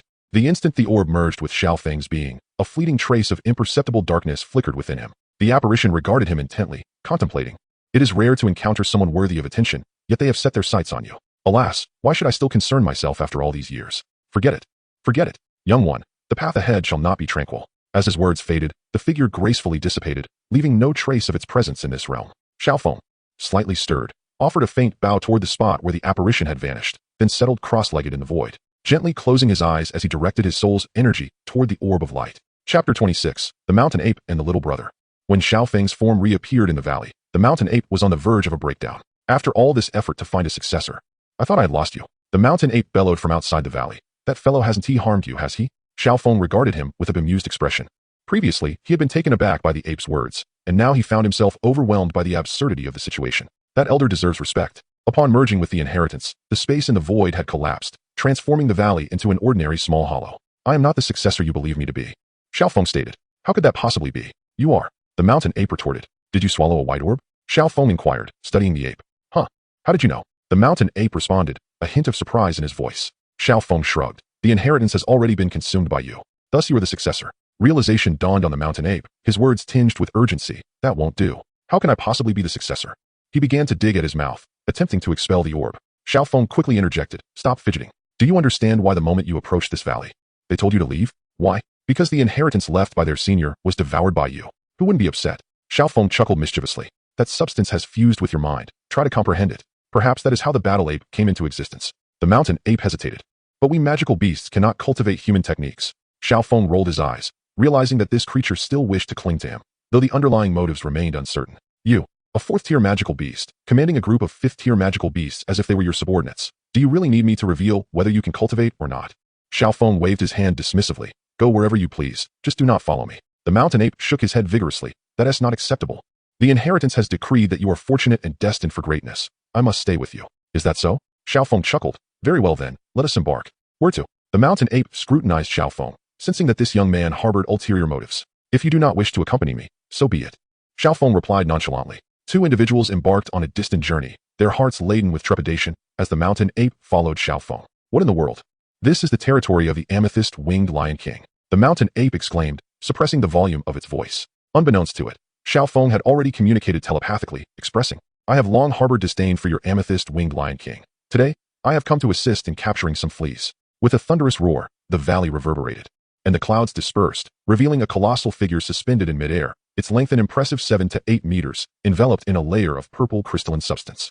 The sunlight bathed it, radiating an almost blinding brilliance. Is this the amethyst-winged Lion King? Xiao Feng murmured. The creature possessed a fearsome lion's head, with its beastly eyes gleaming a peculiar shade of crimson flecked with violet, and a massive maw lined with formidable fangs. Above its lion head, a fiery, spiraled horn emitted swirling clusters of purple flames. On either side, a pair of purple wings fluttered, unleashing torrents of pale lavender fire that swept across the surroundings. Its robust claws were similarly encased in purple crystal, each step causing the very air to quiver, a testament to its unimaginable strength.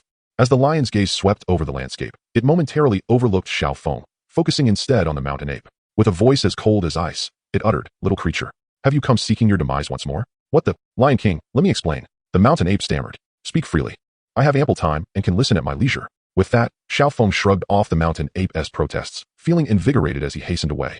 It seemed he would need to find a secluded spot to meditate once again. The experiences within the valley had profoundly shattered and reconstructed his worldview. He required time to reflect and organize his thoughts. Suddenly, he recalled the fifth-tier giant eagle, a rare flying magical beast. If he could tame it, it would serve as an excellent means of transportation while searching for others. With this thought in mind, Xiao Feng altered his course and headed straight for the mountain where the great eagle resided. This peak was one of the few high summits in the Beast Mountain range, its apex piercing the clouds, the end nowhere in sight, only layers of white clouds drifting at the mountainside. I wonder how long the amethyst-winged Lion King can keep the mountain ape occupied. I must act swiftly. Atop the mountain, the enormous gray eagle nestled within its cave.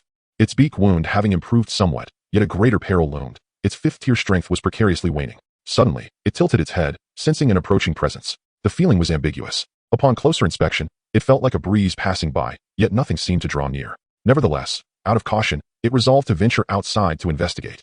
As it extended its body halfway out, The great eagle froze in shock. It beheld the figure it had longed for, its pupils trembling and phantom pain pulsing through its beak. How could that demon appear here? Was he not dead? Is he here to kill me? With a terrified screech, the eagle let out an anguished cry, spreading its wings in preparation to strike at Xiao Feng. Wait, I am not here to fight. A gentle voice suddenly resonated within the great eagle's mind, and combined with the sight of the smiling figure before it, hesitation crept in. Are you speaking to me?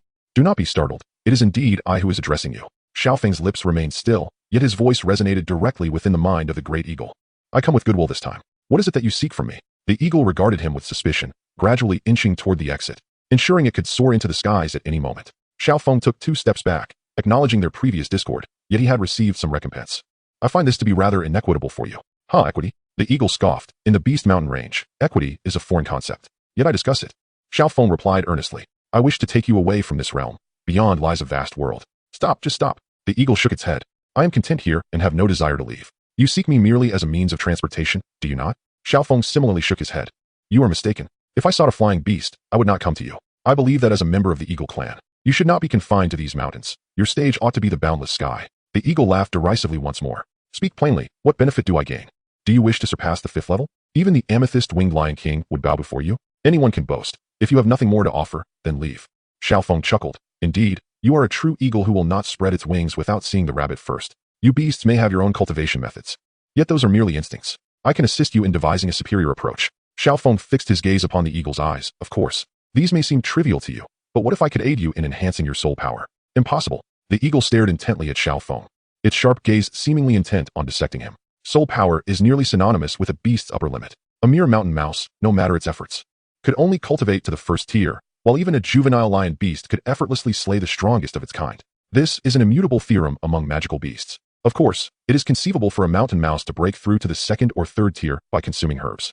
Yet the greater likelihood is that it would succumb to the potency and perish on the spot. Only those with an exceptionally resilient soul could hope to transcend this threshold. However, a mountain mouse possessing such soul power would no longer be an ordinary mountain mouse. Its limits would have been elevated. The eagle's talons gripped the rock tightly, its breath becoming erratic, repeating that it was impossible, yet its eyes glimmered with a flicker of hope, anticipating a rebuttal from Xiao Feng. Xiao Feng grinned. Do not be afraid. With that, a terrifying aura emanated from him, filling the eagle with dread as it perceived the man's increasing might, as if overshadowing the very heavens. At that moment, as Xiao Feng channeled his secret arts, he sensed the presence of spiritual energy. The colossal form behind him reached out, and a mysterious, invisible substance materialized in his grasp, which he then pushed toward the eagle. The gray eagle's eyes brightened. It felt its soul power genuinely enhancing. Do you wish to accompany me? Xiao Feng inquired. The gray eagle lowered its head solemnly, stating, You shall be my master for all my days. With that, a faint, ethereal mark appeared before its brow. This is the covenant between my clan and humanity. With but a drop of blood, even from afar, I shall sense your call. Very well. Xiao Feng produced a dagger to pierce his finger. Swish. A white mark appeared as the dagger was deflected. With a twitch of his lips, Xiao Feng bit his finger, drawing blood. An elusive and inscrutable sensation arose in his heart, akin to an invisible thread. One end tethered to himself, and the other to the great gray eagle. Ah, are you male or female? In our eagle clan, we distinguish between the genders. Do we not? Xiao Feng did not hasten to depart the Beast Mountain range, but instead journeyed eastward, towards Qingshan town. He recalled that there was a waterfall in that vicinity. The great eagle soared into the sky, its keen eyes scanning every inch of the ground below. After approximately 3 hours, it suddenly folded its wings and dove downwards. The roar of cascading water echoed as it plummeted from the cliff, exuding an overwhelming force. Tracing a magnificent arc through the air, overcoming a drop of over 100 meters, and crashing heavily into the pool below. The white spray shot up over 10 meters high, producing a thunderous sound that resonated far and wide. Xiao Feng gazed at the scene before him and exhaled deeply. Allowing the great eagle to revel in its flight, he swiftly stripped himself bare and approached the base of the waterfall. It felt as if countless colossal stones were relentlessly battering against him. Even in this moment, it was arduous for him to move with mere physical strength. He let the torrent wash over him, his gaze unwavering, and instead of halting, he began to ascend against the flow of water, with the aid of combat energy. This task might have been less formidable, but relying solely on his physical prowess posed a significant challenge for Xiao Feng at this juncture. For the following month, Xiao Feng remained in this place. On a day 2 months later, he stood at the source of the waterfall, severing the rope tied around his waist. A thunderous crash resounded as a stone weighing over a ton plummeted into the deep pool. It was time to move on. Xiao Feng lifted his eyes to the distance, a spark of eagerness in his gaze. Passing through Qingshan town, he spent 3 days procuring supplies, once again filling his storage ring before setting off anew. Perched upon the broad back of the great eagle, the mountains swiftly receded beneath him. Master, where are we headed? Eastward, to the Tagore Desert. What purpose do we have in such a place? The great eagle was not fond of such locales. Little Gray, do you understand the distinction between the strong and the weak? Yet the eagle's silence did not bring Xiao Feng tranquility. He spoke earnestly. The weak can only see their strengths, while the strong dare to confront their weaknesses, honing them through adversity. Master, do you wish to have a ground chicken resembling an old eagle? Chapter 27. Is it father? The Tagore Desert, arid and parched. The moisture in the air seemed entirely squeezed out. Master, please let me go. Consider it an act of kindness. The great eagle desperately wished to escape this place.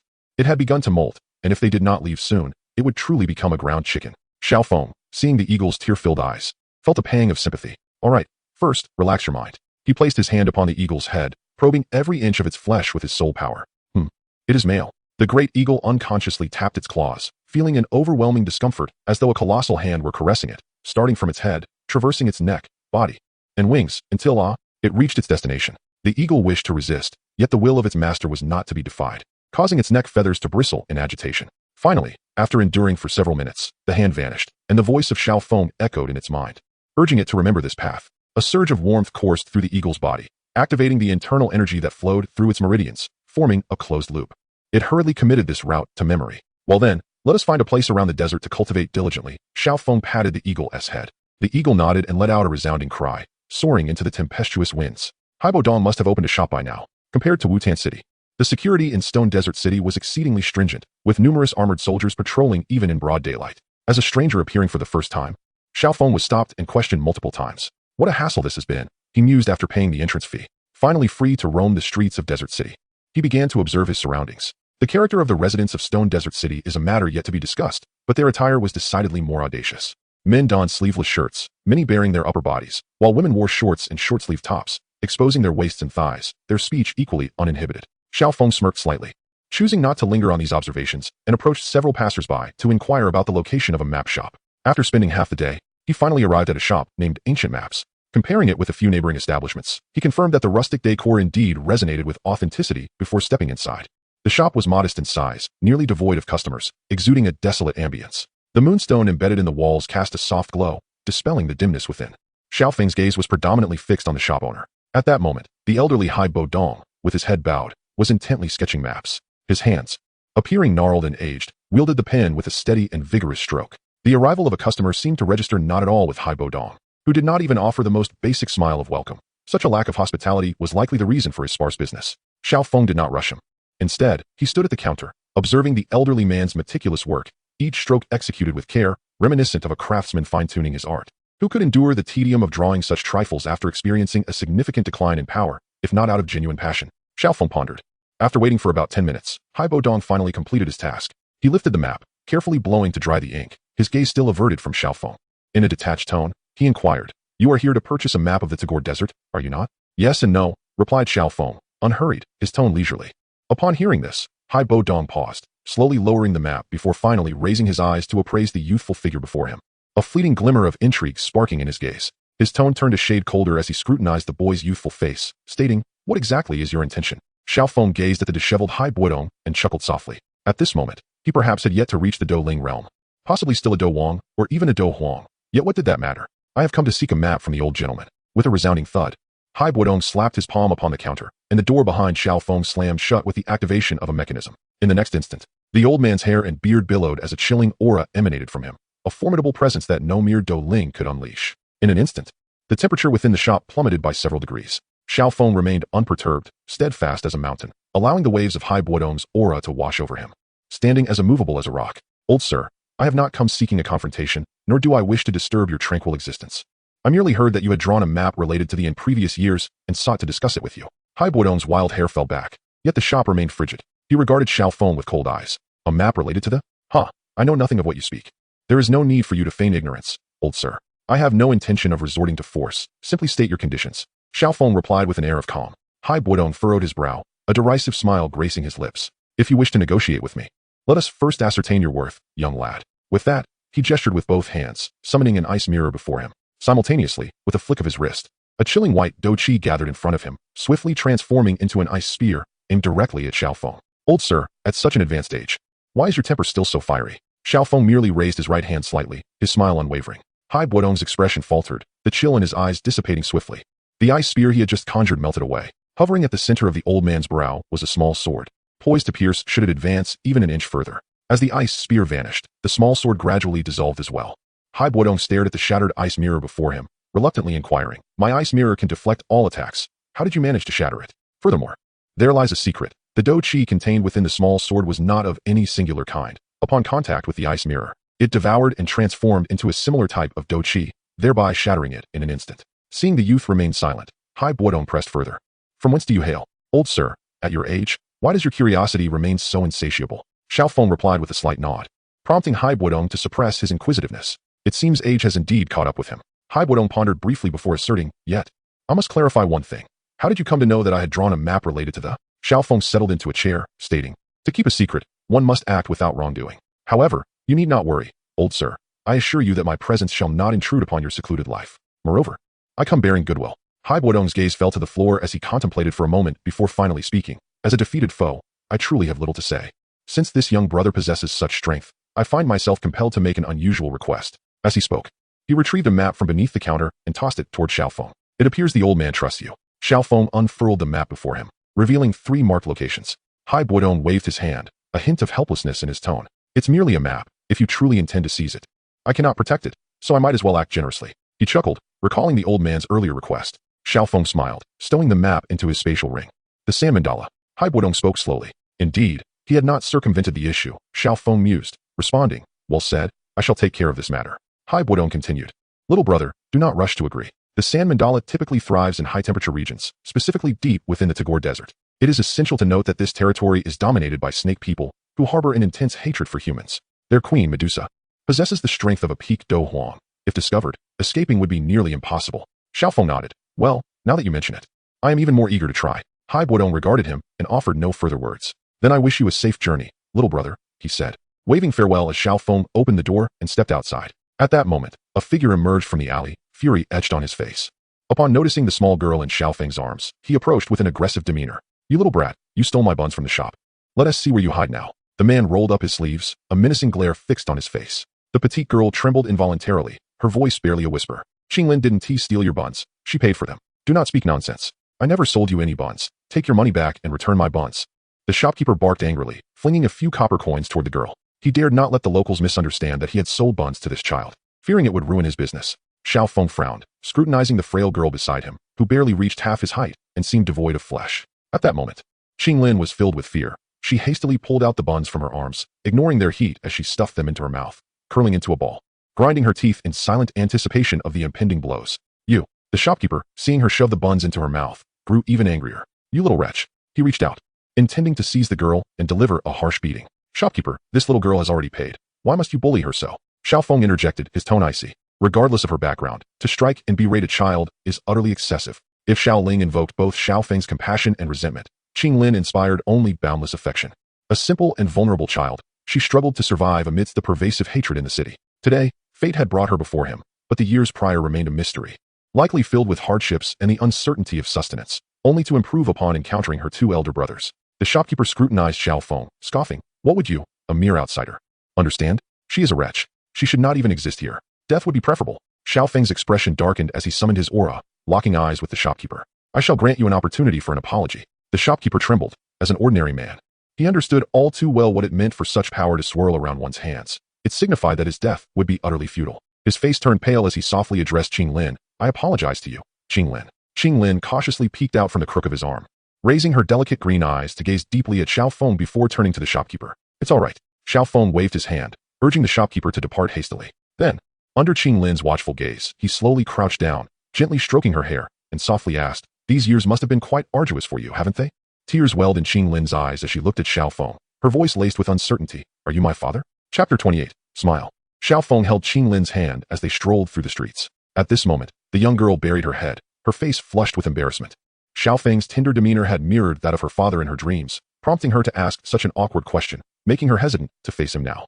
Unperturbed by her discomfort, Xiao Feng was more concerned with their current predicament. As they walked, passers-by noticed Qinglin's presence and instinctively stepped aside, whispering scornful remarks from a distance. Almost everyone was the same. Moreover, whenever they approached an inn or restaurant, regardless of its business, doors and windows were promptly shut tight. The entire Shimo city seemed intent on starving the little girl to death. "Young master, you needn't worry about me." Qinglin began to struggle, sensing that she was a burden to Xiao Feng, which made her uneasy. However, Xiao Feng held her tightly, and she could not break free. Observing her increasing desperation, the affection in Xiao Feng's eyes deepened. With a hint of anger, he shattered the door of an inn with a punch. As several terrified faces peered out from behind the door, he tossed a few gold coins, securing a room and a table full of food. After a brief pause, he continued, "Prepare yourselves now, or face dire consequences." Qinglin hung her head and ceased her struggles, allowing Xiao Feng to lead her away. Violence may not be the most refined solution, yet it proved to be the swiftest. 10 minutes later, Xiao Feng and Qinglin were seated at a table in their room, which was laden with a feast. Qinglin kept her head down, her small hands anxiously clasped together. "Young master, actually, Qinglin." Xiao Feng gently patted her head, interrupting, "Let us finish our meal first." To his surprise, Qinglin suddenly lifted her head, her eyes reddened as she declared, "Young master, they despise Qinglin, not because they are wicked, but because they truly believe I am a mongrel." The young girl began to sob. When others called her a bastard, she had always ignored it, no matter how harshly they treated her. Yet, this was her first admission of her impure lineage to anyone, and it felt as though her heart was bleeding. Xiao Feng rubbed her head, assuring her that she need not concern herself with others' opinions. But, Qinglin sobbed softly, uncertain of how to express her feelings. Though she had never cared about the opinions of others, in this moment, she was acutely aware of Xiao Feng's judgment. Suddenly, she tore away the white cloth wrapped around her hand, lifting her arm to reveal her most unsightly aspect to him. The vivid green scales on her delicate arm were strikingly conspicuous. "Young master, I am not truly human. You need not treat me with such kindness." With that, Qinglin curled into a corner, clutching her arm. A torrent of grievances surged within her. For the first time, she loathed herself, resenting her vile bloodline that felt unworthy of the young master's benevolence. Despite her gnawing hunger, she dared not cast a lingering glance at the feast laid before her. Like a wounded kitten, she could only observe the food left by others from afar. Too timid to approach, Xiao Feng sighed, recognizing that the years had shattered Qinglin's sense of self. It was no wonder that a mere gesture of kindness could elicit her unwavering devotion. While the scales appeared somewhat unsettling, he had never been one to judge by appearances. If he could overlook even the visage of Xiao Linger, how could he possibly be troubled by this? He settled beside Qinglin, gently pulling her arm into view and stroking the scales with tenderness. Some may possess the facade of humanity, yet fail to embody its essence. Conversely, some may bear an unseemly exterior, yet be immortalized and celebrated by many. What do a few scales matter? Observing Qinglin's silence, Xiao Feng continued, "In truth, I am not entirely human myself." Qinglin's eyes widened in disbelief as she gazed at him, her hand covering her mouth. "You are not human either, young master?" Xiao Feng chuckled, "Indeed. Do not be deceived by my appearance. I am, in fact, a great lecher, drawn to your beauty, which prompts my kindness." He feigned a dramatic lunge toward her. Seeing Xiao Feng's earnest absurdity, Qinglin couldn't help but laugh, though she soon lowered her gaze, her cheeks tinged with a rosy hue. Unsure of how to respond, she nodded slightly. During their meal, the young girl hesitated to reach for the dishes, contenting herself with the plain rice in her bowl. Xiao Feng, with a playful glare, poured the rice aside, filling her bowl with a variety of fish and meat. Qinglin, flustered and at a loss, called out, "Young master." "Eat," Xiao Feng commanded. With a flushed face, Qinglin lifted her bowl, taking small bites, her eyes furtively darting toward Xiao Feng before quickly averting them. After their meal, Xiao Feng instructed the waiter to prepare some warm water, intending to allow Qinglin a moment of cleanliness. In a place like Stone Desert City, bathing was an indulgence, and the girl was weary. "Qinglin, I shall go buy you some clothing. Wait for me here," Xiao Feng instructed. Just then, she noticed the numerous black handprints she had left on his garments. Shaking her head, her eyes glimmered with a hint of green light. "Young master, I do not wish for anything. As long as you do not abandon me, that is enough." Upon leaving the inn, Xiao Feng began to ponder Qinglin's circumstances. In the original narrative, it seemed she did not encounter any significant calamities, save for the incident with the Mo family, which could even be seen as a stroke of fortune. Along the way, he happened upon a vendor selling pastries, and for reasons unknown, he thought of the previously loud and boisterous Xiao Linger, purchasing some treats as he passed. "Knock, knock, knock. Qinglin, is it convenient for you to open the door?" Xiao Feng rapped gently on the door. "Of course it's convenient," came Qinglin's voice. Without giving it much thought, Xiao Feng pushed the door open and was taken aback to find her still in the bathtub. Just as he was about to turn away, Qinglin's voice called out from behind, "Young master, could you please not leave?" Xiao Feng understood her feelings, but could not approve of her actions. He set his clothes aside and said, "I shall remain at the door. If you are frightened, I can keep you company from there." He stepped outside, closed the door behind him, and leaned against it, beginning to recount the several garments he had purchased, uncertain of whether she would like them. He also mentioned the pastries he had bought. Before long, the door creaked open. The Qinglin, who had previously appeared like a fragile doll, now stood before him. Though still petite, her delicate features were endearing at first glance. She timidly lingered at the doorway, adorned in exquisite attire for the first time. Her demeanor flustered with a rosy hue gracing her cheeks. "Young master, I am done with my bath." Xiao Feng nodded, calling for the attendant to clear away the bath water. He took a towel and gently dried her hair. "These are some treats I bought for you. Feel free to enjoy them if you are hungry." As he spoke, he retrieved a bag of pastries from his spatial ring and placed it on the table. Qinglin gazed at her toes, lost in her thoughts, merely nodding in response without uttering a word. Observing her dazed expression, Xiao Feng couldn't help but chuckle, drawing her closer to tidy her disheveled clothing. "Do not overthink. Just follow me from now on." As night deepened, Xiao Feng urged Qinglin to retire for the night while he settled onto a chair, entering a meditative state. Young master, are you not going to sleep? Qinglin's cheeks flushed even deeper. You rest? I must cultivate, so do not disturb me. MHM. The following morning, when Xiao Feng awakened in the chair, he found Qinglin beside him. Young master, you. Her face was filled with guilt, realizing she had slept so soundly that Xiao Feng had spent the night in the chair, leaving her with a sense of unease. Xiao Feng smiled lightly, refraining from comment as he freshened up and had breakfast, but then suddenly grew serious. Qinglin, there is something I must clarify with you. Seeing Xiao Feng's sudden solemnity, Qinglin's heart tightened, sensing that something unpleasant might be forthcoming, yet she obediently nodded. Xiao Feng gazed into her eyes. The reason I assist you is due to your eyes. My eyes? Qinglin was taken aback, relieved that he was not about to say anything disheartening. Yes, what I wish to convey is that you possess remarkable talent. One day, you will awaken, and even powerful factions will cherish you dearly. Xiao Feng spoke earnestly. Therefore, I too am somewhat self-serving, not quite the benevolent figure you might imagine. Panic rose in Qinglin. Young master, do you no longer want Qinglin? Xiao Feng wore a wry smile, realizing she had misinterpreted his meaning. Let me put it this way. A caterpillar may be unloved in its youth, but once it metamorphoses into a butterfly, many will seek to adore it. I am merely nurturing this caterpillar that is destined to become a butterfly ahead of time. Qinglin pondered this, her voice barely above a whisper. Then, young master, do you like butterflies? Xiao Feng nodded slightly, recognizing that the three-colored eyes of the azure serpent might offer some assistance, though more so. He was reluctant to subject the young girl to further hardship. Once his two elder brothers arrived to establish the mercenary group, how many beatings would she have to endure? After tidying up, Xiao Feng led Qinglin to Haibo Dong. Initially surprised, upon seeing the azure serpent in Xiao Feng's grasp, Haibo Dong quickly grasped the situation. He was already aware of the girl's predicament. While he bore no animosity towards Qinglin due to her bloodline, he also felt no compassion. A few times, when Qinglin had passed by his shop, he had merely regarded her with indifference. The old man chuckled, not expecting the young brother to be so meddlesome. Uncertain of her master's intentions, Qinglin instinctively shrank behind Xiao Feng upon witnessing Haibo Dong's cold smile, only to be pulled forward by him. Observing Qinglin's unease, Xiao Feng's expression darkened. Old man, put on a more amiable smile. Haibo Dong, who had been casually smiling, felt his face darken in response to Xiao Feng's words, which only heightened Qinglin's fear. Xiao Feng raised an eyebrow, a small sword materializing at his fingertips. Give Qinglin a smile. Chapter 29, The Transaction with the Queen. Watching Qinglin, emboldened by his encouragement, tug at Haibo Dong's white beard while the old man maintained his unchanging smile, Xiao Feng felt reassured. Before departing, he consoled Qinglin and called Haibo Dong aside. Old sir, do not be angry. Fostering a good relationship with this young girl will bring you no harm. Xiao Feng stated earnestly. Just moments ago, he had referred to him as old man. With a half-smile, Xiao Feng regarded Haibo Dong until the latter ceased his inquiries, promising to take good care of Qinglin. Nodding, Xiao Feng added, I cannot ascertain how long my journey to find the sand mandala will take. I appreciate your efforts. Old sir, Haibo Dong's eyes twitched. With a knife practically at his throat, what else could he do but exert himself further? The Taggart Desert stretched endlessly, and even the adept fighters dared not venture alone. Besides the threat posed by the serpent people, the vast expanse of sand itself was perilous. Many had lost their way in the desert, and even as Xiao Feng had barely stepped into it, he had already glimpsed numerous skeletal remains partially buried in the yellow sands. Ding! Another yellow sand scorpion emerged from the dunes, its stinger aimed at Xiao Feng. He paid it no mind, allowing the stinger to pierce his ankle, leaving a faint white mark before springing back. The scent of earth and fire is so potent. Xiao Feng mused, noticing that the stone city was nearly out of sight. He unfolded his map to reconfirm his direction. Serpent people, Queen Medusa, sealing arts. An inkling of anticipation flickered in Xiao Feng's eyes. Having confirmed his bearings, Xiao Feng resumed his journey, heading straight for the sacred city of the serpent people.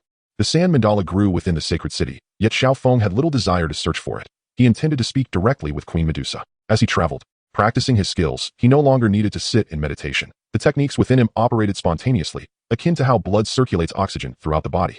With his dantian continuously absorbing, relying on the provisions within the ring, Xiao Feng spent 12 days before finally encountering the serpent people. This extraordinary species, with the upper body of a human and the lower body of a snake, left him in awe upon witnessing it firsthand. However, the serpent man, under the scrutiny of Xiao Feng's gaze, wore an expression devoid of warmth. His eyes filled not only with hatred, but also a touch of disdain. Human, what brings you here?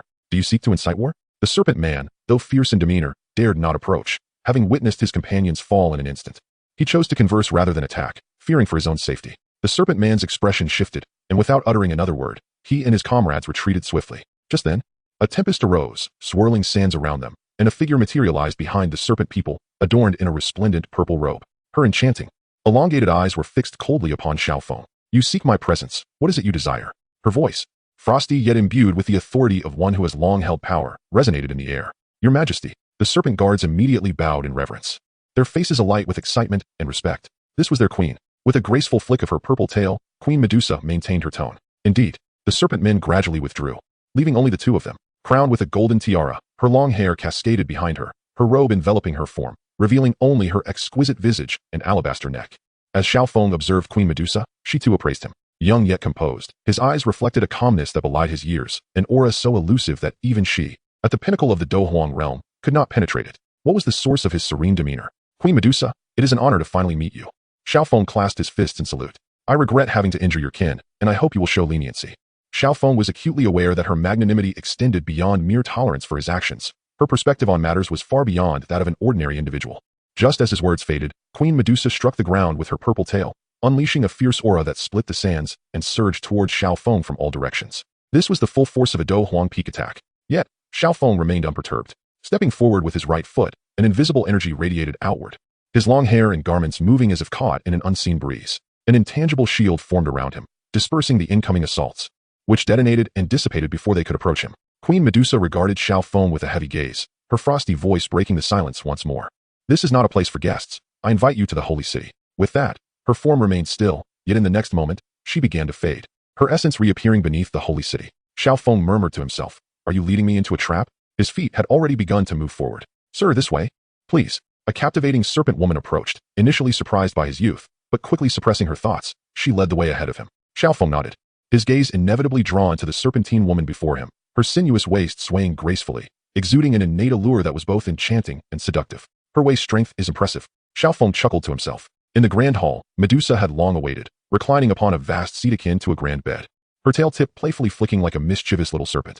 With her icy voice, she summoned tea, and promptly, someone brought forth the beverage. Xiao Feng accepted it with a smile, refraining from drinking, instead gazing at Queen Medusa. Having heard tales of her fearsome reputation in Stone Desert City, he now found them to be mere fabrications upon their encounter. Medusa's gaze shifted, and she remarked, the blood feud between my serpent kin and your human race is well known. To me, you humans are a barbarous lot, devouring serpents without leaving a bone. However, I presume you are not a local? Xiao Feng chuckled lightly. You will come to know my origins in due time. My purpose for visiting the queen today encompasses two matters. Pray, enlighten me. The first matter pertains to my desire for some sand mandrake. Medusa remained noncommittal, awaiting the continuation of Xiao Feng's discourse. The second matter concerns a transaction. At the utterance of this last word, murmurs erupted around the hall. Even the guard beside Queen Medusa, Washir, let out a scoff. Medusa raised her hand to silence the chatter, scrutinizing Xiao Feng closely. Pray, elaborate on this transaction. Medusa's brow furrowed, her gaze and tone growing even colder. I am the leader of the serpent tribe, Queen Medusa. What do you imply? Xiao Feng glanced around, remaining silent. Understanding dawned upon Medusa, who waved her hand, dismissing the others. Washir, you may leave as well. Your Majesty, depart. Washir hesitated for a moment, casting a reluctant glare at Xiao Feng before turning away. The vast hall now echoed with silence, leaving only two figures behind, one half human and the other half snake. Speak, commanded Queen Medusa, her eyes locking with Xiao Feng's. Rumor had it that Medusa had reached the pinnacle of the Battle Emperor realm many years ago, yet remained stagnant since. Xiao Feng queried, has the queen contemplated any means to advance? No sooner had he spoken than Medusa's aura shifted, dust cascading from the hall's ceiling, making Xiao Feng feel as if countless serpents were poised to strike. Exotic fire, Xiao Feng continued. Perhaps it could aid the queen in shedding her old form and embracing rebirth. The chilling atmosphere began to dissipate, and to Xiao Feng's surprise, Medusa's icy demeanor broke into a smile, albeit her voice retained its frostiness. Human, you possess remarkable audacity. Daring to suggest I ignite my own demise. Xiao Feng closed his eyes, feigning indifference. After a prolonged silence, Medusa spoke again. Very well, you have indeed piqued my interest. What do you wish of me? In the future, should you encounter an individual wielding white exotic fire, if the queen is in a favorable mood, you may choose to protect him. Xiao Feng chuckled. Is that all? Do you believe you have gained an advantage? He added with a playful glint in his eyes. Be cautious, for the greatest misfortune may ultimately befall you. Are you not apprehensive that I might breach our agreement after acquiring the exotic fire? Since the queen has acquiesced, there is no fear of such a breach. It is but a single blossom of exotic fire, Xiao Feng replied with a smile. Yet, compared to this matter, the forthcoming topic I wish to discuss is of utmost importance. What is it? With a flick of her tail, Queen Medusa came to a halt, proposing a marriage. In the entire holy city, none were privy to the details of the discussion between Xiao Feng and the queen. They only knew that within half an hour, the sounds of a fierce battle erupted from the grand hall. Moments later, the doors of the hall were violently shattered, and Xiao Feng stumbled out, immediately surrounded by numerous formidable warriors from the Serpent People tribe, ready to subdue him. Stop! The voice of Queen Medusa resonated. The crowd looked up to see the queen had somehow crawled to the entrance, prompting them to cease their actions and collectively call out to her. Washir, take our guest down to rest. Queen Medusa coldly uttered these words before she crawled away. Yes, Xiao Feng spent 2 days in the holy city, agreeing to seek the with Queen Medusa after 3 years. He then departed with a collection of sand mandalas and various medicinal herbs. As he watched Xiao Feng's retreating figure, Washier wore a worried expression. My queen, this man is completely erratic in his actions and utterly suspicious. He is not to be trusted. Queen Medusa gently shook her head. Washier, your prejudice against humans runs too deep. Just considering his remarkable strength at such a young age, how could he possibly adhere to conventional ways? At this point, Queen Medusa shifted the conversation. Nonetheless, a degree of investigation is warranted. She extended her hand downward, and an ethereal serpent shadow vanished into the yellow sands, racing toward Xiao Feng in the distance. Young master. A little girl suddenly dashed into Xiao Feng's embrace and refused to emerge. Qinglin's face flushed with embarrassment as she lowered her head, too shy to speak. Xiao Feng regarded the curious old creature before him and mused. What if she were the daughter of Queen Medusa? Hebadon's pupils constricted, and he instinctively recoiled a few steps, his aura radiating outward, fear flickering in his eyes. You say she is, I'm joking. Ha! Chapter 30. She is merely my sister. The two sat upon a great eagle, clouds drifting nearby. Qinglin clung tightly to Xiao Feng, too afraid to gaze at the scenery below. Qinglin, do you wish to cultivate fighting energy? Xiao Feng inquired. Qinglin shook her head. She simply wished to remain by her young master's side. Xiao Feng sighed, another idle dreamer. He gently pried Qinglin from his embrace and earnestly asked, Qinglin, do you want to stay by my side for a lifetime?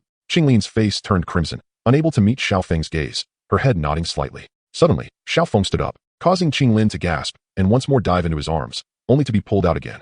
Qinglin, look, I am 12 years old this year. And even fourth-tier magical beasts recognize me as their master. The earth and mountains lie beneath my feet by the time I turn 20. Do you know where I will stand? Do you think I would need a mere maid who can only warm my bed and fold my blankets? Sensing Qinglin's unease beside him, Xiao Feng softened his tone. If your only desire is to warm my bed and serve me tea, I will ensure you are entrusted to a home where no one can bully you. It is too dangerous for you to remain by my side. You lack the strength to stand there. Qinglin's trembling body first stiffened, then tensed as she raised her head, gazing into Xiao Feng's eyes and declared, Young master. Qinglin wishes to cultivate. Really? Xiao Feng chuckled, a dormant fish awakens. Qinglin was diligently practicing, and the young master should not abandon her. Qinglin was quite earnest. Xiao Feng gently patted Qinglin's head and settled down with her once more. Now, form your hands like this, close your eyes, and silently feel the warmth flowing within your body. Are you tired? Xiao Feng inquired, observing Qinglin wiping the sweat from her brow. I'm not tired. The little girl insisted, gritting her teeth, fearful that her weakness might lead to the young master's disdain and abandonment. Xiao Feng chuckled, and amidst Qinglin's startled exclamations, he embraced her in his arms. Qinglin, one must not be hasty in matters of cultivation. Your intent is what matters most, and I shall not forsake you. Blushing, Qinglin softly replied, Young master, I'm not tired. Please put me down. Be obedient, or I shall spank you. Gazing at the city gate, which he had seen only a few times, Xiao Feng felt an inexplicable sense of familiarity. At that moment, Xiao Suner, who was in the midst of her training, suddenly felt a wave of unease, sensing that something was amiss. Just as she intended to visit Xiao Feng's courtyard, Linging appeared. Miss, Ling Lao said, noticing the unusual tone in her voice, causing Xiao Suner's heart to tighten, her expression turning tense. As Xiao Suner paused at the door, her initial excitement faltered, gradually transforming into a faint smile. While adjusting her attire, she pushed open the door. Is that so? Then I must go and take a look. Xiao Feng's arrival would not typically cause a significant stir, but carrying a woman made all the difference. What? Why wasn't Ti included in this matter? Have you heard? Xiao Feng has taken someone else's daughter to introduce her to the family. Beast. Scoundrel. A disgrace to the family. Why didn't you take me along? By the time Xiao Feng approached the Xiao family's entrance, a throng of relatives had already gathered. Nearly 100 eager peers gazing as if the one in his arms were their own wife. What is going on today? Xiao Feng wondered, perplexed. Under the gaze of the crowd, Qinglin's cheeks flushed crimson, her petite form becoming restless, twisting like a serpent. Young master, please put me down. Xiao Feng, unfazed, gently patted Qinglin's rear. Your feet are already sore. Can't you behave? Qinglin shivered at his touch, burying her face further into his embrace.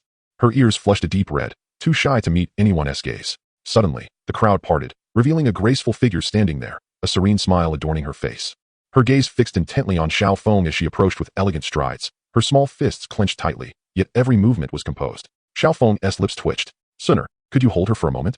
This is Qinglin, and I shall explain her circumstances to you shortly. As Qinglin nestled in Xiao Feng's arms, she felt an inexplicable sense of loss at his words, a wave of frustration rising within her. Ignoring everything, she suddenly struggled fiercely, falling from Xiao Feng's embrace onto the ground. As her blistered feet touched the earth, a sharp pain caused her to frown. Despite the discomfort, she dared not lift her gaze to meet Xiao Suner's eyes. Lowering her head, she spoke softly. Hello, sister. My name is Qinglin, and I am the young master's mate. Xiao Suner cast a glance at Qinglin, her autumn water-like eyes returning to Xiao Feng, and with a gentle smile, she said, Brother Xiao Feng, after such a long journey, you must be weary. Let us enter first and talk. With that, she turned to step inside. Xiao Feng swiftly grasped her wrist, disregarding the curious gazes around them, and pulled the weary young girl into his embrace, whispering in her ear, Suner, why the sourness? Do you think I am the kind of person who flits from one to another? The warmth of his breath brushed against her ear, causing Xiao Sun's fair face to flush. She lightly struggled, her rosy lips curling upwards. Sun never considered Xiao Feng to be fickle, yet after a year apart, he had brought another girl into the Xiao family. Xiao Feng chuckled ruefully, pinching the delicate face of the girl in his arms. Sun, I will explain everything about Qinglin to you. It is not as you imagine. She is rather shy, so do not be cold towards her. With a soft sigh, Xiao Sun acquiesced, realizing that since brother Xiao Feng had said so, what could she do? Afterward, she gently extricated herself from his embrace, her skirt swaying as she approached Qinglin. She took the latter's hand and smiled. Sister Qinglin, I am Xiao Sun. If you find it difficult to walk, allow me to carry you inside. Qinglin lowered her head, feeling a twinge of jealousy at the intimacy she had just witnessed between Xiao Feng and Xiao Sun. Lost in her thoughts, watching Xiao Sun lift Qinglin into her arms, Xiao Feng finally exhaled in relief, having nearly forgotten that Sun had a temperament prone to jealousy. He would need to be more cautious in the future. The remaining young peers did not trouble Xiao Feng. In fact, a few who usually exchanged pleasantries with him approached to inquire, Xiao Feng, where did you find this girl? She appears quite charming. Has this girl truly been taken by you? At that moment, a robust figure, significantly taller than his peers, obstructed Xiao Feng's path, wearing a smile. It has been a while since I last saw you, cousin Xiao Feng. Shall we spar a little? This individual was named Xiao Ku, a sycophant of Xiao Ning, who had been the subject of numerous disparaging tales since the onset of the Xiao Huahua narrative. I must hurry to pay my respects to the family head. Do you intend to stop me? Xiao Feng glanced at Xiao Ku, dismissing him entirely, and brushed past. Xiao Ku clenched his fists tightly. Invoking the family head was a move he dared not contest, yet the feeling of being thwarted was intolerable. Xiao Feng, will you dare to compete in the arena tomorrow? On what grounds? He thought. What right does Xiao Feng have? Upon Xiao Feng's arrival, the tea was just reaching a boil. Come, cousin. We are not bound by so many formalities. Let us taste the freshly brewed tea. Xiao Zhan interrupted Xiao Feng, who was about to offer his respects, and gestured for him to sit beside him. Xiao Feng smiled in return, his demeanor still respectful. Since Uncle Xiao Zhan has said so, I shall humbly comply. As they sat together, Xiao Zhan observed Xiao Feng, asking a few questions, primarily regarding any dangers encountered along the journey. Xiao Feng sipped the tea and shared a few details, but merely the tip of the iceberg. To Xiao Zhan, it sounded quite alarming. In the end, Xiao Zhan sighed. Alas, I am growing old. Xiao Feng quickly shook his head, insisting, Uncle Xiao Zhan is in the prime of his life. How could you possibly be old? Upon finishing his words, Xiao Feng suddenly recalled something and retrieved numerous items from his spatial ring. Uncle Xiao Zhan, these have no relation to the Xiao family. They merely signify the bond between us, uncle and nephew. Xiao Zhan remained silent, discreetly accepting the pile of medicinal herbs and magic cores. The two exchanged a knowing glance and shared a warm smile. By the way, Uncle Xiao Zhan, has there been any unusual activity in the Monster Beast Mountain range recently? Xiao Feng inquired abruptly. Xiao Zhan appeared puzzled, but shook his head. No changes, why do you ask? Xiao Feng chose not to elaborate and instead inquired about Xiao Yan. Rest assured, Uncle Xiao Zhan, I will certainly find a way to cure Yan's ailment. That is reassuring. Without taking a breath, Xiao Feng hurried directly to Xiao Sun's courtyard. Chapter 31. Without madness, one cannot survive. In the room, Xiao Sun wore a gentle expression, leaving the worried Xiao Feng feeling somewhat bewildered. Sister Qinglin had already relayed the events to Sun. A look of affection graced Xiao Sun's face. Sister Qinglin is very brave. Had I encountered such circumstances, I might not have held on until I met brother Xiao Feng. What nonsense are you talking about? Xiao Feng disapprovingly tapped Xiao Sun's smooth forehead, and then turned his attention to the barefooted Qinglin sitting in a chair. And you, young lady, are just as stubborn. Qinglin lowered her head slightly, her small feet intertwined, feeling sweet inside despite being scolded by Master Xiao Feng. Sun, go find a needle. Xiao Feng instructed, as he stepped outside to fetch a basin of hot water. Master Xiao Feng, there's no need for your assistance. Qinglin can manage it herself. Qinglin shyly replied, wiggling her toes. Since learning of the relationship between Xiao Sun and Xiao Feng, she had buried her feelings deep within, content to be a dutiful little maid. Extend your foot. Are you ignoring Master's words? At Xiao Feng's stern tone, Qinglin relented, burying her head in her chest, unable to face the two. It might hurt a little, bear with it. Xiao Feng grasped her small foot firmly, while his other hand swiftly pierced the swollen blister. The round, bulging bubble quickly deflated. The water contains the prepared medicine, soak for a while. He pressed Qinglin's feet into the basin and stepped out to wash his hands, finally having time to accompany his beloved. After a long separation, their eyes only held each other. Brother Xiao Feng, I heard from Sister Qinglin that you ventured into the Tagore Desert. Xiao Sun nestled in Xiao Feng's embrace, basking in his warmth and scent. Yes, I even caught a distant glimpse of the Queen Medusa. Xiao Feng seldom concealed anything from Xiao Sun, sharing nearly all his experiences, save for matters regarding his inheritance, and he refrained from elaborating on the transactions. He was uncertain whether Xiao Sun had dispatched Ling Ying, but he was certain that she would remain oblivious to those two matters. Xiao Sun clung tightly to Xiao Feng, her face pale. Brother Xiao Feng, Sun, you need not worry. I cannot bear to see you shed tears, so I cherish my life more than anyone. Just rest assured. Xiao Feng gently reassured her. This time, my absence may be prolonged. We might not meet again until the coming-of-age ceremony. Xiao Feng expressed a tinge of helplessness. At such a young age, who wishes to enter a secluded training? Yet he had no choice. The Soul Emperor would not wait for him. Xiao Sun said no more, nestling in Xiao Feng's embrace, greedily inhaling his scent. The following day, Xiao Feng finally found the time to visit Xiao Yan. Xiao Yan forced a smile. "Brother Feng, please don't tease me." Encouraged by Xiao Feng, he stood opposite him, cupped his fists in respect, and then swiftly charged forward. Xiao Yan's fighting spirit had indeed waned. Yet in terms of cultivation and physical training, he had not lagged behind. Presently, among his peers in the family, most remained no match for him. "Very well," Xiao Feng exclaimed in admiration, then twisted his body, sending Xiao Yan sprawling to the ground. "Get up, fire. If you aspire to rise above others, you must sweat more." Again, for an entire morning, Xiao Feng knocked Xiao Yan down dozens of times until the latter was utterly exhausted, lying on the ground, gasping for breath. "Brother Feng, how is it that your body feels harder than steel?" Xiao Feng chuckled, helping Xiao Yan to his feet. "Your waist isn't too shabby either." Xiao Yan looked puzzled, wondering what his waist had to do with anything. "Do not neglect your training, and keep up your physical conditioning. Do you believe you could defeat your former self as a fighter?" Xiao Feng inquired. "Keep pushing yourself," he encouraged, patting Xiao Yan on the shoulder before departing. "As men, we need not spend excessive time in companionship. Hardships must be borne alone. Wouldn't it be more delightful to spend that time shopping with your wife?" However, on this day, Xiao Feng did not go shopping. Instead, he took Xiao Suner and Qing Lin outside the city. "Brother Feng, why have we come here?" Xiao Suner asked, filled with curiosity. While Qing Lin wore a similar expression of confusion, both gazing at Xiao Feng. "What follows shall remain our secret. Do not speak of it," Xiao Feng said mysteriously. Retrieving a custom-made barbecue grill, ingredients, condiments, charcoal, a sunshade, lounge chairs, picnic blankets, and chilled fruit juice from his spatial ring, he had procured everything he could. "Today, we shall relax and add a splash of color to this monotonous world," Xiao Feng declared joyfully, relishing the rare indulgence. He began to ignite the fire for the barbecue, while the two young ladies busied themselves with setting up, arranging snacks and fruit platters. Just as they finished, the first batch of grilled skewers was ready. "Come, taste how it is." Xiao Feng's culinary skills were more theoretical, but his barbecue prowess came from much eating and observation, resulting in a commendable display. "It smells so good," Xiao Suner and Qing Lin exclaimed in unison, almost simultaneously grabbing a skewer to offer to Xiao Feng. "Brother Feng, you try a bite first." "Young Master Feng, you taste it first." Xiao Feng's lips twitched. At that moment, he could only feign ignorance. "You both eat first. I need to tend to the fire." The trio enjoyed themselves for a full 3 days before Xiao Feng departed once more. As he was leaving, Xiao Suner hugged him tightly, nearly in tears, while Qing Lin watched from the side, attempting to muster courage to say something but ultimately lowering her head. Finally, Xiao Feng patted Qing Lin's head. "You two must train diligently. When we meet next, I shall put you to the test." The great eagle had long been waiting beside the mountains. As he passed through a small town, Xiao Feng suddenly thought of Manny and leaped off the back of the great eagle. With a thunderous sound, he landed, sending a cloud of dust into the air. This commotion attracted quite a few onlookers, including Manny and Taishan's subordinates. "Commander," someone recognized Xiao Feng and exclaimed. "What brings you here?" The individual looked up, but saw nothing unusual. Xiao Feng smiled. "Where are Manny and Taishan?" "They're around," the person replied with some excitement, eagerly leading the way. "Clear the path. Clear the path. Don't waste the commander's time, or I'll have your skins." "Have you seen Xiaoling?" Xiao Feng furrowed his brow, sensing something was amiss. Manny nodded. "She is still in the mountains, but we are communicating through the Qing Mu wolf." "Understood," Xiao Feng nodded.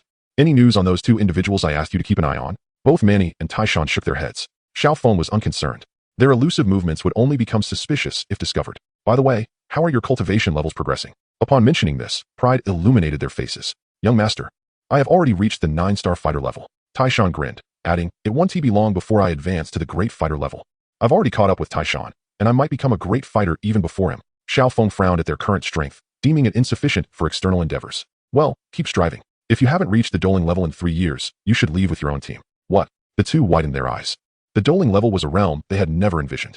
Xiao Feng scoffed. "I've previously guided your training, and the Monster Mountain range continuously provides medicinal materials.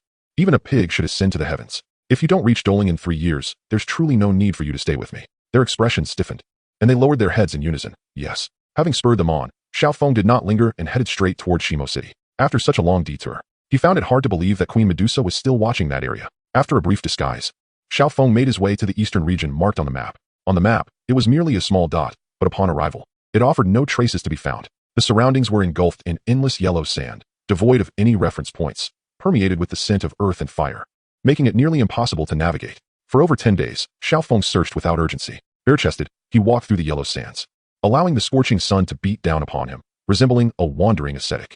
At times, when he felt weary, he would simply sit cross-legged in the sand, indifferent to the winds and sands brushing against his face. "The grand momentum lies within the heavens and the earth," Xiao Feng murmured, silently absorbing the atmosphere, attempting to immerse himself within it. Many merchants passing by became familiar with this peculiar figure, greeting him with smiles, to which Xiao Feng responded with nods of acknowledgement. "Hey, young man, it's about to rain. Quickly find a place to take shelter." A caravan halted nearby, where an old man was setting up a rain canopy, and called out to Xiao Feng. Xiao Feng shook his head with a smile, declining the offer. The heat is part of my training, and the wind and rain are also part of my cultivation. Boom. A tremendous roar echoed as a silver serpent tore through the heavens, plunging the world into darkness where all light was eclipsed, leaving it as the sole beacon. Cleaving the ominous clouds in twain, Xiao Feng's gaze was piercing, his palms crackling with electricity. In this moment, he truly grasped the terrifying nature of thunder, the savage and fearsome essence of annihilation that seemed to be its very purpose. Almost immediately, torrential raindrops began to plummet, striking the searing yellow sand with a hissing sound. White mist began to rise, only to be quickly subdued by the relentless downpour. At this moment, it felt as if the rain had unified the heavens and the earth.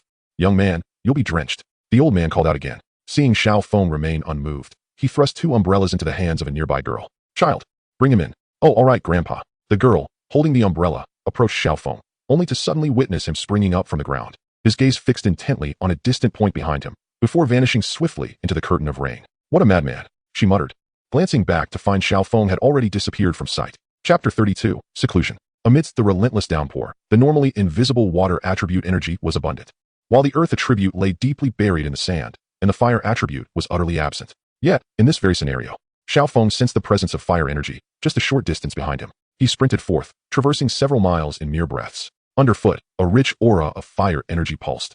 Blue Lotus Earth Fire, I have finally found you. Without hesitation, Xiao Feng utilized the rain as a cover, channeling his energy downwards in a powerful assault.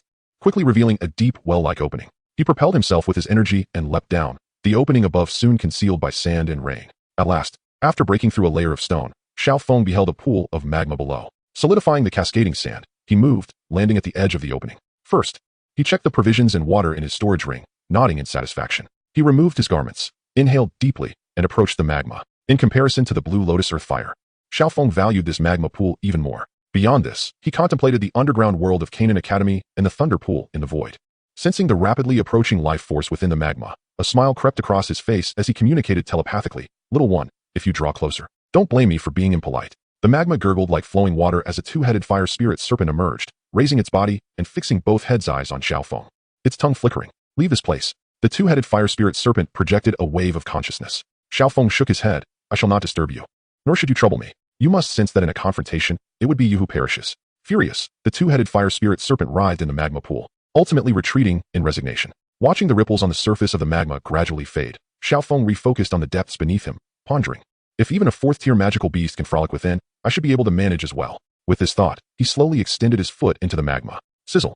Lowering his gaze, he noticed his feet had become accustomed to the heat. From the moment he arrived, he had anticipated such an outcome. Promptly retrieving a foot soap basin and pouring in the prepared medicinal solution. With a small stool positioned, he was truly immersed in the experience. This cycle of destruction and rebirth, of breaking down only to rebuild anew, was a pain beyond what any mortal could endure. Yet, Xiao Feng remained here for an entire year. Aside from a few trips to replenish his medicinal supplies, he spent a considerable portion of his time submerged in the magma, with the remainder nearly all in the bathing basin. Over the course of a year, he tirelessly honed his flesh and bones with the aid of fire element combat energy, rendering his physique comparable to that of a 4th-tier magical beast. When his combat energy flowed, he could match a 5th-tier magical beast without the need for combat techniques. In a full-force eruption, he had no fear of 6th-tier magical beasts. However, this did not imply he could bathe in the magma. The 2-headed fire spirit serpent appeared to be a naturally extraordinary creature, unperturbed by the essence of magma. Xiao Feng spent a year confirming a singular truth. He was indeed inferior to a serpent. It was time to seek out the Blue Lotus Heartfire. Combat energy surged through him as he plunged into the magma pool. Flames enveloped the entire Lotus platform, while everywhere else was filled with tendrils, leaving him no place to stand. Today, he resolved to confront the head-on. After swimming for over 2 hours, Xiao Feng finally beheld the azure Lotus platform once more. Taking a deep breath, he evaded the tendrils and settled himself between thee and the lotus leaves, observing the flames capable of refining all things under heaven. He exhaled a long breath and sat cross-legged upon the lotus leaves. Here, even the 2-headed fire spirit serpent dared not approach. It was truly an undisturbed sanctuary. At last, Xiao Feng had the time and space to absorb the entirety of the Legacy-S teachings. Why are body cultivators unafraid of any adversary? Because they embody immense momentum. The notion of unparalleled physique is merely a manifestation. Only with an unmatched physique can one bear the weight of a momentum greater than all things. What is momentum? The falling raindrops represent momentum. A fist striking represents momentum. The roiling combat energy signifies momentum. The formation of arrays embodies momentum. The rushing river illustrates momentum. The collapsing mountains depict momentum. Everything arises and perishes in accordance with momentum. Even the myriad of techniques can only flow with it. Body cultivators, therefore, cultivate momentum.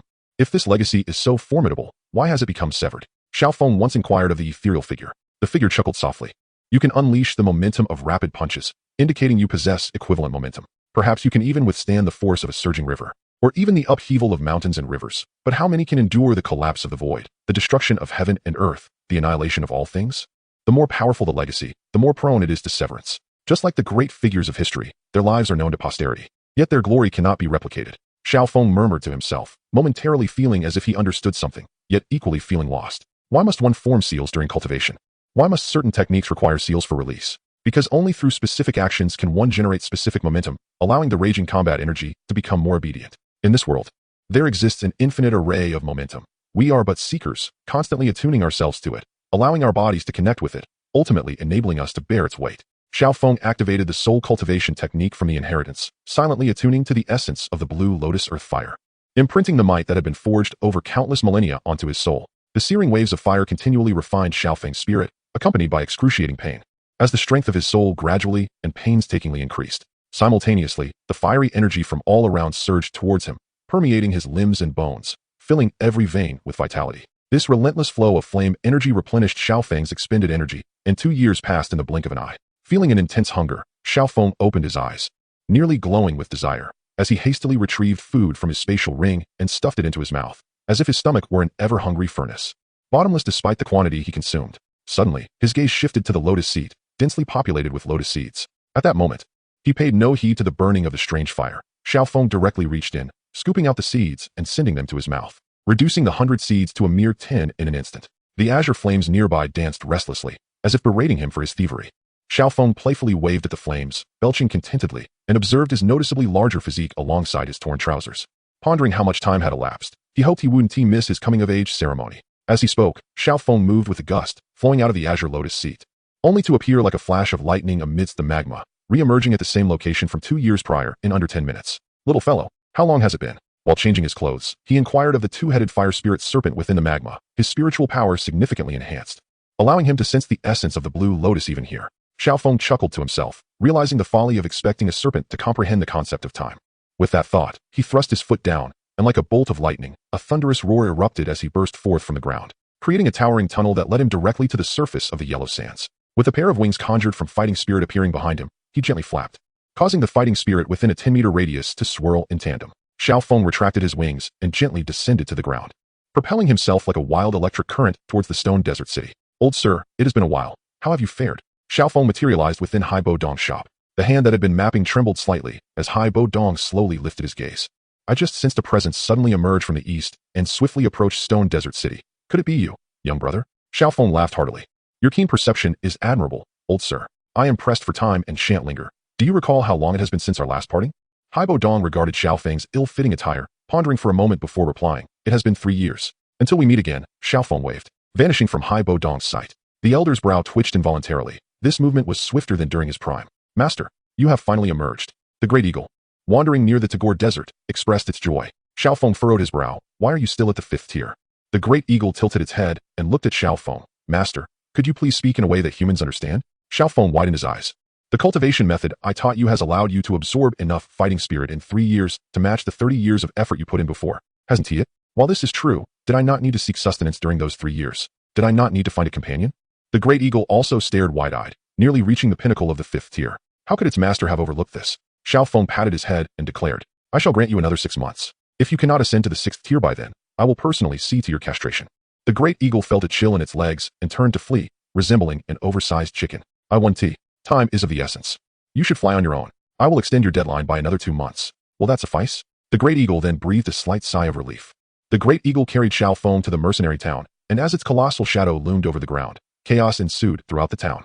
Xiao Feng sat atop the eagle's back, quietly observing below, not in a hurry to reveal himself. As the great eagle completed its 3rd circuit, the tumult below subsided, and 2 figures emerged, Taizhan and Manny. Under their command, the onlookers swiftly organized themselves, seeking shelter or readying their bows. At this sight, a smile crept across Xiao Feng's face. He patted the great eagle's head, signaling it to resume its own training. Then, with a deft flip, he leapt from a height of nearly 100 meters. Boom! A cloud of dust erupted. 2 fighting spirits. Quite commendable, Xiao Feng remarked. Observing the weapons formed from their gathered fighting spirit, Taizhan and Manny exchanged glances. The mere fact that someone could dare to plummet from such a height solely on the strength of their body left them in awe. They knelt before Xiao Feng in unison. We pay our respects, young master. Xiao Feng nodded, acknowledging their performance as satisfactory. After changing into a fitted outfit in the town, Xiao Feng regarded the two. Their fighting spirit prowess was not extraordinarily high, but they could manage to venture forth. I will give you 1 month to wrap up affairs here, then depart. I care not how you achieve it. In 3 years, I expect to see 4 fighting spirits. Tai Han and Manny displayed hesitation, but it quickly transformed into determination. Yes, young master. Xiao Feng proceeded to instruct them, meticulously refining their techniques and fighting skills once more. The two were overwhelmed with gratitude, nearly prostrating themselves. Is Xiao Ling still the same? Xiao Feng inquired. Manny nodded. Then I shall not concern myself with her, he replied. Sipping his tea. You may return to your tasks. Yes. After setting down his teacup, Xiao Feng made his way towards the Beast Mountain range. After all, she was a girl he had raised. He couldn't help but feel a twinge of worry. Chapter 33, The Red String. Faced with a powerful soul perception, Xiao Ling found herself with nowhere to hide. In the blink of an eye, Xiao Feng appeared before her. Startled, Xiao Ling, lost in thought, instantly gathered her fighting spirit, prepared to strike at any moment. As she recognized the visitor, her expression darkened and her tone turned icy. What do you want? Are you seeking death? Xiao Feng, amused by her fierce demeanor, intended to affectionately pat her head when suddenly, fighting spirit surged around him, charging towards his chest in an instant. With a deft motion, Xiao Feng deflected the attack and cast a glance at Xiao Ling, who, after several years apart, had surprisingly attained the rank of Great Dome Master, demonstrating commendable progress. He smiled and remarked, keep up the good work. I shall refrain from visiting you in the future. Xiao Linger's expression turned frosty, her demeanor as cold as ice, as she watched Xiao Feng gradually vanish from her sight. The journey from the mercenary town to Wutan City would take merely a few days. Upon entering the city, he was immediately aware that everyone was engrossed in discussions about the impending visit of Nailin Yanran. Oh, have I arrived just in time? Xiao Feng paused momentarily. Contemplating Nailin Yanran, who was prone to regrets, a plan began to form in his mind. He believed that if Huahua could forge a union with Nailin Yanran, the Gamma Empire would essentially fall into the hands of the Xiao family. Sister-in-law, this time, I shall grant you an additional opportunity to choose. With this thought, Xiao Feng turned and headed towards the outskirts of the city. The path outside Wutan City was far from smooth. Many areas were rugged, only allowing the carriage to pass with difficulty. Spotting the cloud sword emblem, Xiao Feng grinned and gracefully descended onto the roof of the carriage. Inside, voices could be heard conversing. Yanran, regardless of the outcome of this trip, I fear it may be challenging to explain to the old master, Gu Yi expressed with unease. Uncle Gu, with my teacher backing me, I have nothing to fear. What are you worried about? Nailin Yanran replied with a hint of pride. Upon hearing this, the young man driving the carriage couldn't help but beam with delight, as if Nailin Yanran's cancellation of the engagement meant she would marry him instead. Xiao Feng chose not to eavesdrop any longer. He chuckled lightly, and the three individuals, lost in their own thoughts, were suddenly struck as Gu Yi abruptly pulled Nailin Yanran out of the carriage, sprinting into the distance. Why the rush? We were merely chatting. Xiao Feng wore a smile, extending his hand as he grasped Gu Yi, who had managed to escape a considerable distance, now retreating even faster. The path of the Xiao family is not easy. Why not come in for a chat? Xiao Feng perched himself on the edge of the carriage, gesturing invitingly with his left hand. Gu Ye's gaze fell, seemingly reluctant, while his peripheral vision still surveyed the surroundings. Xiao Feng maintained his smile, lightly stepping, causing the carriage to lurch downward as he leaped into the air. With a resounding whoosh, the enormous wings formed from Do Chi bore the young man above the canyon, and he glanced down once more at the three below. Shall we have a chat? Do Wong. Gu Ye's expression turned frantic, any thoughts of escape evaporating. Nailin Yanran's complexion also blanched. She had clearly heard the ominous warning that the path of the Xiao family was fraught with peril, instantly conjuring images of murder and concealment, causing her breath to quicken. The young man driving the carriage attempted to climb inside, but Xiao Feng seized him, deciding it best for this nameless character to remain outside. Xiao Feng tossed the young man onto the cliff and swiftly entered the carriage. The interior was not particularly spacious, yet layers of fox fur and white blankets offered a soft, comfortable seat. Quite the connoisseur of comfort, Xiao Feng mused. Gu Yi quickly spoke up, if you like it, feel free to take it. Xiao Feng shook his head, glancing at the green jade pendant dangling from the young woman's earlobe, and spoke leisurely. Might you be Gu Yi and Nailin Yanran? Gu Yi nodded earnestly, and Nailin Yanran understood that this was not the time to showcase their strength. She lowered her head, shrinking beside Gu Yi, remaining silent. Xiao Feng turned to Nailin Yanran, speaking gently. By the way, I must now call you sister-in-law. Do not be afraid. Just call me elder brother for me to hear. Gu Yi's eyes widened in astonishment, his mind buzzing with countless questions, unsure of where to begin. Nailin Yanran, equally shocked, lifted her gaze to Xiao Feng. Whether it was due to his formidable prowess or sheer astonishment that momentarily halted her thoughts, she inexplicably uttered, elder brother. Oh, Xiao Feng chuckled, sister-in-law, there is no need for alarm. After all, your elder brother is at the emperor level, no one dares to bully you. Upon hearing this, both were rendered even more speechless. Finally, Gu Yi hesitantly inquired, Sir, did you overhear our previous conversation? Xiao Feng narrowed his eyes slightly. Indeed. I heard that someone intends to call off the engagement, which makes me concerned for that younger brother of mine. He can be rather stubborn. Yet, I fear the provocation has not been sufficient, hence I wish to discuss it with you first. The two were left utterly perplexed, gazing at Xiao Feng with furrowed brows. Utterly bewildered, what does he mean by not enough provocation? Are these the words of an elder brother? Sister-in-law, I am aware you came to annul the engagement. May I inquire as to the reason? Is it due to the title of waste? Xiao Feng adopted a serious demeanor. Guyi attempted to speak, but was silenced by a mere glance from Xiao Feng. Na Lan Yinran, filled with anxiety, clutched her hands tightly, too frightened to voice her thoughts. Fear not. I have come merely to converse with you, and I would never harm a single hair on your head. Xiao Feng assured solemnly. Na Lan Yinran swallowed hard before finally speaking. If he were truly the man I loved, even if he were deemed a waste, I would remain unbothered. However, I refuse to be dictated by a mere marriage contract. My future love should be my own pursuit. This is my lifelong matter. Why should my grandfather's word alone dictate my fate? I have not even met him, and our union was determined before either of us was born. How absurd. I cannot accept it. The young woman grew increasingly agitated, disregarding her fear of the man before her, yearning only to vent her grievances, even if it led to her demise. After speaking, she raised her chin defiantly toward Xiao Feng, adopting an attitude as if to say he could do as he pleased. Xiao Feng playfully tapped her head. Sister-in-law, your sentiments are very valid, and I wholeheartedly agree. Matters of marriage are indeed personal. Why should an old man's decree alone seal your fate? I say, whoever arranged the marriage should be the one to fulfill it. What a commotion that would cause. Nalan Yinran's eyes sparkled with renewed hope, even revealing a hint of a smile. Elder brother, do you truly feel the same? Xiao Feng jested. Since you have called me elder brother, that implies acceptance of this engagement. I have not. Nalan Yinran raised an eyebrow, startling Guyi beside her, who feared that provoking this formidable man might lead to their immediate vanishing. Oh no, 3 of us, he mused, noting the third party's minimal presence. So, what do you plan to do? Xiao Feng inquired again. Nalan Yinran pondered for a moment before recounting the course of action from the original tale. However, have you considered that the direct consequence of this action would sever ties between the 2 families, rendering them adversaries henceforth? Xiao Feng spread his hands and pointed to himself, stating, you are already aware that our family possesses a Dohuang. Yet, Nalan Yinran furrowed her brow, ultimately revealing an expression of despair. Her family would undoubtedly exchange her marriage for the friendship of a powerful Dohuang. Guyi, please step outside for a moment. I have some matters to discuss privately with my sister-in-law. Xiao Feng gestured, ushering Guyi out. What else could I possibly do to my sister-in-law? Xiao Feng remarked darkly, pushing the old man far away with a surge of Do-Chi. Yinran, there are certain matters you may not have contemplated. In the Gamma Empire, how many families do you hold in high regard? Xiao Feng inquired. Nalan Yinran, puzzled by Xiao Feng's question, nonetheless replied without hesitation. The royal family, the Mu family, the Mite-Air family. The remaining ones are my Nalan family and my Yunlan sect. The latter part was spoken with pride, but she quickly added, somewhat dejectedly. Soon, the Xiao family should be included as well. Xiao Feng chuckled. What is your elder regard about rebellion? Nalan Yinran raised an eyebrow. My grandfather, as the Lionheart Marshal of the Empire, would never entertain such a notion. Indeed. So what does it signify that the master of the Yunlan sect accepted you as a disciple, while simultaneously isolating your Nalan family's allied forces? Xiao Feng mused languidly. Of course, this was merely his conjecture based on reviews he had encountered in the past. Everything remained uncertain. But the shadow of the Soul Palace loomed over the Yunlan sect, lending credence to the possibility. Nalan Yinran vehemently denied it, exclaiming, that is impossible. Yet, upon uttering those words, she too became ensnared in doubt. How could this be? Nalan Yinran raised her brows, seemingly poised to articulate further, but ultimately chose to remain silent. Let us make a wager then. What kind of wager? I wager that you will fall in love with him, and that I shall not intervene in the matter. The stakes? I will not obstruct your annulment. But if you discover in the future that you truly love him, you must marry him, Xiao Feng declared.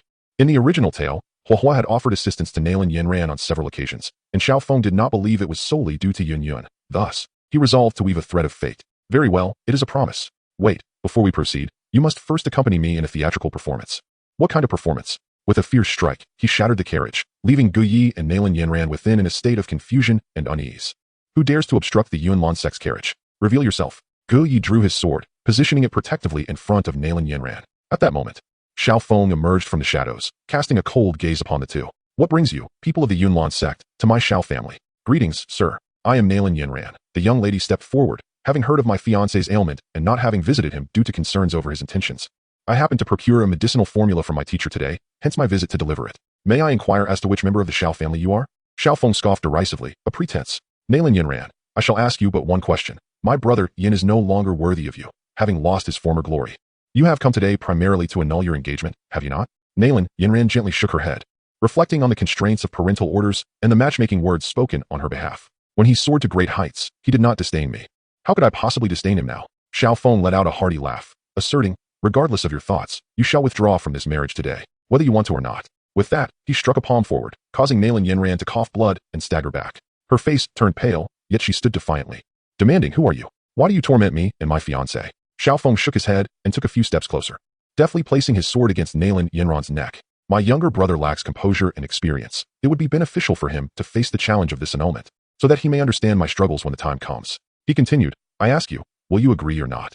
Tears streamed down Nalan Yinran's cheeks as she pondered the anguish her fiancé would endure upon hearing of her rejection. I will not agree. Very well, your refusal is noted. With that, Xiao Feng unfurled his wings. With my emperor-level strength, I shall slay one of your kin each day until you consent. Nalan Yinran's face drained of color as she whispered, how could this be possible? I grant you 10 seconds to consider, beginning with your father. Xiao Feng's voice turned icy, revealing his lethal intent.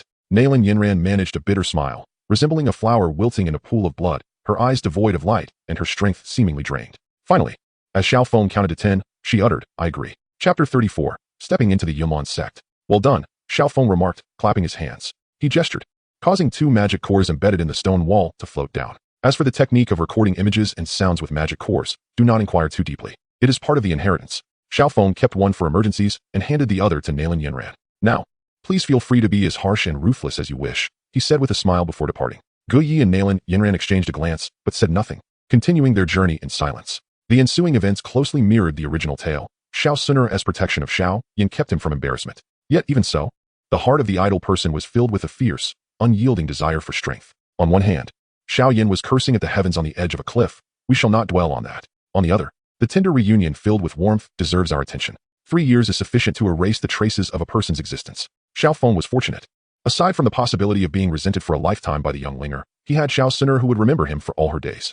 Perhaps it was the estrangement brought on by time apart, or perhaps the shyness of maturity. The girl did not rush into Xiao Feng's embrace immediately. Instead, she stood at the doorway, gazing dreamily at his face, her lips parting softly as she murmured, Brother Xiao Feng.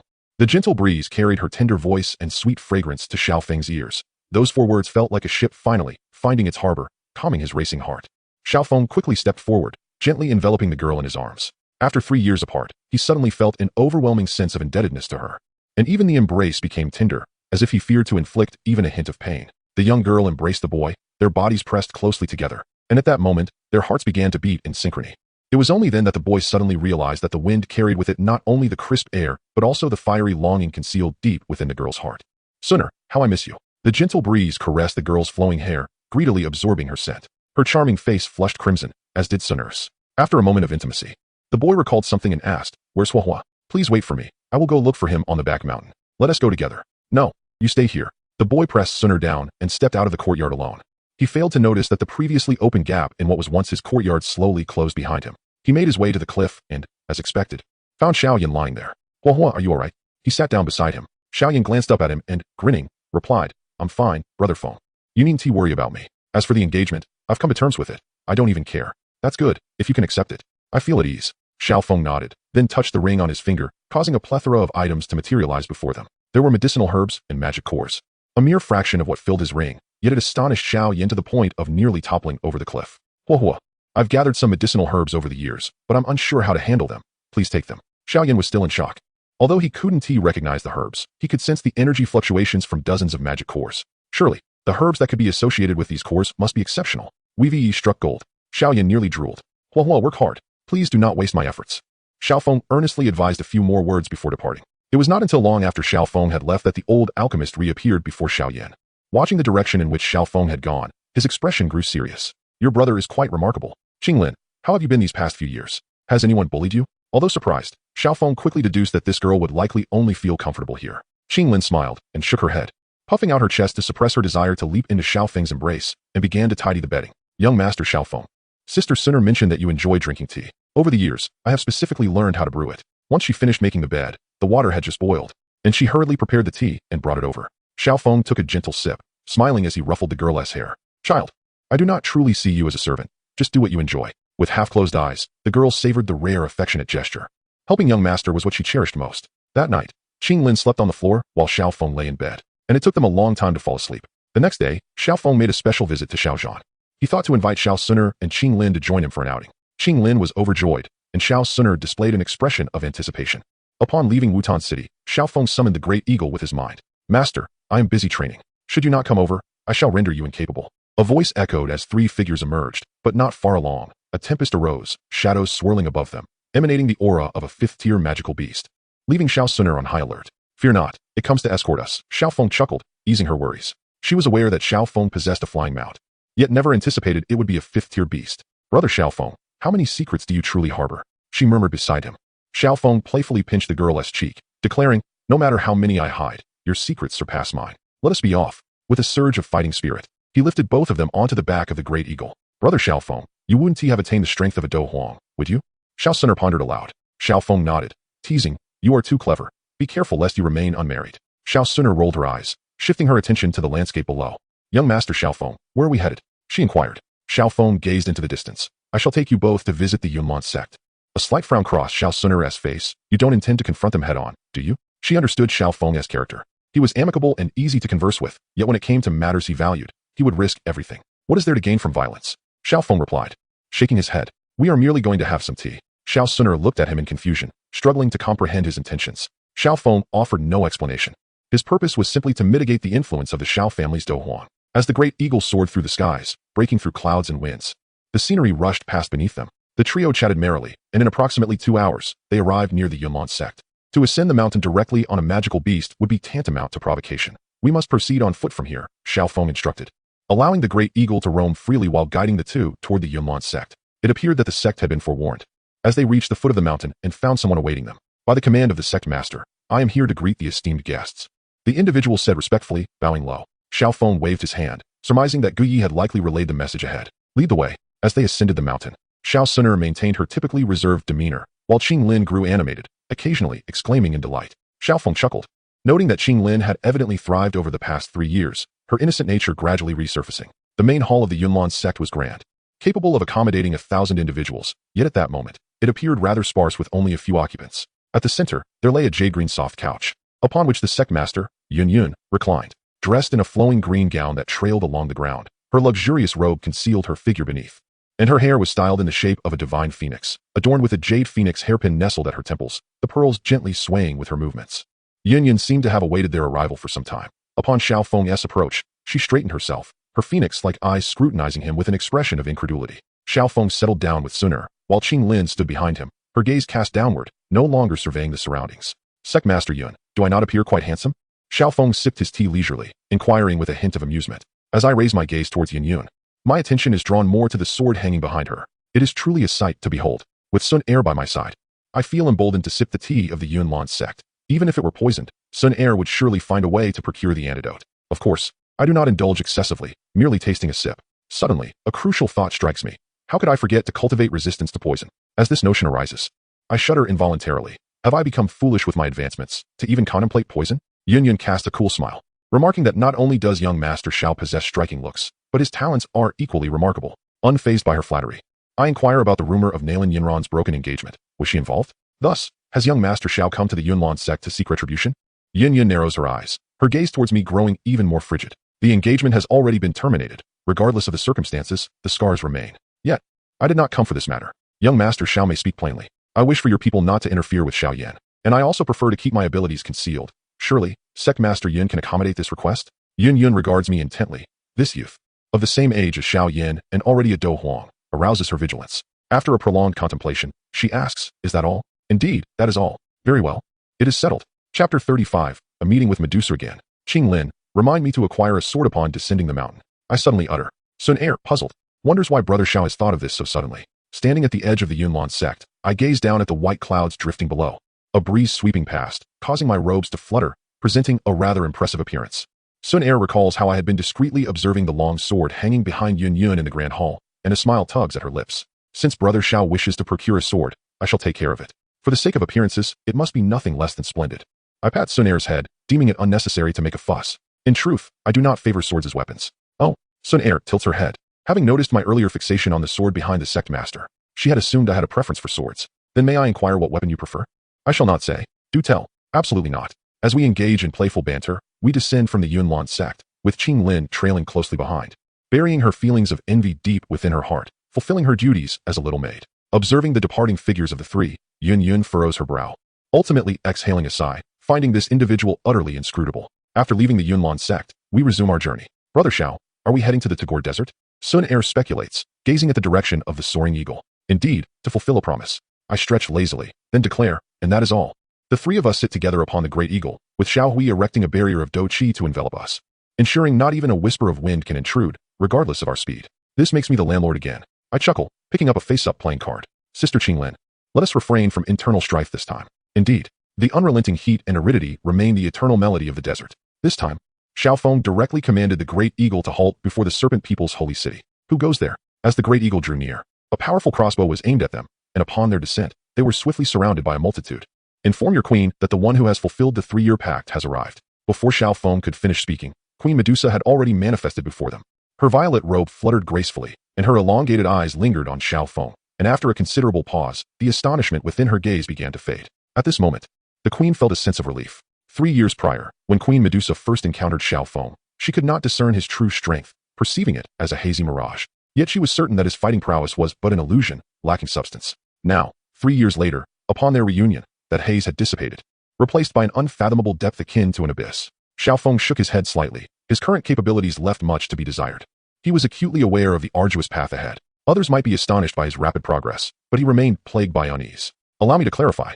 The acquisition of them may require considerable time. Xiao Feng led the two directly to the holy city, where no one dared to impede their passage. Unexpectedly, Xiao Feng had connections with the illustrious Queen Medusa. Xiao Suner whispered beside him, her tone ambiguous, neither sweet nor bitter. Xiao Feng playfully pinched Xiao Suner's cheek, urging her to keep it a secret, as this was paving the way for Huahua. Confused, Xiao Suner could not fathom his meaning. Xiao Feng chose not to elaborate, merely smiling at the young girl and falling silent. The trio resided in the holy city for 2 days. Unlike the carefree days at Yanlon's sect, Xiao Feng was considerably more cautious in the serpent tribe. He dared not touch food or water, and even while sleeping, he dispersed his spiritual energy, wary of potential poison.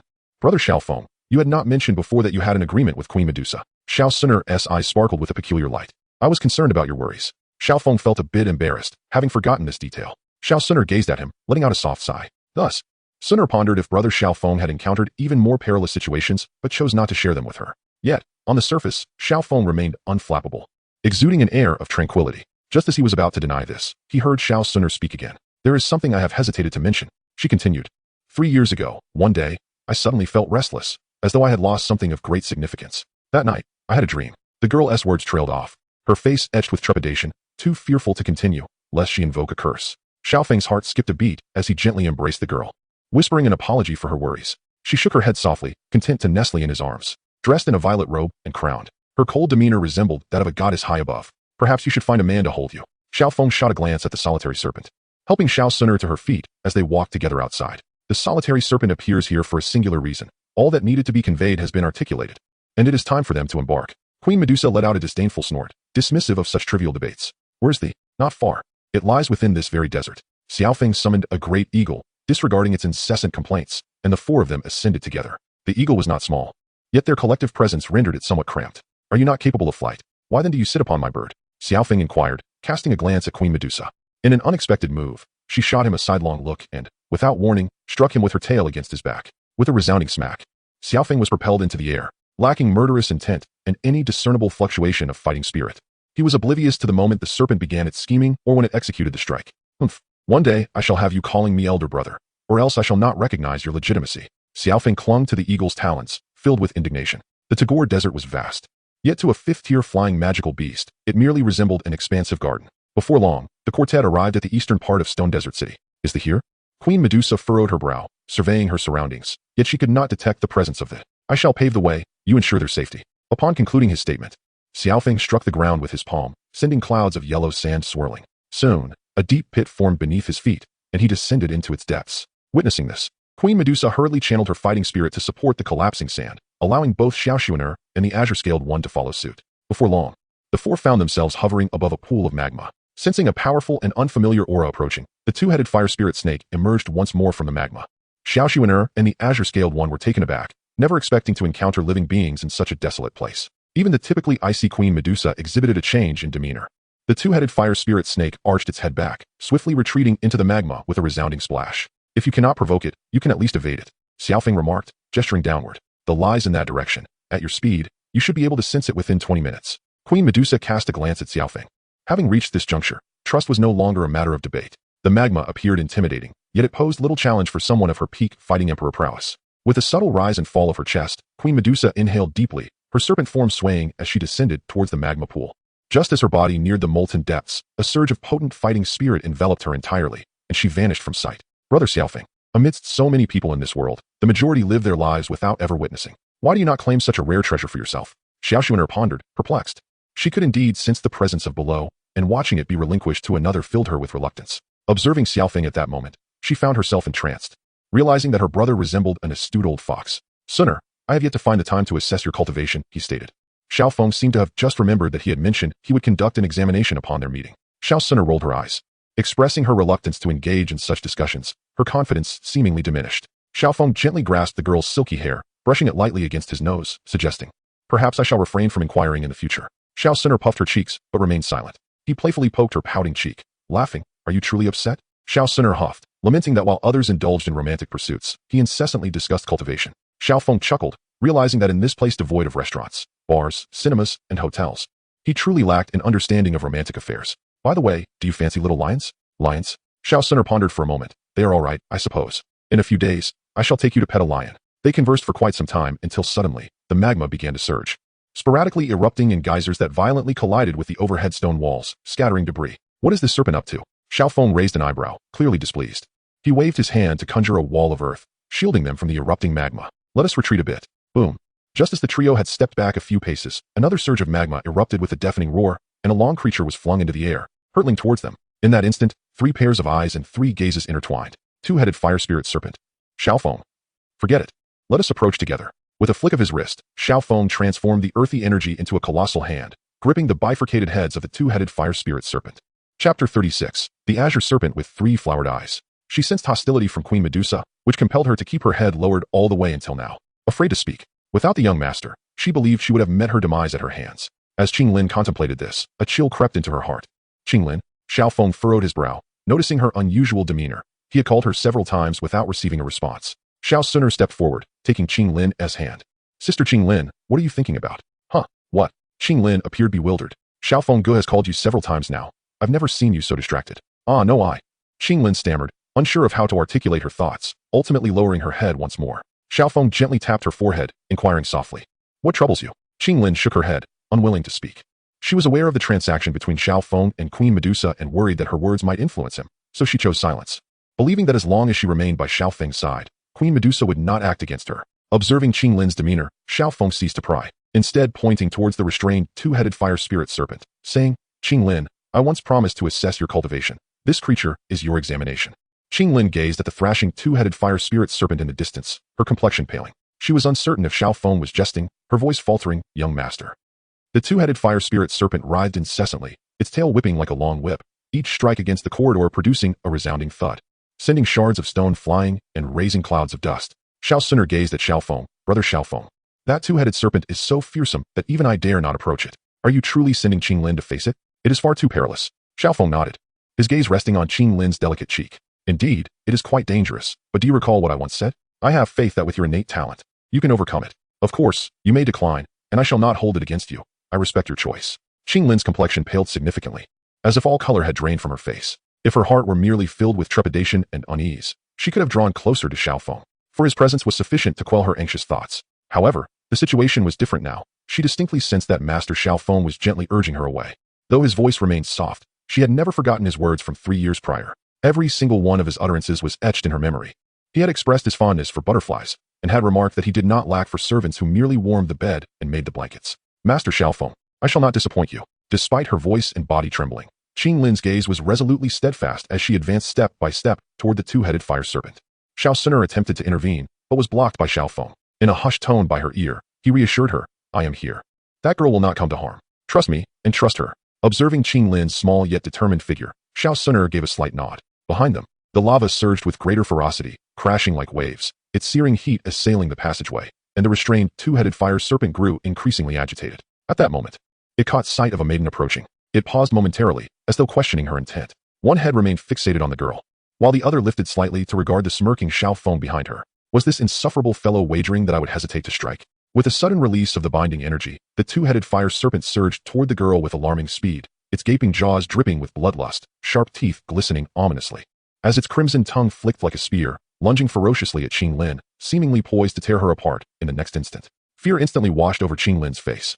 Instinctively, she took 2 steps back, but then, with a resolute grit of her teeth, she advanced defiantly toward the two-headed fire serpent.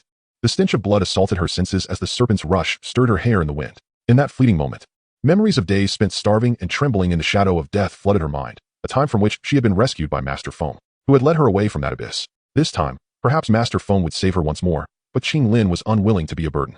She yearned to actively pursue him, to transform from a cocoon into a butterfly at his side, rather than drift further apart. Once this thought took root, even death seemed less daunting, and her gaze brightened with newfound resolve. Yet still, was it insufficient? Seeing the two-headed fire serpent now, less than a meter from Qing Lin, its crimson tongue almost brushing against her face, Xiao Feng sighed, raising his right hand as a surge of formidable energy coursed forth, directed toward the serpent. Brother Xiao Feng, look quickly. Xiao Suner seemed to sense something, extending her hand to point at the figure of Qing Lin, with her back turned to them. The two could hardly discern her features, only catching a faint glimpse of shimmering light emanating from the sides of her eyes, a terrifying aura swirling around her. At that moment, Xiao Feng noticed and murmured, the three flower eyes of the azure serpent. Unbeknownst to them, the three tiny green dots within Qing Lin's pupils suddenly flared with an intense glow, blossoming like seeds sprouting into three minuscule green flowers. As these eerie green flowers emerged, a powerful ethereal light burst forth, illuminating the fire spirit snake before them. Enveloped by this ghostly radiance, the once violent serpent abruptly stiffened, its enormous eyes wide with fear. Fixated on the girl before it, it attempted to retreat but found itself immobilized, helplessly watching as the strange light slowly traversed its body, eventually settling at the center of its two heads and beginning to shrink gradually. As the light's scope diminished, its brilliance intensified until it was merely the size of a palm. At that moment, the ethereal glow surged, and atop each of the fire spirit snake's heads, a green flower appeared. Once tranquility returned, Qing Lin appeared drained of all strength, swaying unsteadily, gasping for breath, on the verge of collapsing. Xiao Feng hurriedly approached, supporting the girl, and when he looked down, her delicate face had turned pale, her forehead glistening with fine beads of sweat. Yet, a smile adorned her face, reminiscent of flowers blooming in early spring, bursting with vitality and joy.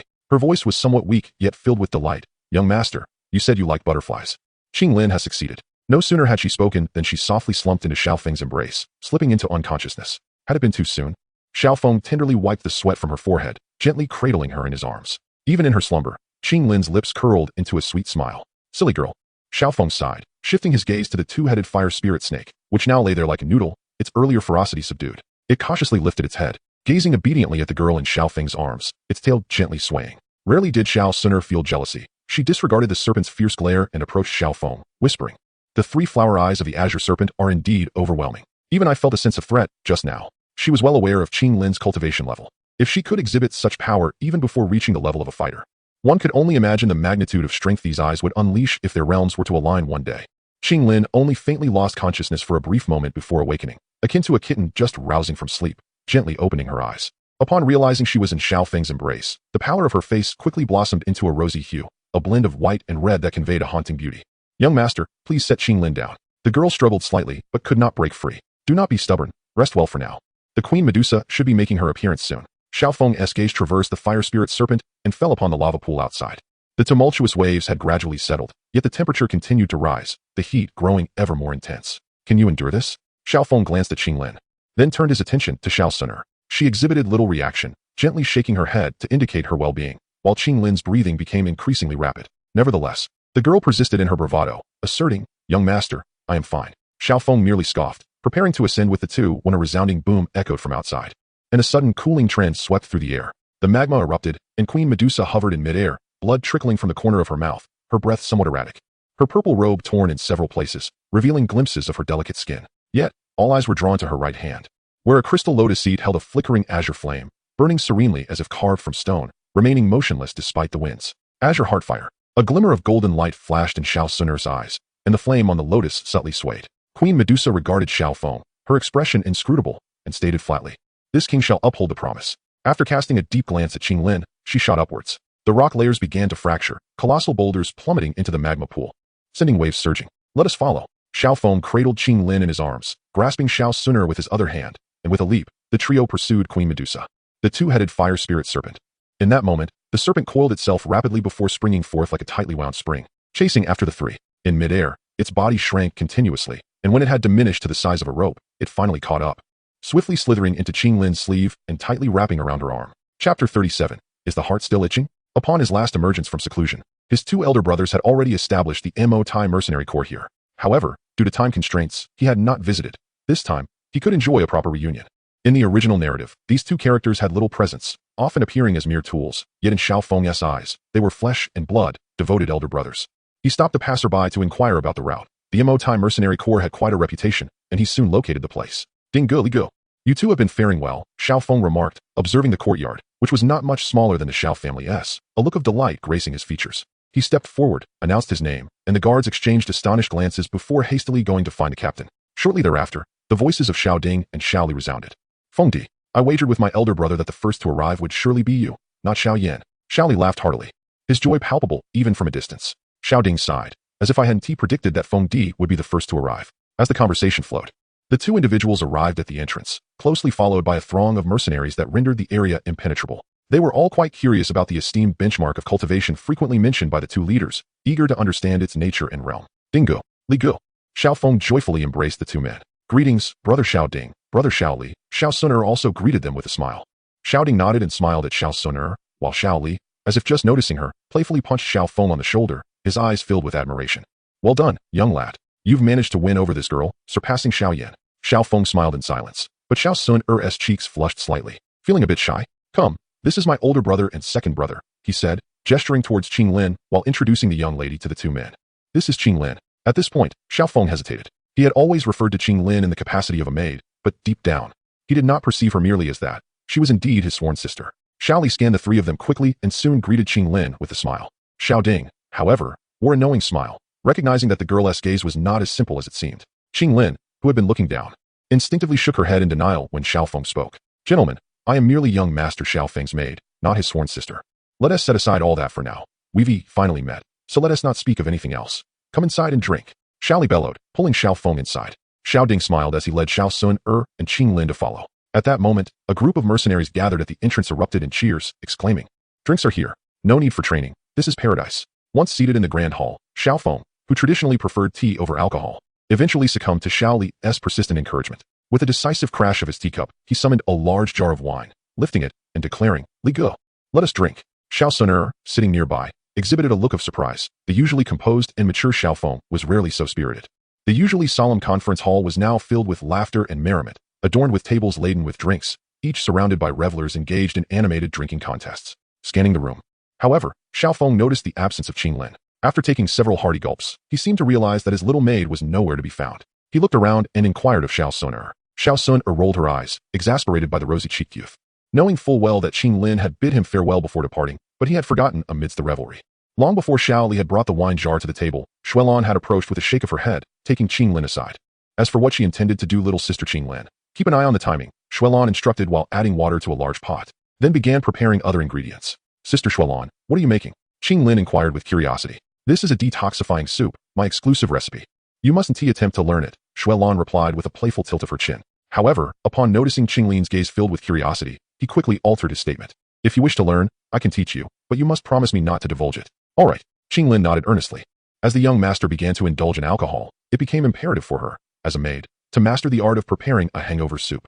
The soup had indeed been prepared. However, the inebriated gentleman had little capacity left for anything else. By the time the soup was ready, they were already quite intoxicated. Sister Suner, you should also take a rest. The young master has Qing Lin to attend to him, Qing Lin said softly. Suddenly, Xiao Suner sensed that something was amiss.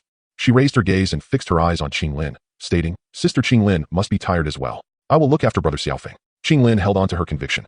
Safeguarding the young master's repose was the duty of a maid. Xiao Suner had her own rationale. My man, why should I rely on you to care for him? Then, both women turned their attention back to Xiao Feng, falling into a silence. Even in his drunken stupor, Xiao Feng involuntarily shivered. The next day, he awoke with a throbbing headache, the aftermath of his indulgence leaving his mind in a state of disarray. After a few pats on his head, he finally noticed the two figures beside his bed, Xiao Suner and Qing Lin. The moment he halted his hand, the previously easing headache escalated to a severe level.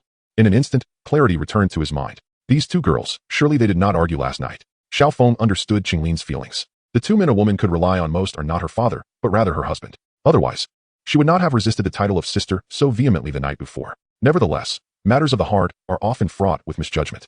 Xiao Feng truly regarded Qing Lin as a sister. Ah, how rare it is to be blissfully ignorant. Xiao Feng carefully descended from the bed, inadvertently waking the two. Qing Lin stood obediently, while Xiao Suner rushed in. Let's wash up, Xiao Feng said, ruffling Xiao Suner's hair. It seemed Qing Lin suddenly recalled something and dashed out in despair. Shortly thereafter, she returned with toiletries. Young master, let Qing Lin help you wash your face. Xiao Feng shook his head with a wry smile. You both should wash up first. The two young ladies fiercely competed behind the scenes, yet presented themselves before Xiao Feng as docile as kittens. No sooner had he spoken than they exited. Once everything was settled, Qing Lin, having procured 2 portions of breakfast from somewhere, placed them before Xiao Feng. Young master, Sister Suner, breakfast is ready, she announced, before retreating again.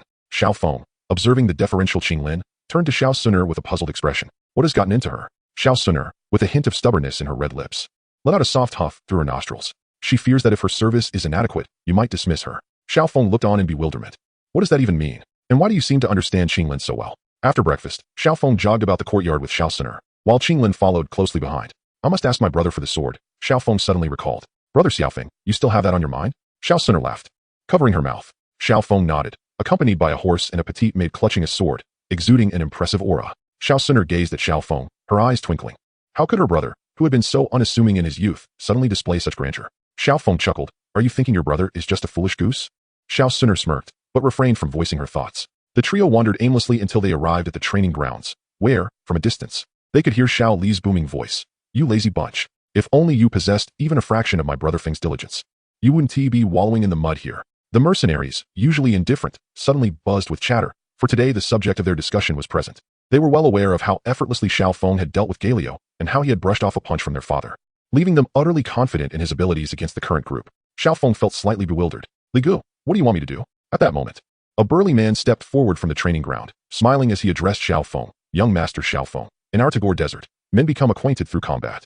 I hear your name mentioned daily by the two captains. It would be a shame if we didn't spar a little today. Xiao Feng glanced at Xiao Li. Li Gu, do you always sing my praises like that? Xiao Li laughed heartily. What's wrong? Do you need to be modest? He approached Xiao Feng, clapping a hand on his shoulder, lowering his voice. This fellow is a 7-star fighter, specializing in rock attributes and defense. If you're not confident, I'll decree that no one may use their fighting energy. Xiao Feng shook his head. Li Gu, you have elevated me so, as your younger brother. I cannot bring you shame. However, I will need to borrow your spear. Xiao Li's eyes glinted with intrigue. He found himself unable to fathom this younger brother more deeply. He turned to the side of the training ground, retrieved the spear standing there, and thrust it towards Xiao Feng. Feng Di, catch, with a hint of testing. Xiao Li exerted a bit more force in his throw. Xiao Feng caught the spear effortlessly, remaining perfectly still, which elicited a smile from Xiao Li. With a flick of the spear, the rigid weapon produced a small flourish, and then Xiao Feng bent forward, resting the spear against his back before rising, both hands now gripping the spear's end. Excellent weapon. After years without a satisfactory armament, Xiao Feng felt a surge of excitement. Moving forward, he swept the spear to the left and right, each time halting just above the ground. After 6 such motions, he paused, raising the spear's tip to the sky, aimed as if at a heart. With another step forward, the spear shot forth like a white serpent, swift and unmatched. In a moment of exhilaration, Xiao Feng let out a mighty shout, pivoting and exerting force. The spear arced through the air with a fierce whoosh, crashing down onto the ground. Boom! The stone slab cracked beneath him, a fissure spreading over 10 meters in all directions. Xiao Li's eyelids twitched, glancing at his spear with a twinge of concern, hoping it remained intact. The man who had stepped forward swallowed hard. Suddenly, I no longer feel the itch in my heart. Chapter 38. Visitors from the Heavenly Serpent Manor. The training ground quickly buzzed with energy once more, for Xiao Feng had departed. It is utterly terrifying. I could hardly sense the fluctuation of fighting energy. Indeed, had I not witnessed it with my own eyes, I would surely suspect it to be the result of some extraordinary combat technique. No wonder the two leaders speak of him so frequently, but is this truly within the realm of human capability? Accompanying Xiao Feng as he departed from the training ground were not only Xiao Suner and Qinglin, but also Xiao Li, who followed closely behind. Feng Di, you were merely warming up, weren't you? Xiao Li inquired subtly. Let us not dwell on that. Where's Brother Ding? He usually occupies himself in the study. What is the matter? Come, let us go together. Upon reaching the study, they found Xiao Ding bent over his desk, scribbling and drawing, seemingly lost in thought. Feng Di, what brings you here? Xiao Ding set aside his brush and walked over to pour tea for the group. Xiao Feng had a particular fondness for tea, and Xiao Ding was always happy to oblige. There are 2 matters, Xiao Feng began, holding up 2 fingers. First, I wish to request a sword from my brothers. I thought it was something significant. I'll take you to the armory shortly, and you may take whichever you fancy. Xiao Li waved his hand with a light laugh. Xiao Ding looked at Xiao Feng, taking a delicate sip of tea. And the second? The second is to leave some items for my brothers. As Xiao Feng spoke, he rummaged through his spatial ring. A brilliant light flashed, and a mountain of medicinal herbs and magic cores appeared on the table, leaving Xiao Ding and Xiao Li utterly astonished. Feng Di, where did you acquire such an abundance of medicinal herbs and magic cores? Xiao Li asked, his face filled with disbelief. Having been a leader for several years, he was all too aware of the value of what lay before them, his voice trembling slightly.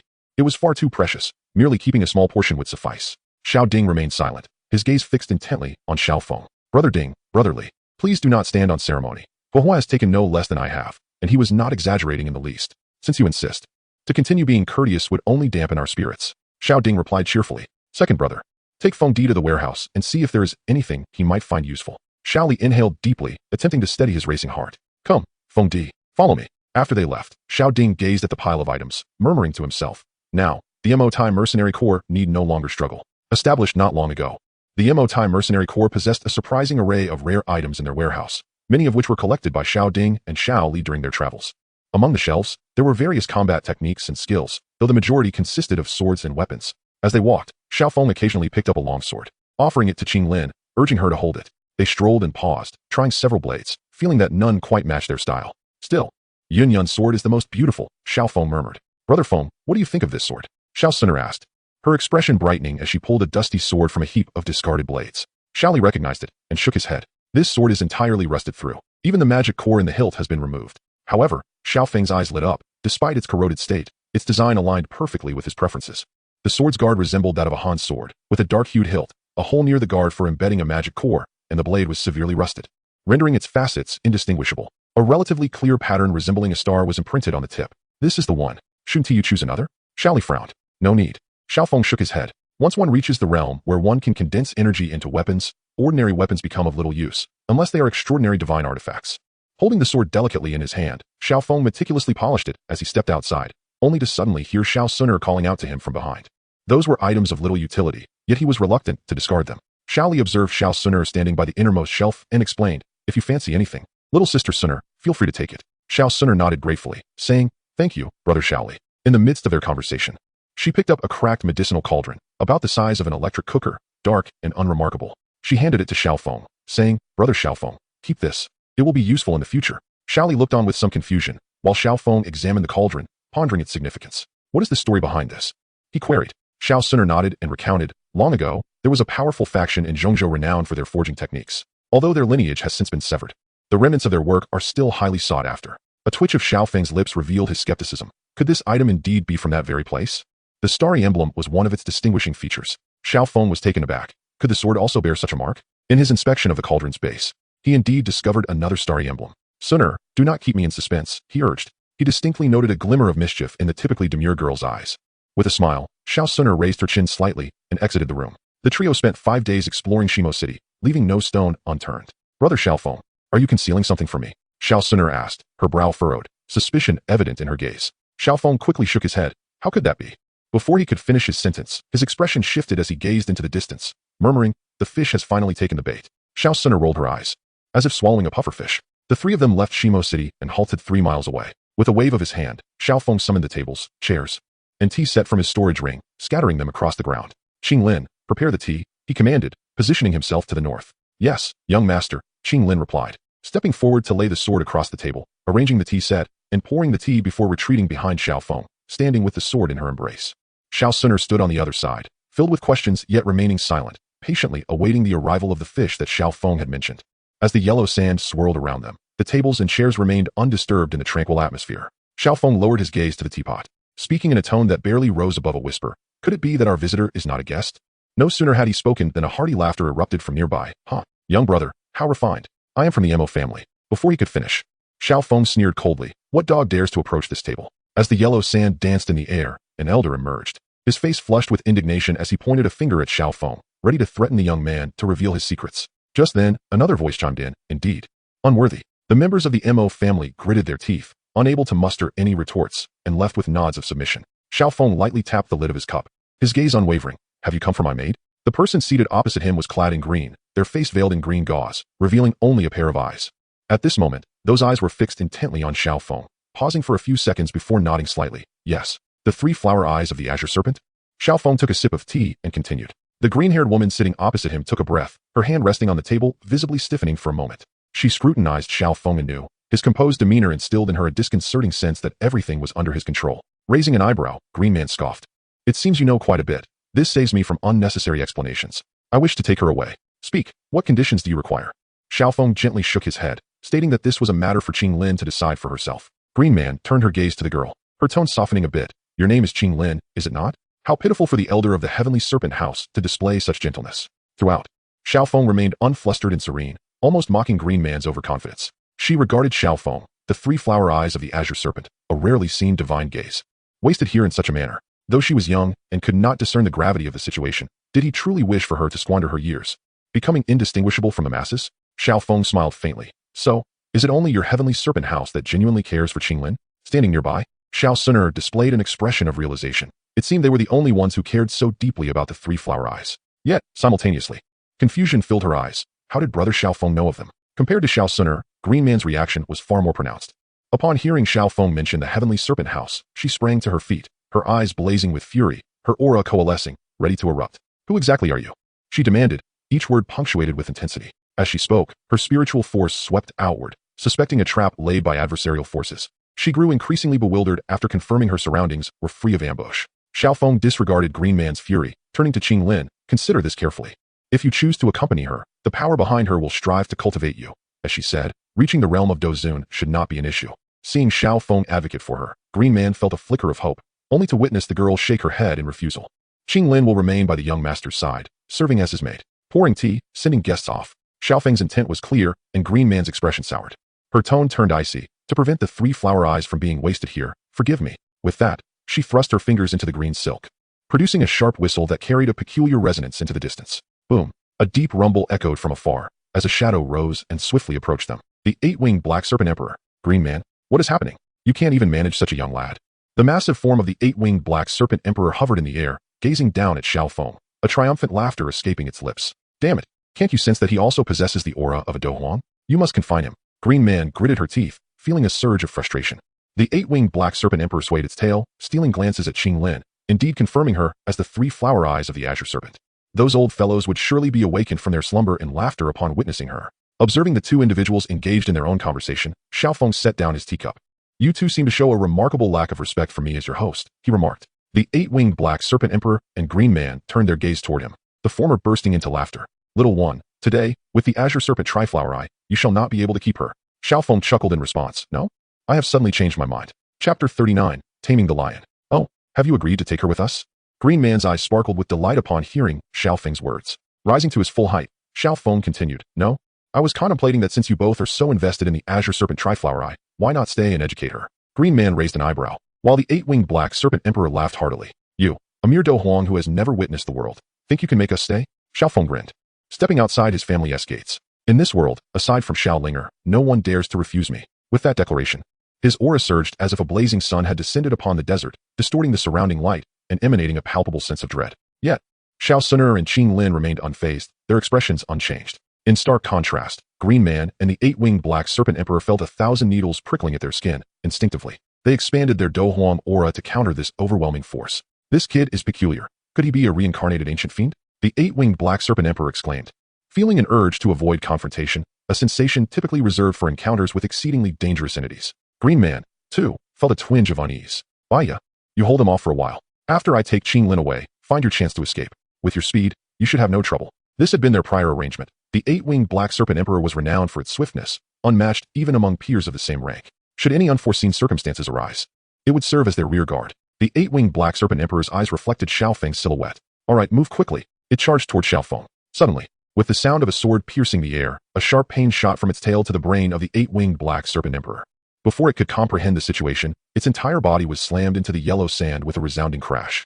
It was only then that the 8-winged black serpent emperor grasped what had transpired. A colossal long sword, forged from gathered do qi, had pierced its tail, pinning it to the ground. When had this sword appeared? How had it breached its defenses? In an instant, confusion and deep apprehension washed over the 8-winged black serpent emperor, which thrashed about, attempting to dislodge the sword. Move again, and the next strike will shatter your demon core.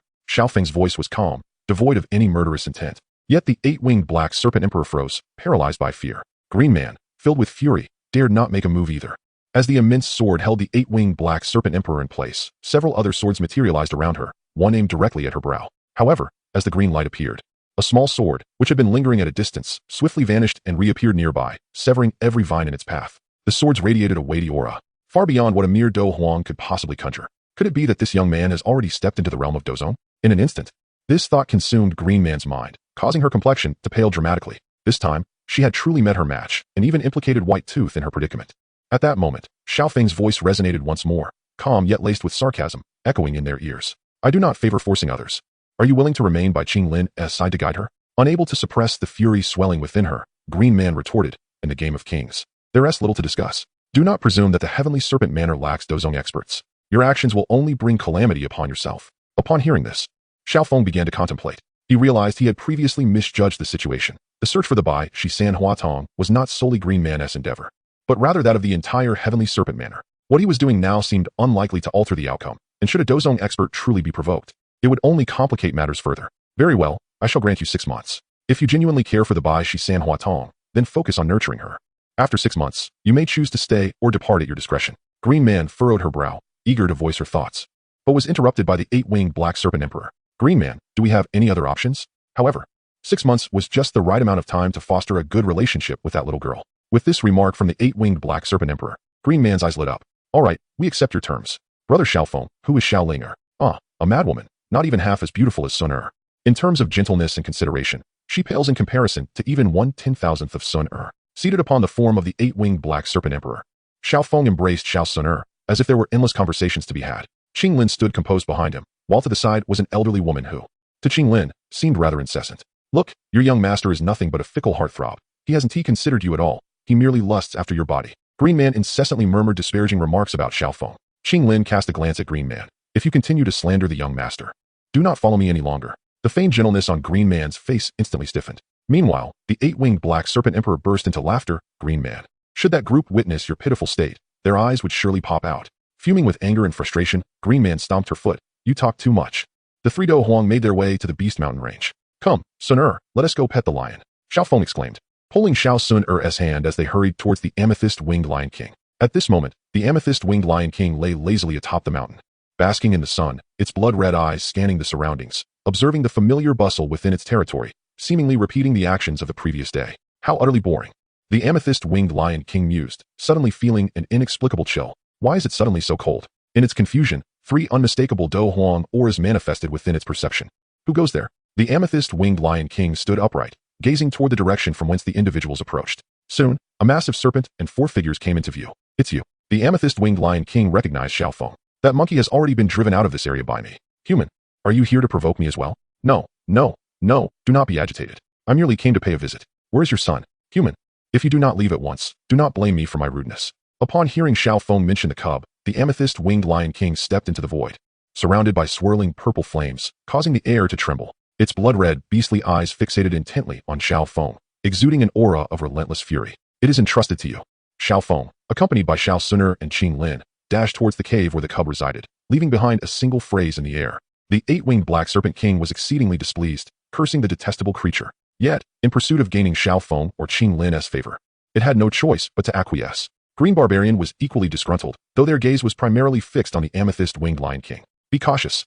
None of the Emperor Do who have emerged from this borderland are to be underestimated. Seeing Xiao Feng and the others heading towards its cub, the amethyst-winged Lion King disregarded everything else and turned to pursue them. Get out of my way. It roared at the person and serpent blocking its path. Why are you roaring? I can do that too. The 8-winged Black Serpent King was filled with rage, having been suppressed by Xiao Feng and now reprimanded by a lion. It too held its pride, and thus sought to vent its anger upon the amethyst-winged Lion King, letting out a deep, thunderous roar in retaliation. A fierce battle was imminent. The 3 individuals within the cave paid no heed to the chaos erupting outside, nor did they notice the magical beasts guarding the entrance. Guided by their spiritual power, they swiftly located the amethyst-winged Lion King's cub. At that moment, the little creature trembled as it gazed at the 3. To its perception, the central human appeared as fearsome as its mother in a rage. Where had the protective presence of its mother gone? Isn't it adorable? Xiao Feng exclaimed, clutching the little lion. Despite its scaly armor, it was rather uncomfortable to touch. Xiao Sun Er, filled with curiosity, had encountered many rare beasts before. Yet observing the little lion cub from this perspective was quite amusing. She gingerly took the cub from Xiao Feng's hands, caressing it gently while reproaching, you frightened it. Gently patting the cub's head, Xiao Sun Er reassured, little one, do not be afraid, we mean you no harm. How could the amethyst-winged Lion King's cub trust such words? It eyed the significantly weaker human warily, contemplating whether to strike and escape. However, upon seeing the individuals beside her, it abandoned that thought. Here, have something to eat. Xiao Sun Er, seemingly enamored with the little lion cub, produced a crimson pill and held it before its mouth, playfully enticing it. The little lion cub, not one to decline, swallowed it eagerly. As the 3 humans and the lion exited the cave, the sounds of combat erupted outside, with explosions of fighting energy resonating and boulders tumbling down, shattering the clouds in the sky. Upon witnessing the amethyst-winged Lion King and the 8-winged Black Serpent King, stained with blood, Xiao Feng immediately commanded, cease at once. In truth, the moment Xiao Feng appeared, all 3 had sensed it. By then, there was no longer a need for continued conflict. However, during their struggle, none were willing to relent first. As Xiao Feng spoke, the opportunity arose, and the 3 retreated, each stepping back. Human, I have noted your presence. Are you prepared for a relentless confrontation after snatching my offspring? The voice of the amethyst-winged Lion King was frigid, its murderous intent reaching its zenith. Patience. Let us engage in a test of strength. Xiao Feng beckoned to the amethyst-winged Lion King, having long desired this encounter. To temper his physique with a 6th-tier magical beast had been his aspiration for years, and today, that dream was finally realized. Arrogance. The amethyst-winged Lion King leaped into the void, charging directly at Xiao Feng. Even though its offspring was in the hands of this human, it held back some of its power. Yet, it had not anticipated that Xiao Feng would engage without even utilizing his battle chi. A mere collision sent it flying far away. Again, blood trickled from the corner of Xiao Feng's mouth, yet his face bore a joyous smile. Below, Xiao Suner paused, murmuring, "Has my brother Xiao Feng's rapid advancement come at the cost of his blood?" Greenman and White Fang exchanged glances, shock evident in their eyes. Chapter 40. Shall I strike you? Despite the amethyst-winged Lion King's dissatisfaction, it could only endure in the presence of 3 Dou emperors. Qinglin, while we have imparted the most suitable cultivation techniques for you, the true legacy lies within the Heavenly Serpent Mansion. If you do not accompany us there, it will be challenging for you to achieve growth. Greenman seized on the crux, her voice laced with a subtle allure. At your current pace of cultivation, can you truly keep up with your young master? Qinglin's body stiffened. Although Xiao Feng had remarked that her rate of progress was not slow, compared to his, it was akin to the chasm between heaven and earth. She felt a stirring within her. Xiao Feng also heard Greenman's words and chose not to intervene. Even if Qinglin did not go to the Heavenly Serpent Mansion, he had his methods to help her attain Dou Zone. However, he was intrigued by the Heavenly Serpent Mansion and thought it would not hurt to have Qinglin visit. As he stroked the little lion, he glanced at the amethyst-winged Lion King in the distance. Do you no longer care for your son? The little creature, curious by nature, had taken to sneaking over to play ever since Xiao Feng settled nearby. After Xiao Feng whimsically groomed it one day, the amethyst-winged Lion King ceased to concern itself with its child, even encouraging the little lion to seek out Xiao Feng for play. The amethyst-winged Lion King basked in the sun, paying no heed to the scene before it. Since it had entrusted its child to Xiao Feng, it seemed to have unlocked the door to a new world. Stand up, woman. Xiao Feng disdainfully brushed aside the little lion that lunged at him.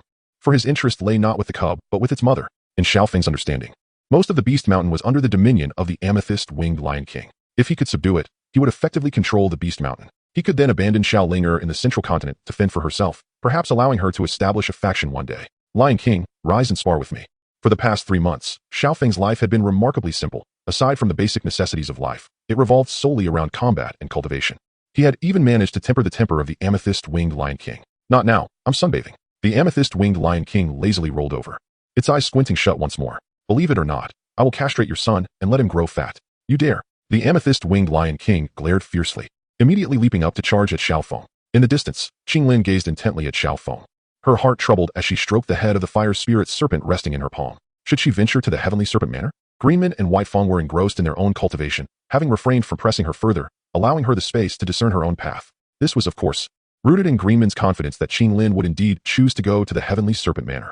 Suddenly, the sounds of battle erupted from Xiao Feng's direction, shaking the very earth beneath them, compelling Greenman and White Fang to withdraw from their meditative states. This little one seems to be following an ancient method, does it not? The 8-winged black serpent emperor mused, his tone laced with uncertainty. How else could his physical resilience rival that of a magical beast? Greenman shook her head, acknowledging that her knowledge of such ancient arts was limited. Regardless of his chosen path, it was imperative that they maintain a harmonious relationship with the Heavenly Serpent Manor. The 8-winged black serpent emperor nodded vigorously. The more he learned about Xiao Feng, the more he recognized the depth of his terror. Both were reluctant to find themselves on opposing sides, which would undoubtedly lead to sleepless nights filled with dread. The Xiao family shall surely soar to great heights. Greenman exchanged a glance with White Fang, and in this moment, they resolved to offer him a modicum of assistance. As she spoke, Greenman's figure flickered, her image dissipating from one spot only to materialize upon the battlefield. Count me in, she chimed, a light laugh escaping her lips, though her fighting spirit remained unexpressed. Her palm and fist radiated with formidable energy. What a welcome sight. Xiao Feng beamed, his face alight with brilliance as he faced the onslaught of 2 Dou emperors with a dazzling smile, despite being merely a Dou Wang. I am here too. The 8-winged black serpent emperor joined the fray, his tail whipping toward Xiao Feng with a rush of wind, distorting the very fabric of space, not merely seeking retribution for a previous blade strike. This battle had seen Xiao Feng subdued for a month, his bones thoroughly shattered. Yet, one detail perplexed him.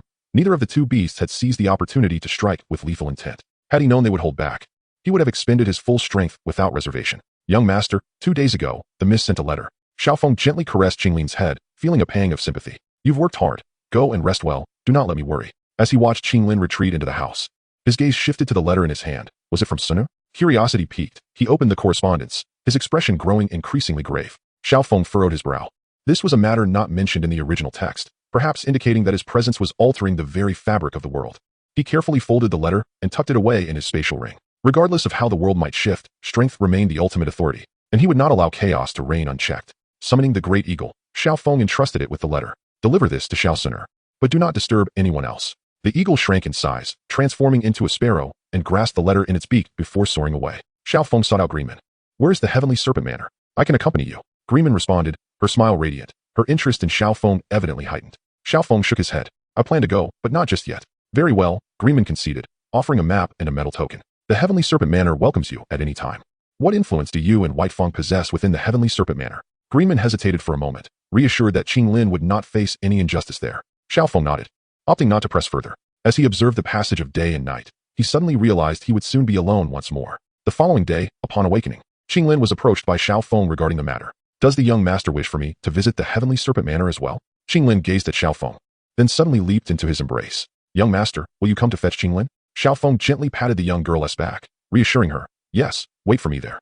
Tears streamed down the girl's face as she left the sword in his arms, lowering her head and turning to Greenman, climbing onto Baya. Let us depart. In the cave, Xiao Feng surrounded himself with 8 third-tier magic cores, activating them as the flow of fighting spirit surged. A formation emerged, enveloping him within a semi-transparent barrier approximately 2 meters in diameter. This was a formation capable of obstructing fighting spirit when the energy within was exhausted. It would become a man-made void of spiritual essence. Xiao Feng aimed to utilize this space to solidify his perceived unstable realm. He did not need to deliberately channel his energy. With each breath, the fighting spirit within began to thin. As his techniques commenced, the fighting spirit in the confined space was swiftly absorbed. Xiao Feng grinned, embarking on his endeavor. He gradually accelerated his technique's operation, with his dantian as the focal point, gathering the fighting spirit from his limbs and bones. With each circulation, his internal energy solidified further. Xiao Feng's aura began to become more restrained. After one day, he reached the pinnacle of Do Wang. 3 days later, he attained Do Wang 9 stars. 2 months later, his realm stabilized at Do Wang 5 stars. Extracting some food from his storage ring to replenish his energy, Xiao Feng took a deep breath and closed his eyes once more. He intensified the operation of his technique. 3 months later, Xiao Feng's realm stabilized at Do Wang 2 stars, no longer fluctuating. At this moment, every part of Xiao Feng's body shimmered with luster. Various hues of fighting spirit intertwining and exuding a murky radiance, flowing orderly within him. If the aura circulating within an ordinary Do Wang 2 stars was akin to a babbling brook, then Xiao Feng's could be described as a torrential mudslide, a cascade of molten rock. At this juncture, Xiao Feng finally displayed a hint of dissatisfaction. The seclusion had concluded. Why can't I deactivate this formation? Xiao Feng stared in disbelief at the malfunctioning formation, and with a single punch, he shattered it. The residual energy from the formation instantly erupted, creating a thunderous roar within the cave. Boom! The cave began to tremble, collapsing after Xiao Feng exited. The commotion startled the amethyst wing Lion King, which swiftly appeared, surveying Xiao Feng with a perplexed gaze. Despite his diminished realm, why did he seem even more formidable? As they exchanged glances, 2 letters were tossed his way. One was from Xiao Suner, the other was also from her. One letter reminded Xiao Feng not to forget his coming-of-age ceremony, while the other informed him of her impending seclusion, suggesting they might not meet again until the ceremony. How long had it been? 5 months. There's still some time left. Shall we discuss life and share our aspirations? Xiao Feng directed a piercing gaze at the amethyst wing Lion King, the ruler of the vast monster mountain range, an entity that had long forgotten the meaning of fear, suddenly feeling a jolt in its heart. What are you planning? Do not be anxious, it is merely a conversation. Xiao Feng chuckled, considering the vastness of the Duki continent. Did you truly wish to spend your life here? The amethyst-winged Lion King had witnessed countless events over its long existence. It cast a glance at Xiao Feng, remarking, human, my progeny possesses a more stable foundation than I. Should it flourish, it will surpass me in strength. Take it with you. Xiao Feng furrowed his brow, reluctant to assume the role of a guardian. However, upon reflection, the Beast Mountain indeed required a king. He nodded in agreement. If you are assured of its safety with me, then I see no issue. The little creature nuzzled against the amethyst-winged Lion King before joyfully bounding toward Xiao Feng. Had its mother not been so watchful, it would have ventured out to frolic long ago. Xiao Feng felt a twinge of disdain. His interest lay with its mother. After all, by the way, it has now reached the 3rd tier. When it attains the 4th tier, are you aware of this? The amethyst-winged Lion King was taken aback, as this secret had long been concealed in its heart, shared with no creature save for the affectionate little one at Xiao Feng's side. The Lion King's eyelids twitched slightly, yet it refrained from comment. My horns are sharp and long. Would you care to experience them? Chapter 41, The First Encounter with Medicine Elder. Unfulfilled, Xiao Feng carried the little lion, seated upon the great eagle, departing the Beast Mountain and soaring towards the Xiao family. The rite of passage was imminent. Little Gray, what is your current realm? The sudden inquiry from Xiao Feng made the great eagle tense beneath him. Master, why must men make things difficult for one another? It had hoped that Xiao Feng would advance quickly, allowing them to ride a phoenix together. However, it now seemed he would have to settle for riding a mountain chicken or sparrow instead. Phoenix? You must have misheard. Is a phoenix truly so easy to ride? Xiao Feng mused as the great eagle dwindled into a mere speck, pondering its cultivation, which had yet to reach the Do Huang level, and couldn't help but smirk. Could that possibly be the juvenile amethyst-winged lion? Strangely, it did bear a resemblance, though it was uncertain what had been used to adorn it. Brother Xiao Feng, it has been quite some time. I have missed you. Just as he entered the city, someone blocked Xiao Feng's path. Another member of the Xiao family, Xiao Ning, Over the years, Xiao Ning had relentlessly pursued Xiao Suner, frequently revealing his affections, yet even his meticulously prepared surprises failed to elicit a smile from the flawless woman. Consequently, his resentment towards Xiao Feng deepened. To him, how could such a useless individual possibly be worthy of the woman he admired? Since you regard me with disdain, I shall demonstrate how unworthy your beloved truly is. Xiao Ning, what do you mean by obstructing my path? Xiao Feng questioned, genuinely puzzled as to how Suner had incited this foolish cousin. Beauty deserves a hero. Dare you face me in the arena? Oh, is the rite of passage not approaching? Let us speak of this then. Xiao Feng waved his hand dismissively, sidestepping Xiao Ning to continue on his journey. Xiao Ning clenched his fists, glaring fiercely at Xiao Feng's retreating figure. I have several months to wait. I, Xiao Ning, can be patient. The adornments in this place were anything but ordinary. Each was embedded with magical cores, bestowing a variety of effects, and, without exception, they were expensive. Boss, how much for this hairpin? Ah, a discerning customer indeed. The hairpin is crafted from a millennium of cold iron, adorned with a third-tier magic core of icy essence, proving immensely beneficial for those who cultivate ice attributes. Even if bestowed upon practitioners of other elements, it can provide solace during the sweltering summer. However, this is not suitable.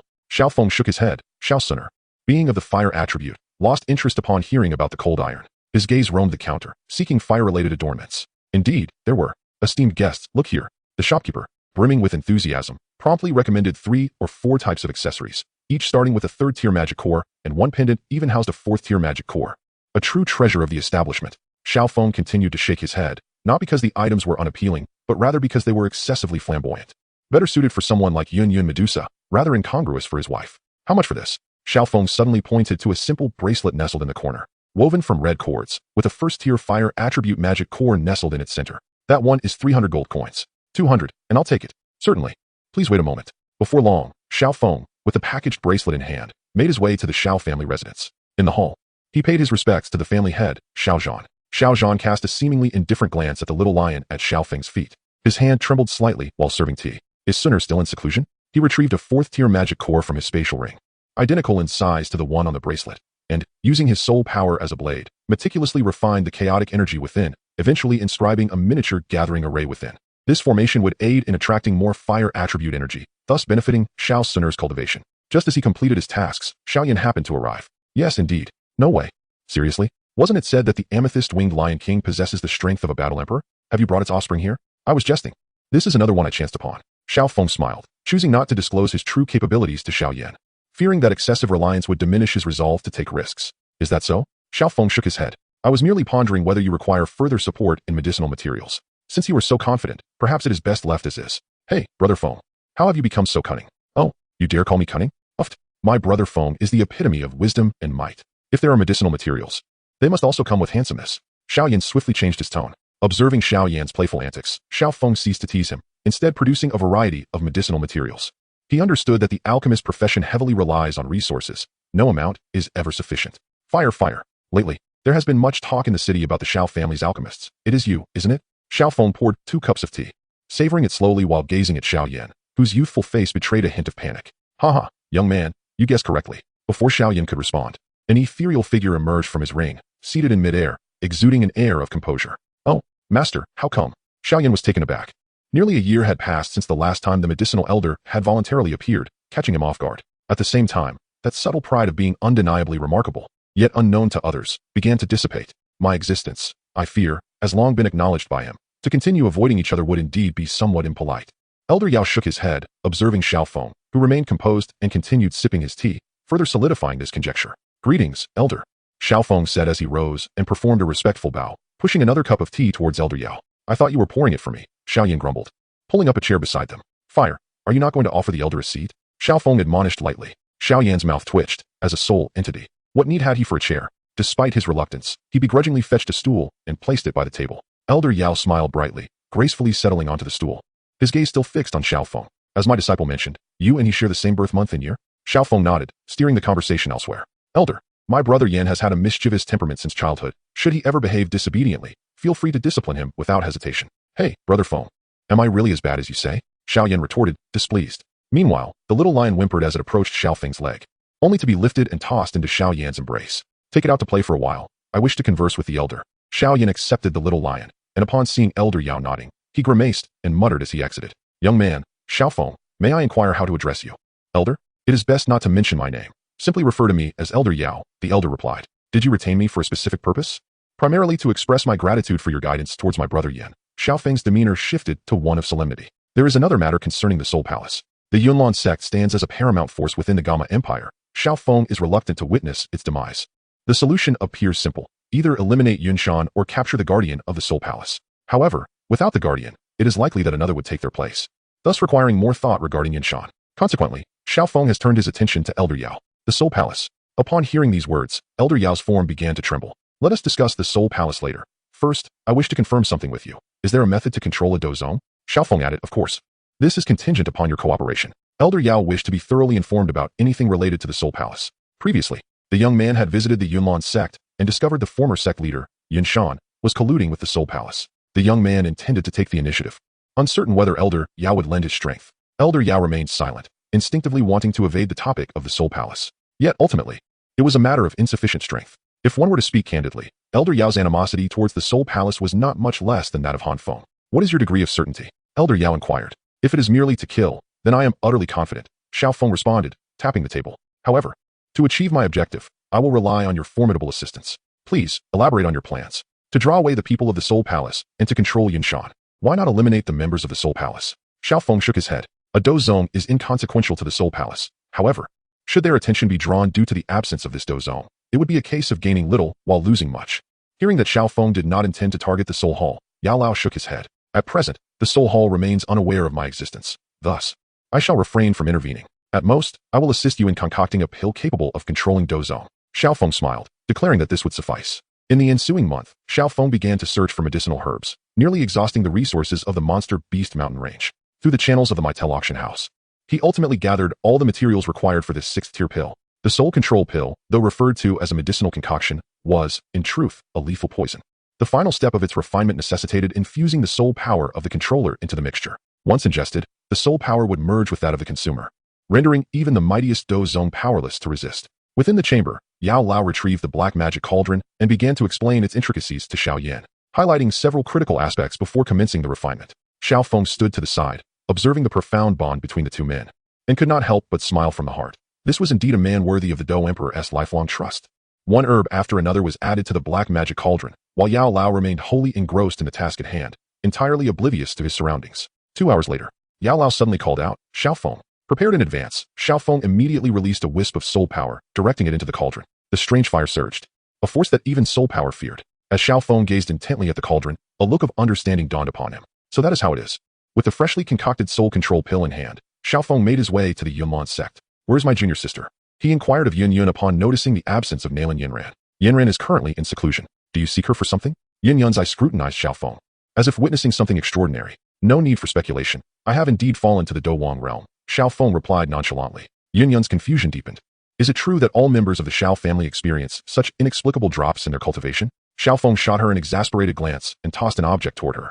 What is this? Yin Yun asked, taken aback. It is necessary for refining the purple calamity-breaking pill. My junior sister's foundation is somewhat weak. Xiao Feng stated with an air of indifference. Yin Yun had ventured into the Monster Beast mountain range specifically to seek the purple spirit crystal, which subsequently led to the incident involving Yunji. By directly giving it to her, Xiao Feng intended to alter the course of future events. On one hand, due to their differing stances and personalities, she and Xiao Yan ultimately did not end up together. On the other hand, engaging in romance would likely affect her control over the Yunlan sect, making it preferable to extinguish any potential from the outset. Yun Yun paused, momentarily taken aback. Yet she ultimately accepted the purple spirit crystal. I shall convey my gratitude to Yinran on your behalf.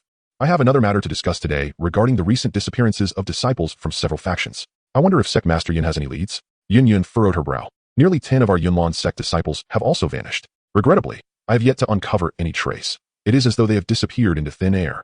Among those who have disappeared, who possess the highest cultivation? Xiao Feng inquired. A great dome master of 9 stars, Yin Yun replied. Xiao Feng nodded.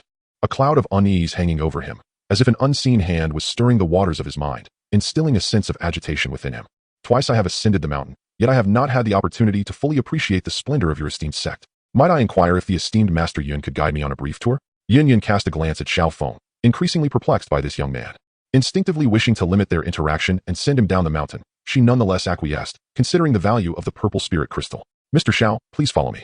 The Yunlan sect is vast, even possessing a dedicated peak for the sustenance of alchemists. Xiao Feng nodded occasionally, his expressions of admiration igniting a sense of pride within Yun Yun. As they set foot on the Yunjian path, they were already en route down the mountain. Suddenly, Xiao Feng pointed towards an area Yun Yun had not introduced, a place that appeared to harbor the essence of the hidden dragon, radiating an aura of converging fortunes. What lies beyond? Yun Yun furrowed her brow. That is the resting place of our ancestors of the Yunlan sect. A flicker of realization sparked in Xiao Feng's heart. It seemed that Yunshan was likely concealed there.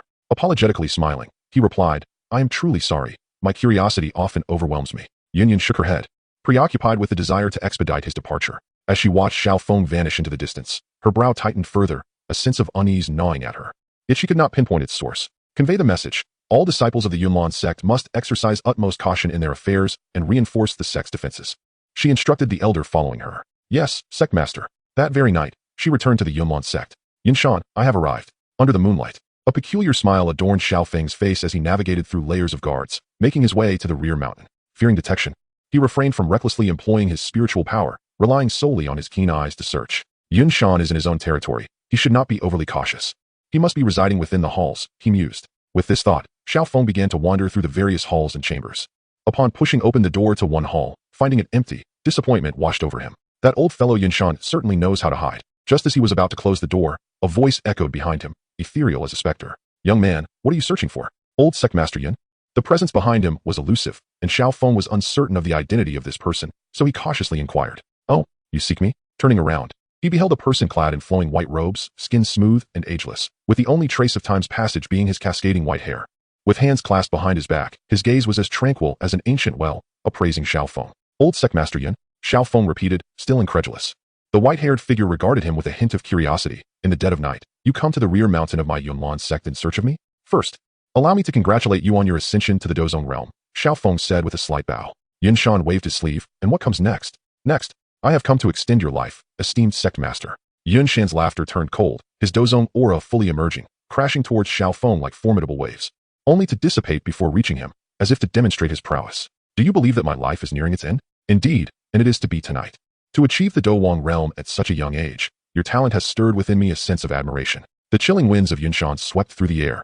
Yet this was not the leverage one could wield recklessly within the Yunlan sect. As the words fell, without any visible motion from Yunshan, blades of wind materialized instantaneously around Xiao Feng, encircling him entirely, even sealing off the space above him, leaving no opportunity for escape.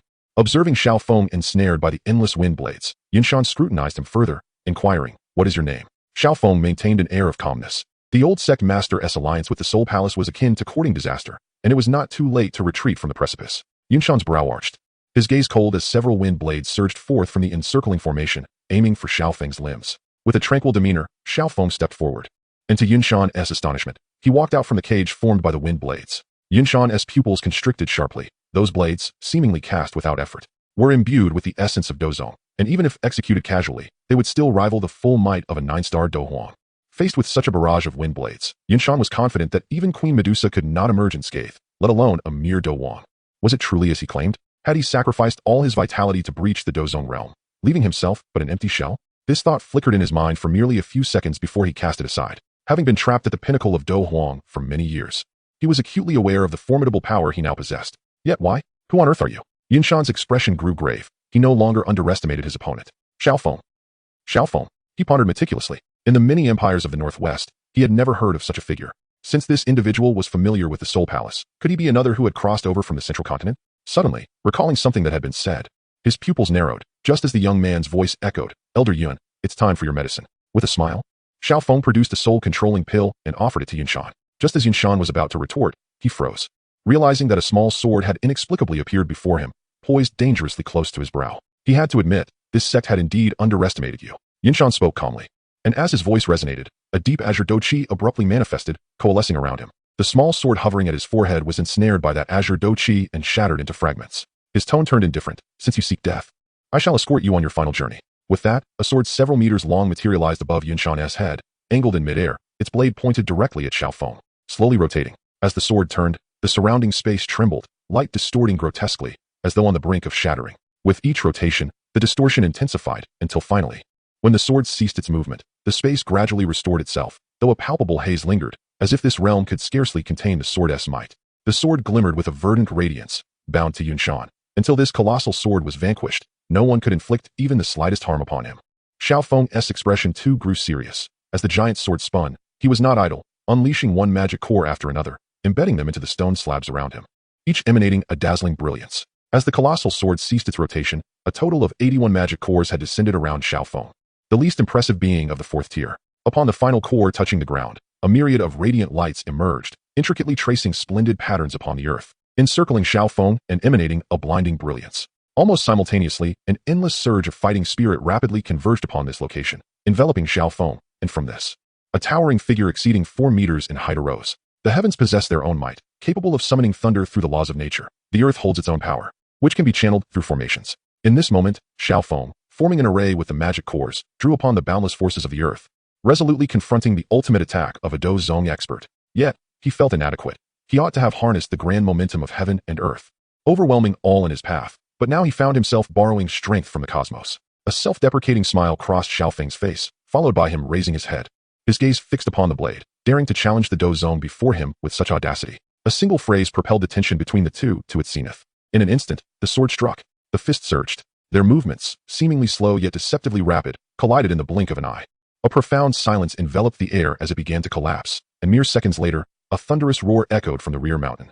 Akin to the relentless thunder of a chaotic world, its tremendous sound waves radiating outward. The palace behind had long been reduced to ruins, and even the nearby mountains crumbled as if the heavens themselves were falling. The entirety of the Yunlan sect trembled, awakening every soul within. In the distance, Yun, drawn by the aura of the Yun mountain, unfurled her wings, unleashing the full extent of her Do Huang power, driven by the urgency to arrive at the scene.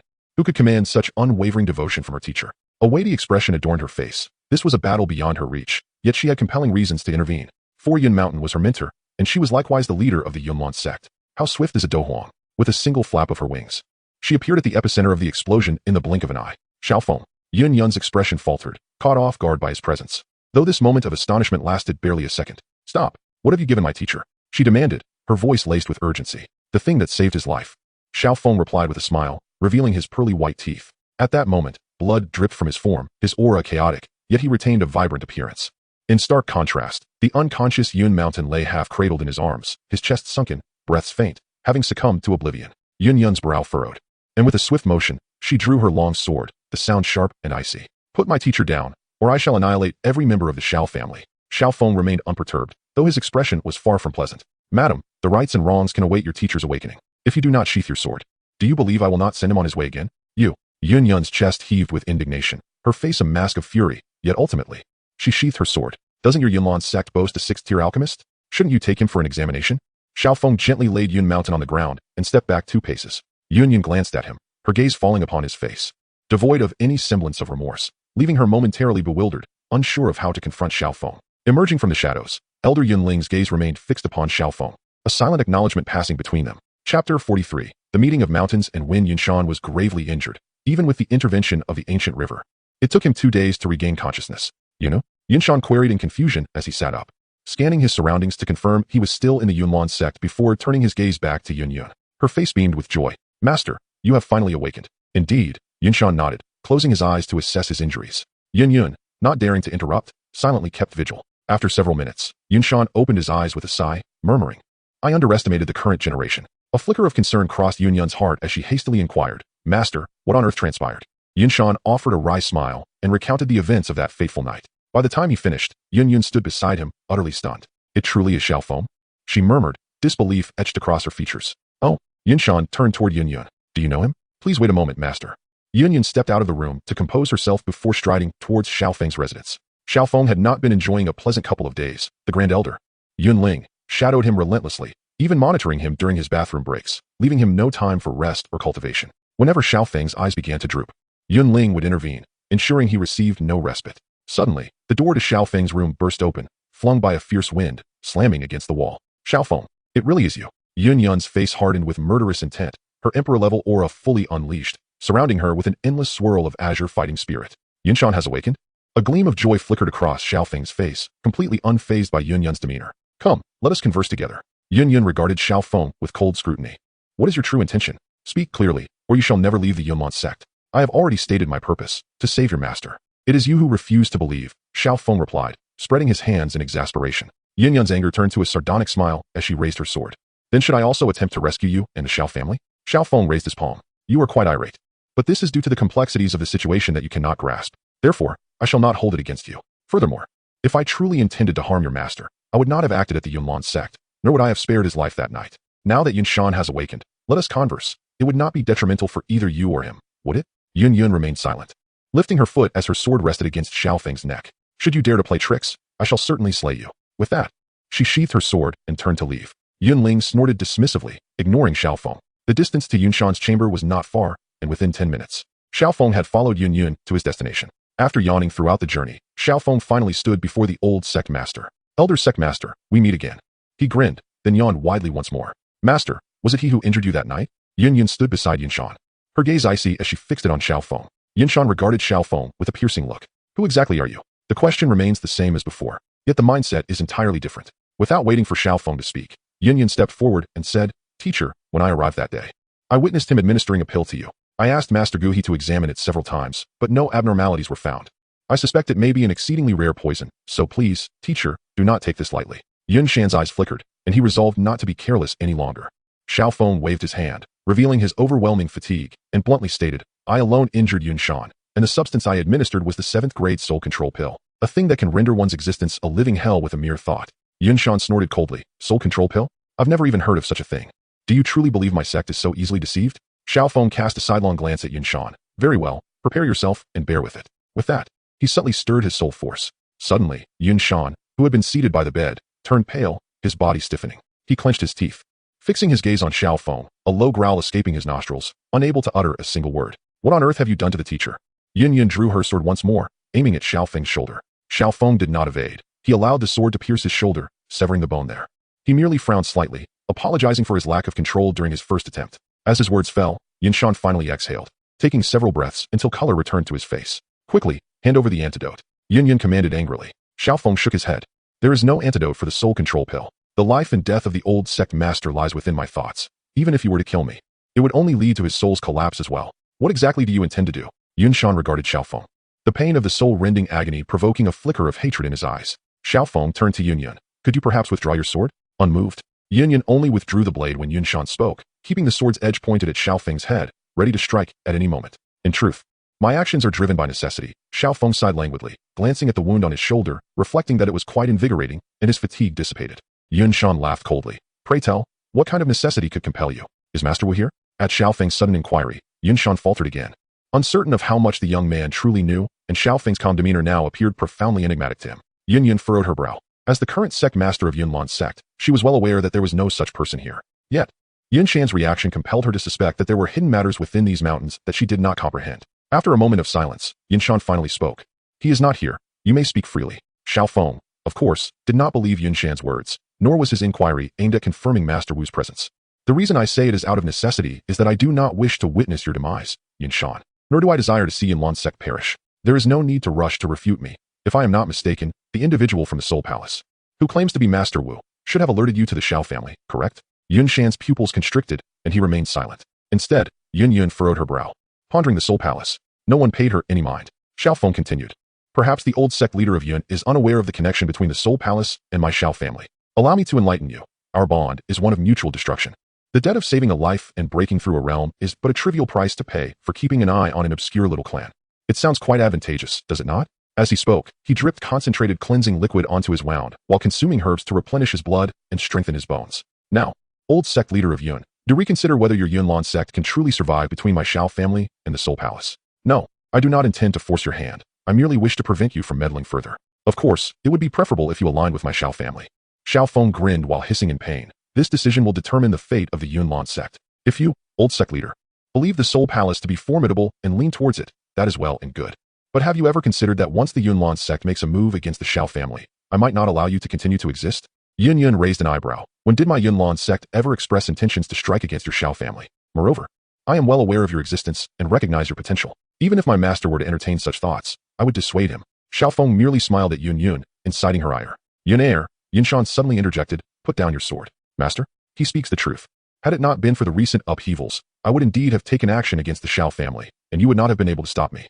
Yunshan regarded Xiao Feng, a glimmer of admiration in his eyes. Had I not experienced it myself, I would never have believed that such a young lad could possess the realm of a battle king, nor that such a youthful battle king could suppress me, who has just entered the battle sovereign realm. Xiao Feng raised his right hand, baring his teeth in a grin as he cupped his hands in respect towards Yunshan.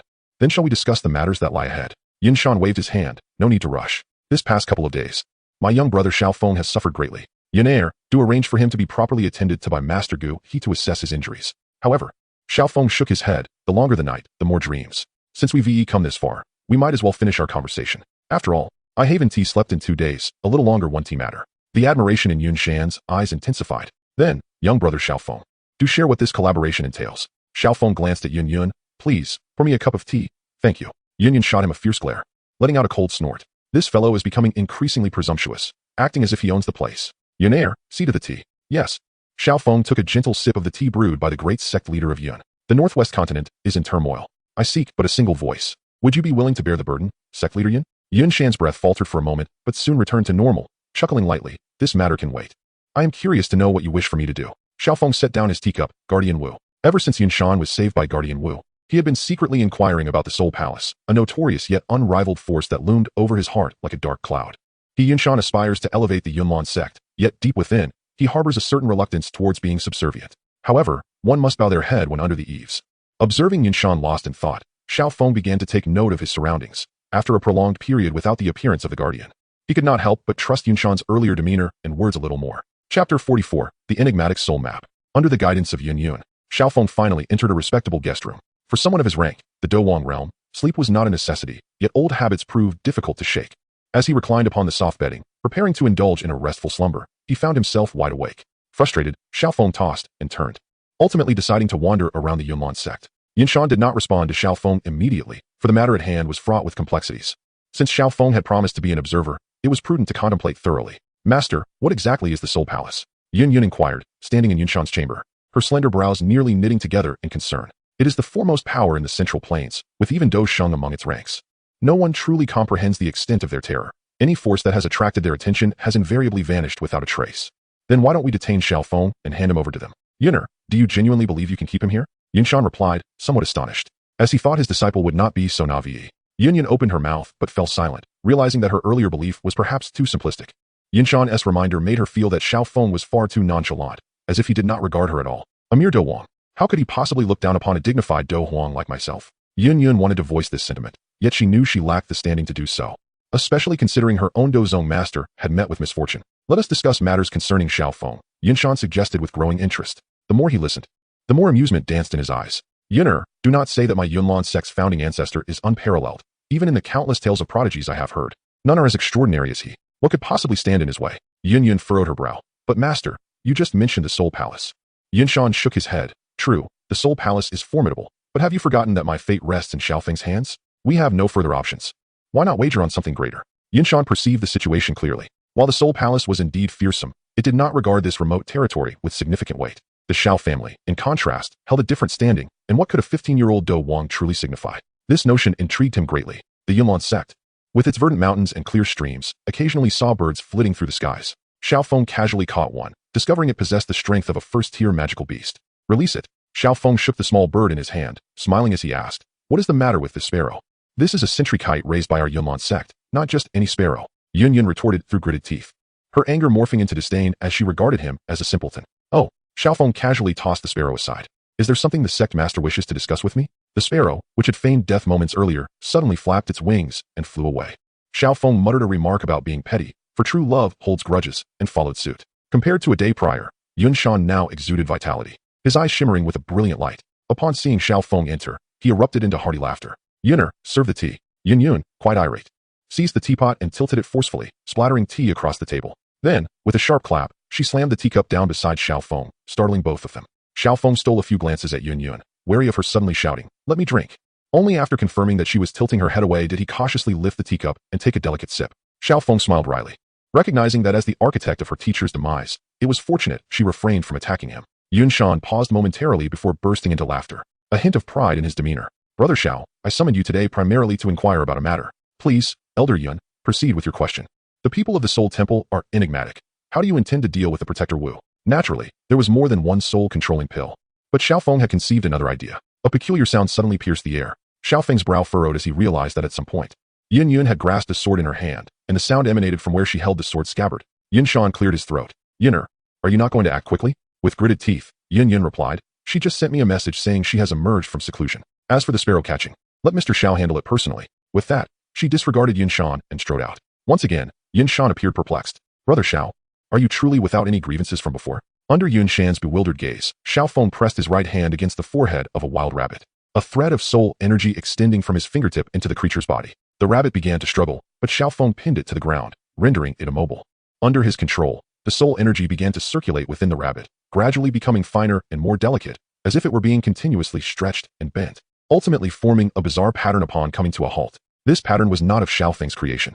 It spontaneously emerged as he imitated the dynamic process of the soul energy within the soul-controlling pill, as though such a phenomenon inherently existed in the universe, with Xiao Feng merely discovering the key to unlock it. The ethereal soul pattern, though insubstantial, subtly emanated an aura heavier than mountains. In an instant, a surge of fighting spirit began to merge with the rabbit's body, infusing itself into the soul pattern. As the fighting spirit flowed in, the pattern grew increasingly radiant, initially flickering like a small candle, soon blazing like a torch. At that moment, an illusory rabbit spirit was also illuminated. The soul pattern began to sway, akin to a flag in the wind, gradually drawing closer to the rabbit spirit. As it approached, the speed quickened, accompanied by a whooshing sound. In an instant, the soul pattern dimmed, becoming imprinted upon the rabbit's very essence. Though this sequence of events may seem prolonged, it transpired within merely 4 or 5 minutes.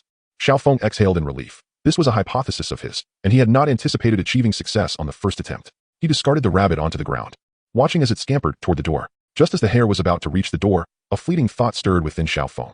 He could sense the pattern illuminating in an instant, and simultaneously, the racing hare seemed to succumb to some narcotic, collapsing onto the ground, its limbs twitching incessantly. With a tightening of his focus, the hare's soul began to expand rapidly like a balloon before bursting. The ethereal pattern emerged from the hare's body, suspended in midair, slowly rotating, akin to a black hole that absorbed the fragmented essence of the hare's soul, remaining motionless thereafter. The originally illusory pattern, once like wisps of smoke, appeared to solidify slightly after absorbing the hare's soul. Xiao Feng furrowed his brow. These developments exceeded his expectations. Had he known such transformations would occur, he would never have conducted this experiment here. It felt akin to slaying a young hare before the eyes of its kin, an act of sheer cruelty. With a mere thought, the intricate and enigmatic pattern swiftly drifted towards him, like a beam of light, soon reaching his forehead and merging into him, leaving a faint imprint, shaped strangely like a flickering flame, which gradually faded away. Yun Shan's expression darkened. He envisioned a day when he, too, might find his soul expanding until it erupted. Akin to the hare. Coughing lightly, Xiao Feng murmured, "It seems to be just like this." Yun Shan's demeanor became somewhat rigid, quite impressive indeed. Outside the Yunlan sect, Xiao Feng summoned a great eagle, mounting it and swiftly heading towards Wutan City. After revealing his prowess before Yun Shan, an air of awkwardness enveloped them, and they managed to conclude their remaining discussions amidst this tension, after which Xiao Feng promptly took his leave. As the day of the coming-of-age ceremony approached, Xiao Yan's training grew increasingly diligent, and the unattended little lion nearly turned the Xiao family upside down. When Xiao Feng visited Xiao Zhan, the latter was in the midst of the little beast climbing atop his head. "Get down," Xiao Feng said flatly. Xiao Zhan was a figure Xiao Feng held in great esteem. How could a mere cub dare to climb atop his head? "It's nothing, really," Xiao Zhan forced a smile. However, Xiao Feng paid no heed to Xiao Zhan's words, seizing the little creature clinging to his pant leg and unceremoniously slamming it onto the ground with a resounding thud. With an expression of calm, he declared, "In the Xiao family, you are but a cat." Xiao Zhan's eyelids twitched. He surmised that this little lion likely hailed from the Beast Mountain range, and if the purple crystal wing lion king discovered how its cub was being treated, it would spell disaster for the Xiao family, eliminating the need for intrigue against the other two great families. Meow meow. The little lion adjusted its tone repeatedly, ultimately resembling a true kitten, mewing incessantly. It lay on the ground, avoiding Xiao Feng's gaze. Xiao Feng remained unfazed, stating, "Your mother entrusted you to me not for you to flaunt your authority, but to ensure your swift growth. However, the matters I engage in are beyond your reach. How about this? You shall practice with him for 2 hours each day." As his words settled, a figure, coalesced from fighting spirit, appeared beside Xiao Feng, mirroring his form. This was a technique Xiao Feng had developed long ago, though rarely utilized, not only due to his inferior strength, but also because of a lack of agility. Nevertheless, it was perfectly suited for training a third-tier cub. Disregarding the protests of the young lion, the embodiment of resentment carried it toward the corner of the courtyard, followed by a flurry of punches and kicks. Sheltered for years beneath her mother's protection, the flower faced the harsh realities of society for the first time. Chapter 45, The Prediction. With merely a month remaining until the adult ceremony, Xiao Suner finally emerged from her seclusion. Xiao Feng stood at the entrance of the courtyard, sensing the atmosphere within shift from fervent to subtle, a smile gracing his lips. Creak. The courtyard door opened, revealing half of a head. With a beaming expression, Xiao Feng gazed at the pair of dark, bright eyes that lifted to meet his gaze. Her long lashes fluttered, seemingly in disbelief as she blinked, and a hint of rosy hue appeared on the youthful visage of the girl. Bang! The courtyard door was heavily shut. Yet, Xiao Suner's voice trembled with anxiety, questioning why he hadn't informed her beforehand. Innocently, Xiao Feng replied that she had been in seclusion, which seemed unreasonable. After speaking, he turned and walked back to his own courtyard.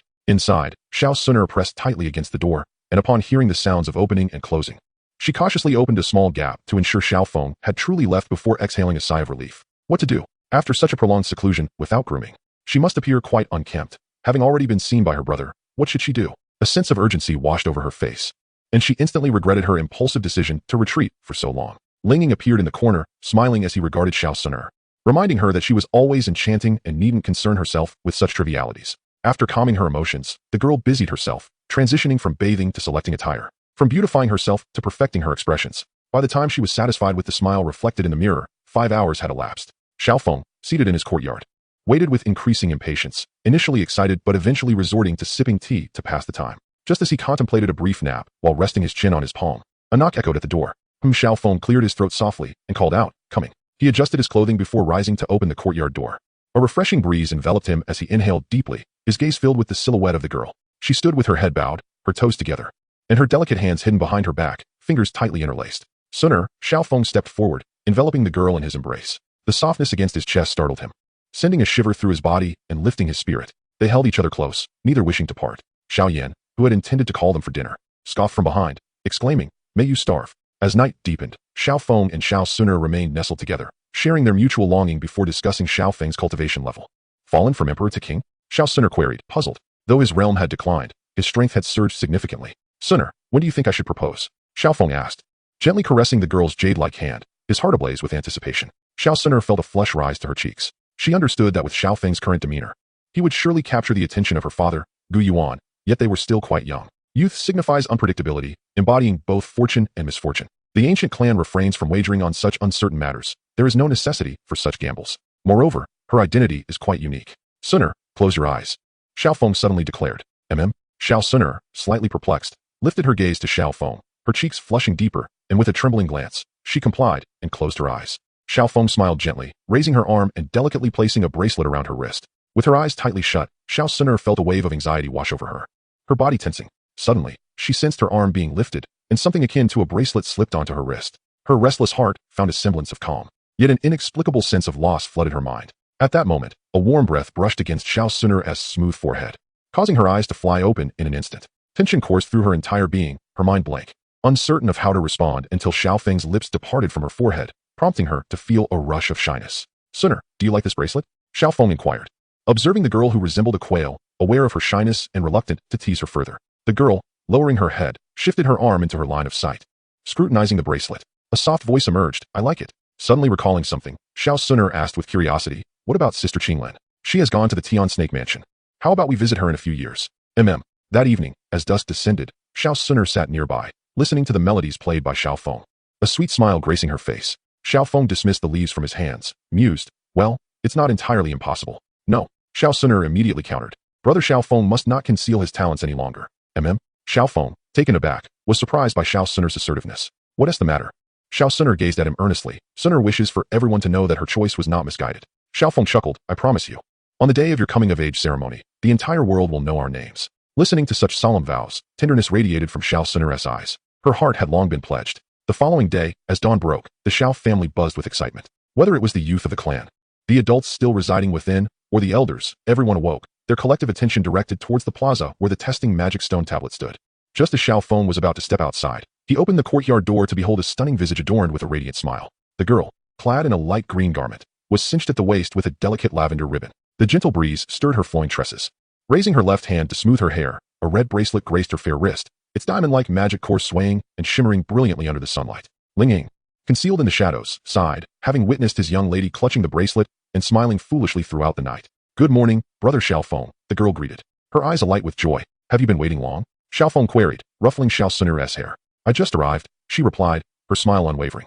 Let us first grab something to eat. In the kitchen, there were hardly any people around. With a mischievous smile, Xiao Feng stealthily retrieved the chief's sumptuous breakfast, sharing it with Xiao Suner like a cunning weasel. This is something only the chief is entitled to, he said with a sly grin. Xiao Suner chuckled, nearly spitting out the porridge she had just sipped, and rolled her eyes at Xiao Feng, her charm reminiscent of a beguiling amaryllis, her beauty akin to a newly blossomed blue lotus. For a moment, Xiao Feng was captivated, rendered utterly dazed by her allure. Brother Xiao Feng, Xiao Suner softly called, lowering her head. This snapped Xiao Feng back to reality, and he cleared his throat awkwardly, hastily lowering his head to gulp down a few mouthfuls of porridge while silently questioning himself. Am I a lecherous man?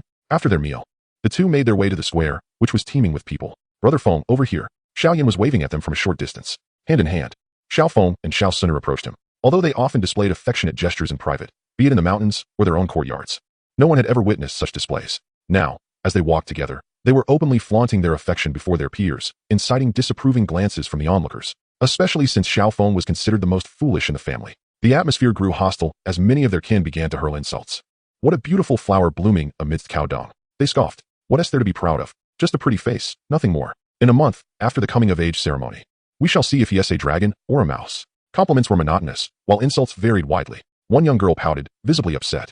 Xiao Sunner disliked being compared to cow dung, asserting that she was not merely a pretty face. She even puffed out her chest slightly, defiantly. They are insulting me. You know, Xiao Feng thought, bemused. But that is not acceptable. Xiao Sunner remained indignant. All right, he soothed. You've heard it for over a decade.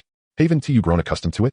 Perhaps tomorrow you won't hear it at all. Every word is becoming scarce. Ignoring his nonsensical chatter, Xiao Sunner shot him a glare. At 9 o'clock, the sun hung low in the sky, casting a slightly blinding light.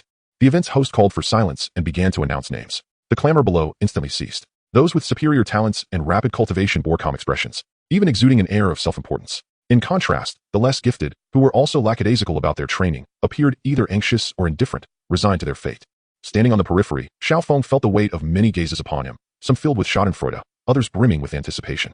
Even those who had resigned themselves to their circumstances straightened up upon seeing him. Yet, Xiao Feng remained oblivious.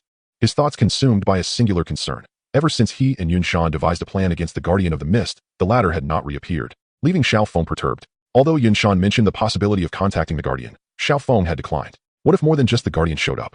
That would spell significant trouble. In the original narrative, after Xiao Zhan was captured, he was swiftly transferred to the Soul Clan, and at that time, it was inevitable that the Yunlan sect had members of the Soul Clan present. This incident occurred a year and a half later. Thus, if fortune did not favor him, Xiao Feng would have to endure a lengthy wait of a year and a half to eradicate the Soul Clan's control over the Jiamai Empire. The more he pondered, the more overwhelmed he felt, and upon considering the impending onslaught of those wild and unruly Do saints, Xiao Feng's chest tightened with anxiety. Xiao Feng, it's your turn. Suddenly, Xiao Sunner's voice resonated in his ears. Chapter 46, the seventh stage of Do Qi. All eyes converged upon Xiao Feng, each face adorned with varying degrees of mockery. Observing the boy before her, who appeared as daft as a goose, Xiao Sunner could not suppress a light scoff, her displeasure evident. You didn't even pay attention to my test, did you? When she ascended the stage, the crowd's attention was unwavering, and upon the revelation of her one-star Do practitioner result, whispers of admiration and envy filled the air. She longed to catch a glimpse of his expression, but alas, it was obstructed. As she approached him, basking in the glory of her accomplishment, she discovered that Xiao Feng was utterly distracted. Huh, you finished your test? Xiao Feng blinked in surprise, utterly unaware. By the way, what rank are you and Xiao Yan at now? Beside him, Xiao Yan wore an expression of exasperation. Had this guy truly not heard the raucous commotion just moments ago? Xiao Feng, the officiator of the test, called out again, now tinged with impatience. Coming. Amidst the disdainful gazes of the crowd, Xiao Feng stepped onto the stage. To them, he was the disgrace of the Xiao family.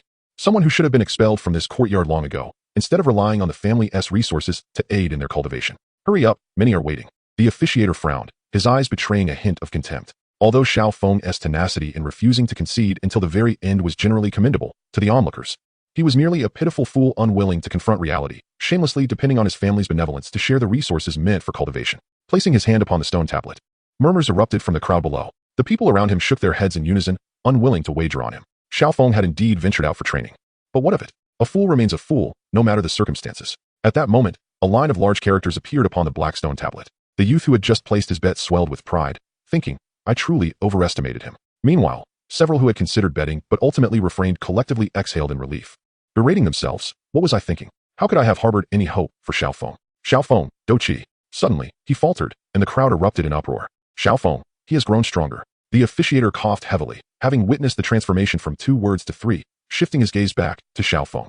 What on earth was this guy doing? Why not push his Do Qi to its peak in one go instead of playing around? On the high platform, Xiao Zhan remained composed, displaying no signs of concern whatsoever. The 3 elders beside them began to whisper among themselves, clearly recognizing Xiao Feng's exceptional nature, albeit only to a limited extent. Despite numerous subtle inquiries directed at Xiao Zhan, they were consistently deflected with the same evasive responses. At that moment, under the gaze of the assembled crowd, the characters inscribed on the stone tablet began to shift once more. What exactly is Brother Feng up to? Xiao Yan, perplexed, gazed at the figure on the stage and tilted his head to question Xiao Sunner. Xiao Sunner, supporting her right arm with her left hand while resting her chin on her right, squinted slightly, vaguely surmising the reason, but puzzled as to why he would conceal his true strength. The inscriptions on the stone tablet continued to evolve. The atmosphere erupted in excitement. Individuals who were initially deemed certain to be eliminated surpassed their own expectations, even gaining the possibility of participating in the coming ceremony of adulthood. A mix of astonishment, jealousy, and skepticism surged within their hearts. At this moment, even the three elders found themselves unable to remain seated, collectively turning their attention to Xiao Zhan. The eldest elder inquired, "Patriarch, while it is true that Xiao Feng is close to you, we all share a common interest in nurturing the younger generation. Could you perhaps enlighten us on the extent of Xiao Feng's potential?" Amidst the tumult, the inscriptions on the stone tablet shifted once again. "Cheating. It must be cheating. I refuse to believe it. He must be a fraud. I challenge him." The uproar was reminiscent of the time when Xiao Yan first stepped into the realm of combatants. The host stood in stunned silence, momentarily forgetting his duties as he observed Xiao Feng and the stone tablet, while voices of disbelief echoed around. "I can't believe this. Surely, he himself doesn't believe it." "Zhangshi." Turning to the dazed middle-aged host, Xiao Feng gently prompted. Xiao Jiao, initially resistant, was suddenly jolted awake by a reprimand from the middle-aged host, as if a bucket of cold water had been splashed on him, causing him to shrink back and retreat in embarrassment. Xiao Sunner smiled faintly, inching closer to Xiao Feng, saying nothing. The voice on the high platform continued to call out names. However, aside from the individuals being named, no one else paid heed to the numbers displayed on the stone tablet. "Do you think Xiao Feng encountered some fortuitous event?" Amidst the clamor, the predictions finally concluded. As Xiao Feng prepared to depart with Xiao Sunner, they were unexpectedly obstructed by someone. Xiao Feng looked up and saw his cousin, Xiao Ning. "Is there something you need?" he inquired. Xiao Feng remained noncommittal, suggesting that if Xiao Ning had no other matters, he ought not to impede their path. After a moment of scrutiny, Xiao Ning remarked, "The eldest elder wishes to see you," and turned to leave. Xiao Feng squeezed the young girl's hand. "You have captured the hearts of all the young men in Wutan City." Xiao Sunner lifted her chin with a hint of pride, retorting, "Well, one cannot blame Sunner for that." When they found Xiao Zhan, Xiao Yan was also present, and the father and son appeared to be sharing a heartfelt conversation. "Uncle Xiao Zhan, I hope I have not embarrassed you," Xiao Feng said respectfully, bowing. With a wry smile, Xiao Zhan replied, "You, my child, are more formal than I. It feels rather distant. Please, have a seat." Xiao Sunner sweetly addressed him as Uncle Xiao, before taking a seat herself. "Fenger, those days of training must have been arduous." "Yes?" Xiao Zhan observed the mature visage before him with a sense of nostalgia. It was bearable. At times, thoughts of Sunner brought a sweetness to the struggle. Xiao Feng was momentarily taken aback. The elder positions in the Xiao family had remained unchanged for a considerable time, and creating an additional seat was likely the utmost that Xiao Zhan could achieve. He paused briefly, then gently shook his head. "Uncle Xiao Zhan, I do not intend to take on the role of an elder. I wish to continue my ventures outside." "Oh," Xiao Zhan replied, not pressuring him. As long as Xiao Feng held the Xiao family in his heart, that was sufficient. Xiao Yan, however, was hardly surprised. With a teasing smile, he spoke mysteriously, "Brother Feng, you've never mentioned anything about your experiences. Have you stumbled upon something remarkable? Now you even look down on the position of elder." Xiao Zhan's expression turned stern, and his tone was somewhat heavy. "Yener, while it is indeed said that one may lose their teeth after taking a few steps in the Dochi continent, how many have walked those steps only to see brothers turn against each other and families become enemies?" Xiao Zhan understood the complexities of human nature. Thus he never inquired about such matters with Xiao Feng. Xiao Feng chuckled lightly. "Uncle Xiao Zhan, it's nothing to worry about. I refrained from mentioning it earlier to spare you concern. Since Fire has brought it up, there's really no harm in sharing. During that time, I was working with the mercenary group in the Monster Mountain range, and indeed, I encountered a relic. This is something I haven't disclosed to anyone else. So I ask that you keep it confidential." "Of course," Xiao Yan responded with a resounding thump on his chest. Yet his gaze toward Xiao Feng held a hint of disdain. This fellow had begun to boast in front of his father. It was hard to tell how many of his words could be trusted. Xiao Sunner observed Xiao Yan's disdainful demeanor and then looked at Xiao Feng's calm expression, her eyes sparkling with amusement. "By the way, Uncle Xiao Zhan, the Grand Elder has sent someone to relay a message for me to meet him." Xiao Zhan waved his hand dismissively, his face indifferent. "Then go and meet him." Chapter 47. Your brother's fuel consumption is high. As Xiao Feng entered the Grand Elder's courtyard, the gate slammed shut behind him. "You've come?" Xiao Ning emerged from behind the door, a cold smile gracing his lips. Xiao Feng glanced at Xiao Ning and then at the gate. "Have you been standing there for a long time?" Xiao Ning's expression faltered, then turned to anger. "How dare you even ask? Where is the Grand Elder?" Xiao Feng, unfazed by Xiao Ning's attitude, walked directly inside. "Do you think the Grand Elder is someone you can just meet whenever you please?" Xiao Ning shouted. "Xiao Feng, take this." Do Qi gathered in Xiao Ning's raised fist, the force of the blow generating a gust of wind, fueled by a sense of resentment over having his desired person snatched away. What puzzled Xiao Ning was that Xiao Feng did not turn around, seemingly oblivious to his shout, continuing to walk quietly inside. A sudden worry crossed Xiao Ning's mind. What if he injured him? But the next moment, joy replaced his concern. He had already warned Xiao Feng. If he hadn't heard, how could he be blamed? Moreover, this was an opportunity given by grandfather for him to test Xiao Feng. I should exert more force. In the main hall, a pair of eyes observed the scene. The Grand Elder furrowed his brow, puzzled, but soon his confusion transformed into astonishment. Xiao Feng sidestepped, barely brushing past Xiao Ning's fist, perfectly avoiding the blow. The Grand Elder was left in shock. While he certainly did not regard Xiao Ning's punch as a threat, achieving such effortless grace without employing Do Qi, as Xiao Feng had, was no trivial feat. He truly could not accomplish such a thing. In the courtyard, Xiao Feng continued to walk forward as if nothing had happened, while Xiao Ning, having missed his punch, staggered unsteadily. Had it not been for his quick reflexes in bracing himself against the ground, he would have certainly met the earth face first. Even so, he crawled away quickly on all fours until he had expended his strength. Rising to his feet, Xiao Ning's face was flushed with anger, and he charged at Xiao Feng once more, shouting furiously, "Stop!" The voice of the Grand Elder resounded just in time, halting Xiao Ning's advance. "Grandfather," Xiao Ning protested, somewhat unwilling to relent. "Stand down," the Grand Elder reprimanded. Xiao Ning, with a huff and clenched teeth, replied, "Yes." The Grand Elder felt a wave of relief wash over him, increasingly convinced that Xiao Feng was an enigma. His foolish grandson remained oblivious to the fact that Xiao Feng simply chose not to stoop to his level, inviting Xiao Feng to take a seat. The Grand Elder scrutinized him anew, and after a long pause, he sighed deeply and shook his head, lamenting, "With such treasures before us, the Xiao family is indeed blind." Xiao Feng chuckled lightly, deeming the Grand Elder's words exaggerated. The Grand Elder turned his gaze to Xiao Feng, acknowledging that his years within the Xiao family had not been particularly favorable, and as the Grand Elder, he bore some responsibility for that. However, he assured, "From this day forth, you shall no longer hear those idle rumors, and your cultivation resources will also be doubled. Consider it the Xiao family's compensation to you." Xiao Feng furrowed his brow, urging the Grand Elder to speak plainly, for he was not unreasonable. The Grand Elder's sudden change in demeanor, having previously shown indifference, left Xiao Feng perplexed. After a moment of contemplation, the Grand Elder inquired, "Might you tell me what your current cultivation level is?" Sighing, the Elder mused, "Ah, child. Do you harbor resentment towards the Xiao family?" Xiao Feng paused, suddenly realizing that this elder was fighting to the death for the family. Perhaps he had always sought to undermine the patriarch's authority, yet he had indeed dedicated his life to the family. Xiao Feng quickly rose, cupping his hands respectfully, and declared, "Grand Elder, I have never harbored any resentment towards the Xiao family." The Grand Elder was momentarily taken aback, then a wry smile crept upon his face. "No wonder the patriarch allowed you to venture out for training in those early years. He must be growing old." Suddenly, he burst into laughter, adding, "Nonetheless, to witness a descendant of such exceptional character and talent emerge from our family in this lifetime gives me hope for the future."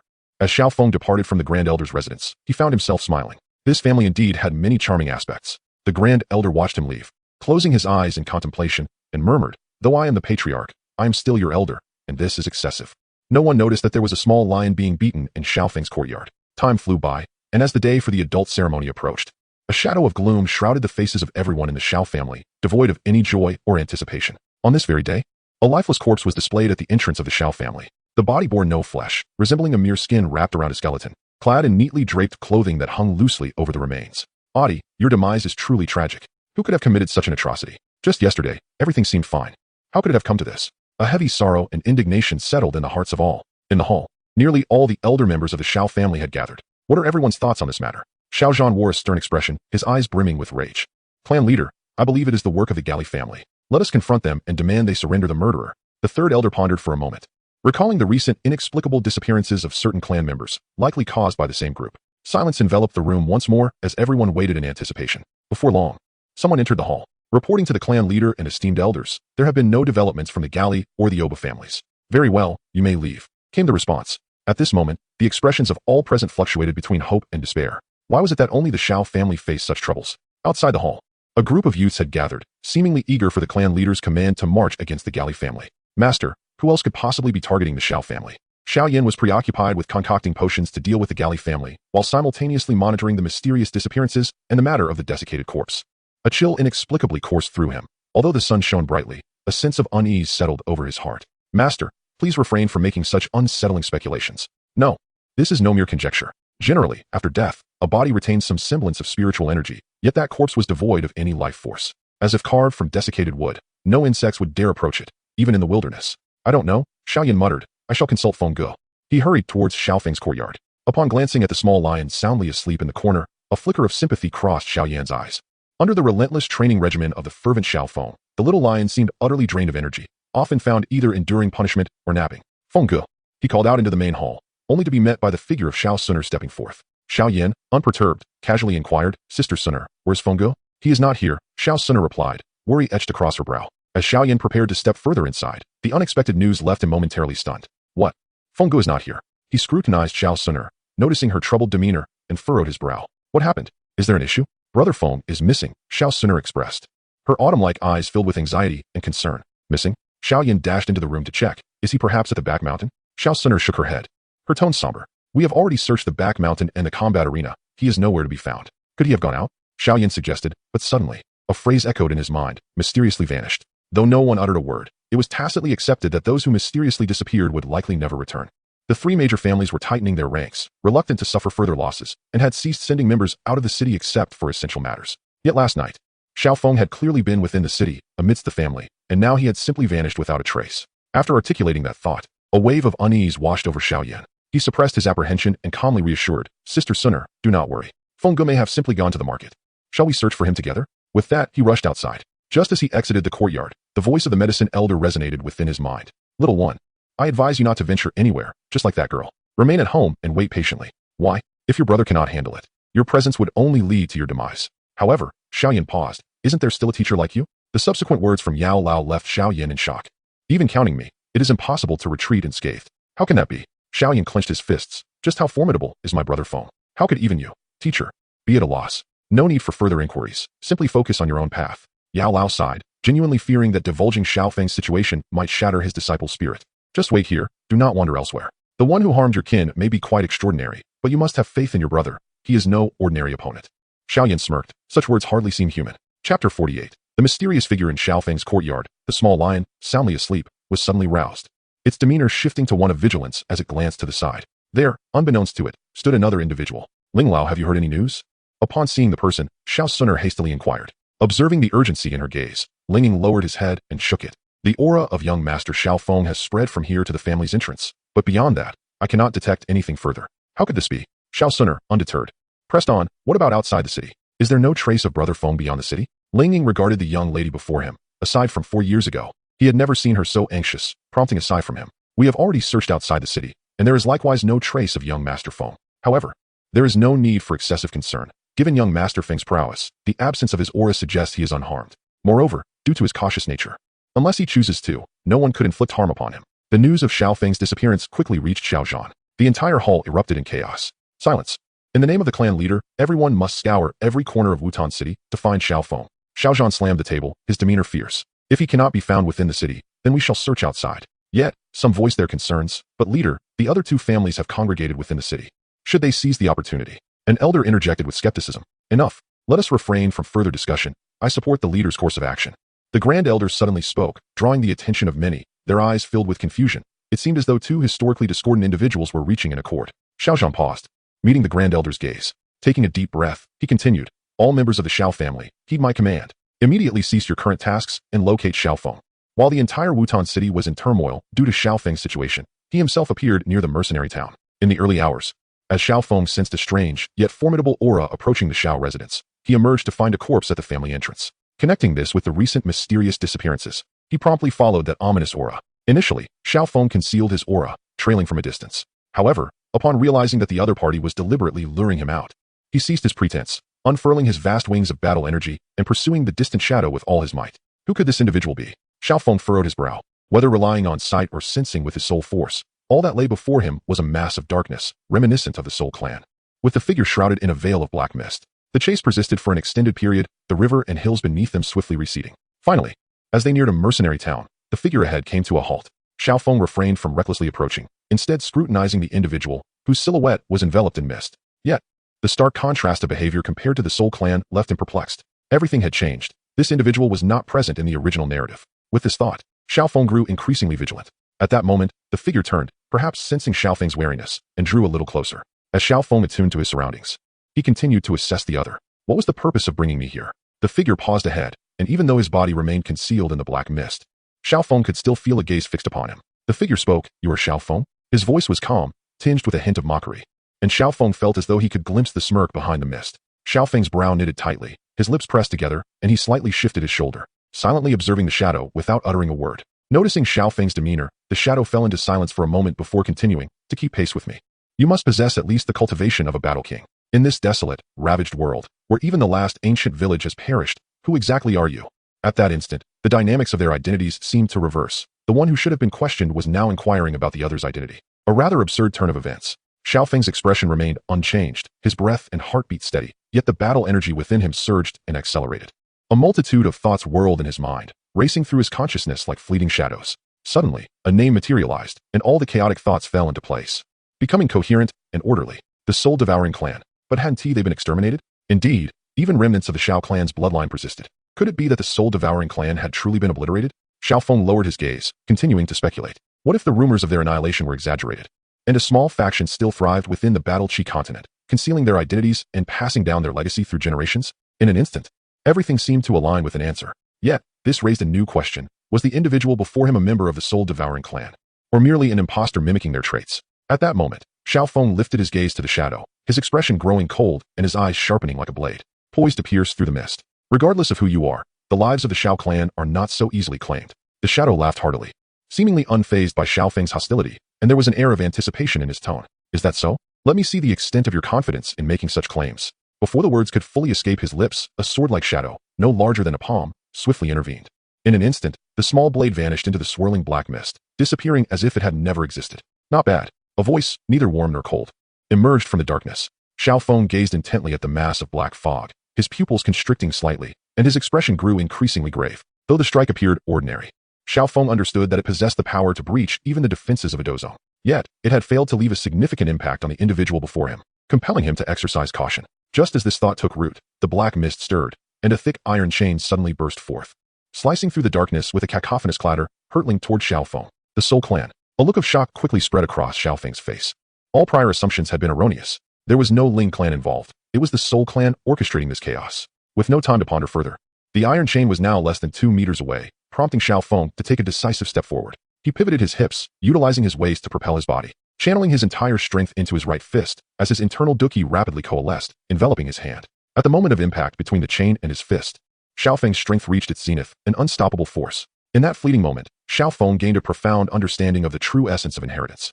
Power is not merely a collection of strength or Duki. It is not confined to the energy imprinted upon the heavens and earth, but encompasses everything. United as one, spirit and vitality erupted forth, infused with the desperation of a do-or-die struggle, seeking a glimmer of hope. This punch seemed to carry the momentum of mountains and rivers collapsing, rendering a mere iron chain incapable of obstruction. Crack! The taut iron chain shattered into several pieces, and the residual force of the punch surged into the black mist, causing the dense darkness to lighten considerably. You actually know of the Soul Clan? It seems you truly possess the bloodline of the Imperial family. The voice within the black mist conveyed a mix of surprise and elation, for only the revival of Imperial blood could give rise to such a prodigy as yourself. That individual did not speak in vain. It turns out that the Xiao family in Wutan City is indeed the former Xiao clan. A wave of dread washed over Xiao Feng as he secretly lamented his misfortune. It became clear that the Soul Clan had yet to uncover the roots of the Xiao family in Wutan City. Thus, he could not allow this person to escape. Haha, you wish to keep me here? Sensing the murderous intent flickering across Xiao Feng's face, the shadow laughed heartily, charging toward him. Even if the bloodline awakened, what difference would it make? Not every genius can ascend. The black mist churned incessantly, resembling a sewer outlet at its center. With each tumultuous movement, the fog thickened further, as the figure sought to undermine Xiao Feng's confidence, advancing upon him like a dark cloud. Unbeknownst to Xiao Feng, the individual had unleashed some unknown power, causing the mist to spread rapidly, transforming in mere seconds into a 10-meter-wide cloud, obscuring all visibility and enveloping him entirely. Xiao Feng raised an eyebrow, maintaining his composure as he allowed the black mist to enfold him, akin to stepping into a freezer on a sweltering summer day. A sudden chill pierced through his skin, penetrating to the very marrow of his bones. Cackling echoed ominously in the air. As long as the chilling essence of the cold soul is enveloped, even a formidable Dozong would meet with despair. How audacious for a mere Do Wang to act so boldly. The voice resonated from all directions.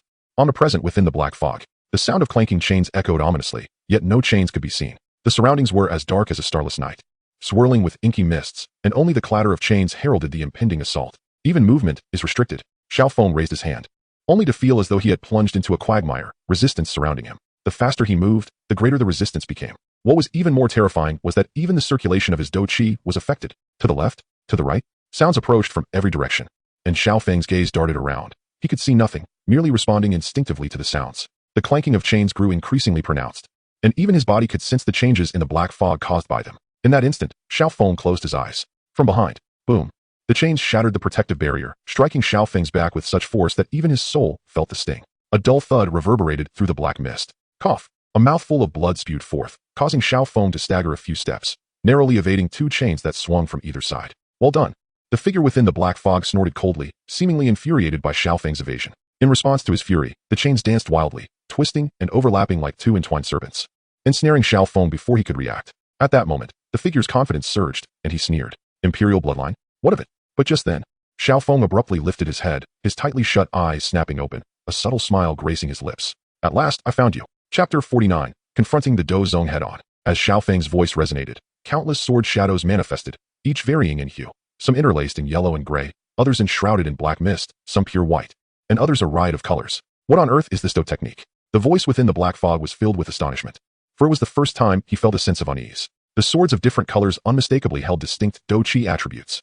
Could one person possess 7 or even more attributes? Such a thing was utterly inconceivable. The smile faded from Xiao Feng's lips as he uttered a chilling command. Fall. Hundreds of palm-sized swords, each capable of breaching a Do Zong's defenses, surged forth with unrestrained ferocity towards the figure. The explosive sounds of intertwining Do Chi attributes echoed, and in less than 10 seconds, the dense black fog dissipated, becoming as light as broth, while the figure's aura grew chaotic. As the black mist receded, the wind began to stir. Countless Do Chi surged from all directions, whipping up a fierce gale that poured into Xiao Feng's body through every pore. The wind did not cease, nor did the swords. Was this the manifestation of the soul? Observing the shadow before him, Xiao Feng seemed to comprehend why his attacks had previously faltered. At this moment, the figure was no longer shrouded in dark mist, revealing its most authentic self. Like a spectral shadow suspended in the air, clad in an eerie black robe that enveloped the apparition, its face was obscured by a nebulous silhouette, rendering its features indistinct. The shadow gazed intently at Xiao Feng, its voice not weak, yet devoid of the previous air of superiority, even tinged with a hint of trepidation. Surely, even with imperial bloodlines, such a feat was unattainable. This was impossible. It had never been heard of. After a furious roar, the shadow suddenly erupted into laughter, questioning if this was truly your trump card, the method of harnessing multiple elemental energies. If I were to capture you alive, it would undoubtedly be a monumental achievement. With that, a small vial materialized in its hand, which it promptly shattered, causing a few more ethereal shadows to emerge, only to be swallowed whole before they could struggle. Xiao Feng, let us see how you shall oppose me. The figure cackled maniacally, its spectral form solidifying slightly, emanating an even more terrifying aura. It regarded Xiao Feng with confidence, proclaiming, a strike that transcends the Do Zong realm. Let us see how you withstand it. 9 iron chains suddenly materialized, entwining and constricting towards the center, the sound of cracking resonating as the chains shattered and began to reassemble. Moments later, a pitch-black spear emerged. The passage of time seemingly halted, as fractured space spread cracks like a shattered ice surface, creating an image of absolute stillness. This was the most terrifying attack Xiao Feng had ever witnessed. The spear was imbued with spatial power, locking onto him with no means of evasion, only the option to withstand it. A formidable pressure emanated from the spear, stirring a tempest that rustled Xiao Feng's robes. His shoulders felt as though a great mountain had descended upon him, and his feet began to sink into the earth. His heart raced, beads of sweat forming in his palms, acutely aware that he could either slay this adversary here or flee alone. Witnessing the slaughter of the Xiao clan by the Soul clan, followed by his own relentless pursuit by them, there was no need to choose. A fierce determination flickered in Xiao Feng's eyes. He understood that once the gaze of the Soul clan fell upon him, neither the Xiao clan nor he himself would escape death. The Soul clan of this world would not necessarily send waves of personnel in a sequential order from Do Zong to Do Zun to Do Shang. Xiao Feng even suspected that if the Soul Heaven Emperor were not nursing wounds, he would personally lead an assault upon hearing the name of the Xiao clan. Before the opponent could gather their strength, Xiao Feng seized the initiative, leaping into action with a powerful thrust of his legs that left a deep crater in the ground. He charged against the gale, racing towards the figure behind the spear. Kill! Xiao Feng bellowed, his fist striking the shadow, causing the void to tremble slightly, making the apparition blur even further. Kick. Struggle in your dying moments. The figure from the Soul Palace allowed Xiao Feng's fist to land upon it. Though it was an excruciating pain, it continued to laugh maniacally. Moments later, with a push of its hands, the black spear lunged toward Xiao Feng. Despite being merely the thickness of an arm, it bore the momentum of a mountain, sweeping through the void with an illusion of slowness yet arriving at Xiao Feng's side in an instant. Release. Xiao Feng's fist struck the spear. A weapon clearly forged from condensed fighting spirit, yet it possessed a hardness surpassing that of steel. The black spear remained as if imprinted in the void, utterly unmoving, while Xiao Feng himself was sent reeling, blood spilling from his lips. The power of condensed space could not be shaken by anyone below the rank of a battle sovereign. With a swift motion, the spear pursued the retreating Xiao Feng, piercing through his chest and abdomen in an instant, creating a spray of crimson blossoms. A gaping void the size of a fist appeared in his midsection, light shining through as blood gushed forth, revealing his internal organs in a disconcerting dance. Excruciating pain engulfed Xiao Feng's mind, rendering him momentarily blank. He coughed violently, blood trickling from the corners of his mouth, his body swaying unsteadily, and his fighting spirit becoming chaotic. Yet, within his eyes ignited a fierce battle intent. He harbored a pride that was uniquely his own. Who is Xiao Feng?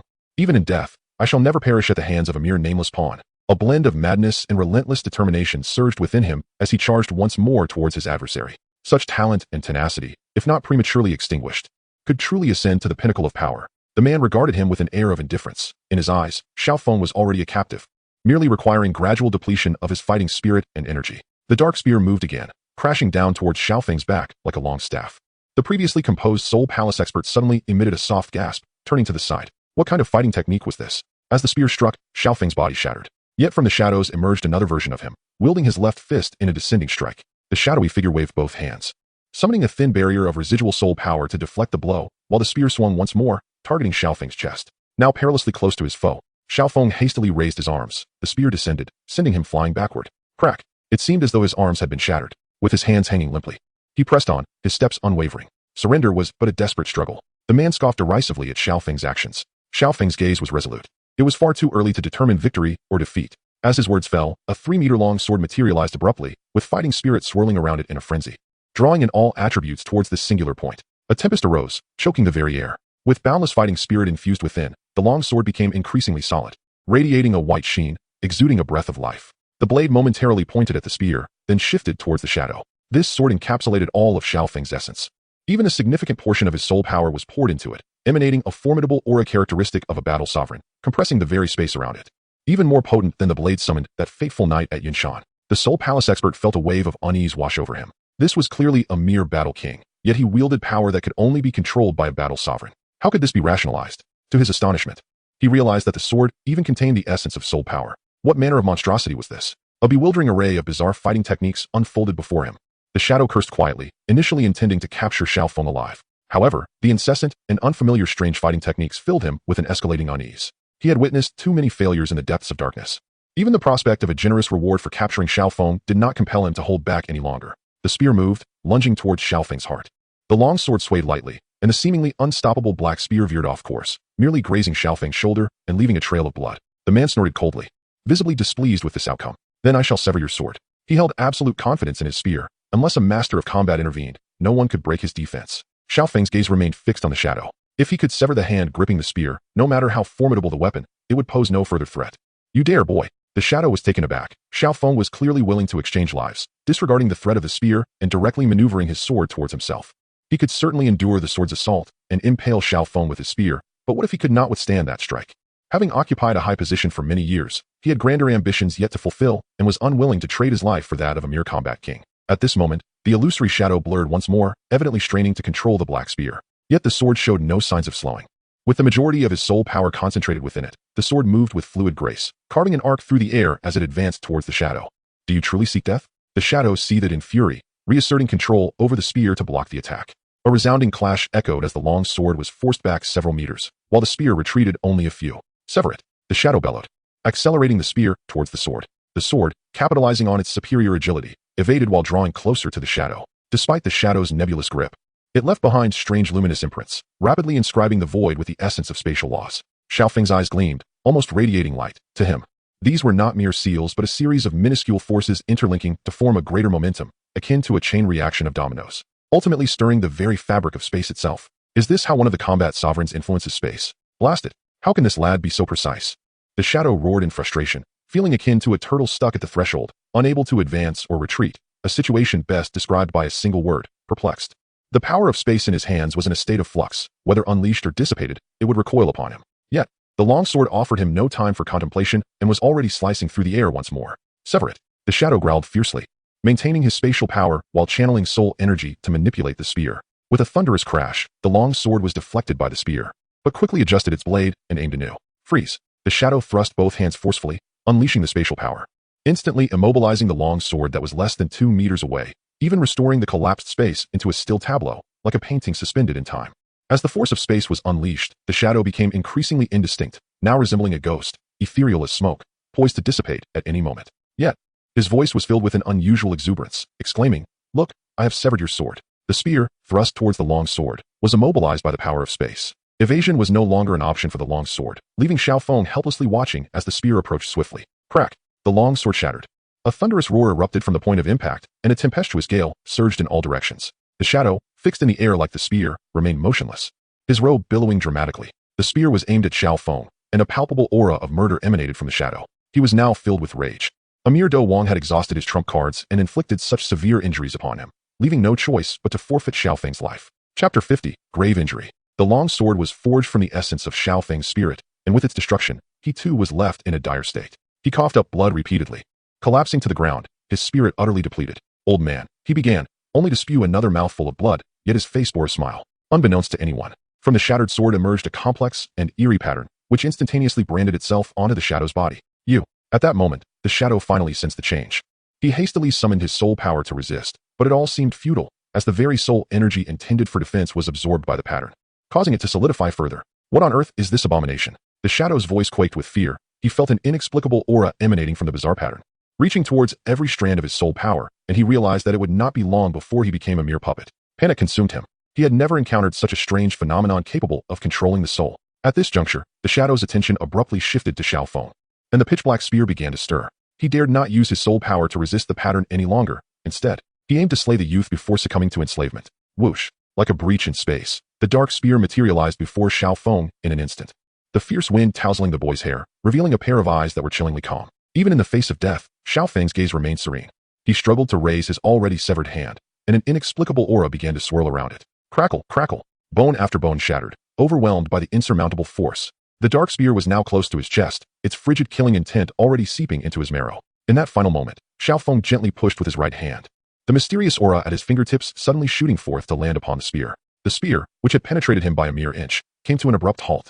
Enduring excruciating pain, Xiao Feng shifted his body slightly, avoiding a fatal blow, and in the next heartbeat, the spear pierced through him. The power of space. A voice of near despair erupted from the shadow's lips, his will to resist waning, with no time left to command the spear for a second strike. A wave of unwillingness surged within his consciousness as he yelled, "Why? This is impossible." In the depths of unending despair, a defiant spirit transformed into a fierce resolve. The dark figure suddenly erupted into raucous laughter, declaring, "Even in death, I shall not be subdued by you." With those words, his body began to swell. Resembling an inflated balloon, his black robe torn asunder, leaving only an ethereal shadow in its wake. As his form expanded, the already insubstantial silhouette became increasingly indistinct, ultimately morphing into a sphere 3 meters in diameter, within which his soul energy was in utter disarray, teetering on the brink of fragmentation. At that moment, the balloon of soul energy abruptly contracted, condensing to the size of a fist in less than a second. Boom. The sound erupted like thunder breaking the silence of a clear sky, causing Xiao Feng to experience a momentary ringing in his ears. The space began to collapse, revealing a pitch-black void with a diameter of several meters, where chaotic currents swirled, posing a risk even to those of the Dozun rank. The inky spear began to dissipate. Once tranquility returned, the very center of the explosion revealed that same intricate pattern, now considerably more ethereal and even more transparent than when it was first created. With a swift whoosh, it vanished into the center of Xiao Feng's forehead, leaving no trace behind. Calling upon the great eagle within his consciousness, Xiao Feng, despite the searing pain and fatigue, slowly rose to his feet, allowing blood to trickle down his body as he gazed quietly into the distance. After approximately 5 minutes, the great eagle landed beside him. "Master, what has happened to you?" The eagle, now at the 6th tier, spoke in astonishment, noting that Xiao Feng's condition was scarcely improved from their initial encounter. It pondered what sort of individual could reduce him to such a wretched state, considering even the crownless king of the Beast Mountain, the amethyst-winged Lion King, dared not provoke Xiao Feng. Though unaware of the lurking danger nearby, the great eagle understood the urgency of the moment. Without further ado, it gently lifted Xiao Feng onto its back with a surge of do-qi. Just as the eagle prepared to take flight, Xiao Feng interjected, "Wait, what is it, master? Disperse the lingering aura here." The eagle nodded and ascended into the air, summoning a tempest. Below, a whirlwind arose, sweeping away the remnants of the aura until nothing remained. Only then did the great eagle swiftly carry Xiao Feng away. After a considerable distance had been traversed, 2 figures emerged in the distance, advancing step by step towards their location. One was clad entirely in armor, rendering their visage unrecognizable. The other possessed an unremarkable appearance, difficult to recall even upon sight. With only a distinctive scar marking the right brow, his sole defining feature. The ordinary-looking man spoke, "Emo Protector has witnessed your prowess and is naturally aware of our methods.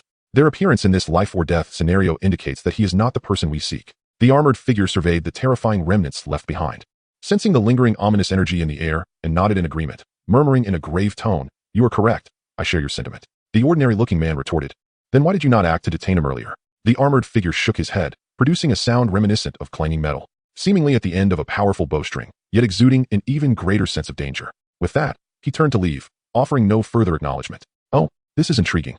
A glimmer of light flickered in the passerby's eyes as he followed the armored figure into the distance, until the two departed.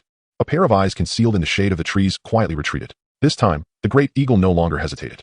It directly descended into Xiao Feng's courtyard amidst the watchful gazes of many. The patriarch of the Xiao family, the 3 elders, and all the capable members had gathered around, their expressions somber, akin to facing a formidable enemy. It was only when the great eagle landed, and they beheld Xiao Feng upon its back that their demeanor shifted. "Brother Feng." A graceful figure emerged from the crowd. The young girl had already recognized the great eagle. Witnessing its unusual act of descending into this small courtyard despite the potential panic it might incite within the Xiao family, her heart was filled with overwhelming anxiety. Upon seeing Xiao Feng, drenched in blood and in a state of uncertainty between life and death, Xiao Sun could no longer contain herself. She rushed forward, climbing onto the back of the great eagle, wanting to lift him but hesitating to touch him, fearful that he might vanish like a fleeting illusion. Before she could ponder further, another figure sprang into view from the corner of her vision. Xiao Zhan's brow furrowed, and he urgently called out, Do not act recklessly. Xiao Yan, however, paid no heed to his father's earnest plea. He leaped onto the great eagle's back, saying, Sister Sun, Brother Feng is gravely injured and requires immediate treatment. Please assist me with one task. What must I do? Xiao Sun asked, raising her chin to gaze at Xiao Yan. Have everyone disperse and keep them away from here. I will handle the rest, Xiao Yan replied. Beginning to assess Xiao Feng's injuries, his brow furrowed in confusion over the severity of Xiao Feng's wounds and how he had managed to endure. Xiao Sun nodded and quickly descended in front of Xiao Zhan. Uncle Xiao, Brother Yin says he can treat Brother Feng. Please arrange for the clan members to disperse. Xiao Zhan hesitated, but then recalled that an experienced elder had taken Yin on as a disciple. Perhaps he truly could save Feng. Everyone disperse. Under Xiao Zhan's direction, the crowd parted, leaving only Xiao Sun, Xiao Zhan, and the elder. You two should also leave. I require absolute silence. Xiao Yan urged again, not wishing for the elder to be exposed to more eyes. Xiao Sun shot Xiao Yan a heavy glance before closing the courtyard door. Uncle Xiao, elder. We should depart as well. Though both older men were concerned about Xiao Feng's condition, they could only shake their heads and leave at her insistence. In the courtyard, the elder revealed himself. Gazing upon Xiao Feng's battered form, he could not help but exclaim, what remarkable talent, temperament, and refinement. Even his appearance surpasses yours. How did that ring not end up on his finger back then? Xiao Yan's expression darkened instantly. Old man, save the jibes for later. First, let us figure out how to save my brother. Fear not. With me here, your brother shall not perish. The elder retorted, rolling his eyes. He summoned a piece of white paper, densely filled with names of medicinal herbs, no less than 50 or 60 varieties. Qinglong wood, cooling grass, bay fruit. Xiao Yan's gaze traversed the list, his face growing increasingly grim. Where am I to find these items? The elder gestured towards the opposite courtyard. What seems difficult to you, others do not find so. Your brother will not die anytime soon. With me around, he can last 2 or 3 days without issue. Xiao Yan disregarded the self-praise of Yao Lao and headed straight to Xiao Sun. Sister Sun, will these items be ready within 2 days? After scanning the list, he crossed off several herbs he currently possessed. Xiao Sun took the paper, folded it without a glance, her unease somewhat alleviated. Is there any news on Brother Xiao Feng? He has lost too much blood and has fallen into a coma. I need to stabilize his condition first. As for the herbs, I entrust that task to you. Once prepared, please send them directly to the opposite side. Xiao Yan did not linger, as Xiao Feng's injuries required urgent attention. The healing potions he was concocting might prove beneficial. Watching Xiao Yan depart, Xiao Sun gazed into the corner, where a figure materialized, yet it was not Ling Ying.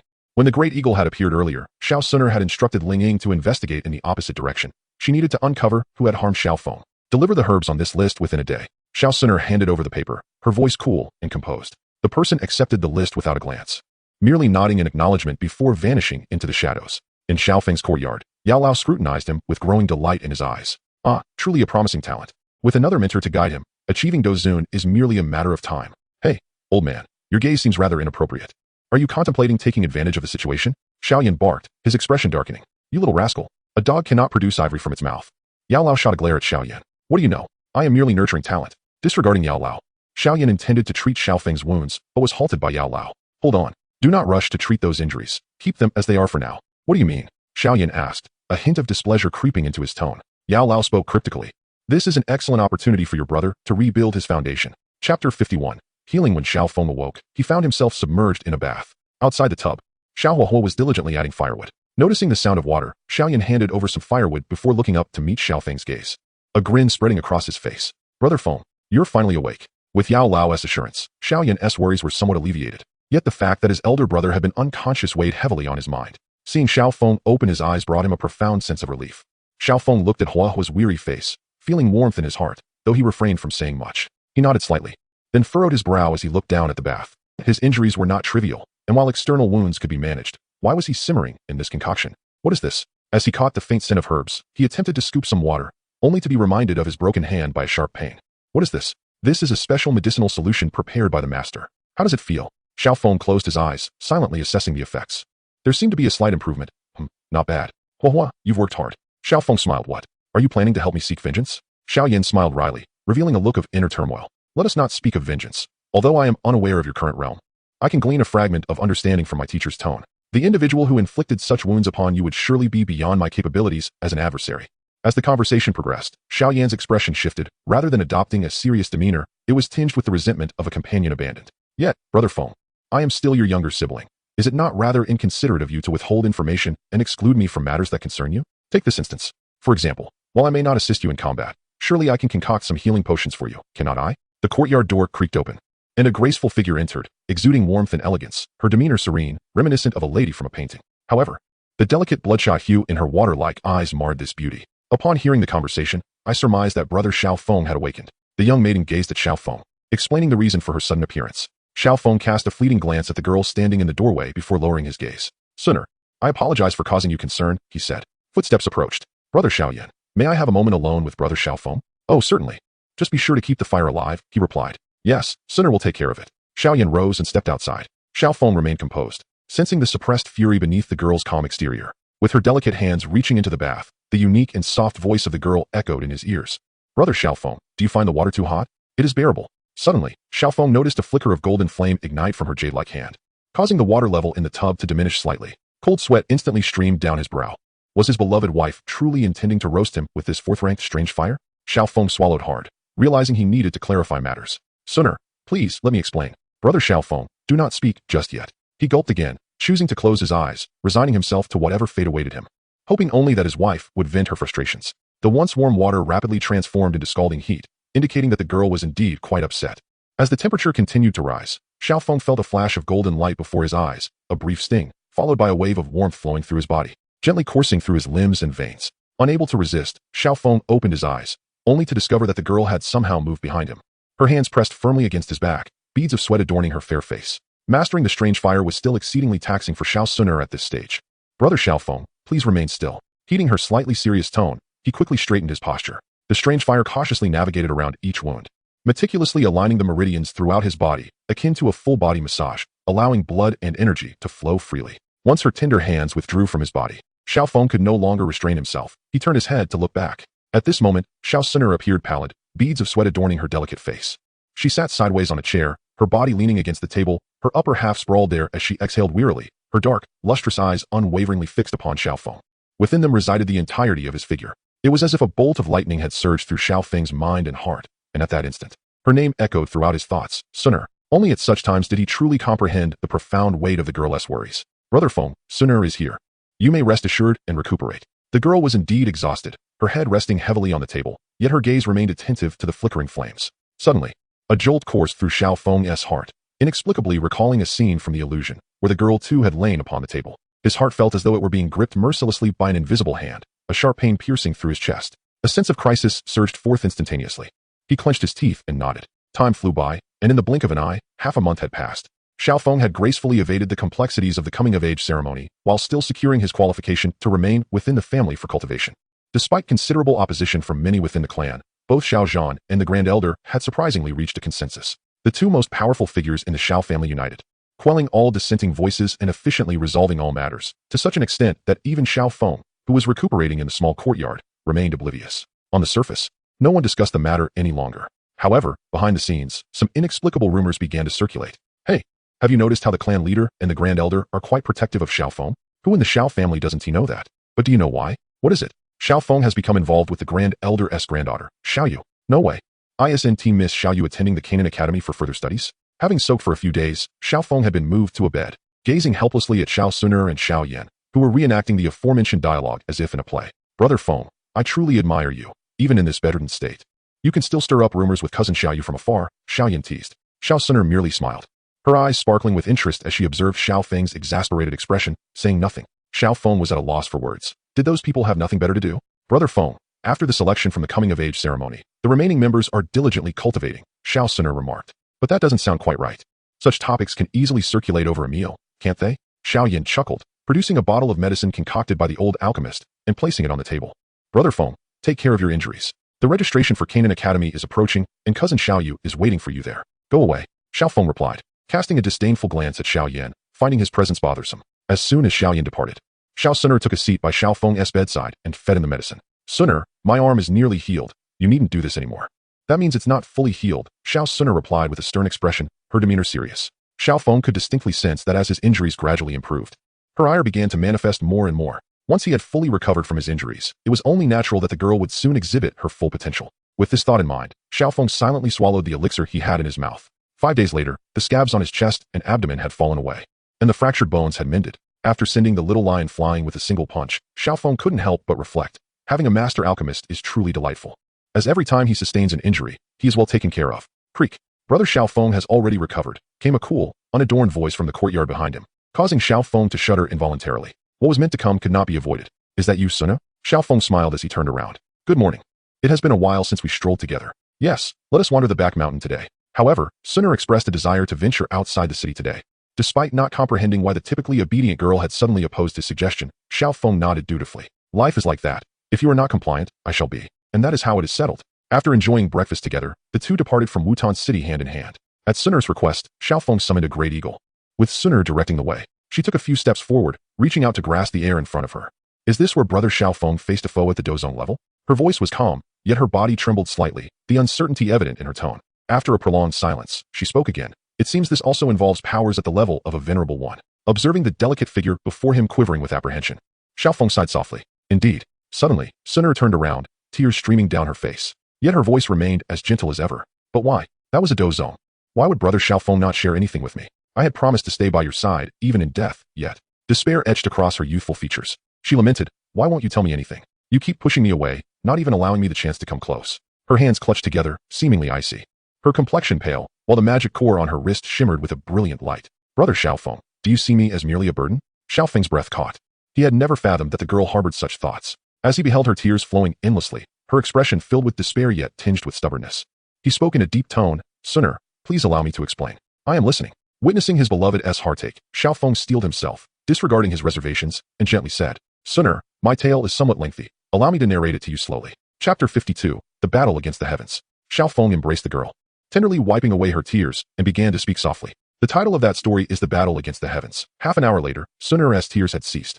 Captivated by the tale, yet her brow furrowed deeper. Brother Xiao Feng, why is it that in your story there is Suner, there is Brother Xiao Yan, and all the members of the Xiao family, but not you? Xiao Feng spoke at a measured pace, recounting the events surrounding Nalin Yinran's annulment of the engagement and Xiao Yan's mastery of alchemy, urging, Suner, please allow me to finish. Once, the unease intensified, enveloping Xiao Suner's heart in an instant, rendering her breathless, unable to utter a word. Do not be afraid, my dear, Xiao Feng murmured, resting his chin atop the girl's head, gently swaying it. It is merely a story, a tale that never truly existed. In that moment, Xiao Feng was suddenly reminded of that day, in this very place, the gaze that had been cast from afar.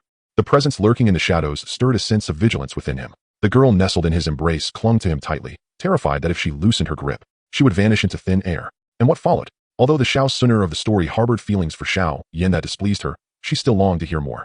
Eager to learn of Xiao Feng's emergence, Xiao Feng shook his head, no longer delving into the details, but merely mentioning the 8 great imperial clans, the terrifying Soul Emperor, and the ambition to ascend to the throne. In his view, these were established facts that would not alter regardless of their dissemination. He even wished for the ancient clans to unite with the others to storm the Soul Realm directly. Meanwhile, the girl in his arms was already in a state of shock. The matters Xiao Feng spoke of were beyond the knowledge of even an ordinary noble family, many of which she herself was unaware. After a prolonged silence, she posed the question that weighed most heavily on her mind. So, how did you, Brother Xiao Feng, come to be here?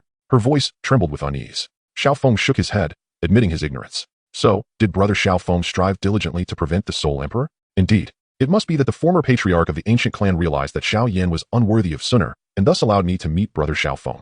Xiao Suner looked up at Xiao Feng, her expression one of enchantment. Xiao Feng pinched the girl's soft, tender cheek, finding it quite delightful. The Soul Palace Dozong expert I encountered that day was also not mentioned in the story, and at that time, I was unaware he belonged to the Soul Palace. Xiao Feng clarified. Xiao Suner pouted, expressing her discontent. Elder Ling must have sensed it. Pressing her lips down, Xiao Feng chuckled. Well, he was certainly sent by your father to protect you, so your safety was his utmost priority. The previously pressed lips curled back into a pout. Perhaps partially. Xiao Feng said with an awkward smile. Is that why Brother Xiao Feng is so familiar with Miss Yufei, because of this story? Do you still remember? Xiao Feng replied with a bittersweet smile. Xiao Suner suddenly sighed. And what of Sister Qing Lin and Sister Xiao Ling? All right. Since Suner has also concealed many matters from Brother Xiao Feng, though you knew them from the start, hiding is still hiding, so Suner forgives you. The girl climbed out of Xiao Feng's embrace, gazing at him intently for a long while. However, Suner still felt a profound sense of unfairness. What? Brother Xiao Feng has shared many stories related to Suner, yet Suner has yet to hear Brother Xiao Feng's own tale. Despite the peculiarities of Xiao Feng's accounts, she was willing to believe every word he said. Her dark, bright eyes brimmed with curiosity, concealing a glimmer of anticipation deep within. Playing games? Explaining it is rather complicated. It is merely a form of self-entertainment. So, did Brother Xiao Feng have someone he liked before? Xiao Feng chuckled, amused that this jealous girl had been brooding for over a decade about his past life. He playfully pinched the girl's nose, teasing her. Of course, in my previous life, I had 8 wives. Xiao Suner's expression immediately soured, and she stammered, what about them? For a moment, she found herself at a loss for words. Her heart heavy as if it were stifled, yearning for release, yet unable to exhale. All right, my little vinegar jar, I was just joking, silly girl. Xiao Feng's eyes crinkled with mirth. In my 2 lifetimes, I have only loved you, Xiao Suner, with a heart so true that the heavens can bear witness. Xiao Suner broke into a radiant smile, throwing herself into Xiao Feng's embrace. Even if her brother Xiao Feng was teasing her, she felt delight. After a while, the girl tilted her head up and asked, "What are your plans for the future, brother Xiao Feng? Do not fret over those troublesome matters. When the time comes for your coming-of-age ceremony, I shall visit your father to propose," he replied. "But that is still many years away. So, you must diligently cultivate, otherwise. After our marriage, we won't even be able to share a room. What shall I do?" Xiao Feng jested. Xiao Sunner's cheeks flushed crimson, and she could barely whisper an agreement, too shy to utter anything more. "From now on, you must not cry. Brother Xiao Feng shall not bully you again." "How could that be?" "It absolutely is." "No way." "Indeed it is. Then I shall never bully you again, all right?" Upon returning to Wutan City, the two devoted most of their energy to cultivation. Xiao Feng, having faced life and death in battle, needed no further elaboration. Not only had his strength diminished, but his soul was also scarred, leading him to a profound realization of his own frailty, pushing him to cultivate fiercely. Xiao Sunner, aware of the immense pressure on Xiao Feng, became equally diligent, wishing to share some of his burdens. At this juncture, news arrived from Yun Mountain. The guardian Wu had made an appearance. Holding back the irritable Xiao Yan until Xiao Sunner had seen off, Na Lan Yen ran. Xiao Feng finally released his grip. "Brother Feng, how dare that woman show her face here?" Xiao Yan seethed. "Why did you stop me? What do you intend to do?" Suppressing a laugh, Xiao Feng quipped, "Are you planning to hit her? Or perhaps scold her? After all, she is your wife." "What a joke." Xiao Yan waved his hand dismissively. "Let us not pretend I've ever had any feelings for her. Even if I did, after she came to annul our engagement, we were destined to part ways. Indeed, she is a descendant of the amethyst-winged Lion King." Upon hearing Xiao Feng's admission, Xiao Yan couldn't help but gasp. The little lion's tense body relaxed in Xiao Yan's hands, finally free from the clutches of that great demon. It vowed that henceforth, it would rather follow a wild dog than spend another second with Xiao Feng. After a brief preparation that consisted merely of breakfast, Xiao Feng set out. At this moment, the guardian Wu likely harbored doubts about the Xiao clan, returning due to the sudden disappearance of that dozone. Regardless, it was essential to extend a proper welcome. Xiao Sunner had hoped to bring Lingying along, but Xiao Feng refused. "Just as you worry for my safety, I worry for yours. It's merely a dozone guardian. The Yunlan sect is not without its own." On the road, Xiao Feng engaged in casual conversation with the Great Eagle, Xiao Hui, discussing nothing more than the current state of their cultivation. "If you don't strive harder, you might as well be castrated," he jested. The Great Eagle, in turn, expressed profound affection for the art of cultivation, articulating the urgency of time while revealing a steadfast determination to break into the 7th stage within 5 years. Ultimately, the exchange concluded amicably between man and eagle. Upon reaching the foot of the mountain, Xiao Feng discovered he was awaited. "Come on, you simpleton," Yun Yun's voice rang coldly.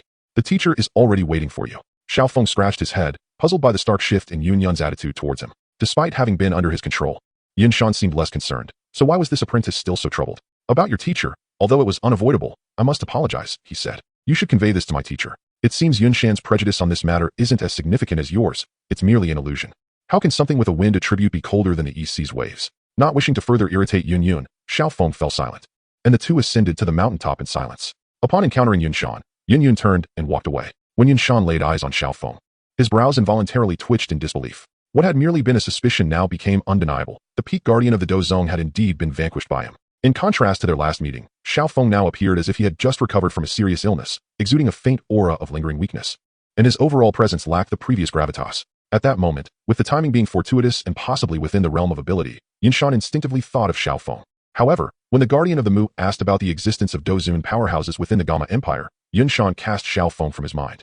Yet upon this reunion, witnessing Xiao Feng's numerous changes, he arrived at a conclusion. It was undoubtedly this lad. There was no mistaking it.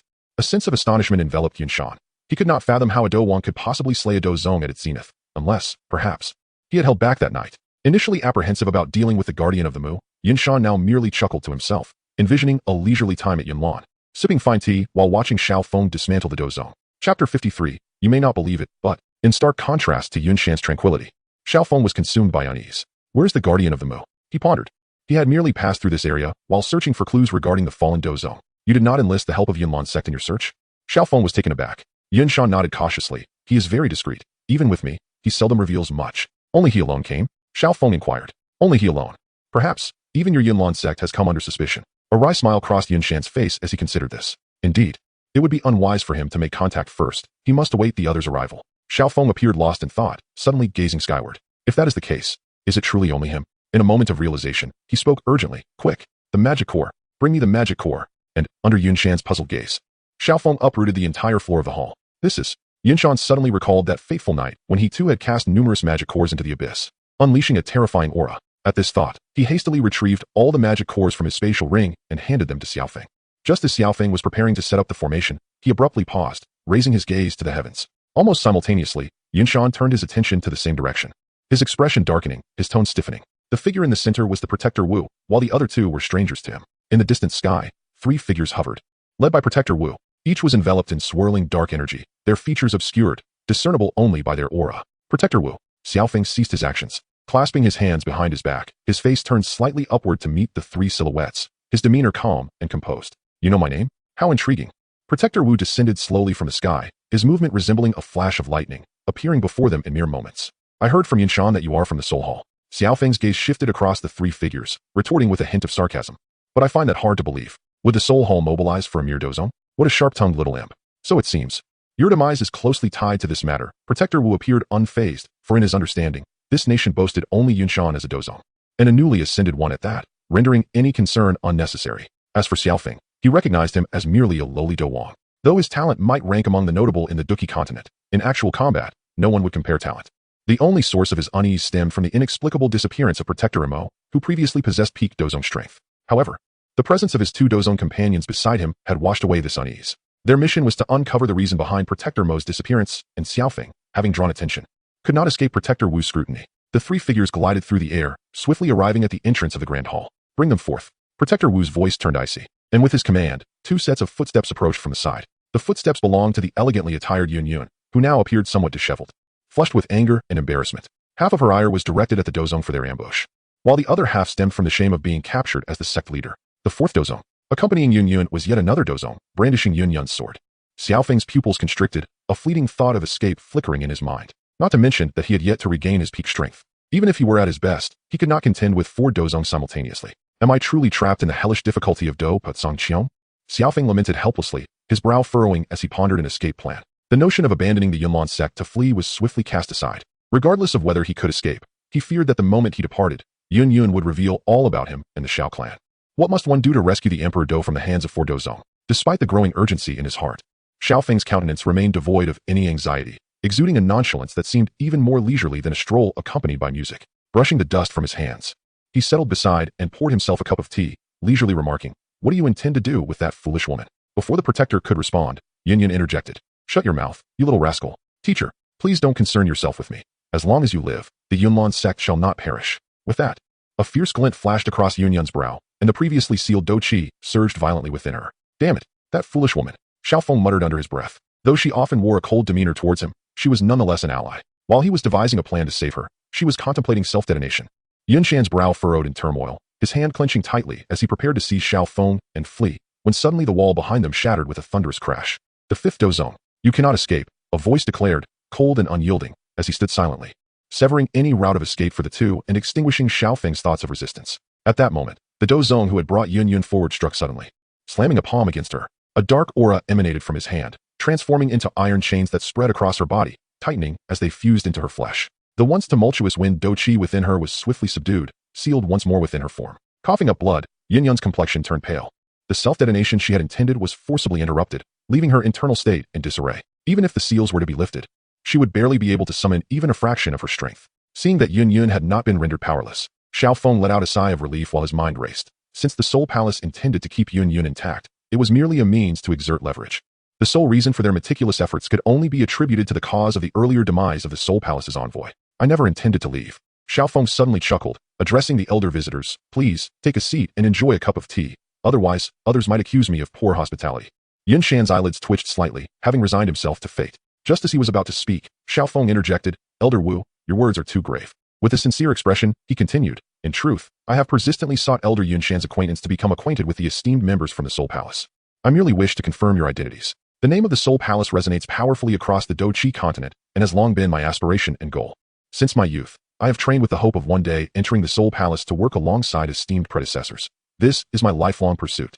If one cannot defeat them, then one must join them. The 5 formidable figures from the Soul Palace exchanged glances, each feeling a sense of disbelief. As they looked at Xiao Feng with suspicion, what grievances have we with you, and why do you treat us as fools? Yet, Xiao Feng's words flowed unabated.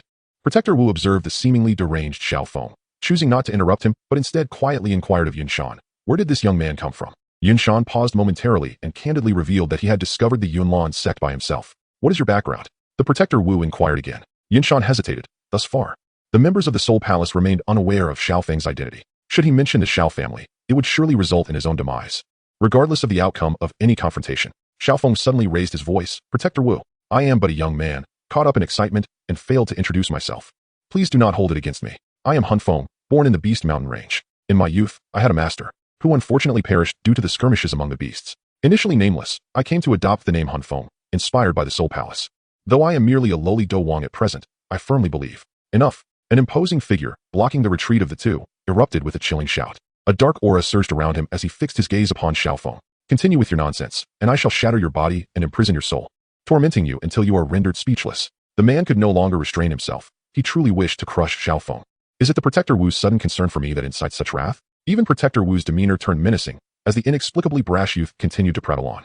Was he attempting to buy time? As the five of them contemplated making their move, Xiao Feng raised both hands. Please, my esteemed elders, hold your actions. If my conjecture is correct, you have come concerning the previous elder, have you not? So, the disappearance of Protector Mo is linked to you? Xiao Feng sighed. I had not intended to mention it, as that elder perished for my sake, and discussing this fills me with guilt. However, given your evident skepticism, I feel compelled to reiterate. The five ruthless beings found their patience entirely exhausted by Xiao Feng's meandering words. The hall was soon enveloped in thick, dark energy. Iron chains suspended ominously, the clanking of metal reverberating, compelling Xiao Feng to address the crux of the matter directly. Wait, you may not believe this, but I am the newly accepted disciple of Protector Mo. Silence ensued. The chains froze midair, and even the dark energy ceased its swirling motion. You claim to be Protector Mo's disciple? Indeed. Not only the five from the Soul Palace, but even Yun Shan and Yun Yin widened their eyes in disbelief. Is this truly possible? Are you not afraid that the weight of Protector Mo's coffin might crush you? Oh, to be reduced to ashes? Then it matters not. Protector Mo's soul lamp has extinguished. Are you truly willing to take the blame for a deceased? Protector Wu chuckled coldly, the chains beginning to tremble once more, poised to strike. My master taught me but a fragment of cultivation techniques before being brutally slain. I can only attest to this much. Xiao Feng spread his hands. A dense black aura swirling between his palms. This is the essence left in my body by my master, meant to remain hidden from outsiders, revealed only in the presence of the esteemed members of the Soul Palace. The dark energy he manifested bore a striking resemblance, nearly indistinguishable from the genuine article. Young man, tell us how Protector Mo met his demise, Protector Wu queried. Xiao Feng furrowed his brow, pondering the difficulty of weaving this tale. Whom could he blame for this predicament? Tai Su Gulong. That seemed illogical, considering that individual was already burdened with their own issues and had little time to wander here. Tian Yao Huang. That was even more absurd, as their ties with the Soul Clan appeared relatively amicable. The Jiu Ming Mang. The Tian Luan clan, numerous factions mentioned in the original text flitted through Xiao Feng's mind, yet crafting this narrative proved to be a formidable challenge.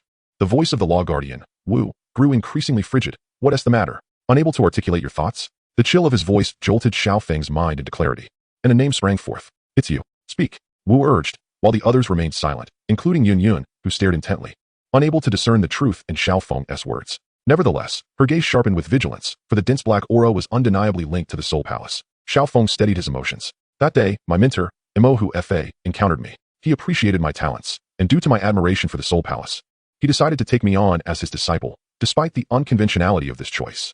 Perhaps our genuine master-disciple bond provoked the heavens, leading us to that terrifying existence. As he spoke, a look of indignation crossed his face, his fists clenched tightly. Just as he was about to continue, Wu abruptly interjected. Now, please elaborate further on the ensuing events. Xiao Feng was taken aback. Oh, recount the scene of the battle once more, Wu commanded. Xiao Feng frowned, steeling himself to refine the story he had just concocted. To his surprise, as soon as he finished, Wu insisted, yes, repeat it again. What does he mean by that? Is my tale about to be exposed? This thought barely formed when a cold voice resonated from behind him. Wu, while it is true that Imohu Fa has never seen eye to eye with you, do not squander any more time. Wu laughed heartily, as if releasing a long-held breath, glancing around. In that moment, the chilling aura surged once more. This boy spins tales incessantly. We might as well extract his soul directly. Esteemed elders, I am nonetheless a member of the Soul Palace. Are you not concerned about the Hall Master discovering this? Xiao Feng challenged. You are aware of the Hall Master? Wu inquired, taken aback, yet his speed and action did not falter. His arm lifted, and a torrent of black energy surged toward Xiao Feng without restraint. Xiao Feng raised an eyebrow, realizing their intent to eliminate him. Even that mass of black energy could not deceive them. He was no longer willing to indulge in their trivial tales, so he stomped the ground. A cloud of dust erupted, propelling him sideways to evade the attack. In one fluid motion, he lunged toward Wu, shouting, Yin Shan, the old sect master, break through. Simultaneously, Yin Shan began to charge outward, just as Yun Yun had asserted, so long as he remained alive, the Yunlan sect would not perish. A cornered beast still fights. A cold voice echoed behind Yun Shan, and then the figure melted into darkness, casting the entire hall into obscurity. Planning to flee? I knew there was something amiss with you. In this moment, the protector, Mu, was enveloped in a swirling mass of dark energy, surging forth like tumultuous waves. The advancing Xiao Feng was unexpectedly pushed back a step. In the next instant, 3 fighters of the Do Zone realm simultaneously launched their assaults upon him. Xiao Feng scarcely had time to lament, Confronted with 3 relentless attacks, he boldly stepped forward, choosing to meet Mu's onslaught head-on. Such audacity. Amid Mu's furious roar, Xiao Feng plunged into the realm of his dark energy. Instantly, the dark mist coalesced into iron chains, extending towards him, cloaked in the black haze.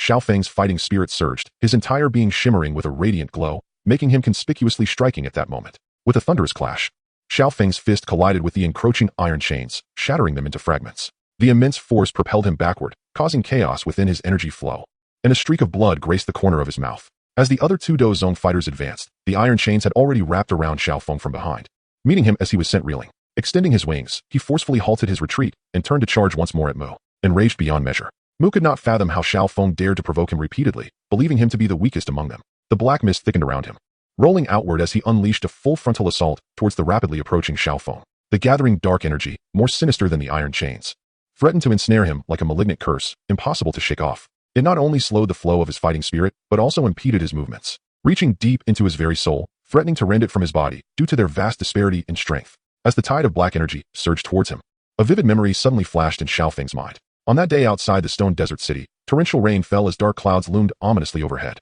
A sudden flash of lightning illuminated the world, parting the clouds in an instant. That wild thunder echoed in his thoughts once more. The black mist approached ever closer, and Xiao Feng's gaze remained serene, devoid of any tremor. The vivid recollection in his mind accelerated, and just as the dark energy was about to envelop him, his thoughts resonated with the cacophony of thunder. Unbeknownst to all, outside the hall, lightning flickered. The resonance of thunderous elements began to pulse within, with sparks flashing intermittently before quickly dissipating. Just as Xiao Feng was struck by the dark energy, and as Mu prepared to mock him, Xiao Feng's figure vanished.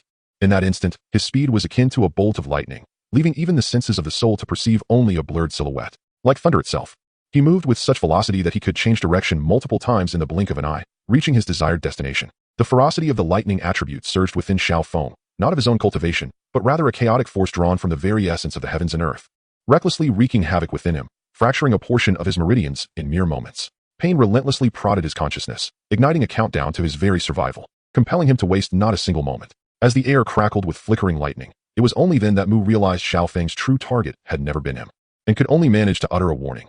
Be careful. As the dark mist dissipated, Xiao Feng's figure materialized before the Do Zone, who was guarding Yun Yun. The man sneered coldly, questioning whether he was truly easier to deal with. As he spoke, the black fog surged once more, and 3 iron chains extended from behind, aiming to strangle Xiao Feng. Without uttering a word, Xiao Feng's eyes glimmered with calmness, a gaze filled with disdain from a Do Wang towards a Do Zone. The man scoffed, his thoughts commanding the iron chains to move even faster. Yet, this did not hinder Xiao Feng. Like a flash of lightning, he evaded the oncoming chains, seizing the sealed Yun Yun with one hand while simultaneously striking down to reclaim his sword, half of his soul power intertwining with an enigmatic pattern that landed upon the man. What on earth is this strange entity? The Do Zone was taken aback, feeling a significant portion of his soul power diminish in an instant, as if that peculiar thing was an insatiable abyss. I apologize, but I can only take one person. Xiao Feng whispered softly into Yun Yun's ear, blood spilling from his mouth as he spoke. Like a streak of lightning, they surged forward through the darkness. Yun Yun raised an eyebrow, about to urge Xiao Feng to abandon her to rescue her teacher, when both were suddenly halted, as if they had collided with an invisible wall. The internal turbulence of Doqi surged, causing Xiao Feng to cough up more blood. Space lock. Did you truly believe you could escape? The protector, Wu, chuckled coldly. I wish to leave. You cannot detain me. Xiao Feng shot a glance at Wu, while above, a bolt of lightning illuminated the sky, striking down towards the spatial barrier.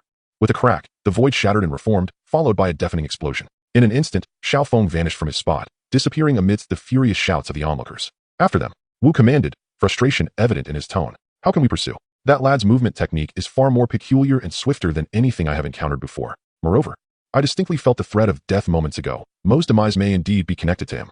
The Do Zone who had been guarding Yun Yun gazed in the direction Xiao Feng had vanished, a lingering fear in his heart. Wu fell silent for a moment, instructing everyone to recuperate, as this matter required careful deliberation. However, prior to that, his gaze shifted to Yun Shan, who was desperately attempting to flee. Unbeknownst to all, a white-haired elder stood in the void, observing the direction of Xiao Feng's disappearance, his eyes filled with indescribable emotions. Meanwhile, Xiao Feng and Yun Yun continued to soar farther away, his energy waning. Hey, are you alright? Yun Yun noticed the blood ceaselessly dripping from the corner of Xiao Feng's mouth. He did not respond. At that moment, he could hear no sound. His bloodshot eyes fixed ahead, his only thought. Further still, his consciousness grew increasingly chaotic, and his vision began to blur. Ultimately, Xiao Feng could no longer endure, his awareness plunging into unconsciousness. Like a flash of lightning, the two of them traced an arc in the air before plummeting down. Accompanied by Yun Yun's piercing scream. They both sank into the depths of the pool. As she exerted herself to pull Xiao Feng from the abyss, his breaths had become increasingly faint. The individual named Yun Yun gazed at Xiao Feng, her expression a medley of complex emotions. However, she swiftly extricated herself from this unarticulated sentiment and began her search for temporary shelter. Soon, she spotted a cave in the vicinity and promptly hoisted Xiao Feng onto her back, making her way toward it. After speaking, her gaze fell upon Xiao Feng once more, and she added, I must also care for this ailing individual. Though she had harbored concerns for Yun Shan, considering his status as a dozong, the likelihood of his escape seemed substantial. With this thought, Yun could not help but sigh, reflecting on her perceived failures as the leader of her sect. From igniting fires and boiling water to drying clothes and foraging for sustenance, the day spent atop Yunlan Mountain had made her feel that survival was more arduous than breaking through realms. It was not until the subsequent night that Xiao Feng awoke, bringing a semblance of improvement to their situation. Have you been subsisting on this? He inquired, eyeing the unripe fruit in his hand. Observing Yun, he noted that her once vibrant lips had begun to crack, her garments hung disheveled upon her frame, and the only aspect seemingly well maintained was her hair, as though all her energy had been devoted to its care. Let me take charge, Xiao Feng sighed. Rolling off the stone bed, a twinge of guilt washed over Yun. After all, Xiao Feng's current plight was partially attributable to her. Had he fled alone, perhaps his circumstances would not have been so dire. Lost in thought, a sudden thud broke her reverie. She looked up to see Xiao Feng had collapsed onto the ground. Rushing to assist him, she asked in concern, Are you all right? Xiao Feng offered a wry smile. Inwardly lamenting that such violent forces as thunder and lightning were beyond his current grasp, their destructive power far too immense to wield. I'm fine, he assured, though it appears I won't be able to assist with dinner tonight. Yun shot him an incredulous glance, exclaiming, At this rate, what help could you possibly provide? Resting well is the greatest assistance you could offer. Chapter 55, Reunion with Xiaolinger. The innards. Slice open the belly and remove the entrails. I have never gutted a fish before. String them up? Yes, use a twig to skewer them. Oh dear, I can't grip this properly. Why are you so clumsy? What are you growling about? Be quiet. Fish are naturally slippery. Hello? Hello? Speak up. What do we do next? You told me to be quiet. If you wish to eat the fruit, I could feed you. Yun threatened. Leaning back on the stone bed, Xiao Feng grimaced, his gaze shifting to the unripe fruits beside him. He resumed instructing Yun on how to kindle a fire. In truth, she did not perform poorly.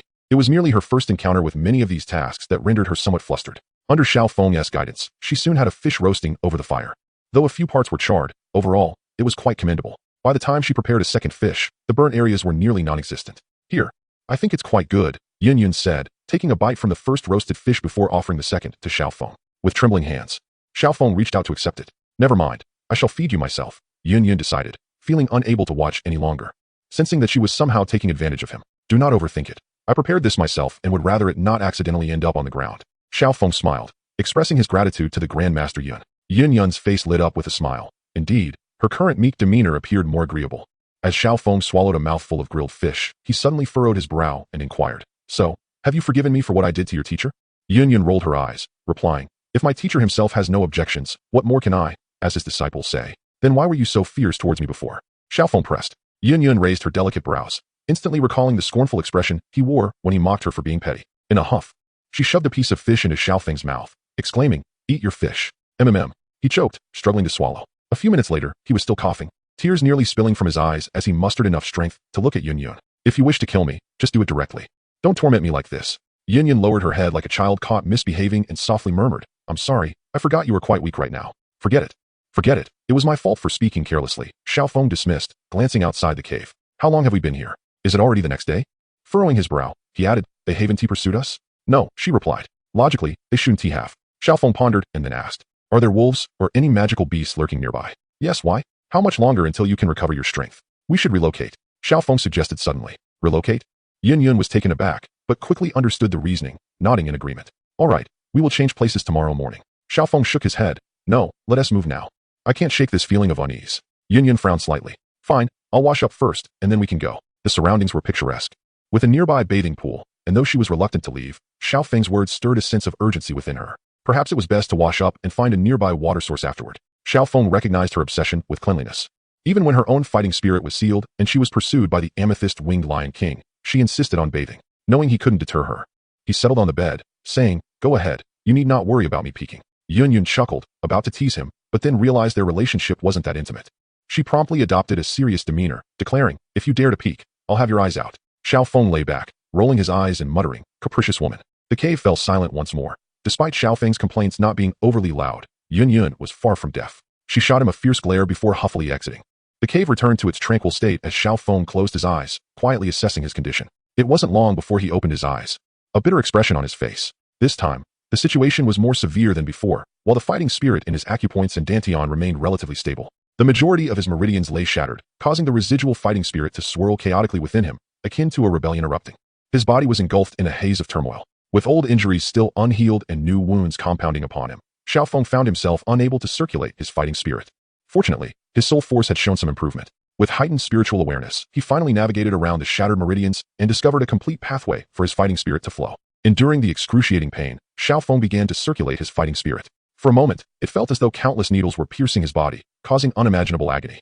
Yet he gritted his teeth and bore it with unwavering resolve. After enduring this torment for over 20 minutes, he finally managed to withstand the suffering, opened his eyes, and slowly sat up. A fit of violent coughing erupted from him, and he expelled a copious amount of blood, dislodging the clotted remnants and shattered organs within him, finally experiencing a modicum of relief. Xiao Feng waved his hand, just as he turned to express his gratitude to Yun Yun. His gaze swiftly shifted away, and in a calm tone, he remarked, "Have you bathed without donning any clothes?"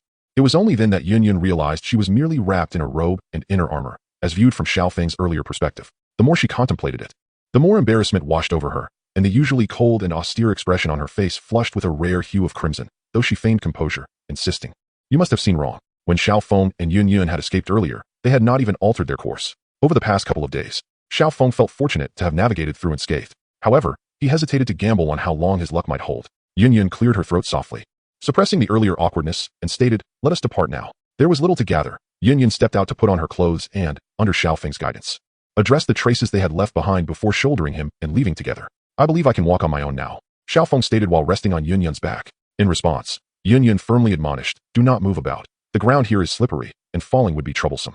Xiao Feng felt somewhat exasperated, finding it tiresome to deal with a woman exhibiting such maternal instincts. Just as this thought crossed his mind, a familiar voice resounded from above.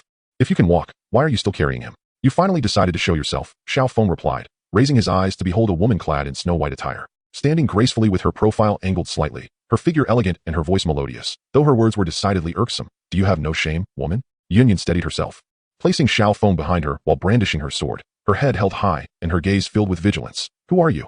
Rather than being incensed by the comment regarding shame, she sensed that the woman seemed to recognize Xiao Feng.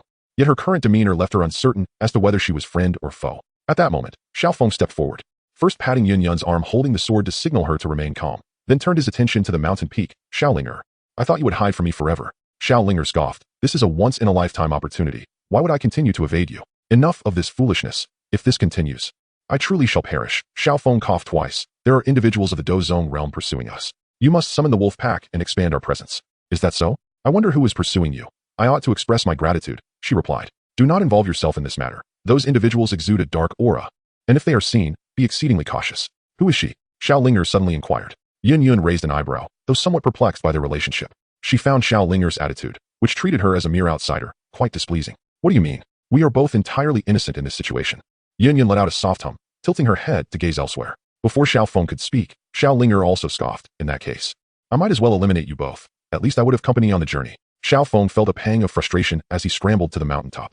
Standing before Xiaolinger and locking eyes with her, "Are you impervious to reason?" Xiaolinger turned her head away, ignoring him. "Is that large monkey still around?"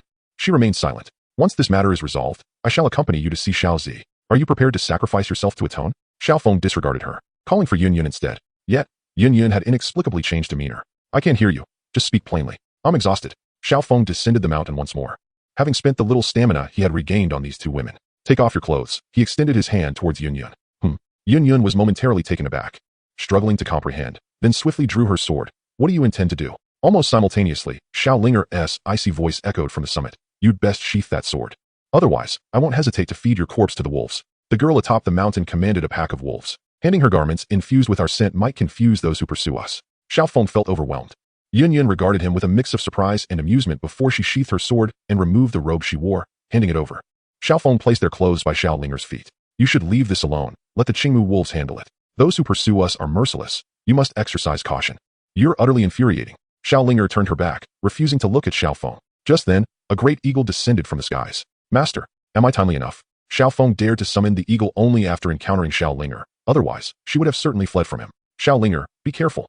The eagle's swift arrival was matched by its rapid departure, leaving behind a bittersweet longing before the joy of reunion could even be felt. Xiaolinger stood frozen, her gaze fixed on the dagger clasped tightly in her hand, shimmering under the moonlight. She gripped it firmly, only to finally let go, murmuring, "Xiao Zi, seeing him in such a pitiable state, let us grant him mercy." Chapter 56, calling her name in her embrace. On the back of the great eagle, The two sat facing one another. Where shall we go? Yun inquired. Xiao Feng shook his head. Let us wait until your injuries heal. For days, Xiao Feng had pondered strategies, even considering a visit to Fengzun and Zhongzhou, but in their current state, nothing could be accomplished. Silence enveloped them once more. Yun, bored, gazed at the clouds on the horizon, the stars above, and the mountains and rivers below, suddenly asking, who is she? At that moment, Xiao Feng was preoccupied with contemplating their next course of action. Escaping was not a sustainable solution, and he began to reminisce about the ancestral grounds of the mountain ape, where one merely needed to immerse themselves to recover swiftly. Unfortunately, after having taken advantage of it once, it had vanished without a trace, leaving him in uncertainty about its whereabouts.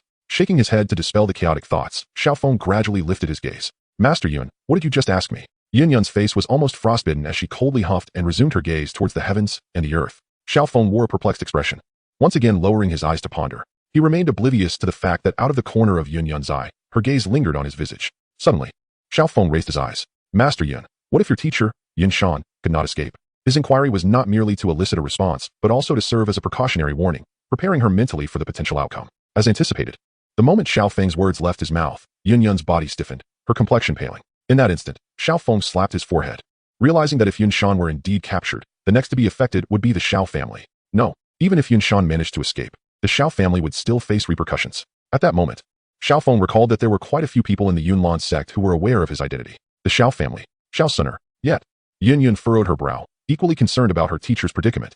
However, setting aside their injuries, how could a Do Wang and a Do Huang possibly withstand the onslaught of 5 Do Zongs? Xiao Feng disregarded Yun's concerns and urged the Great Eagle, hurry, towards Shimo City. The Great Eagle nodded and, with a powerful flap of its wings, deftly maneuvered through the air like a shooting star, plummeting towards Shimo City. At that moment, the eagle's speed increased slightly, with occasional gusts of wind from outside the Do Chi barrier blowing through, causing their garments to flutter. The distant clouds rushed closer before swiftly darting away, yet Xiao Feng's gaze remained fixed on the horizon. Master Yun, will you require another 2 days to restore your strength? Indeed, that is far too slow. Xiao Feng calculated the eagle's speed, reasoning that they would arrive by tomorrow morning, but would they simply wait idly? Do you trust me? Xiao Feng abruptly interrupted Yun's thoughts. Yun looked at Xiao Feng in confusion. What if I could help you recover more swiftly? You? Yun scrutinized him, noting that Xiao Feng appeared as if half of him had sunk into the earth, lacking vitality. Are you jesting? Xiao Feng grasped the eagle's feathers, leaning closer to Yun, then turned away and closed his eyes. Yun stared at him, and after a few seconds, silently turned her back to him. Relax. As Xiao Feng placed his hand on her back, he noticed her body tense up again. It won't hurt. There's no need to fear. Remain still. Upon finishing, Xiao Feng began to circulate the faint Do Chi within him, seeking the only pathway through the shattered meridians. Cough, cough, cough. A searing pain surged within him, as if blades were twisting inside. Xiao Feng gritted his teeth, enduring the agony, yet a trace of blood escaped the corner of his mouth due to the violent coughing. You? Do not move. Cough, cough. Xiao Feng spat out another mouthful of blood, but fortunately, the dark energy surrounding Yun finally began to show signs of change. Like shadows shifting under the play of light, they flowed gently over her, following Xiao Feng's hand as it melded into his body. After half an hour, Yun felt a stirring within her, the energy in her core beginning to respond. The hands that had been pressed against her back were withdrawn, and with a sigh of relief, the unease deep within her dissipated significantly. Xiao Feng, thank you, Yun spoke calmly. Xiao Feng. She suddenly turned around to find him curled up on the back of the Great Eagle, resembling a shrimp, his eyes tightly shut, lips pressed together, brows furrowed, and his body trembling slightly. Yun hurriedly propped him up, her hand resting on his chest as she attempted to channel her energy to alleviate his pain. No, Xiao Feng managed to utter through clenched teeth, but it was too late. Her wind attribute energy had already surged into his body. The wind attribute energy coursed through his shattered meridians, further deteriorating his already dire condition. Wow. Xiao Feng's body jolted violently, and he coughed up several mouthfuls of blood. He collapsed to the ground, coughing uncontrollably, his body spasming without a sound of pain escaping his lips. Only after several minutes did he slowly exhale, his voice hoarse. It's all right, I know you mean well. Yet, the worry and guilt etched deeper onto Yun's face. Your body is in such a state. How can you?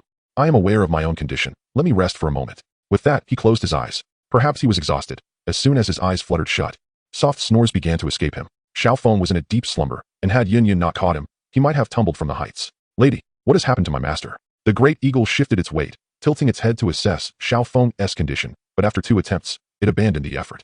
He is gravely injured. Without timely treatment, he may never be able to cultivate again. Alas, my spatial ring was seized by those men. Yun spoke anxiously to the eagle. You must change direction quickly.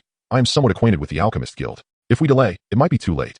The eagle's gaze sharpened as it sought the distant Shimo city. Instead of altering its course, it quickened its pace. A hint of a sob crept into Yun's voice. Lady, if my master is determined to go to Shimo city in such a condition, it must mean that something there is of greater importance than you realize. Please protect him. I must hasten. The eagle retracted its energy shield, the air swirling beneath its wings as its speed increased further. Yun quickly took over the barrier to shield them from the oncoming winds. She seemed poised to speak again, but her slightly parted lips ultimately sealed shut. Looking down at the young man in her arms, observing the furrowed brows even in slumber, her heart was in turmoil, oblivious to the intricacies of romantic affection. What exactly are you going there to accomplish? She gently caressed Xiao Feng's face, sighing, a glimmer of tears shimmering in her eyes. Do you not realize you are on the brink of death? Her expression was complex as she gazed quietly at his handsome visage, slowly becoming entranced. 5 soul fighters, perhaps even I cannot survive. Why ponder so much? Yun was momentarily taken aback, her chaotic heart inexplicably turning restless. Sooner, do not act recklessly. Lie well and wait for me. It was as though he had experienced a nightmare. Xiao Feng gripped Yun's hand tightly, tears gathering at the corners of his eyes as he shouted, Sooner, you must run. Quickly run. Tremors coursed through Xiao Feng's body, followed by a few coughs that expelled blood froth. His voice shifted to a plea, Sooner, I promise I will survive to marry you. Please believe me. Yun bit her lip, feeling an inexplicable sense of grievance welling up within her. Yet, upon witnessing Xiao Feng's terrified visage, her heart softened, and she replied gently, I believe in you. Seemingly satisfied with her response, Xiao Feng's tense body relaxed once more, a faint sweet smile gracing his lips. Suddenly, Yun felt a chill enveloping her, realizing it was due to the fierce wind blowing from behind. How could I have forgotten to maintain the barrier? A bitter smile escaped her lips. Chapter 57, A Gamble with Fate. As the sunlight pierced through Xiao Feng's eyelids, he stirred awake. Have we arrived? His eyes were bloodshot, his lips cracked, and fatigue etched across his entire visage. Observing his condition, Yun's tone softened further. Yes. We have arrived. Let me take you into the city for some food. The giant eagle lay prostrate on the ground, its legs upright and head lowered, maintaining a level back as they rested upon it. Xiao Feng crawled out from Yun's embrace, a slight grin forming as he extended his hand. Adorned with a spatial ring. No need for such trouble. There are some rations left over from before. Please retrieve them for me. A sudden wave of anger surged within Yun, and she swatted Xiao Feng's hand away, shouting, What are you trying to do? Look at yourself. How much more do you want to torment yourself? Xiao Feng was taken aback, unable to comprehend the reason behind Yun's sudden outburst. Without offering an explanation, he rolled off the giant eagle and struggled to rise from the ground, one step at a time, toward the underground passage. Yun abruptly appeared in front of him, blocking his path, her eyes fixed upon Xiao Feng. What are you doing this for? Do you not realize you are on the brink of death?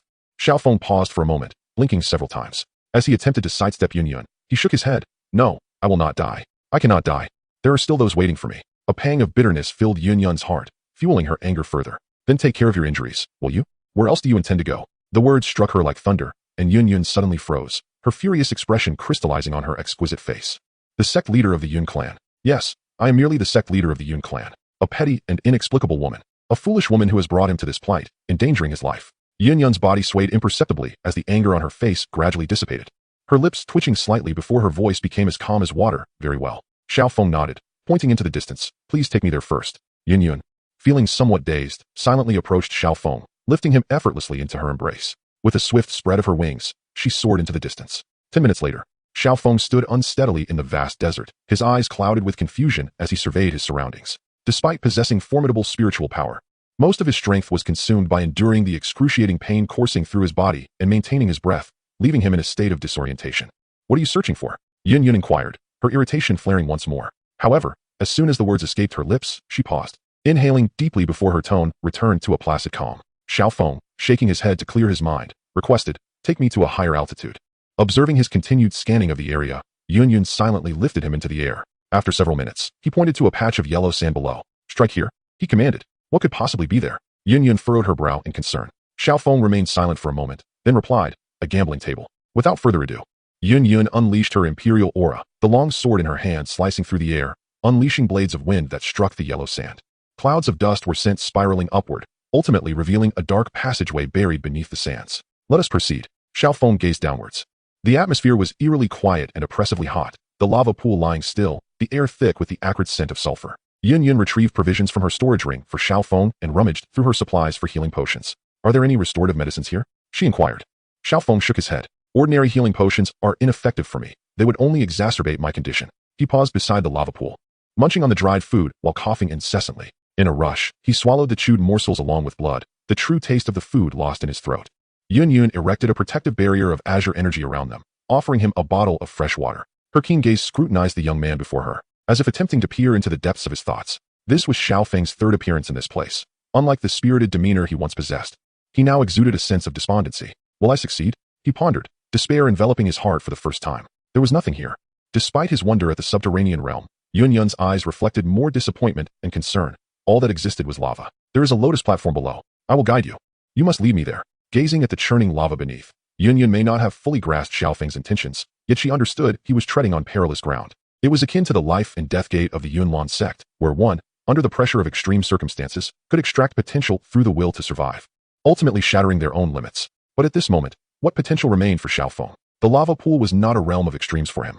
It was a path to certain death. Was it worth it for that girl named Sunner? Confusion and a hint of longing filled Yun's eyes as she recalled their first encounter, when two girls had been by his side, one of whom was Sunner, her eyes forever reflecting his shadow. Xiao Feng was unaware of why Yun posed such a question. However, the inquiry prompted memories of Sunner weeping to resurface. And he couldn't help but think, if I do not survive, that kind-hearted girl willing to accompany me to death must not break her promise. Not solely because of her. I find myself with no alternatives. Gently shaking his head, Xiao Feng spoke, 5 dozongs are sufficient to dominate the entirety of the Jiama Empire. Regardless of your teacher's prowess, soon, neither Yunlan sect nor the Xiao clan shall be spared from calamity. No one will come to our aid. Yun gasped, realizing that in the face of such an overwhelming disparity in strength, her only option was to flee in desperation. Yet, how could the sect leader of Yunlan's sect escape? Indeed, there was no one left to assist them. At that moment, Xiao Feng chuckled thus. One must take a gamble. A bicycle can transform into a motorcycle. Yun struggled to comprehend Xiao Feng's words, but grasped the essence of his sentiment. Still, her skepticism remained unabated. After all, they were dealing with 5 dozongs. He was merely a dowang. How could he possibly contend with them? What purpose did it serve to force oneself in such a manner? Xiao Feng fell silent, acutely aware that even if he regained his dowang strength, he would still be unable to confront 5 dozongs. Is my endeavor truly unworthy? This fleeting thought was swiftly cast aside by Xiao Feng. It was not a matter of worth. If he chose to retreat, now due to the 5 dozongs, what unpredictable fate awaited the Xiao clan and Xiao Yan? He would merely become a stray dog, perpetually hiding in the shadows. Moreover, how could he hope to escape the pursuit of dozongs now? There was no path of retreat. He had long known this was a treacherous road. And yet he found himself wallowing in self-pity. You are the leader of Yunlan sect, and I am Xiao Feng of the Xiao clan. You must understand my sentiments. Yun lowered her gaze. Allow me to take you down. The scorching, boundless pool of magma was a perilous realm that even Do Huangs dared not underestimate. Yun clasped Xiao Feng tightly and swiftly descended, a cerulean barrier enveloping their bodies, shielding them from the seething magma outside, as if they were fragile lives sheltered within an eggshell. How much further? After several minutes, Yun furrowed her brow. The restlessness within her and the unchanging scenery eroded her composure, leaving her uncertain of how much time had passed. Silence, stillness, and a hint of anguish enveloped her. She found herself perplexed, questioning what had transpired to transform her in such a manner. Was it the first time she met him? Surely not. Was it when she discovered he had harmed her teacher? Even less so. Was it when he held to guard you and smiled at her? When he admitted to being petty? When he saved her from the hands of the Soul Palace's dozong? When they nestled together in the cave? When she inadvertently hurt him, and he reassured her that it was nothing? Scenes flashed through her mind, leaving Yun's heart in disarray. We have arrived. Xiao Feng's voice suddenly rang out, laced with unmistakable fatigue.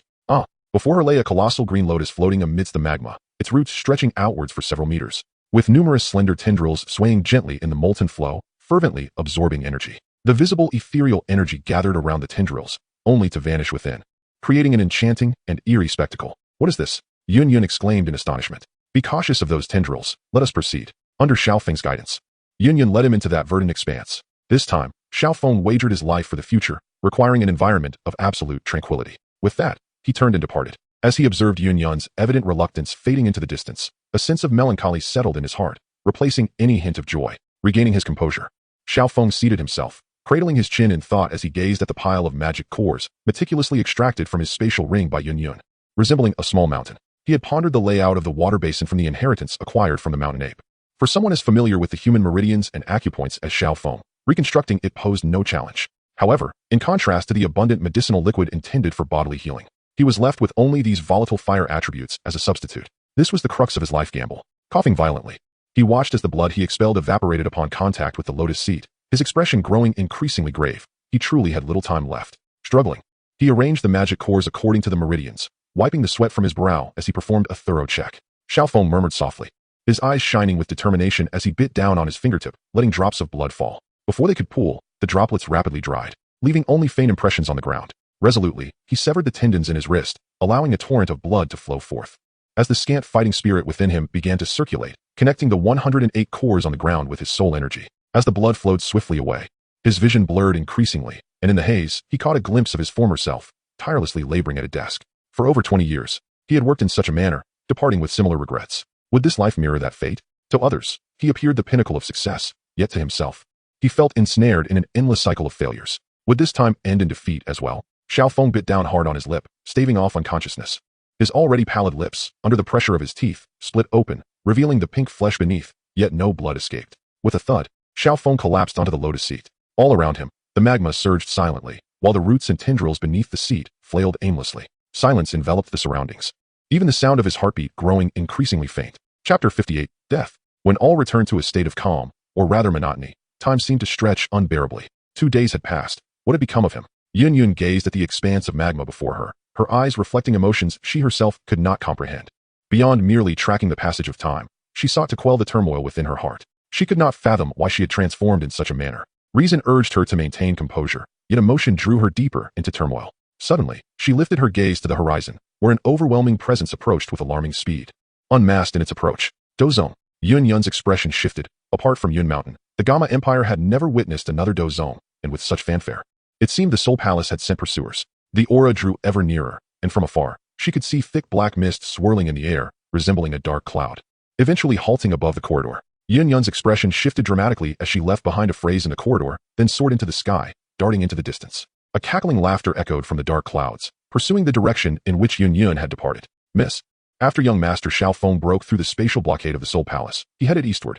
Even I cannot keep up with him, remarked an elderly man with white hair in the courtyard. Xiao Suner lowered her head in silence, uttering not a word. The elder, known as Qian Shan, was a 3-star Dozun, dispatched specifically by the ancient clan in response to Xiao Suner's summons. Qian Shan inclined his head slightly, and stated, by the clan leader's command, I shall remain here to ensure the safety of the young lady. However, a slight frown crossed his brow, as a dignified Dozun, revered by many even within the ancient clan, when had he ever been treated with such condescension? Yet, he dared not reveal any displeasure in front of the young lady.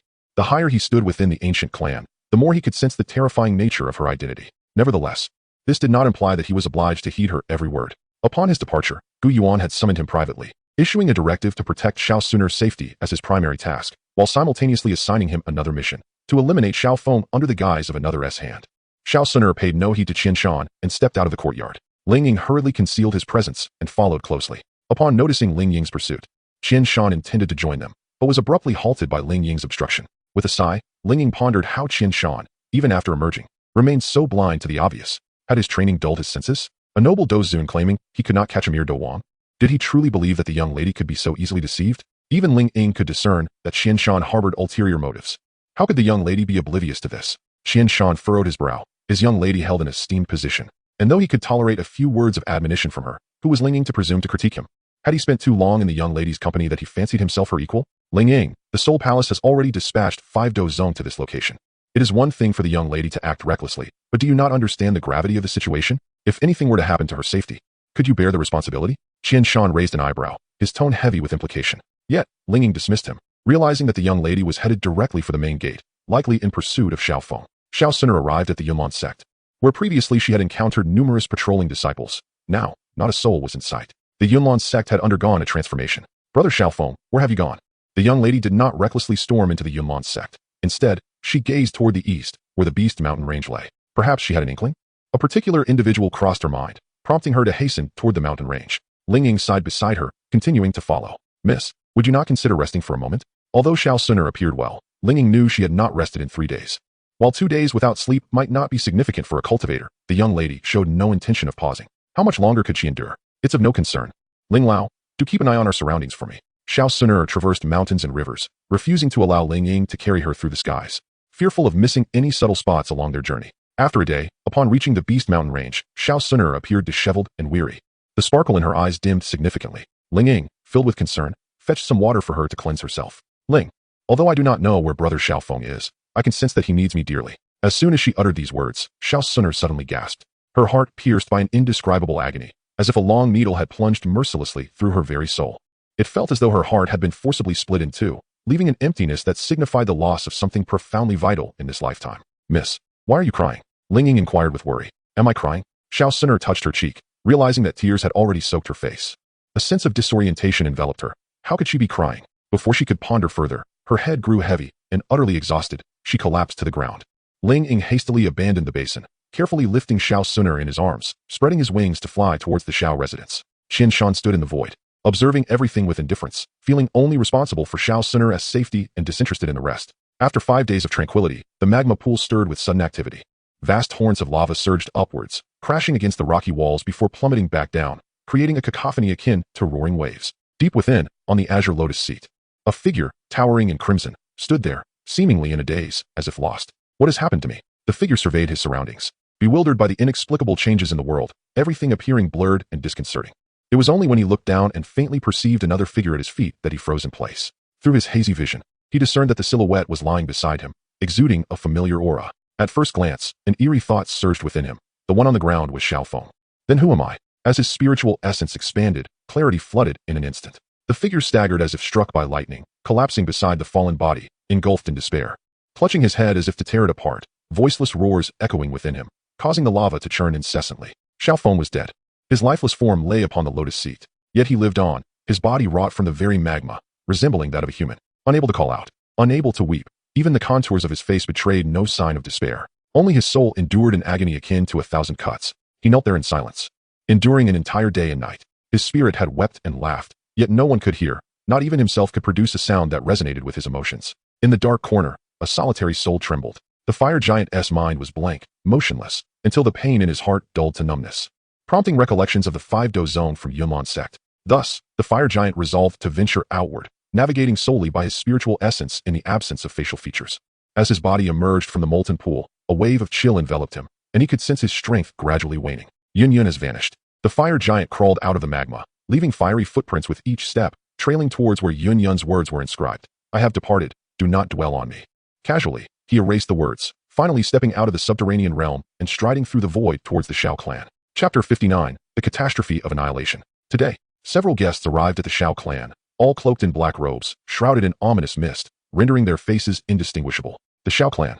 The voice of the guardian echoed with disdain. Do you even deserve the surname Xiao? An uproar erupted within the Xiao clan, and the formidable Xiao Zhan quickly raised his hand to quell the murmurs, inhaling deeply as he regarded the leader among the guests. Esteemed guests, I, Xiao Zhan, am unacquainted with you. Might I inquire as to your purpose for visiting? Where is Xiao Feng? The guardian's query incited further chatter among the younger generation.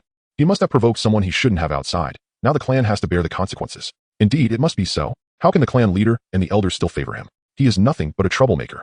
Xiao Yan, amidst the crowd, wore a face of trepidation. He was uncertain of the origins of these individuals, but from the reaction of the medicine elder, it was evident. They were formidable. Listening to the younger members, Xiao Zhan felt a flicker of anger rising within him. He suppressed his ire and maintained his composure before the Soul Palace guests. Xiao Feng has been away for some time and has yet to return. I am unaware of the reason for your visit. The guardian let out a cold laugh, disregarding Xiao Zhan's presence. Let us act together. With that, he leapt into the sky, dark mist swirling around him, spreading outward. The others mirrored his actions, taking positions around the perimeter, forming a vast expanse of black clouds that encircled the Xiao clan entirely. The ominous mist obscured the heavens, and iron chains writhed within, each clang signaling the demise of those ensnared. Who exactly are you? Such reckless violence, openly defying the laws. Do you not fear the repercussions from the 10 strongest of the Gemma Empire? Xiao Zhan bellowed, attempting to obstruct the iron chains, only to discover that despite exerting all his strength, he could not halt their advance, helplessly watching as his kin were pierced one by one before his eyes. The guardian's mocking laughter resonated, yet he remained silent as the clanking of the iron chains continued unabated. Free elders, join me in fighting back. Everyone follow. Xiao Zhan's eyes blazed with fury. Time was of the essence, and within mere seconds, over 10 clan members had succumbed in a pool of blood. His battle energy surged, glowing like fireflies in the engulfing black mist. The 3 elders swiftly approached, locking onto their target as a multitude of Xiao clan members converged here. Yet, from the depths of the dark mist, the iron chains surged forth, headed straight for Xiao Zhan. Clan leader, be cautious. The 3 elders cried out, helplessly witnessing the chains reaching for Xiao Zhan, unable to intervene. Lead the clan members to fight back. Xiao Zhan's expression hardened, his battle energy coalescing into a fierce lion, soaring against the chains. The chains clattered ominously. Even a casual strike was beyond Xiao Zhan's capacity to withstand. As the fierce lion made contact with the iron chain, it disintegrated into shimmering particles, vanishing into thin air. The Xiao clan fell to the ground, coughing up blood. Was it truly the heavens that sought the demise of the Xiao family? Xiao Zhan's face was etched with despair. This was an influence far beyond the reach of the Xiao clan. Could it truly have been summoned by Xiao Feng? As he watched the iron chain advance towards him once more, Xiao Zhan could only manage a bitter smile. The 3rd elder, seemingly intent on rushing forward, was held back firmly by the 1st elder. We must leave, the 1st elder urged, flinging the 3rd elder towards the gate, urging the clan members to flee swiftly. Turning back, he lunged towards Xiao Zhan, pushing him aside just as the iron chain was about to pierce his body. However, the 1st elder himself was impaled. His dantian shattered, spine broken, and his once white hair stained crimson with blood. He continued to cry out with all his might, run. Grandfather. Xiao Ning broke free from the 2nd elder's grasp, rushing towards the scene, only to witness the first elder, with his mere grand martial master prowess, silenced forever as his body shattered, merely quaking in the wake of the iron chain. Hurry! Xiao Zhan had no time for further words. He scooped up Xiao Ning and dashed into the distance. You shall not escape. The voice of the guardian echoed from above, as the iron chain pursued Xiao Zhan relentlessly. With a swift motion, he tossed Xiao Ning towards the second elder, continuing his flight. The first elder's sacrifice could not be in vain. Someone had to carry the hope of their clan forward. The iron chain hung back, unhurriedly trailing Xiao Zhan, akin to a cat playing with a mouse, cornering him before accelerating abruptly towards his chest. In the depths of despair, Xiao Zhan surrendered to the overwhelming disparity in strength, accepting his fate. Second elder, lead the clan members to break through. The iron chain was upon him. As Xiao Zhan faced imminent death, a white flame flickered into existence, suspended in midair. Ethereal and unanchored, quietly burning as it obstructed the deadly iron chain, a bewitching and eerie sight. Does the Soul Hall not fear the wrath of heaven and the ire of the people for such reckless actions? An ancient voice resonated. As a figure cloaked in black materialized in the air, their wings fluttering lightly, their visage obscured by a hood, rendering them unrecognizable. Xiao Zhan stood frozen until the voice of the black-cloaked figure urged him to flee, snapping him back to reality as he made his escape. The guardian did not impede him, directing all attention towards the elderly figure in black, delight evident in his tone. Huh, what a serendipitous encounter. I have traversed the realms in search of you for so long, only to find you here, in the grand courtyard of the Xiao clan, within a small chamber. Xiao Suner sat upon a chair, her demeanor icy, her eyes aflame with intensity. Is this his intention? Her voice was cold as ice. Beside her stood a figure, ethereal and illusory, the upper half indistinct, while the lower half remained undeniably real. It was Ling Ying, poised to emerge from the shadows, yet bound in place, unable to move or even utter a sound, much like Xiao Suner. Opposite them stood Qian Shan, his expression serene, devoid of any discernible emotion. This matter is unrelated to the clan leader. It is a decision I have made on my own. The whereabouts of the young lady are far more significant than the mere existence of the Xiao family. The Soul Palace will not discover this place. We need not take any action, merely await their departure. For the sake of the young lady's safety, I am left with no choice but to resort to such desperate measures. Excellent.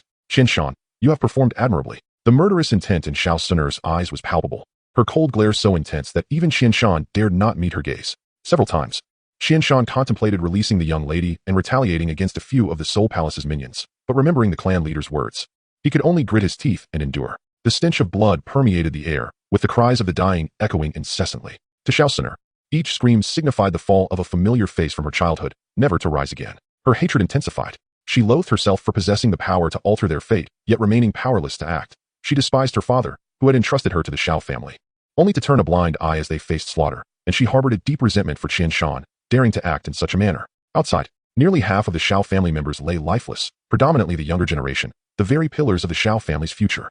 A chill enveloped Xiao Zhan's heart as darkness shrouded the area, trapping him with no means of escape. Watching his kin fall one by one, sorrow engulfed him. Even if the assailants ceased their assault now, the Xiao family would already be doomed. Who are you? Why are you doing this? What have we, the Xiao family, done to offend you? Xiao Zhan stood resolutely, gazing upwards as he repeatedly questioned. While simultaneously suppressing Yao Chun, the protector laughed with delight at the scene below, declaring, daring to bear the surname Xiao is the gravest sin of all. Xiao Yan's heart seethed with rage as a voice, aged yet filled with conviction, echoed his thoughts. To be weak is to be guilty. It merely reflects your cowardice in facing those more powerful. Yao Chun felt the weight of despair.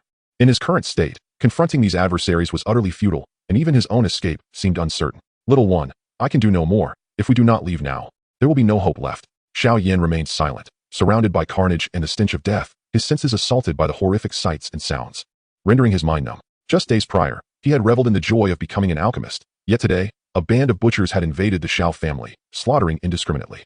In stark contrast, what joy could a mere alchemist truly possess? At that moment, he inexplicably recalled someone mentioned by this group. Xiao Feng, Brother Feng, where are you? Did you bring these people here? Chapter 60, Dissolution Together. When a decision is delayed, chaos ensues. Little one, we cannot linger any longer. Yao Chan urged as he seized control of Xiao Yan's body, using his strange fire to deflect another iron chain attack, his strength waning. He shouted within Xiao Yan's mind, fully aware that they could not afford any further delays. Run! Xiao Yan roared internally, not daring to glance at his father. His heart heavy with sorrow as tears streamed down his face, controlled by Yao Chun. You wish to escape? It is not that simple. The protector Wu sneered repeatedly as iron chains coiled towards the figure cloaked in black, Xiao Yan. Despite the bizarre nature of the white, which disintegrated whenever the chains approached, Wu could discern that his opponent was in a dire state, already faltering in strength. If this continued, it wouldn't be long before Yao Chun's soul would be forced to surrender. The mere thought of this made Wu chuckle again. 10 minutes passed, and the chains persistently thwarted Xiao Yan's attempts to escape, while Yao Lao's condition had deteriorated to its utmost. Little one, there is no way out now. Perhaps this is fate. Yao Lao's voice was laden with exhaustion, having expended too much of his soul power in this intense confrontation. He was now a spent force. Xiaoyan spoke in a low voice. I'm sorry, master. If I had heeded your advice and chosen to leave at the outset, we would not have dragged you into this predicament. Wu chuckled sinisterly as he produced a small jade vial. The chains writhed like serpents, swiftly lunging towards Xiaoyan's chest, intent on extracting Yao Chen's soul. Just as the chains were about to pierce through Xiaoyan's body, another chain emerged from behind him, colliding with Wu's chain. Before Xiaoyan could feel relief, yet another chain struck, and though Yao Chen evaded a fatal blow, his arm was still impaled. The twin agony of body and soul caused Xiaoyan's consciousness to begin to fade. What do you intend to do? Wu glared fiercely at the figure behind Xiaoyan, who was another protector that had accompanied him. Haha, such a powerful soul naturally belongs to whoever captures it. The protector showed no regard for Wu's fury, yanking the chain, which sent blood and flesh flying, as a shadowy form detached itself from the chaos. As Yao Chen's soul was about to be seized by the other protector, Wu was unwilling to relent. He knew well the significance of Yao Zun's identity.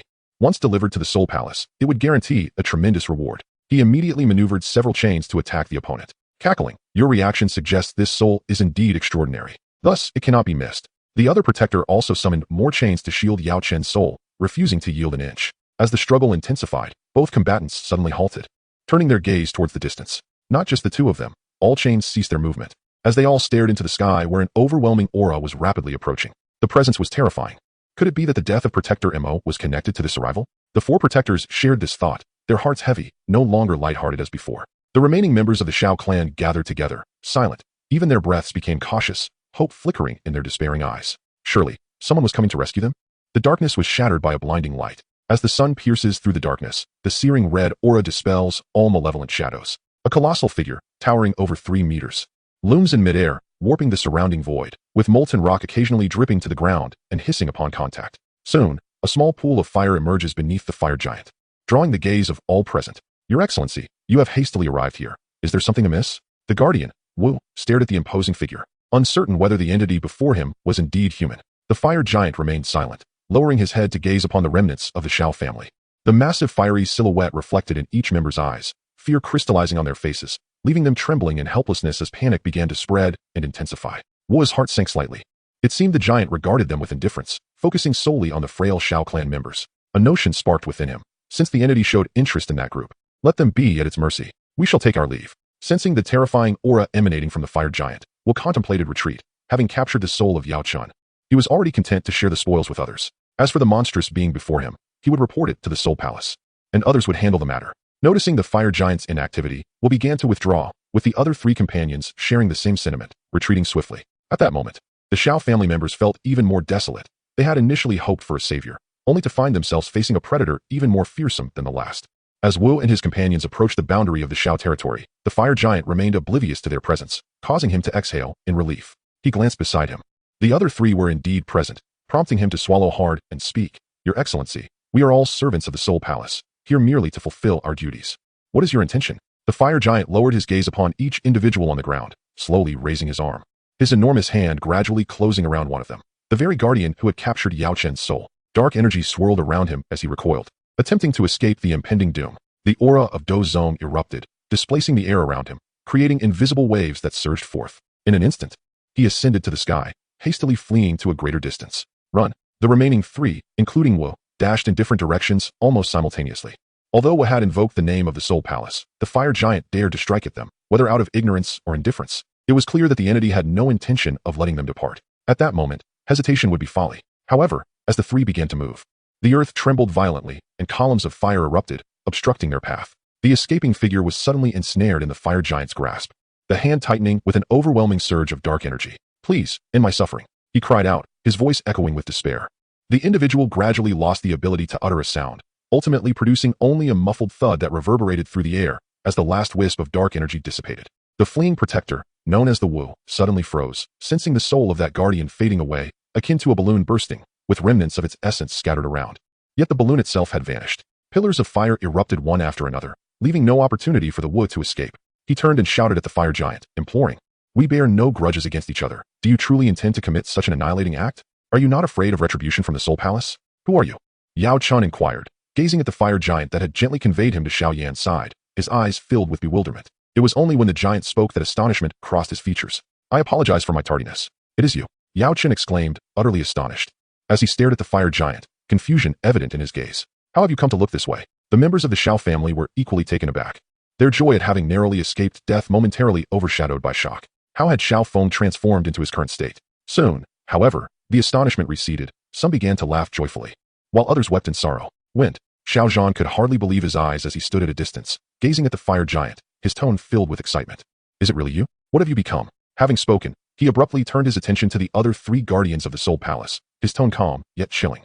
Those who should not exist, vanish alongside me. At this moment, the fire giant appeared formidable, his gestures commanding the very essence of space. Yet he was acutely aware that his soul's power was steadily dissipating, destined to vanish completely within days. Nevertheless, he remained invincible in the present. The three surviving guardians gasped in disbelief. How is this possible? It's you. You are alive. The Wu Protector was equally astonished, realizing that Mo, another guardian, was indeed slain by him. The fire giant descended from the sky, bringing the three guardians down with him, bound by his power. Mo deserves to perish, but you, even more so. As the calm voice echoed, pillars of fire surged forth, enveloping them, while torrents of magma seared the dark energy away. The three revealed their soul forms. Lamenting in the searing magma, his attacks were devoid of flair. He sought not the process of killing but rather the finality of it. Even a lion uses all its strength when hunting a rabbit. A single, lethal blow is the most reliable method of execution, for in that moment, the opponent stands no chance of retaliation, allowing one to mock their corpses at will. But do you know why I do not simply end your lives? The fire giant inquired, a hint of laughter in his voice. To die outright would be too merciful to those who have already departed. You, who can only die once, must endure a measure of suffering. How else can the sins here be absolved? In the square, the magma spread ominously. Xiao Zhan urgently instructed elders 2 and 3 to lead the others away toward the back mountains while he remained. His expression filled with concern as he watched the fire giant. Wind, what has truly happened to you? Yin has taken on a somewhat mysterious master. Perhaps he can assist you. Uncle Xiao Zhan, the clan leader's jade token should be entrusted to Suner. It will only bring disaster to the Xiao family. The tribespeople of the back mountains still require your arrangements. I shall take care of matters here. The voice of Xiao Feng echoed in Xiao Zhan's mind.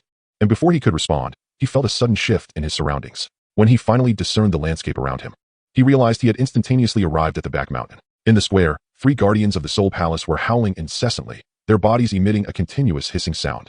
Their ethereal forms twisting and contorting into various grotesque shapes, yet they remained unable to escape the soul-piercing agony. The fire giant continued, whether it be myself or them, we merely wish to live simply. Since you refuse to allow us to survive, then let us perish together. After casting a glance at 2 dissipating soul shadows, the fire giant focused on the last guardian, the Wu Guardian. I shall spare you for now. He seized the Wu Guardian and, with a single step, vanished into the distance, heading straight for the Yunlan sect. Concealed within a small courtyard, Qianshan observed coldly. And only at this moment did he withdraw his control over Xiao Suner and Ling Ying's spatial powers. He gazed into the distant sky, murmuring, I have now fulfilled the chief's task. As soon as Xiao Suner sensed that she could move again, she dashed outside.